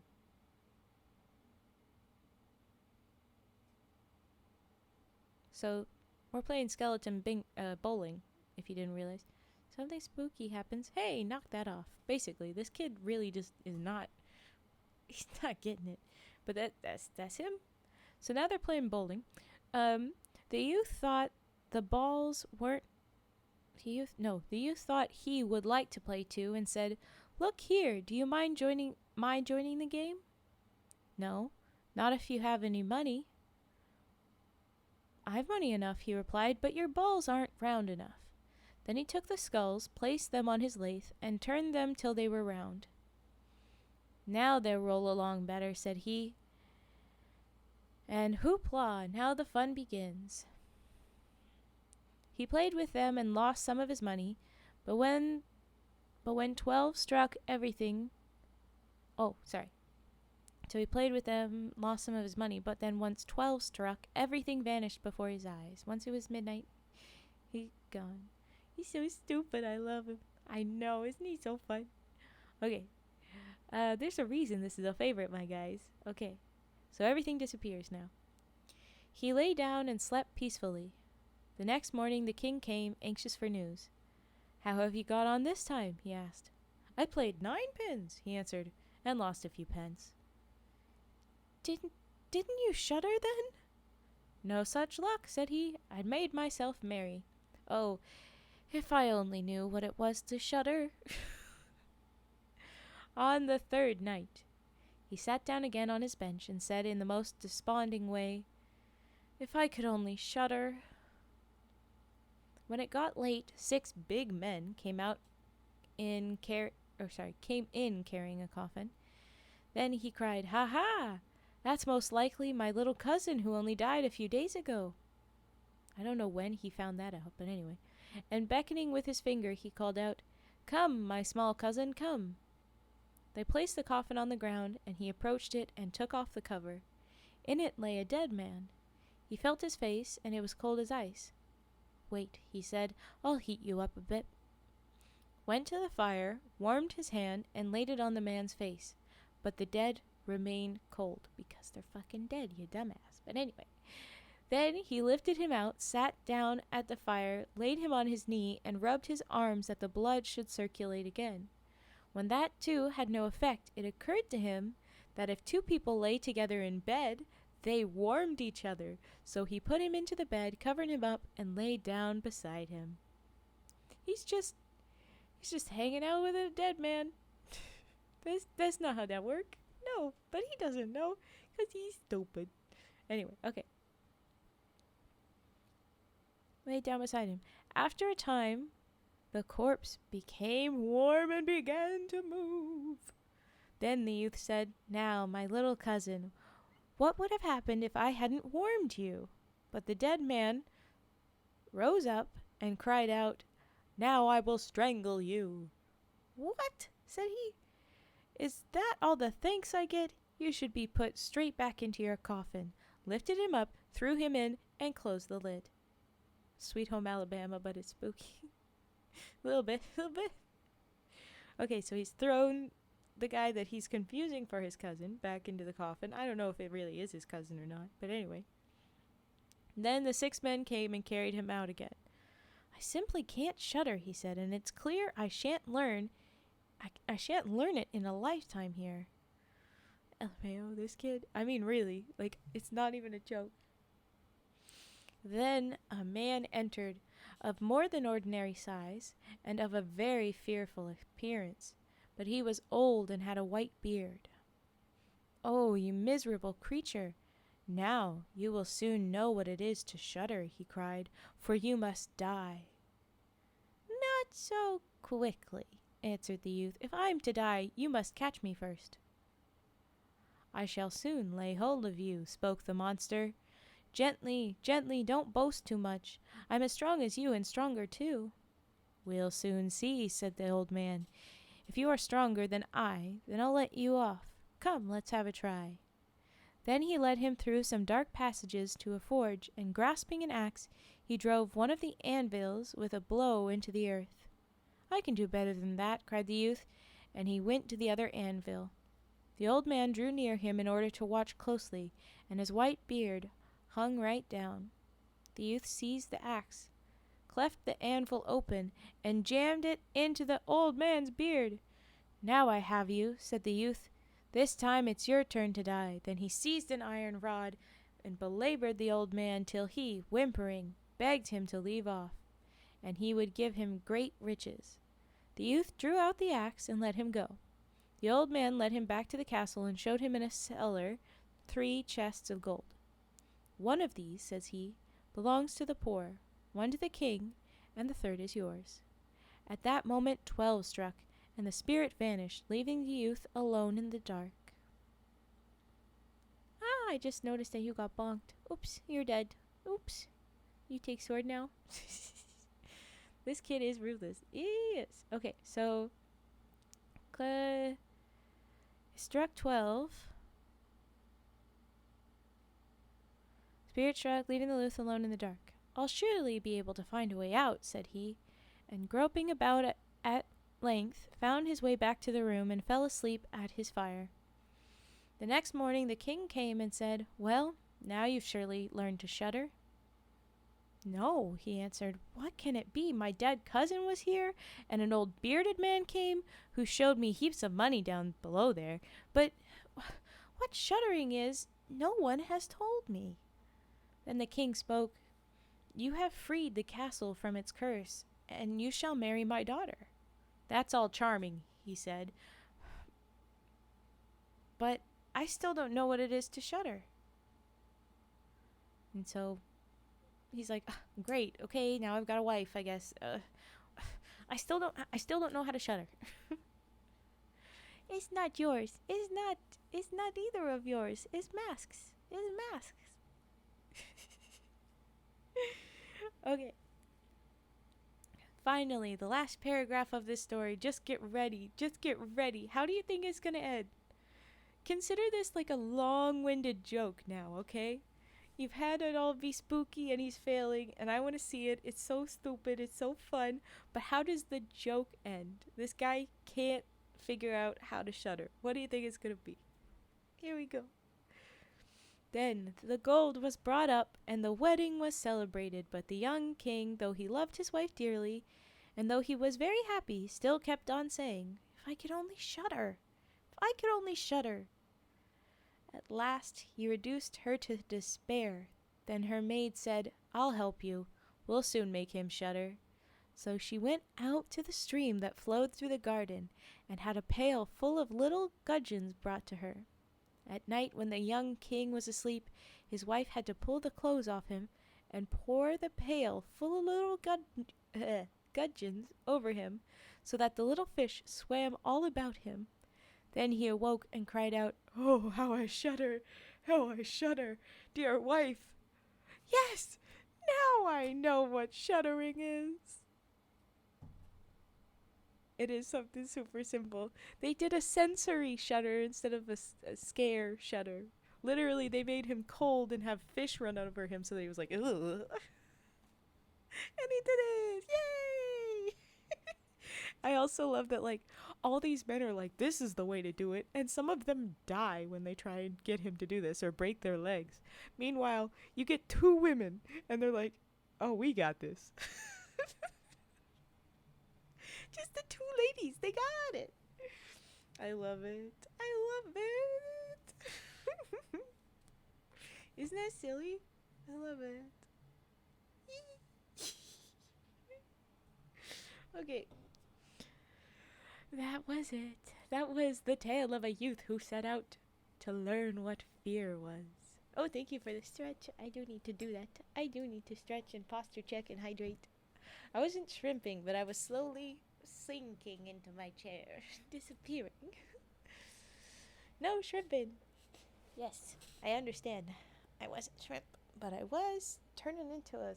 I don't know what that... Oh, I've cracked my back a little. That's good. That's good. And hydrate time. Hydrate.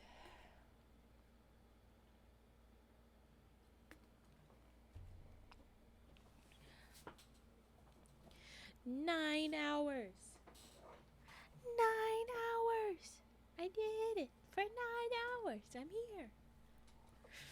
Alright, so that was the tale of a youth who set out to learn what fear was. But what's the next one? Let's see. 9-hour tour. Okay, so yes, there was red shoes had a... Oh! I think that means that there was some bad verbiage, or, that was bad. We had an exclamation point. I remember that being a term for when things got dark, or more like, they used old-timey things that are very bad to say. But, yeah. Next, the white cat.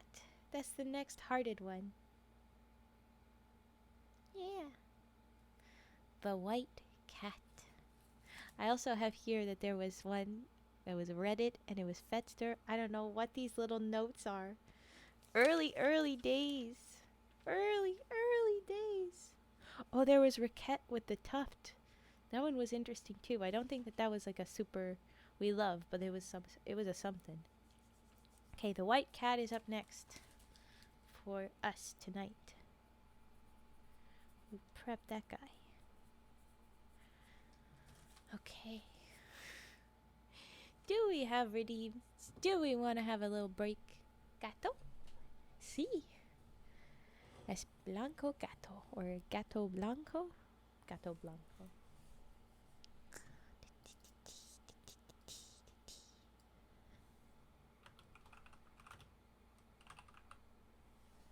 Out of stock. What's out of stock? Oh, you were gonna do Rage Puff, weren't you? Hee. Too bad. Okay. The white cat. All the redeems. Oh, all of them are still paused? Yes. Okay, so I'm gonna unpause them. Oh, look. They're getting unpaused. The nonverbals are still off. Yes, thank you. Of course, origami need to stay where they are, but yeah. Favorite guillotine, knife sharpening could stay where it is. Mic arm sharpening. Okay, I think we got them. I went from the bottom. Okay, yeah, we can do these. Here, keys. Oh, unbanned. Why'd you gotta go do that? Okay. I forgot about it too. Don't worry about it. Okay, I'm getting coffee. Rage. Rage. Puppy. Well. Card deal. Yeah, okay, okay, okay.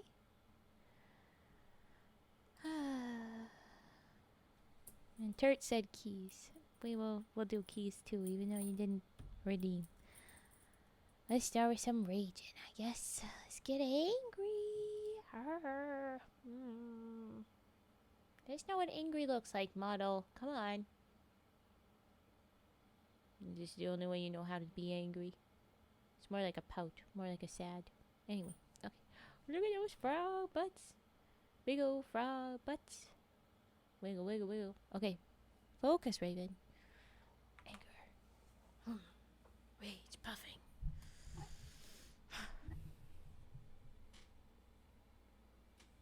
Sorry. Hold on 1 second.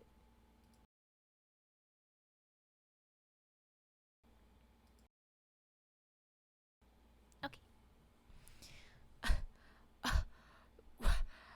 I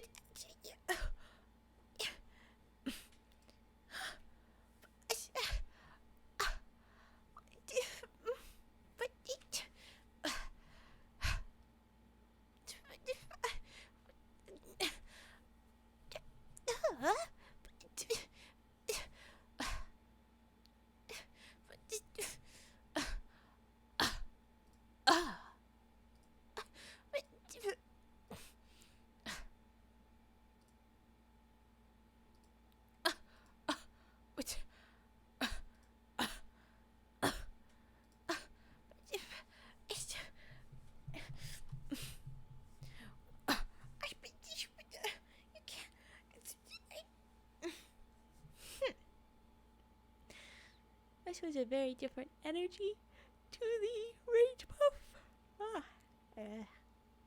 But it's real. Okay. Card dealing. Card dealing. Here, cards. And glass jar tappies. Ooh, okay. Sleepy rage puffing. A little bit. That's one thing I've run out of energy for is the rage puffing. I'm just not gonna be good at it. Ragey. Of course, unbanned. Okay. Now we're doing the cards. Cards.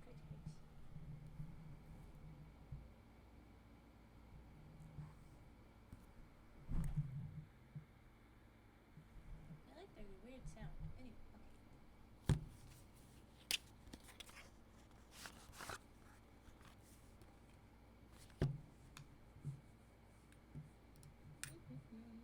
Oh, I'm not doing reading. It's card triggers.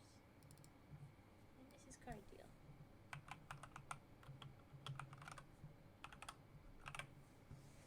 Okay. Here we go.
our card dealing. Now we're gonna do keys. It's not an official, but I'm putting it in. We're doing it. And then we'll do the glass jar tappies. Okay.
There's jar.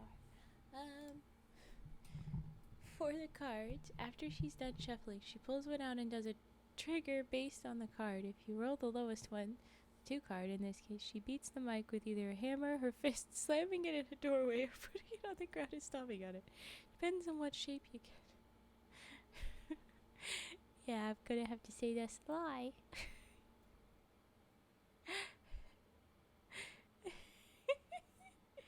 I've never done something like that.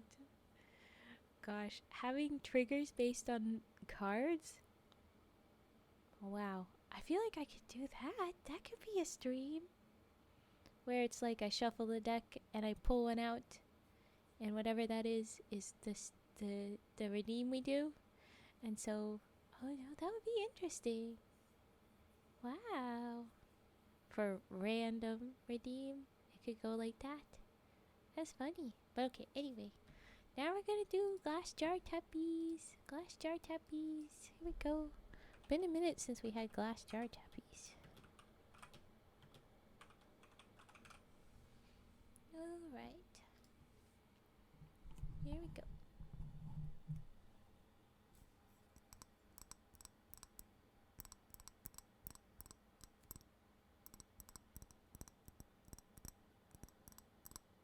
She pulls the Joker card, she just picks a buzz up. No!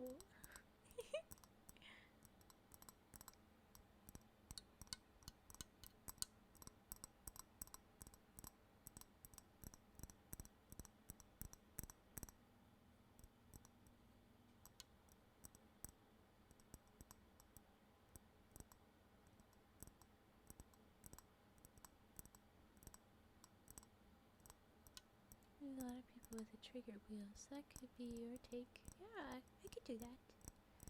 Heart of the cards. Yeah.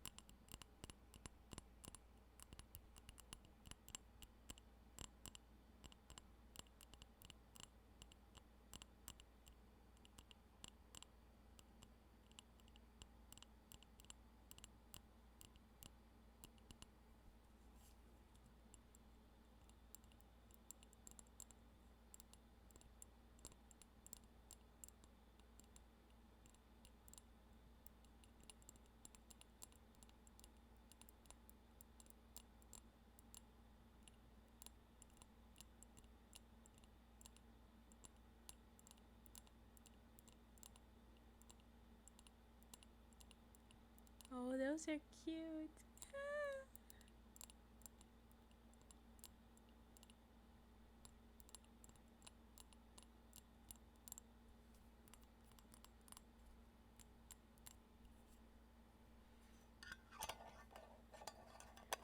All very fun ideas. feel like that could be a big stream that we do upcoming. Is just randomized redeems one. Wheel of trigger. Deck of trigger. Trigger shuffle. I don't know.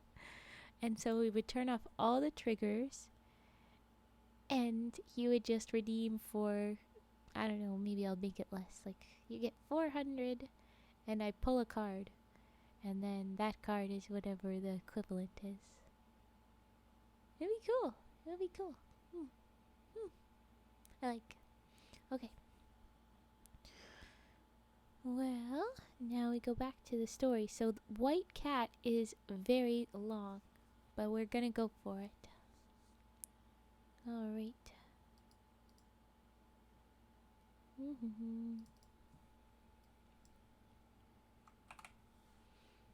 The White Cat. Here we go. See the clusters. Gotcha, pull triggers.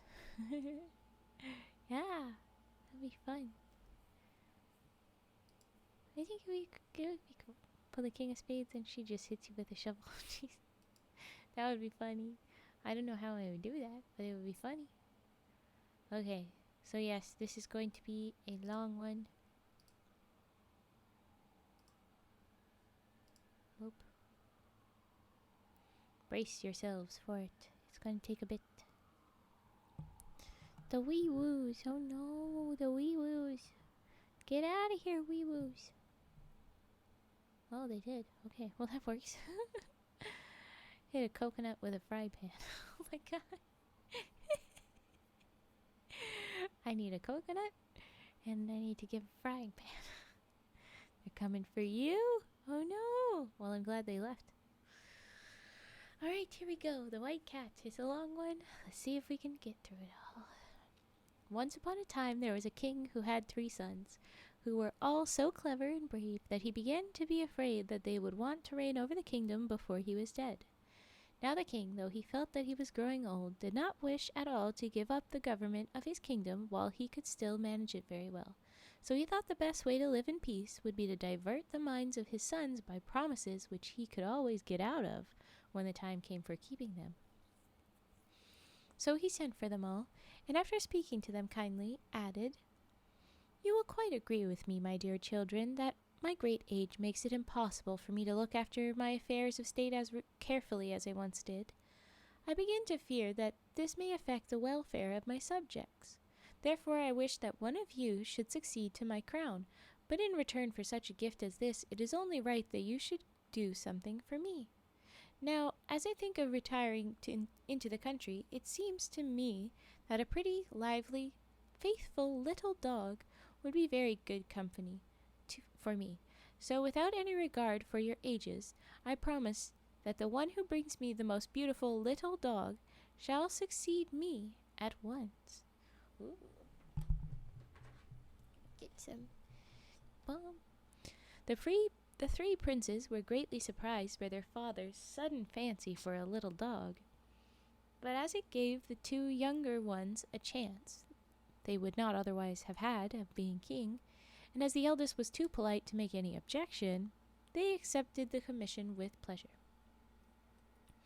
They bade farewell to the king, who gave them presents of silver and precious stones, and appointed to meet them at the same hour in the same place after a year had passed, to see the little dogs they had brought for him. A full frickin' year to find a little dog? But okay.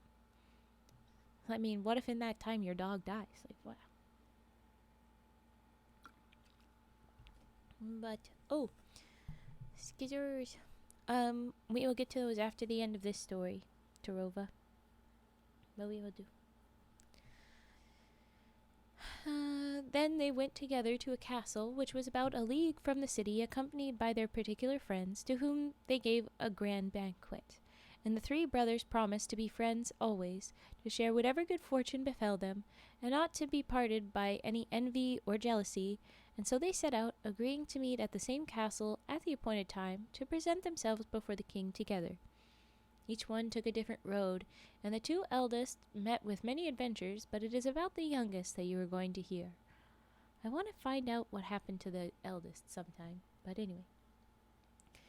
He was young and gay and handsome. Gay? And knew everything that a prince ought to know. And as for his courage, there was simply no end to it.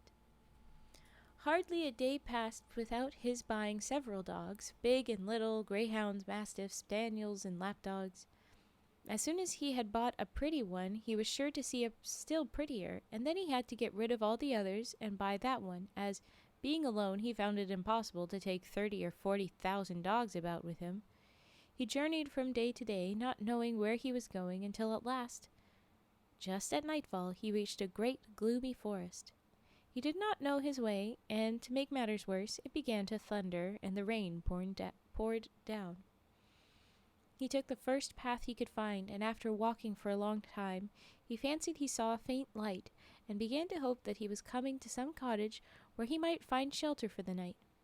At length, guided by the light, he reached the door of the most splendid castle he could have imagined. This door was of gold, covered with carbuncles, and it was the pure red light which shone from them that had shown him the way through the forest. The walls were the finest porcelain in all the most delicate colors. The prince saw that saw that all the stories he had ever read were pictured upon them. But as he was terribly wet and the rain still fell in torrents, he could not stay to look about any more, but came back to the golden door. There he saw a deer's foot hanging by a chain of diamonds, and began to wonder who could live in this magnificent castle. They must feel very secure against robbers, he said to himself. What is to hinder anyone from cutting off that chain and digging out those carbuncles and making himself rich for life? He pulled the deer's foot, and immediately a silver bell sounded and the door flew open, but the prince could see nothing but numbers of hands in the air, each holding a torch. Oh, I just realized an ad's gonna go. I'm a dummy. I keep forgetting to do those. He was so much surprised that he stood quite still until he felt himself pushed forward by other hands, so that, though he was somewhat uneasy, he could not help going on. With his hand on his sword, to be prepared for whatever might happen, he entered a hall paved with lapis lazuli, while two lovely voices sang. The hand you see floating above will swiftly your bidding obey. If your heart dreads not conquering love, in this place you may fearlessly stay. The prince could not believe that any danger threatened him when he was welcomed in this way, so, guided by the mysterious hands, he went toward a door of coral, which opened of its own accord, and he found himself in a vast hall of mother of pearl, out of which opened a number of other rooms, glittering with thousands of lights, and full of such beautiful pictures and precious things that the prince felt quite bewildered. After passing through 60 rooms, the hands that conducted him stopped, and the prince saw a most comfortable-looking armchair drawn up close to the chimney corner. At the same moment the fire lighted itself, and the pretty, soft, clever hands, so they're not just a bunch of hands, they're now pretty and soft and clever, took off the prince's wet, muddy clothes. The pretty, soft, clever hands found their way to his clothes, but okay. Anyway, and presented him with fresh ones, made of the richest stuffs, all embroidered with gold and emeralds. He could not help admiring everything he saw, and the deft way in which the hands waited on him, though they sometimes appeared so suddenly that they made him jump. When the prince was quite ready, and I can assure you that he looked very different from the wet and weary prince who had stood outside in the rain and pulled the deer's foot, the hands led him to a splendid room, upon the walls of which were painted the histories of Puss in Boots and a number of other famous cats, but mostly that one, I guess. The table was laid for supper with 2 golden plates and golden spoons and forks, and the sideboard was covered with dishes of glasses of crystal set with precious stones. The prince was wondering who the second place could be for when suddenly in came about a dozen cats, carrying guitars and rolls of music, who took their places at one end of the room, and under the direction of a cat who beat time with a roll of paper, began to mew in every imaginable key, which I can't imagine, and I said this before, every imaginable key at once would be just ugly just extremely uncomfortable. Okay, every imaginable key, and to draw their claws, not paws, but the claws across the strings of the guitars, which I can't imagine sounds good, making the strangest kind of music that could be heard. I can't imagine that, friend. Okay. The prince hastily stopped up his ears, but even then the sight of these comical musicians sent him into fits of laughter. What funny thing shall I see next? Yeah, it's best to make fun of the people that are housing you right now. Totally. What funny thing shall I see next? He said to himself. That's better. And instantly the door opened, and in came a tiny figure, covered by a long black veil.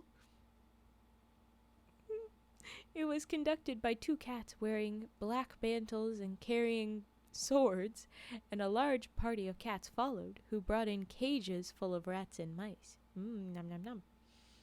The prince was so much astonished that he thought he must be dreaming, but the little figure came up to him and threw back its veil, and he saw that it was the loveliest little white cat it is possible to imagine. She looked very young. It's a cat. What are you doing? And very sad, and in a sweet little voice that went straight to his heart, she said to the prince, King's son, you are welcome. The Queen of Cats is glad to see you. Lady Cat, replied the prince, I thank you for receiving me so kindly, but surely you are no ordinary pussycat? Indeed, the way you speak and the magnificence of your castle prove it plainly. King's son, said the white cat, I beg you to spare me these compliments, for I am not used to them. But now, she added, let supper be served, and let the musicians be silent, as the prince does not understand what they are saying. Yeah, that's true. Fair reason to shut up the musicians. I'm going to quickly run 30 seconds of ad, because it's going to interrupt at some point. Oh, you snoozed it. Okay, then I'm going to keep reading.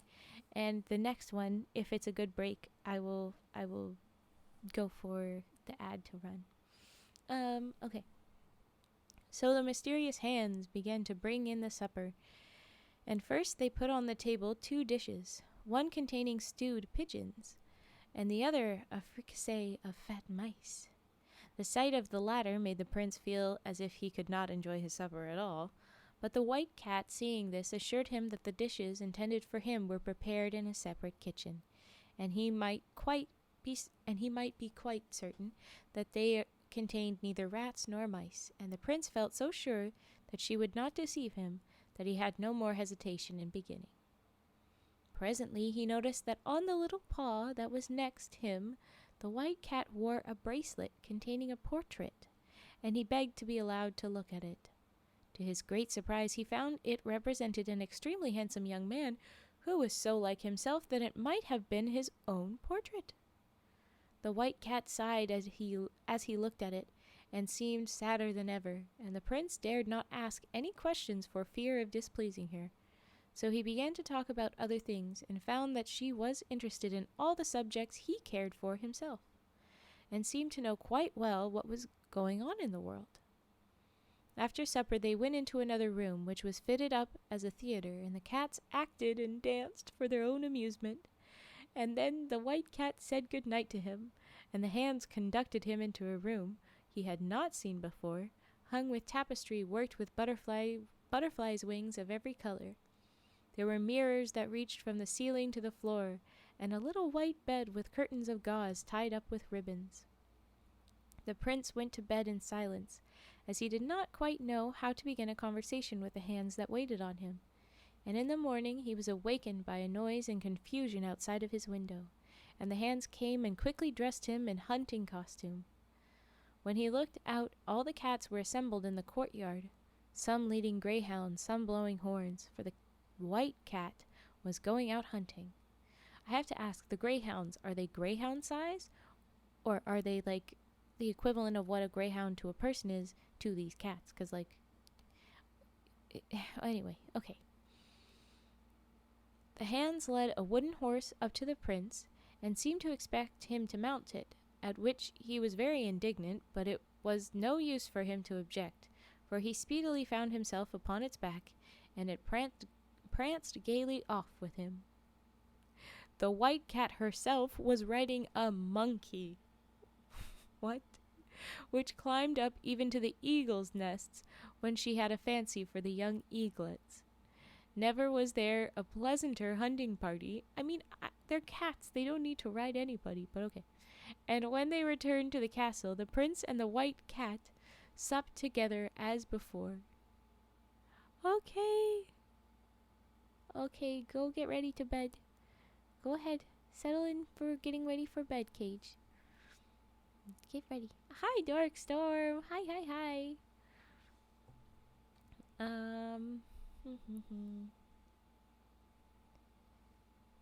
Where was it?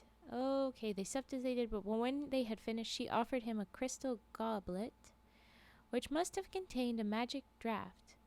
For as soon as he had swallowed its contents, he forgot everything, even the little dog that he was seeking for the king, and only thought how happy he was to be with the white cat. And so the days passed in every kind of amusement until the year was nearly gone. So he's just lived with cats for a year because, okay. The prince had forgotten all about meeting his brothers. He did not even know what country he belonged to. But the white cat knew when he ought to go back, which how. And one day she said to him, "Do you know that you have only 3 days left to look for the little dog your father and your brothers have found... Look for the little dog for your father, and your brothers have found lovely ones?" The prince suddenly remembered his memory and cried, "What can have made me forget such an important thing? My whole fortune depends on it, and even if I could in such a short time find a dog pretty enough to gain me a kingdom, where should I find a horse who would carry me all that way in 3 days?"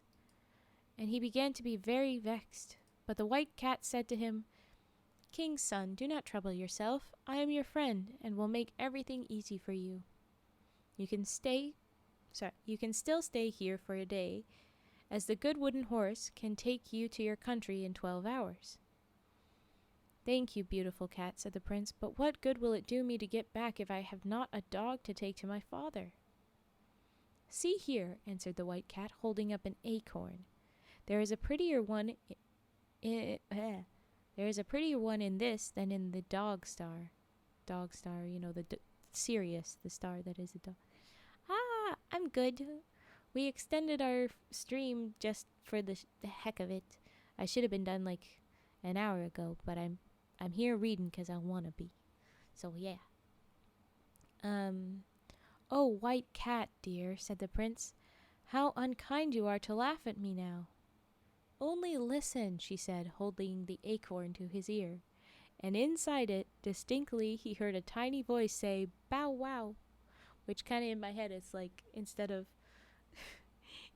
a bark, it's just a dude inside the acorn saying, "Bow wow." Like, yeah, there's a dog in here. Somewhere in my head, that's what happens. Anyway, okay.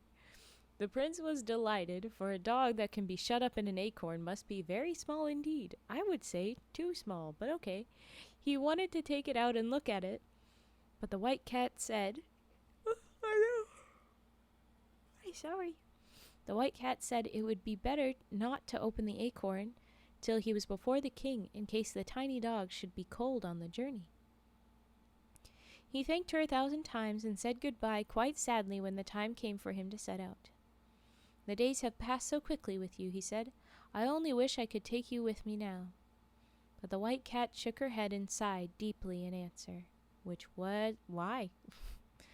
After all, the prince was the first to arrive at the castle where he had agreed to meet his brothers, but they soon came after, and stared in amazement when they saw the wooden horse in the courtyard jumping like a hunter.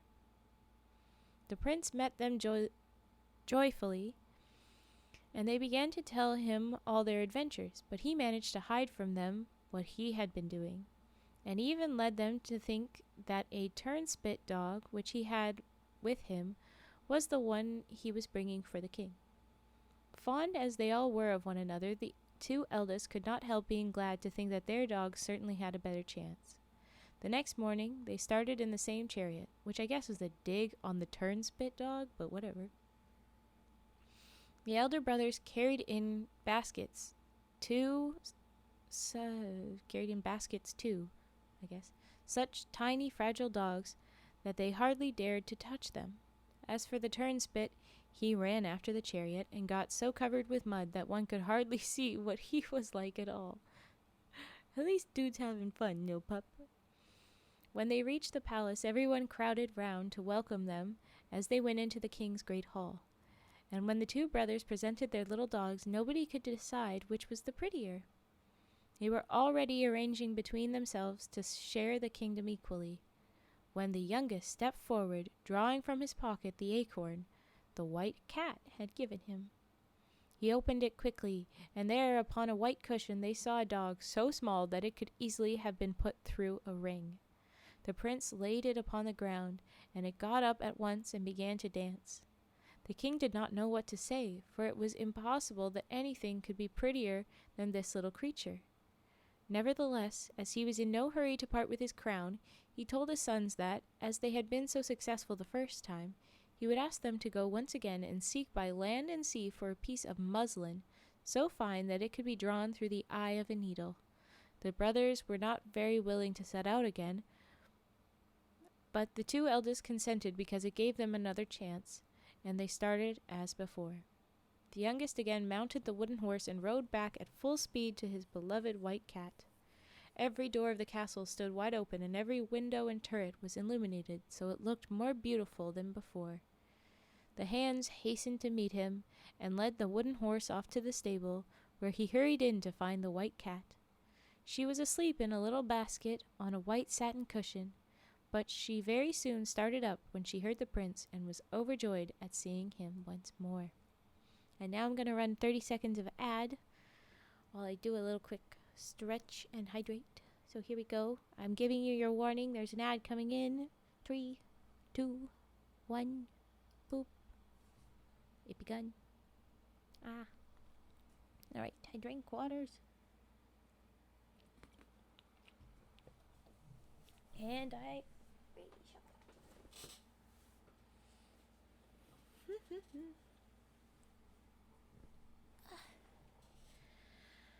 I have no ads. I am immortal. How are you, Darkstorm? And the honk's got a little duck. Little duck. Little duck.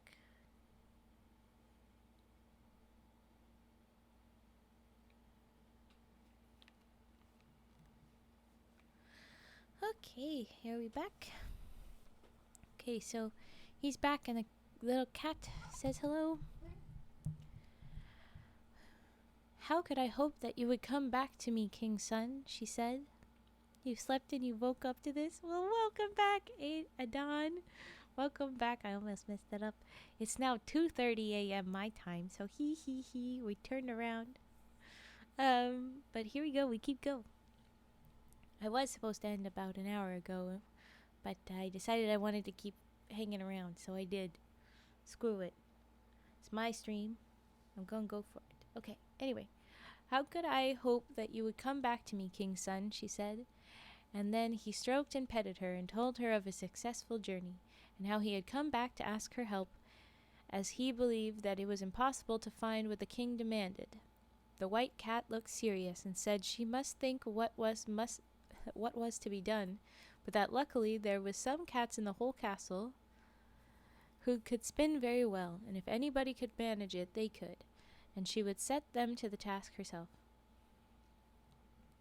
And then the hands appeared carrying torches and conducted the prince and the white cat to a long gallery which overlooked the river, from the windows of which they saw a magnificent display of fireworks of all sorts, after which they had supper, which the prince liked even better than the fireworks, for it was very late, and he was hungry after his long ride, and so the days passed quickly as before.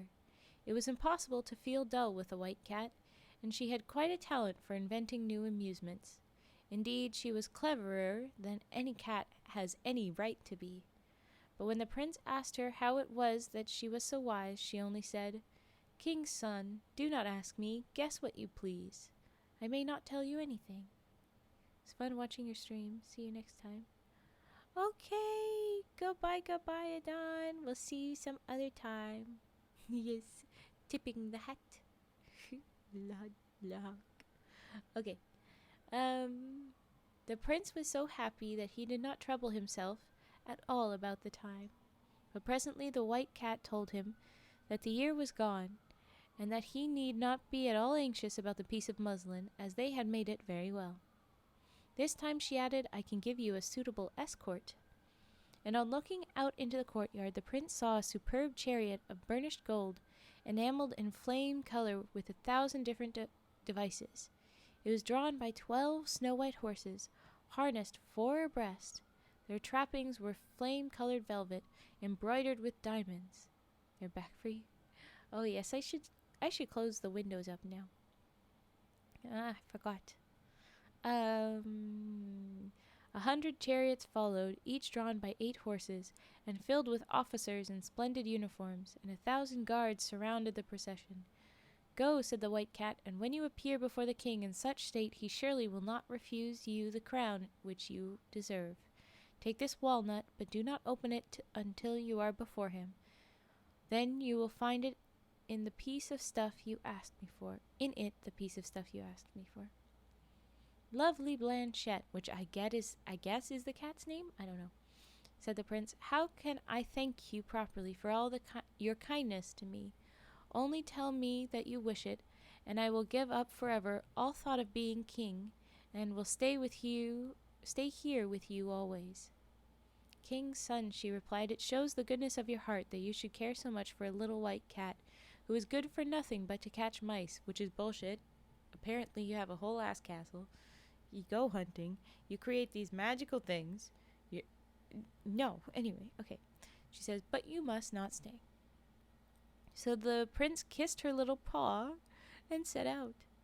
You can imagine how fast he traveled when I tell you that they reached the king's palace in just half the time it had taken the wooden horse to get there.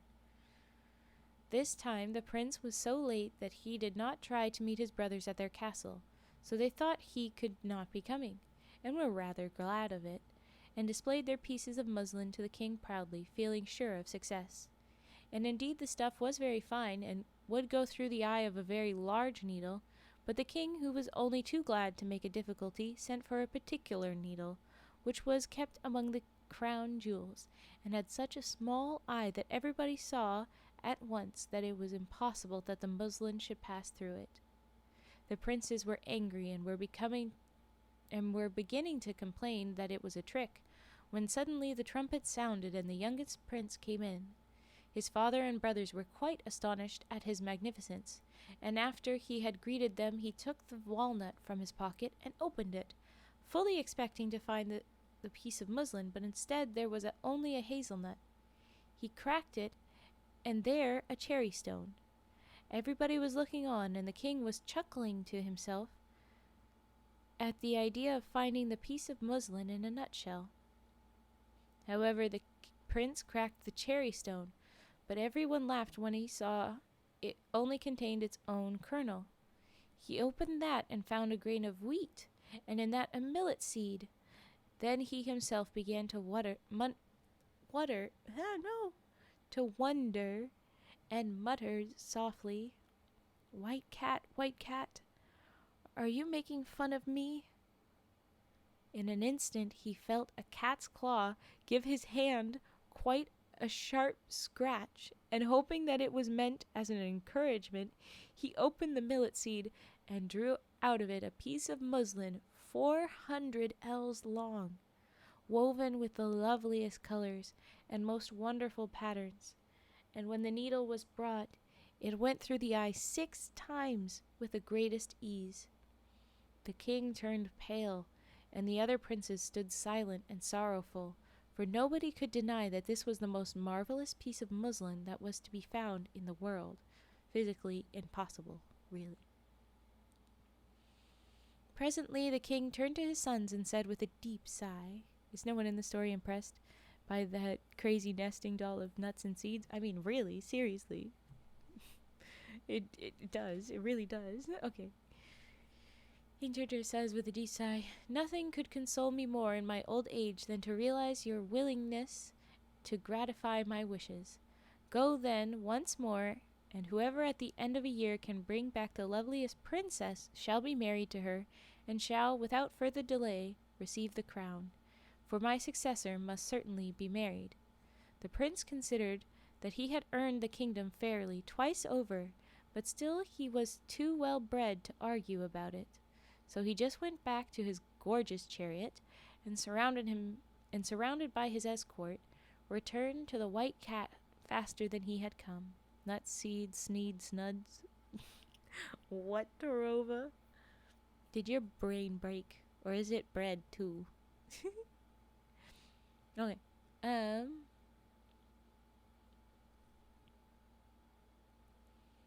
Where?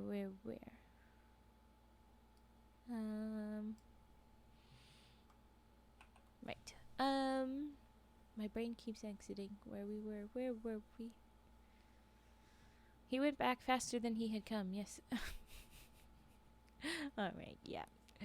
This time she was expecting him. The path was strewn with flowers, and 1,000 braziers were burning scented woods which perfumed the air. Good night, Yvonne. Not quite 10 hours, but not far from 10 hours. Sleep well, Yvonne. Take care. Tired, lol. Yep. Effectively bred for brain. That sounds great. Thanks, Long, for tucking Yvonne into bed. Sleep well, Yvonne. Hi, Dumda. Okay. A nice long stream. That wouldn't have been this long. I decided, heck, I'm gonna go for long. But anyway, let me read the white cat. I'm gonna keep reading. Okay, so seated in a gallery from which she could see his arrival, the white cat waited for him. I said hello. Well, king's son, she said, here you are once more, without a crown. Madam, said he, thanks to your generosity I have earned one twice over, but the fact is that my father is so loth to part with it that it would be no pleasure to me to take it. Never mind, she answered. It's just as well to try and deserve it. As you must take back a lovely princess with you next time, I will be on the lookout for one for you. In the meantime, let us enjoy ourselves. How does she know this? Anyway, tonight I have ordered a battle between my cats and the river rats on purpose to amuse you. I think this is why I chose this as my favorite, as one of the ones to get a heart. Fight the rats! Rat war with the cats! Fi's not here to know. Anyway, okay. So this year slipped away even more pleasantly than the preceding ones. Sometimes the prince could not help asking the white cat how it was she could talk. Perhaps you are a fairy, he said, or has some enchanter changed you into a cat? But she only gave him answers that told him nothing. Days go by so quickly when one is very happy that it is certain the prince would never have thought of its being time to go back, when one evening as they sat together the white cat said to him that if he wanted to take a lovely princess home with him, the next day he must be prepared to do what she told him. Take this sword, she said, and cut off my head. I, cried the prince, I cut off your head? Blanchette, darling, how could I do it? I entreat you to do as I tell you, king's son, she replied. The tears came into the prince's eyes as he begged her to ask him anything but that, to set him any task she pleased as a proof of his devotion, but to spare him the grief of killing his dear pussy. Oh no, this is why I favorited it. Because he starts referring to her as just pussy. His pussy. No. Okay, but nothing he could say altered her determination. And at last he drew his sword, and desperately, with a trembling hand, cut off the little white head. But imagine his astonishment and delight when suddenly a lovely princess stood before him. And while he was still speechless with amazement, the door opened and a goodly company of knights and ladies entered, each carrying a cat's skin. They hastened with every sign of joy to the princess, kissing her hand and congratulating her on being once more restored to her natural shape. She received them graciously, but after a few minutes begged that they would leave her alone with the prince, to whom she said, "You see, prince, that you were right in supposing me to be no ordinary cat. Well, no, that's pretty fucking obvious, lady. Anyway, my father reigned over 6 kingdoms. The queen, my mother, whom he loved dearly, had a passion for traveling and exploring, and when I was only a few weeks old she obtained his permission to visit a certain mountain, of which she had heard many marvelous tales, and set out, taking with her a number of her attendants. On the way they had to pass near an old castle belonging to the fairies. Nobody had ever been into it, but it was reported to be full of the most wonderful things, and my mother remembered to have heard that the fairies had in their garden such fruits as were to be seen and tasted nowhere else. She began to wish to try them for herself, and turned her steps in the direction of the garden. On arriving at the door, which blazed with gold and jewels, she ordered her servants to knock loudly, but it was useless. It seemed as if all the inhabitants of the castle must be asleep or dead. Now the more difficult it became to obtain the fruit, the more the queen was determined to have it she would. So she ordered that they should bring ladders and get over the wall into the garden. But though the wall did not look very high, they tied the ladders together to make them very long. It was quite impossible to get to the top. The queen was in despair, but as night was coming on, she ordered that they should encamp just where they were, and went to bed herself, feeling quite ill. She was so disappointed. In the middle of the night she was suddenly awakened, and saw to her surprise a tiny, ugly old woman seated by her bedside, who said to her, "I must say that we consider it somewhat troublesome of your majesty to insist upon tasting our fruit, but to save you annoyance, my sisters and I will consent to give you as much as you can carry away on one condition, that is, that you shall give us your little daughter to bring up as our own." "Ah, my dear madam," cried the queen, "is there nothing else that you will take for the fruit? I will give you my kingdoms willingly." "No," replied the fairy, "we will have nothing but your little daughter. She shall be as happy as the day is long, and we will give her everything that is worth having in fairyland, but you must not see her again until she is married." This is very Rapunzel meets 5 other weird fairy tales, because why suddenly is this one? There's the Puss in Boots added, and then the youngest brother being useless but actually being the hero thing. Oh, all of this. Okay. "Though it is a hard condition," said the queen, "I consent, for I shall certainly die if I do not taste the fruit." Bullshit. But anyway, and so I should lose my little daughter either way. So the old fairy led her into the castle, and though it was still the middle of the night, the queen could see plainly that it was far more beautiful than she had been told.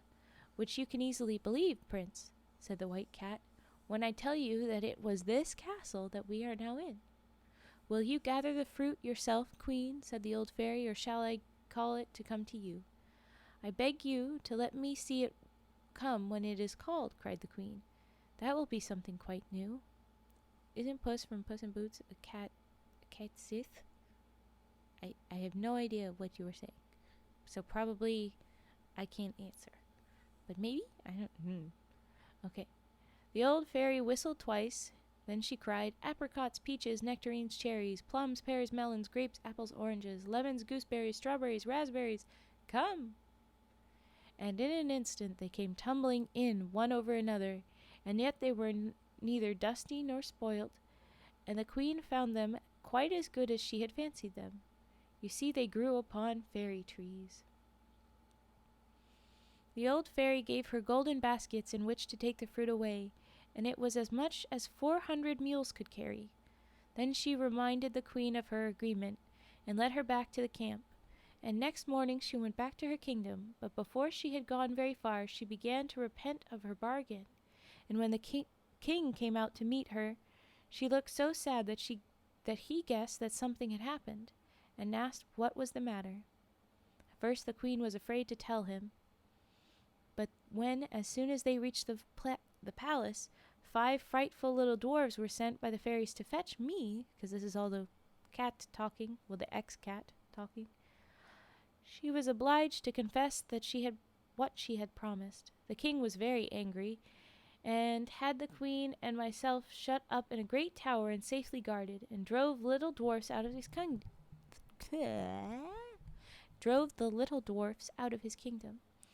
But the fairies sent a great dragon who ate up all the people he met, and whose breath burnt up everything as he passed through the country, and at last, after trying in vain to rid himself of this monster, the king, to save his subjects, was obliged to consent that I should be given up to the fairies.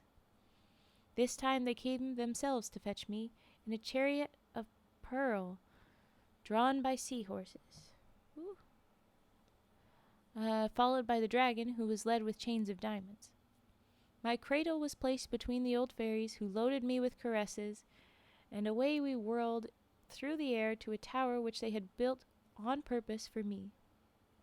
There I grew up surrounded with everything that was beautiful and rare, and learning everything that is ever taught to a princess, but without any companions but a parrot and a little dog, who could both talk, and receiving every day a visit from one of the old fairies who came mounted upon the dragon. One day, however, as I sat at my window, I saw a handsome young prince, who seemed to have been hunting in the forest which surrounded my prison, and who was standing and looking up at me. When he saw that I observed him, he saluted me with great deference. You can imagine that I was delighted to have someone new to talk to, and in spite of the height of my window, our conversation was prolonged till night fell. Then my prince reluctantly bade me farewell, but after that he came again many times, and at last I consented to marry him, but the question was how I was to escape from my tower. The fairies always supplied me with flax for my spinning, and by great diligence I made enough cord for a ladder that would reach to the foot of the tower, but alas, just as my prince was helping me to descend it, the crossest and ugliest of the old fairies flew in. Before he had time to defend himself, my unhappy lover was swallowed up by the dragon. As for me, the fairies, furious at having their plans defeated, for they intended me to marry the king of the dwarfs, and I utterly refused, changed me into a white cat. When they brought me here, I found all the lords and ladies of my father's court awaiting me under the same enchantment, while the people of lesser rank had been made invisible, all but their hands. As they laid me under the enchantment, the fairies told me all my history, for until then I had quite believed that I was their child, and warned me that my only chance of regaining my natural form was to win the love of a fair prince who resembled in every way my unfortunate lover. What happened to him? What happened to that guy, anyway? Oh, thank you for the follow, Just Blue. Thank you, thank you. Welcome in. Ooh. Yes, it's a little frog. Little frog. Sorry, okay, I got distracted.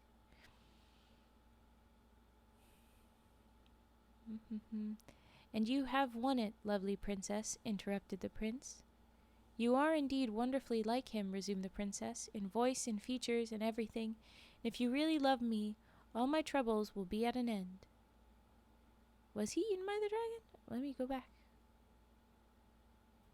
Oh, yep, he was swallowed up by the dragon. You're right. I read it without taking it into the bread there. That's too bad. Okay. If you love me, all my troubles will be at an end. And mine too, cried the prince, throwing himself at her feet, if you will consent to marry me. I love you already better than anyone in the world, she said, but now it is time to go back to your father, and we shall hear what he says about it. So the prince gave her his hand and led her out, and they mounted the chariot together. It was even more splendid than before, and so was the whole company. Even the horses' shoes were of rubies with diamond nails, and I suppose that is the first time such a thing was ever seen. And I don't know if it's ever been seen since, but okay. As the princess was as kind and clever as she was beautiful, you may imagine what a delightful journey the prince found it, for everything the princess said seemed to him quite charming. When they came near the castle where the brothers were met, the princess got into a chair carried by 4 of the guards. It was hewn out of one splendid crystal, and had silken curtains which she drew round her that she might not be seen. The prince saw his brothers walking upon the terrace, each with a lovely princess, and they came to meet him, asking if he had also found a wife. He said that he had found something much rarer, a white cat, at which they laughed very much and asked him if he was afraid of being eaten up by mice in the palace. And then when they set out together for the town, Each prince and princess rode in a splendid carriage. The horses were decked with plumes of feathers and glittered with gold. After them came the youngest prince, and last of all the crystal chair, at which everybody looked with admiration and curiosity. When the courtiers saw them coming, they hastened to tell the king. "Are the ladies beautiful?" he asked anxiously. "Oh, long put-at-cat." And when they answered that nobody had ever before seen such lovely princesses, he seemed quite annoyed. "King, just give up your just give it the frickin' kingdom." Okay.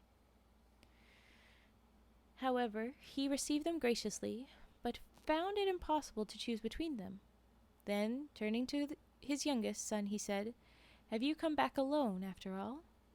"Your Majesty," replied the prince, "you will find in that crystal chair a little white cat which has such soft paws and mews so prettily that I am sure you will be charmed with it." The king smiled and went to draw back the curtains himself, but at a touch from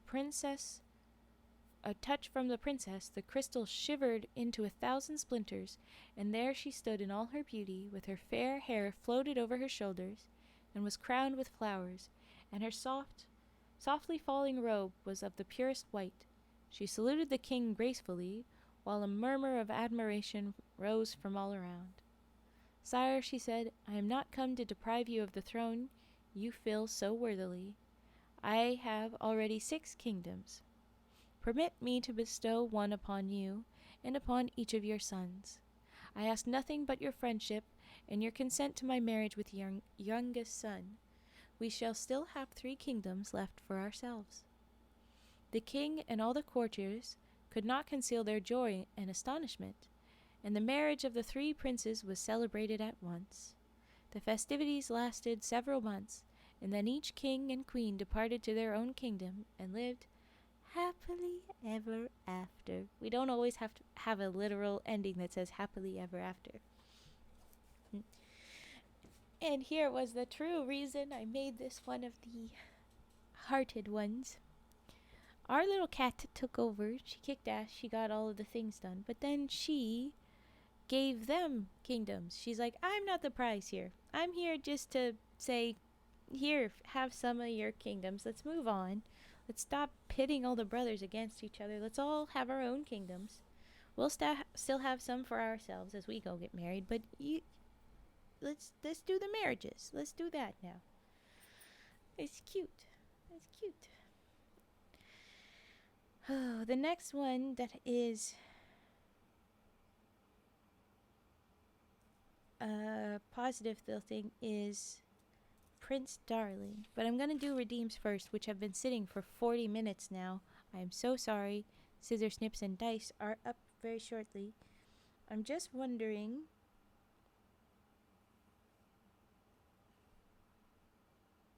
The Valiant Little Tailor was something. I remember that. But it was. And Ricky with the tuft. There was one of these.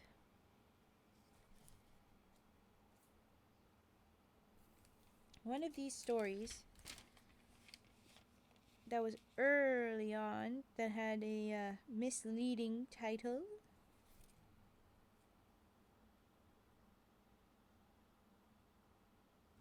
No.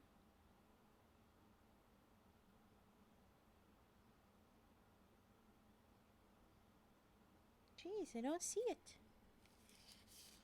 It was like the history of Dick Whittington? Come on, tell me somebody remembers that guy. The Terrible Head. That was another one. Oh, gosh.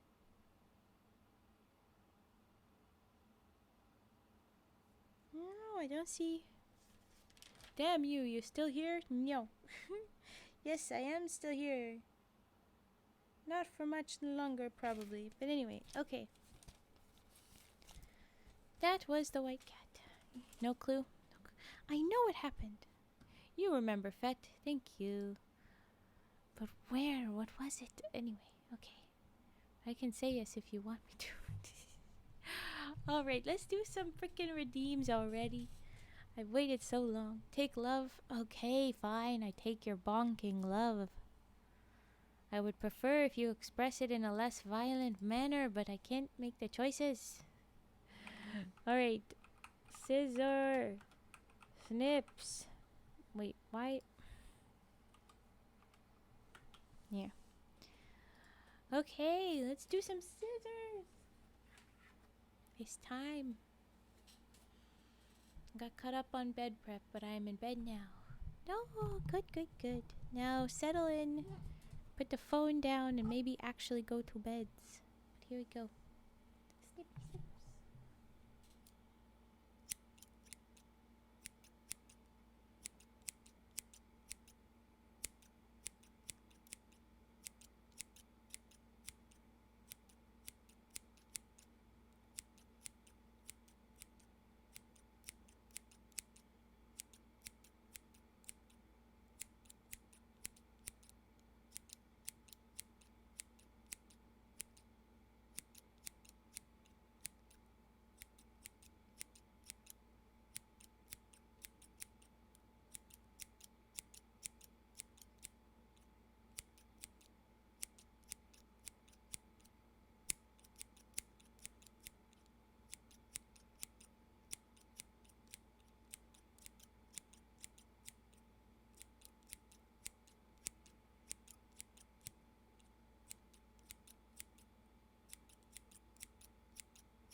There is our scissor snips.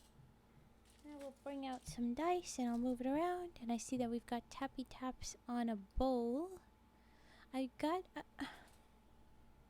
could bring back the bowls that have the ash in them. I still haven't cleaned them up.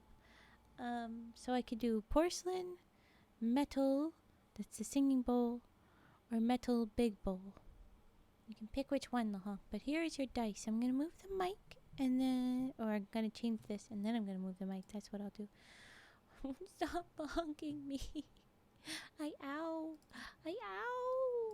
Stop. Okay, dice.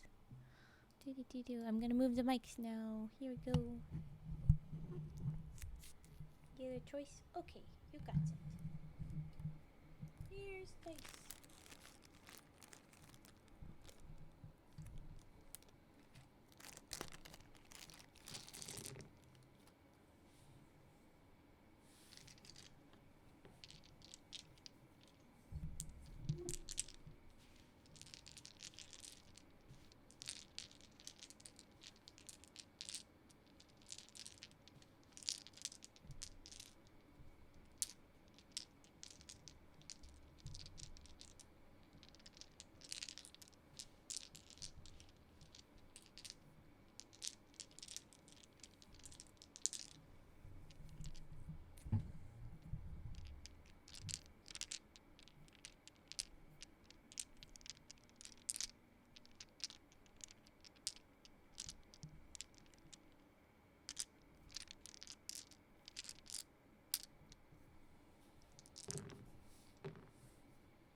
And that's our dice is. I'm just putting them back. I'll grab a bowl. Boop, boop, boop, boop. And that's the last one. Okay. There we go. Spinny, spin. Spin. Get a bowl, quick.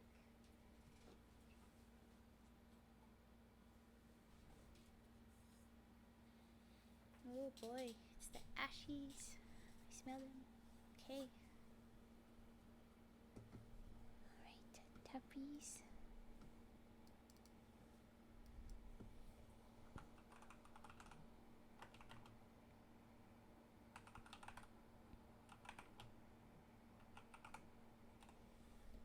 Okay, here we go.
Okay, there's our bowl. From there, let's see.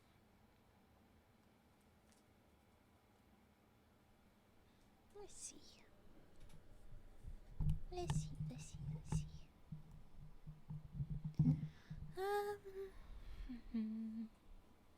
Let's pick out which one would be the next. Okay, it's gonna bug me for a while.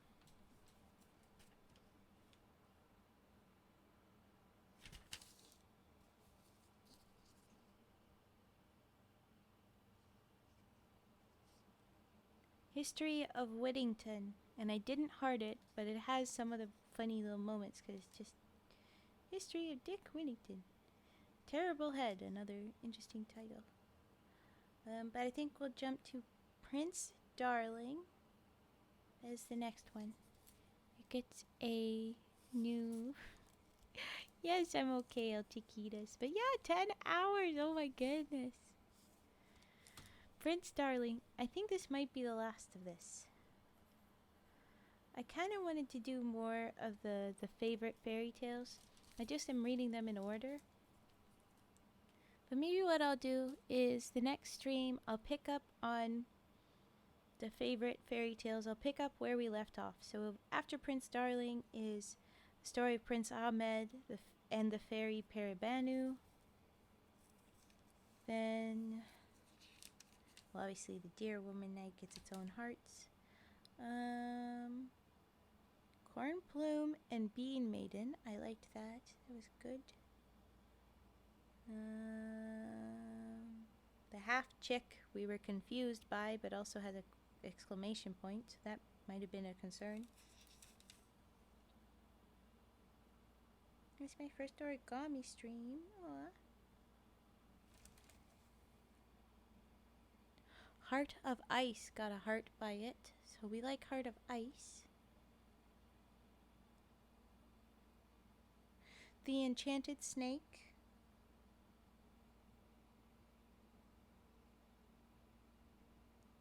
Jack my Hedgehog, of course.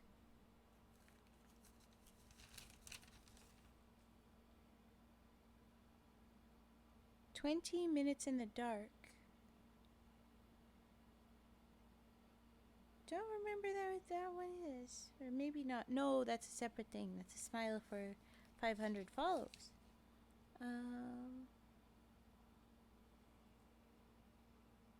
Going Home. That was from Robert's service book.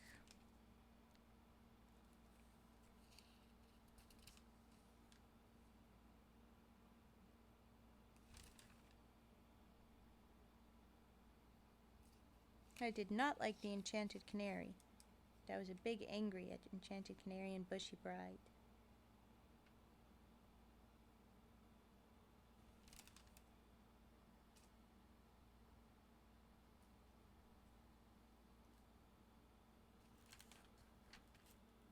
The Kid in the Stove from WP Kinsellus. And Where the Wild Things Are. And then SCP 5494 for the catfish. Those are the most, yeah. I think I would keep it to just the fairy tale, so it would end a little bit sooner. But yeah, so it would be a couple more. I'll stop with Prince Darling tonight, but there's a couple more that I would read from the fairy tale days.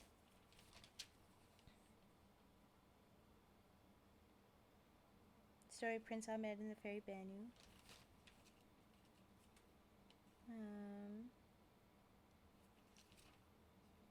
Heart of Ice. The Enchanted Snake.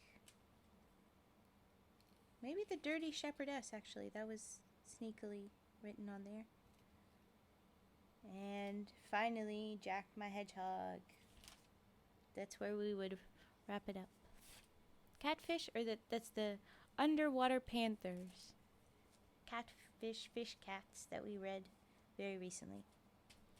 So I would go for, there's like 4 more fairy tales after that. Gato Pescao? Maybe? Prince Darling it is, though. And then wrapping up for this stream, I think. I don't see anybody dropping in anytime soon. So it'll just be this. Which, hey, this was still plenty good. And I extended by, 2 hours and a bit now. It'll be and a bit by the time I get to Prince Darling. But here we go. I'll go find Prince Darling. There he is. Well, Bunny, as you have come to me for protection, I will see that nobody hurts you. What an interesting stop. 20 hours? Is the cat with the body as fish? No. It's Underwater Panthers. It's the Iroquois. Brain. Iroquois folktale thing on SCP. We read it the other day. Okay. So this is Prince Darling.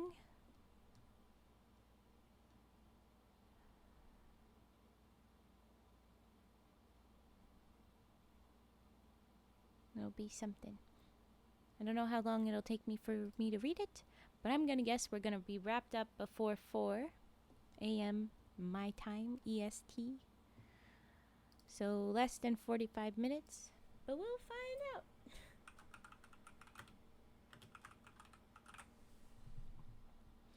Prince Darling. Here we go.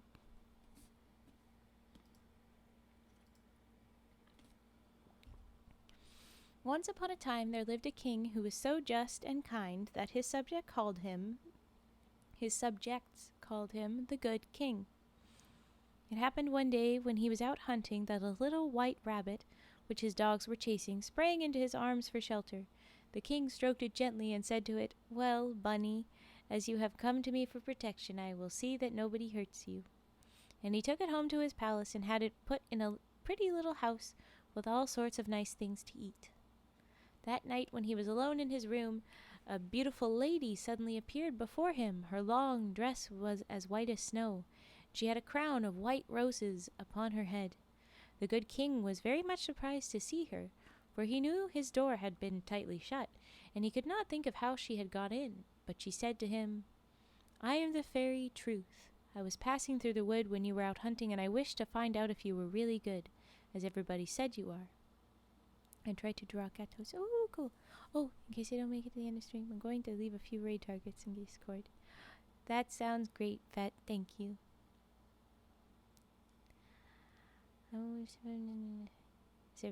So I took the shape of a little rabbit and came to your arms for shelter. For I know that those who are merciful to animals will be still kinder to their fellow men. Not always. If you had refused to help me, I should have been certain that you were wicked. I thank you for the kindness you have shown me, which has made me your friend forever. You have only to ask me for anything you want, and I promise that I will give it to you. Ooh, thank you for the follow, Brandon Un. Thank you. Welcome, welcome. Madam, said the good king, since you are a fairy, you no doubt know all my wishes. I have but one son whom I love very dearly. That is why he's called Prince Darling. If you are really good enough to wish to do me a favor, I beg that you will become his friend. Oh, thanks for sending hugs, Denarium.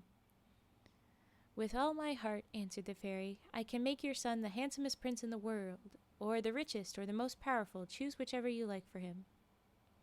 I do not ask either of these things for my son, replied the good king, but if you will make him the best of princes, I shall indeed be grateful to you. What good would it do him to be rich or handsome or possess all the kingdoms of the world if he were wicked? You know well he would be still unhappy. Only a good man can be really contented. You hug me? This day is historic. You are quite right, answered the fairy, but it is not in my power to make Prince Darling a good man unless he will help me. He must himself try hard to become good. I can only promise to give him good advice, to scold him for his faults, and to punish him if he will not correct and punish himself. The good king was quite satisfied with his promise, and very soon afterward he died. Oop. Okay, so he's dead. Prince Darling was very sorry, for he loved his father with all his heart, and he would willingly have given all his kingdoms and all his treasures of gold and silver if they could have kept the good king with him. 2 days afterward, when the prince had gone to bed, the fairy suddenly appeared to him and said, I promised your father that I would be your friend, and to keep my word I have come to bring you a present.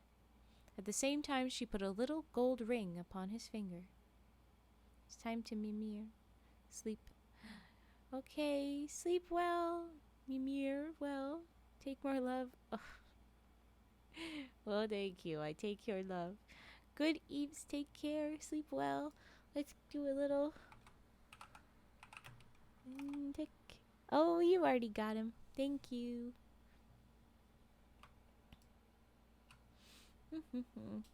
Slap me as well? Marvelous. I feel like most of my slaps and bonks at this point are you and Lahonk. Ah, okay. So she showed up. She gives him a ring on his finger. Take care of this ring, she said. It is more precious than diamonds. Every time you do a bad deed, it will prick your finger. But if, in spite of its pricking, you go on in your evil way, you will lose my friendship, and I shall become your enemy. So saying, the fairy disappeared, leaving Prince Darling very much astonished. For some time he behaved so well that the ring never pricked him, and that made him so contented that his subjects called him Prince Darling the Happy. One day, however, he went out hunting, but could get no sport, which put him in a very bad temper.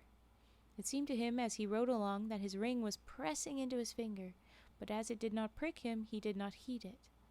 When he got home and went to his own room, his little dog, Bee, ran to meet him, jumping around him with pleasure.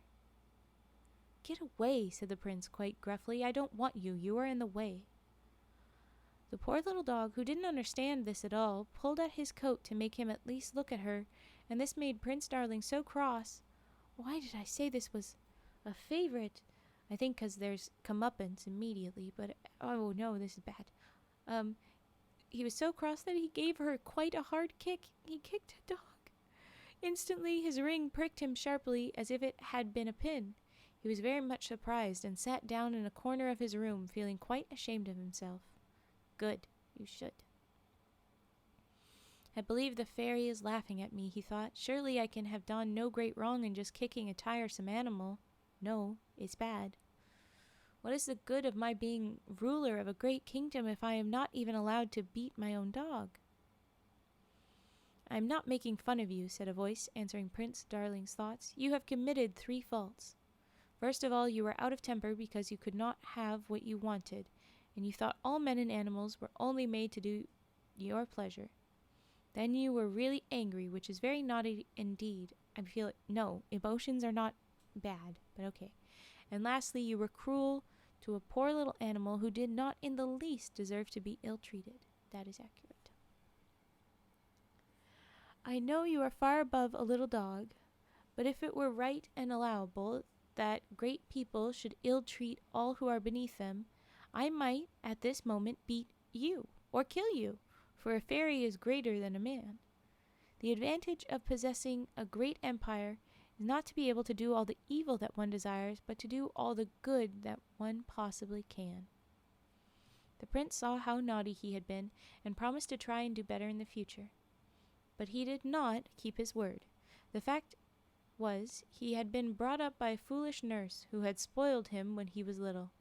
If he had wanted anything, he only had to cry and fret and stamp his feet, and she would give him whatever he asked for, which made him self-willed. Also, she had told him from morning to night that he would one day be a king, and that kings were very happy, because everyone was bound to obey and respect them, and no one could prevent them from doing just as they liked. A very important lesson to be learning here. When the prince grew old enough to understand, he soon learned that there could be nothing worse than to be proud, obstinate, and conceited, and he had really tried to cure himself of these defects, but by that time all his faults had become habits, and a bad habit is very hard to get rid of. Very true, very true. Not that he was naturally of a bad disposition. He was truly sorry when he had been naughty, and said, I am very unhappy to have to struggle against my anger and pride every day. If I had been punished for them when I was little, they would not be such a trouble to me now. This is why I hearted this one. It's got very clear, strong moral meanings.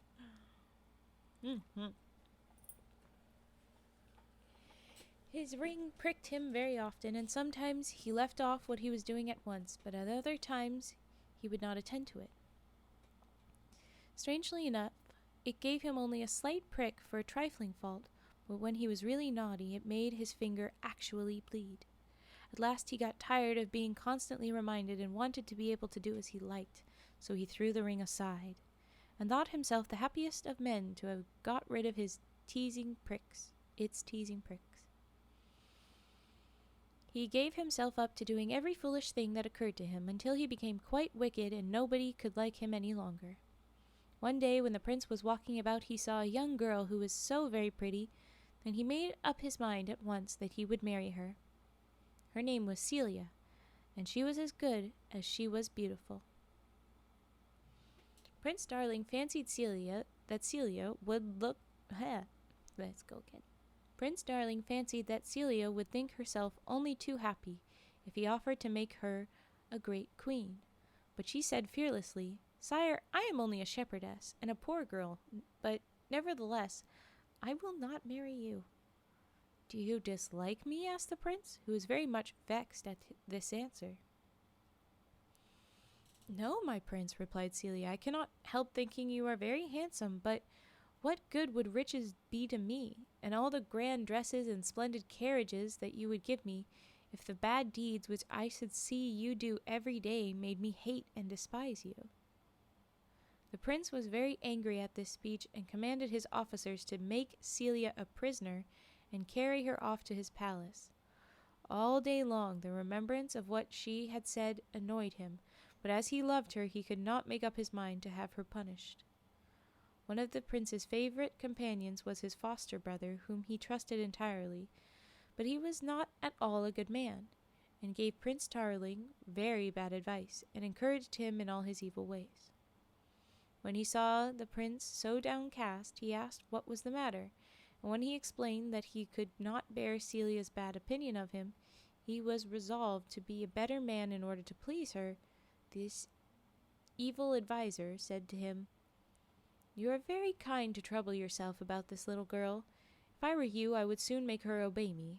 Remember that you are a king, and that it would be laughable to see you trying to please a shepherdess, who ought to be only too glad to be one of your slaves. Keep her in prison and feed her on bread and water for a little while, and then, If she still says she will not marry you, have her head cut off, to teach other people that you mean to be obeyed. Why, if you cannot make a girl like that do as you wish, your subjects will soon forget that they are only put into this world for our pleasure. This guy is a bag of poop. Don't like him. But, said Prince Darling, would it not be a shame if I had an innocent girl put to death? For Celia has done nothing to deserve punishment. If people will not do as you tell them, they ought to suffer for it, answered his foster brother. But even if it were unjust, you had better be accused of that by your subjects than that they should find out that they may insult and thwart you as often as they please. In saying this, he was touching a weak point in his brother's character, for the prince's fear of losing any of his power made him at once abandon his first idea of trying to be good, and resolve to try and frighten the shepherdess into consenting to marry him.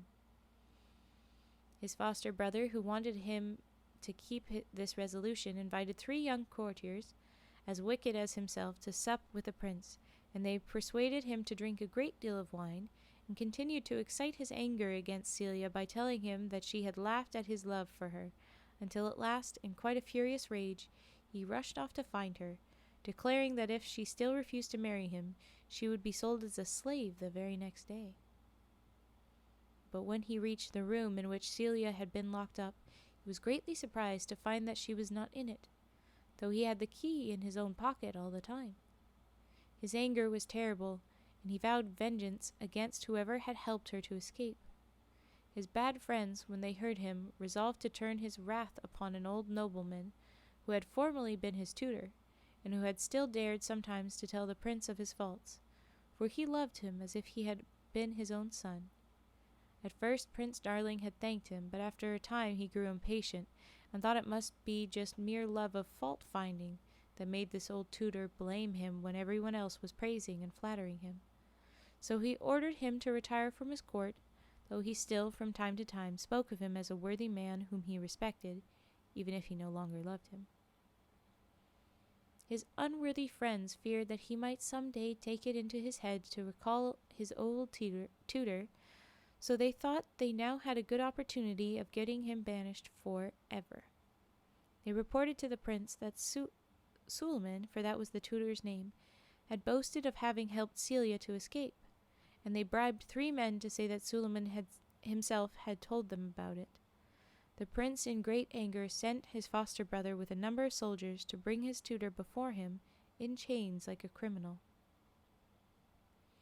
After giving this order, he went to his own room, but he had scarcely got into it when there was a clap of thunder which made the ground shake, and the fairy Truth appeared suddenly before him.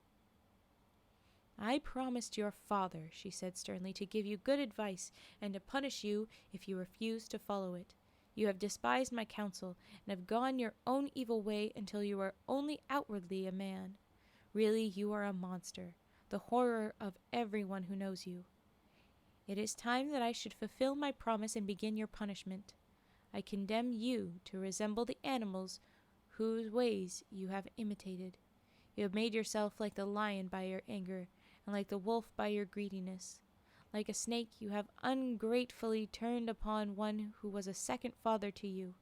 Your churlishness has made you a bull. Therefore, in your new form, take the appearance of all these animals." The fairy had scarcely finished speaking when Prince Darling saw to his horror that her words were fulfilled. He had a lion's head, a bull's horn, a wolf's feet, and a snake's body. At the same instant, he found himself in a great forest, beside a clear lake in which he could plainly see the horrible creature he had become, and a voice said to him, "Look carefully at the state to which your wickedness had brought you. Believe me, your soul is 1,000 times more hideous than your body." Prince Darling recognized the voice of the fairy Truth, and turned in a fury to catch her and eat her up if he possibly could, but he saw no one, and the same voice went on, "I laugh at your powerlessness and anger, and I intend to punish your pride by letting you fall into the hands of your own subjects." The prince began to think that the best thing he could do would be to get as far away from the lake as he could. Then at least he would not be continually reminded of his terrible ugliness. So he ran toward the wood, but before he had gone many yards he fell into a deep pit, which had been made to trap bears, and the hunters who were hiding in a tree leaped down and secured him with several chains and led him into the chief city of his own kingdom. On the way, instead of recognizing that his own faults had brought this punishment upon him, he accused the fairy of being the cause of all his misfortunes, and bit and tore at his chains furiously. Now I'm going to run a quick 30-second ad because it's going to interrupt us either way. There's still a lot of story left, but only 2 minutes. So I'm going to run that really, really, really quickly. I'm so sorry. Here we go. 30-second ad. 3, 2, 1. Boop. Ooh.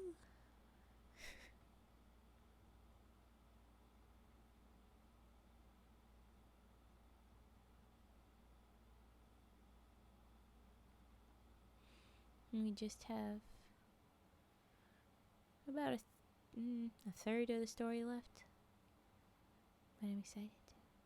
I know I like this one. It was very good moral. I like it. It's a good one. Okay. 2, 1, 0.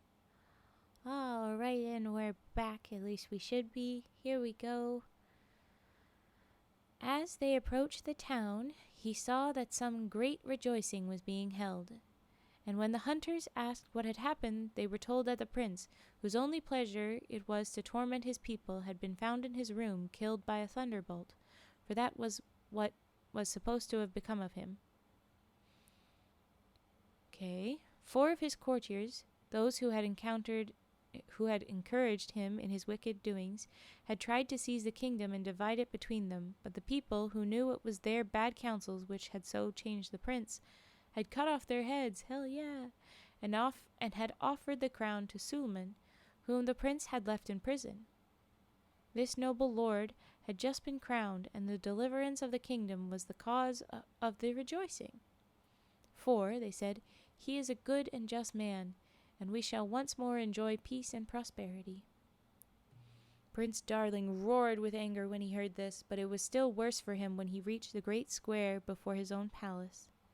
He saw Suleiman seated upon a magnificent throne, and all the people crowded round, wishing him a long life that he might undo all the mischief done by his predecessor. Presently Suleiman made a sign with his hand that the people should be silent, and said, I have accepted the crown you have offered me, but only that I may keep it for Prince Darling, who is not dead as you suppose. The fairy has assured me. Oh my god.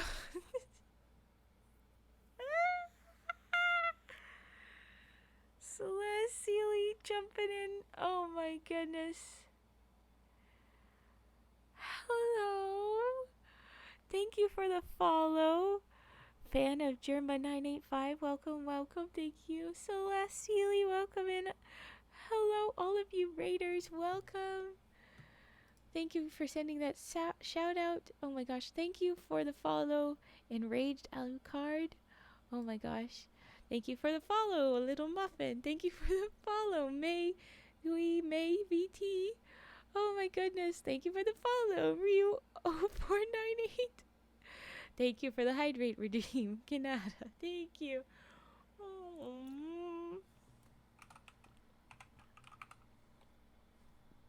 Oh, I messed that up. Welcome. There we go. I hope your stream is going well. It is, Celestially. I hope yours went great. Hi, Slowly Yawn. Hi. Thank you for the follow, Rosewire17. Hi, everybody.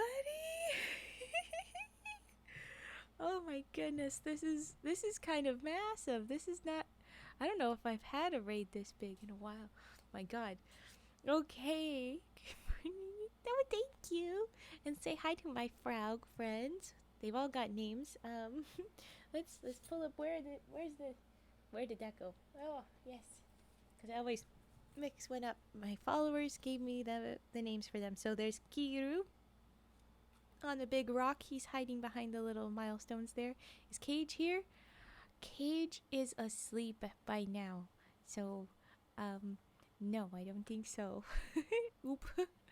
um, Gamakichi is on my head. Gizmo is on this side. And then Bert and Ernie are on this side. Cage is sleeping, yes. Celeste, welcome in. Thank you for bringing everybody in here. I feel honored. Thank you for bringing everybody in. Go ahead and rest. Run away, get food, disappear, whatever you need to do. Thank you. Hey, it's what was named. It's what was named. What was I saying? Yes, it's Gizmo is on the side, right? Yeah. No, I've got it the other way. That's Gamakichi. Gizmo is on my head. I think. I've got it mixed around. I have to do some rest, but have a wonderful stream. Thank you.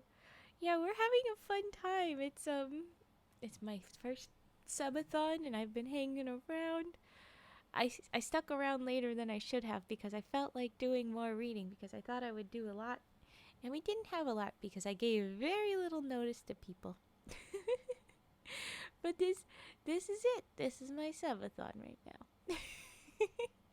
We're probably gonna wrap up soon, but since you're all here, maybe I'll have to keep reading just to hang out with all of you new folks. I feel like I can't leave you guys.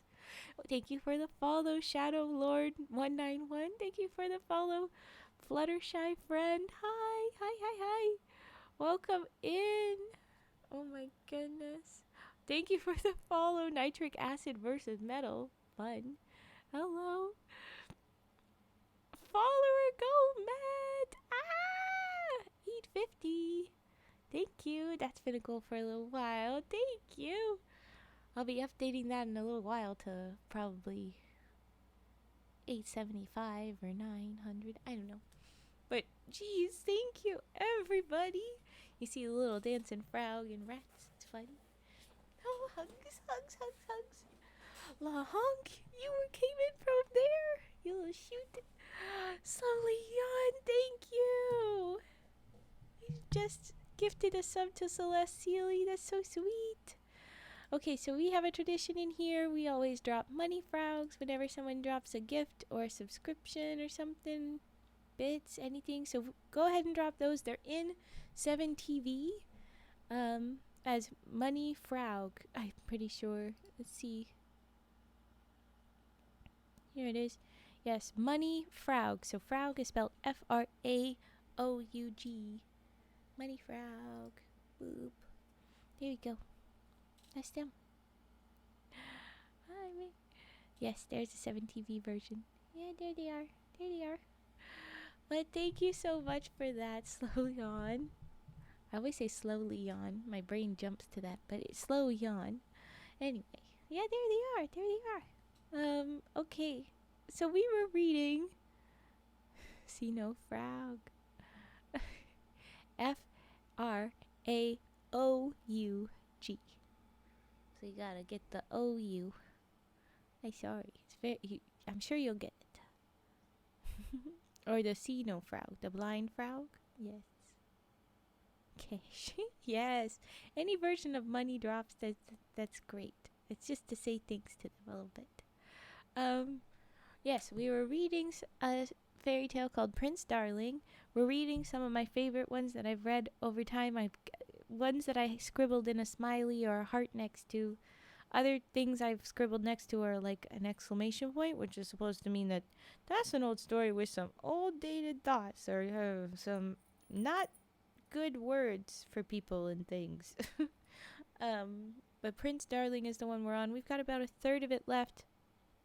Geez, what's the summary I could give? Okay, so there was a good king. He was super nice and lovely king.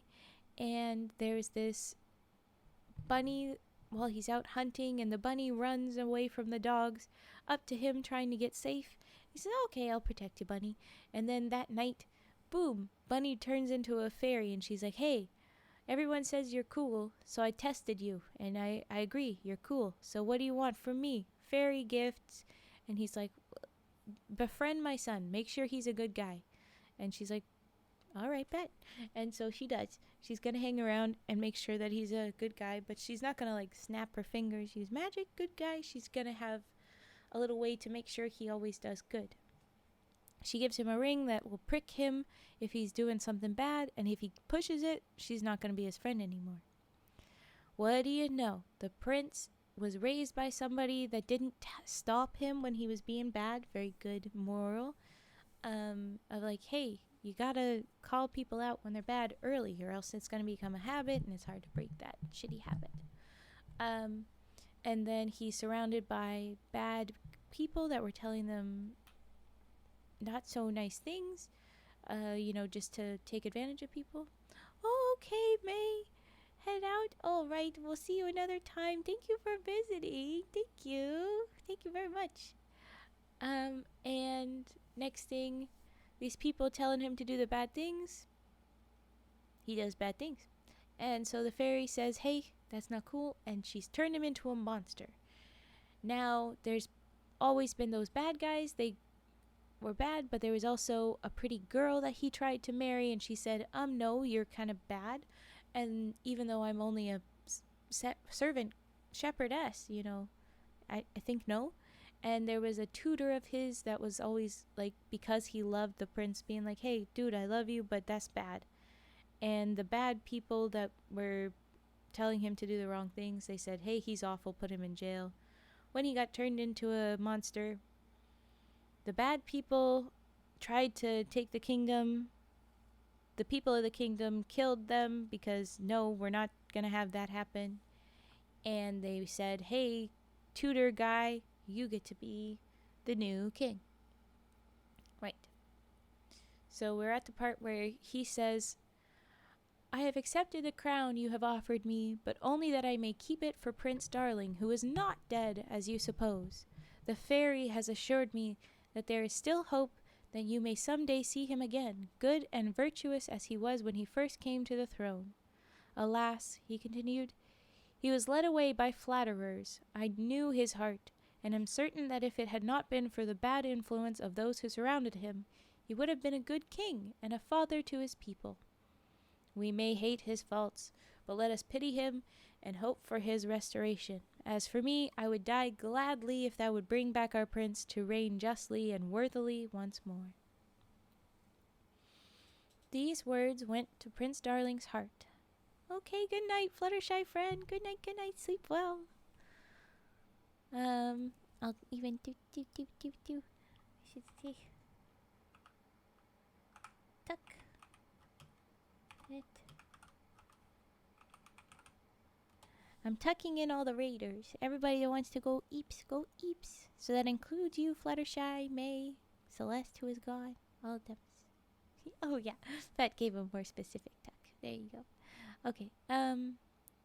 Though these words went to Prince Darling's heart, he realized the true affection and faithfulness of his old tutor, and for the first time reproached himself for all his evil deeds. At the same instant, he felt all his anger melting away, and he began quickly to think over his past life and to admit that his punishment was not more than he had deserved. He left off tearing at the iron bars of the cage in which he was shut up and became as gentle as a lamb. So he gave up trying to fight. He realized he was in the wrong.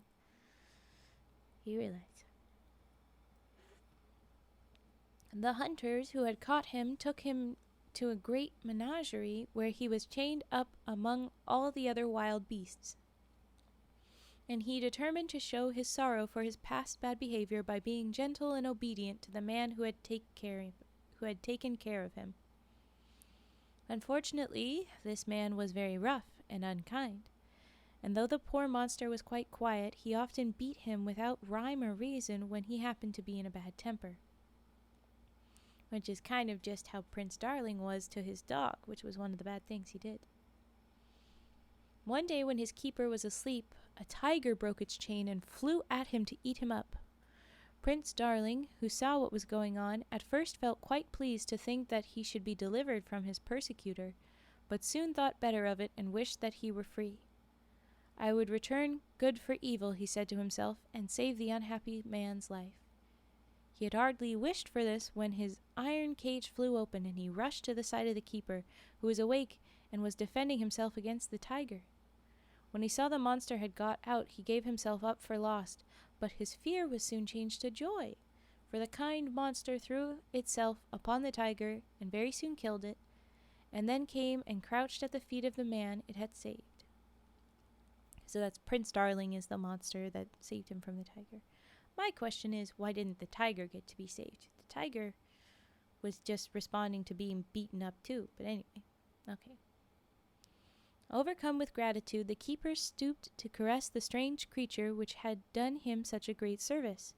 But suddenly a voice said in his ear, "A good action should never go unrewarded," and at the same instant the monster disappeared, and he saw at his feet only a pretty little dog. So I guess Prince Darling has been changed into a little dog instead of the monster now. Prince Darling, delighted by the change, frisked about the keeper, showing his joy in every way he could, and the man, taking him up in his arms, carried him to the king, to whom he told the whole story. The queen... Since when do we have a queen? Is that Prince Darling's mom or Suleiman's wife? I don't know. Anyway, the queen said she would like to have this wonderful little dog, and the prince would have been very happy in his new home if he could have forgotten that he was a man and a king. The queen petted and took care of him, but she was so afraid that he would get too fat that she consulted the court physician, who said that he was to be fed only upon bread, and was not to have even much of that. Oh God. So poor Prince Darling was terribly hungry all day long, but he was very patient about it. One day when they gave him his little loaf for breakfast, he thought he would like to eat it out in the garden, so he took it up in his mouth and trotted away toward a brook that he knew of a long way from the palace. But he was surprised to find that the brook was gone, and where it had been stood a great house that seemed to be built of gold and precious stones. Numbers of people splendidly dressed were going into it, and sounds of music and dancing and feasting could be heard from the windows. But what seemed very strange was that those people who came out of the house were pale and thin, and their clothes were torn and hanging in rags about them. Some fell down dead as they came out. Before they had time to get away, others crawled farther with great difficulty, while others again lay on the ground, fainting with hunger, and begged a morsel of bread from those who were going into the house. But they would not so much as look at the poor creatures. Prince Darling went up to a young girl who was trying to eat a few blades of grass, she was so hungry. Touched with compassion, he said to himself, "I am very hungry, but I shall not die of starvation before I get my dinner. If I give my breakfast to this poor creature, perhaps I may save her life." So he laid his piece of bread in the girl's hand, and saw her eat it up eagerly. She soon seemed to be quite well again, and the prince, delighted to have been able to help her, was thinking of going home to the palace when he heard a great outcry, and turning round saw Celia, which was the girl he tried to ask to marry him, who was being carried off against her will into the great house. For the first time the prince regretted that he was no longer a monster. Then he would have been able to rescue Celia. Now he could only bark feebly at the people who were carrying her off and try to follow them, but they chased and kicked him away. He determined not to quit the palace till he knew what had become of Celia, and blamed himself for what had befallen her. "Alas," he said to himself, "I am furious with the people who are carrying Celia off, but isn't that exactly what I did myself? And if I had not been prevented, did I not intend to still be more cruel to her?" Because when she said no, he was going to hurt her, people told him to punish her for it, so...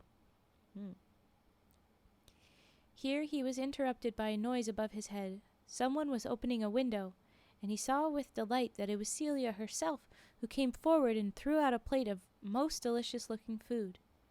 Then the window was shut again, and Prince Darling, who had not had anything to eat all day, thought he might as well take the opportunity of getting something. He ran forward to begin, but the young girl whom he had given his bread gave a cry of terror and took him up in her arms, saying, "Don't touch it, my poor little dog. That house is the palace of pleasure, and everything that comes out of it is poisoned." At the same moment a voice said, "You see, a good action always brings its reward." And the prince found himself changed into a beautiful white dove. He remembered that white was the favorite color of the fairy Truth, and he began to hope that he might at last win back her favor.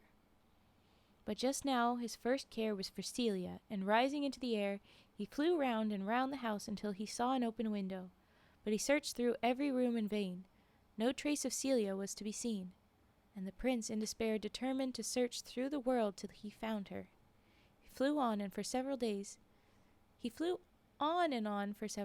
till he came to a great desert where he saw a cavern, and to his delight there sat Celia, sharing a simple breakfast of an old hermit. So with an old hermit? Anyway. Overjoyed to have found her, Prince Darling perched upon her shoulder, trying to express by his caresses how glad he was to see her again.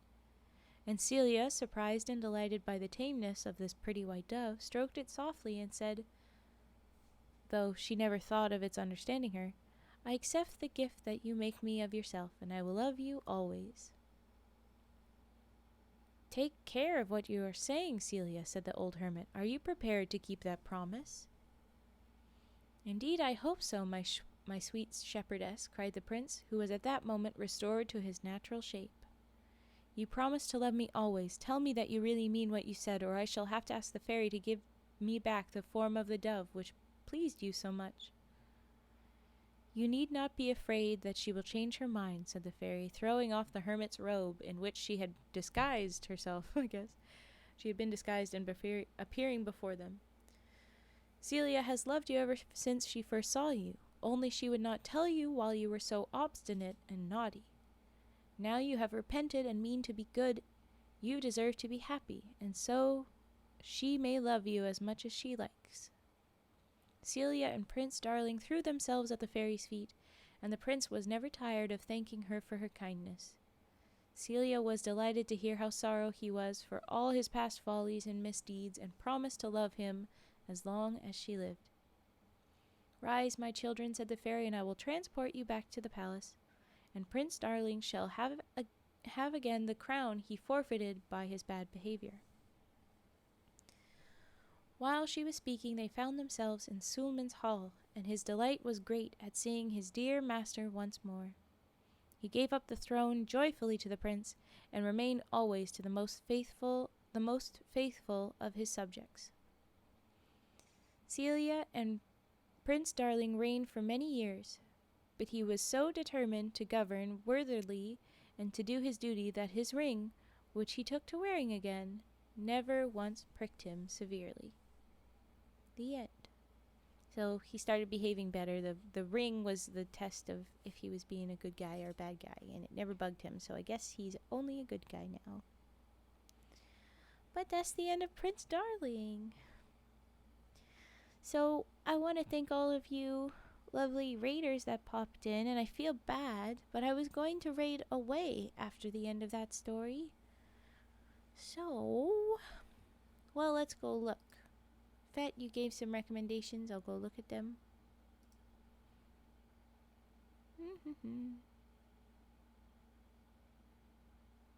You have someone? Okay.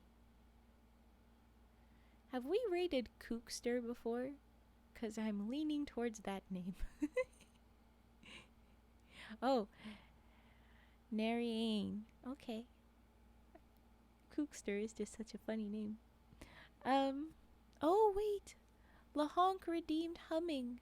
We're gonna hum before we go. That's what we'll do. Let's pull out the humming songs. We'll do the humming songs. Let's get those up.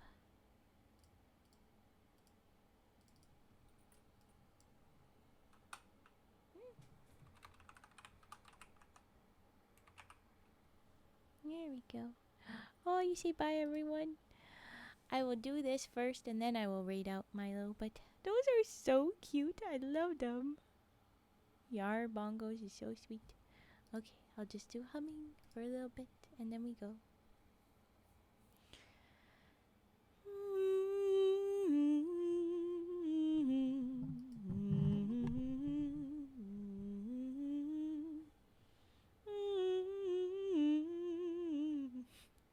Look at that little ferret butt. He's so cute, the ferret butt. Okay, I gotta. Okay.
so now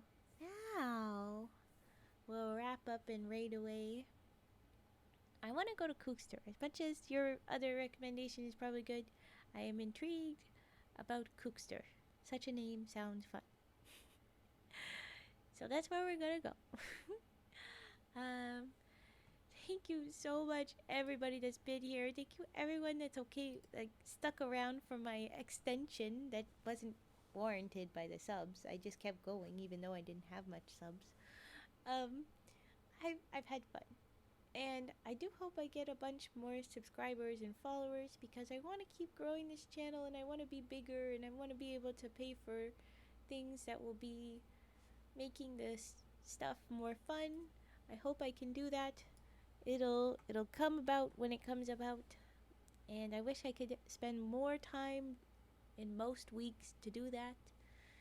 As it was, I saw that I had the time this couple of days, so maybe I'll do something quick tomorrow as well, because I thought that I'd be here for a long time. But this will be fun. This will be good. And I'm so glad that I had the time I did. So thank you, everybody. Thank you. Okay. I'm going to transition to my end screen. Do. Little mask. Little wave. And we raid away. Let's go check out and see. Come on. Come on. This one. Yeah. Let's see. Let's see who this is. A late night bonus stream. Ooh. It sounds about on par. Okay. Let's get this cozy frog raid over to somebody else's channel for a bit. Thanks all you raiders that are joining us. Whoop, whoop, whoop. Here we go. Yay. Get your frog messages. First one if you have the emotes, second one if you don't. But okay, here we go. Ooh. Yay. Thank you again. Bye-bye.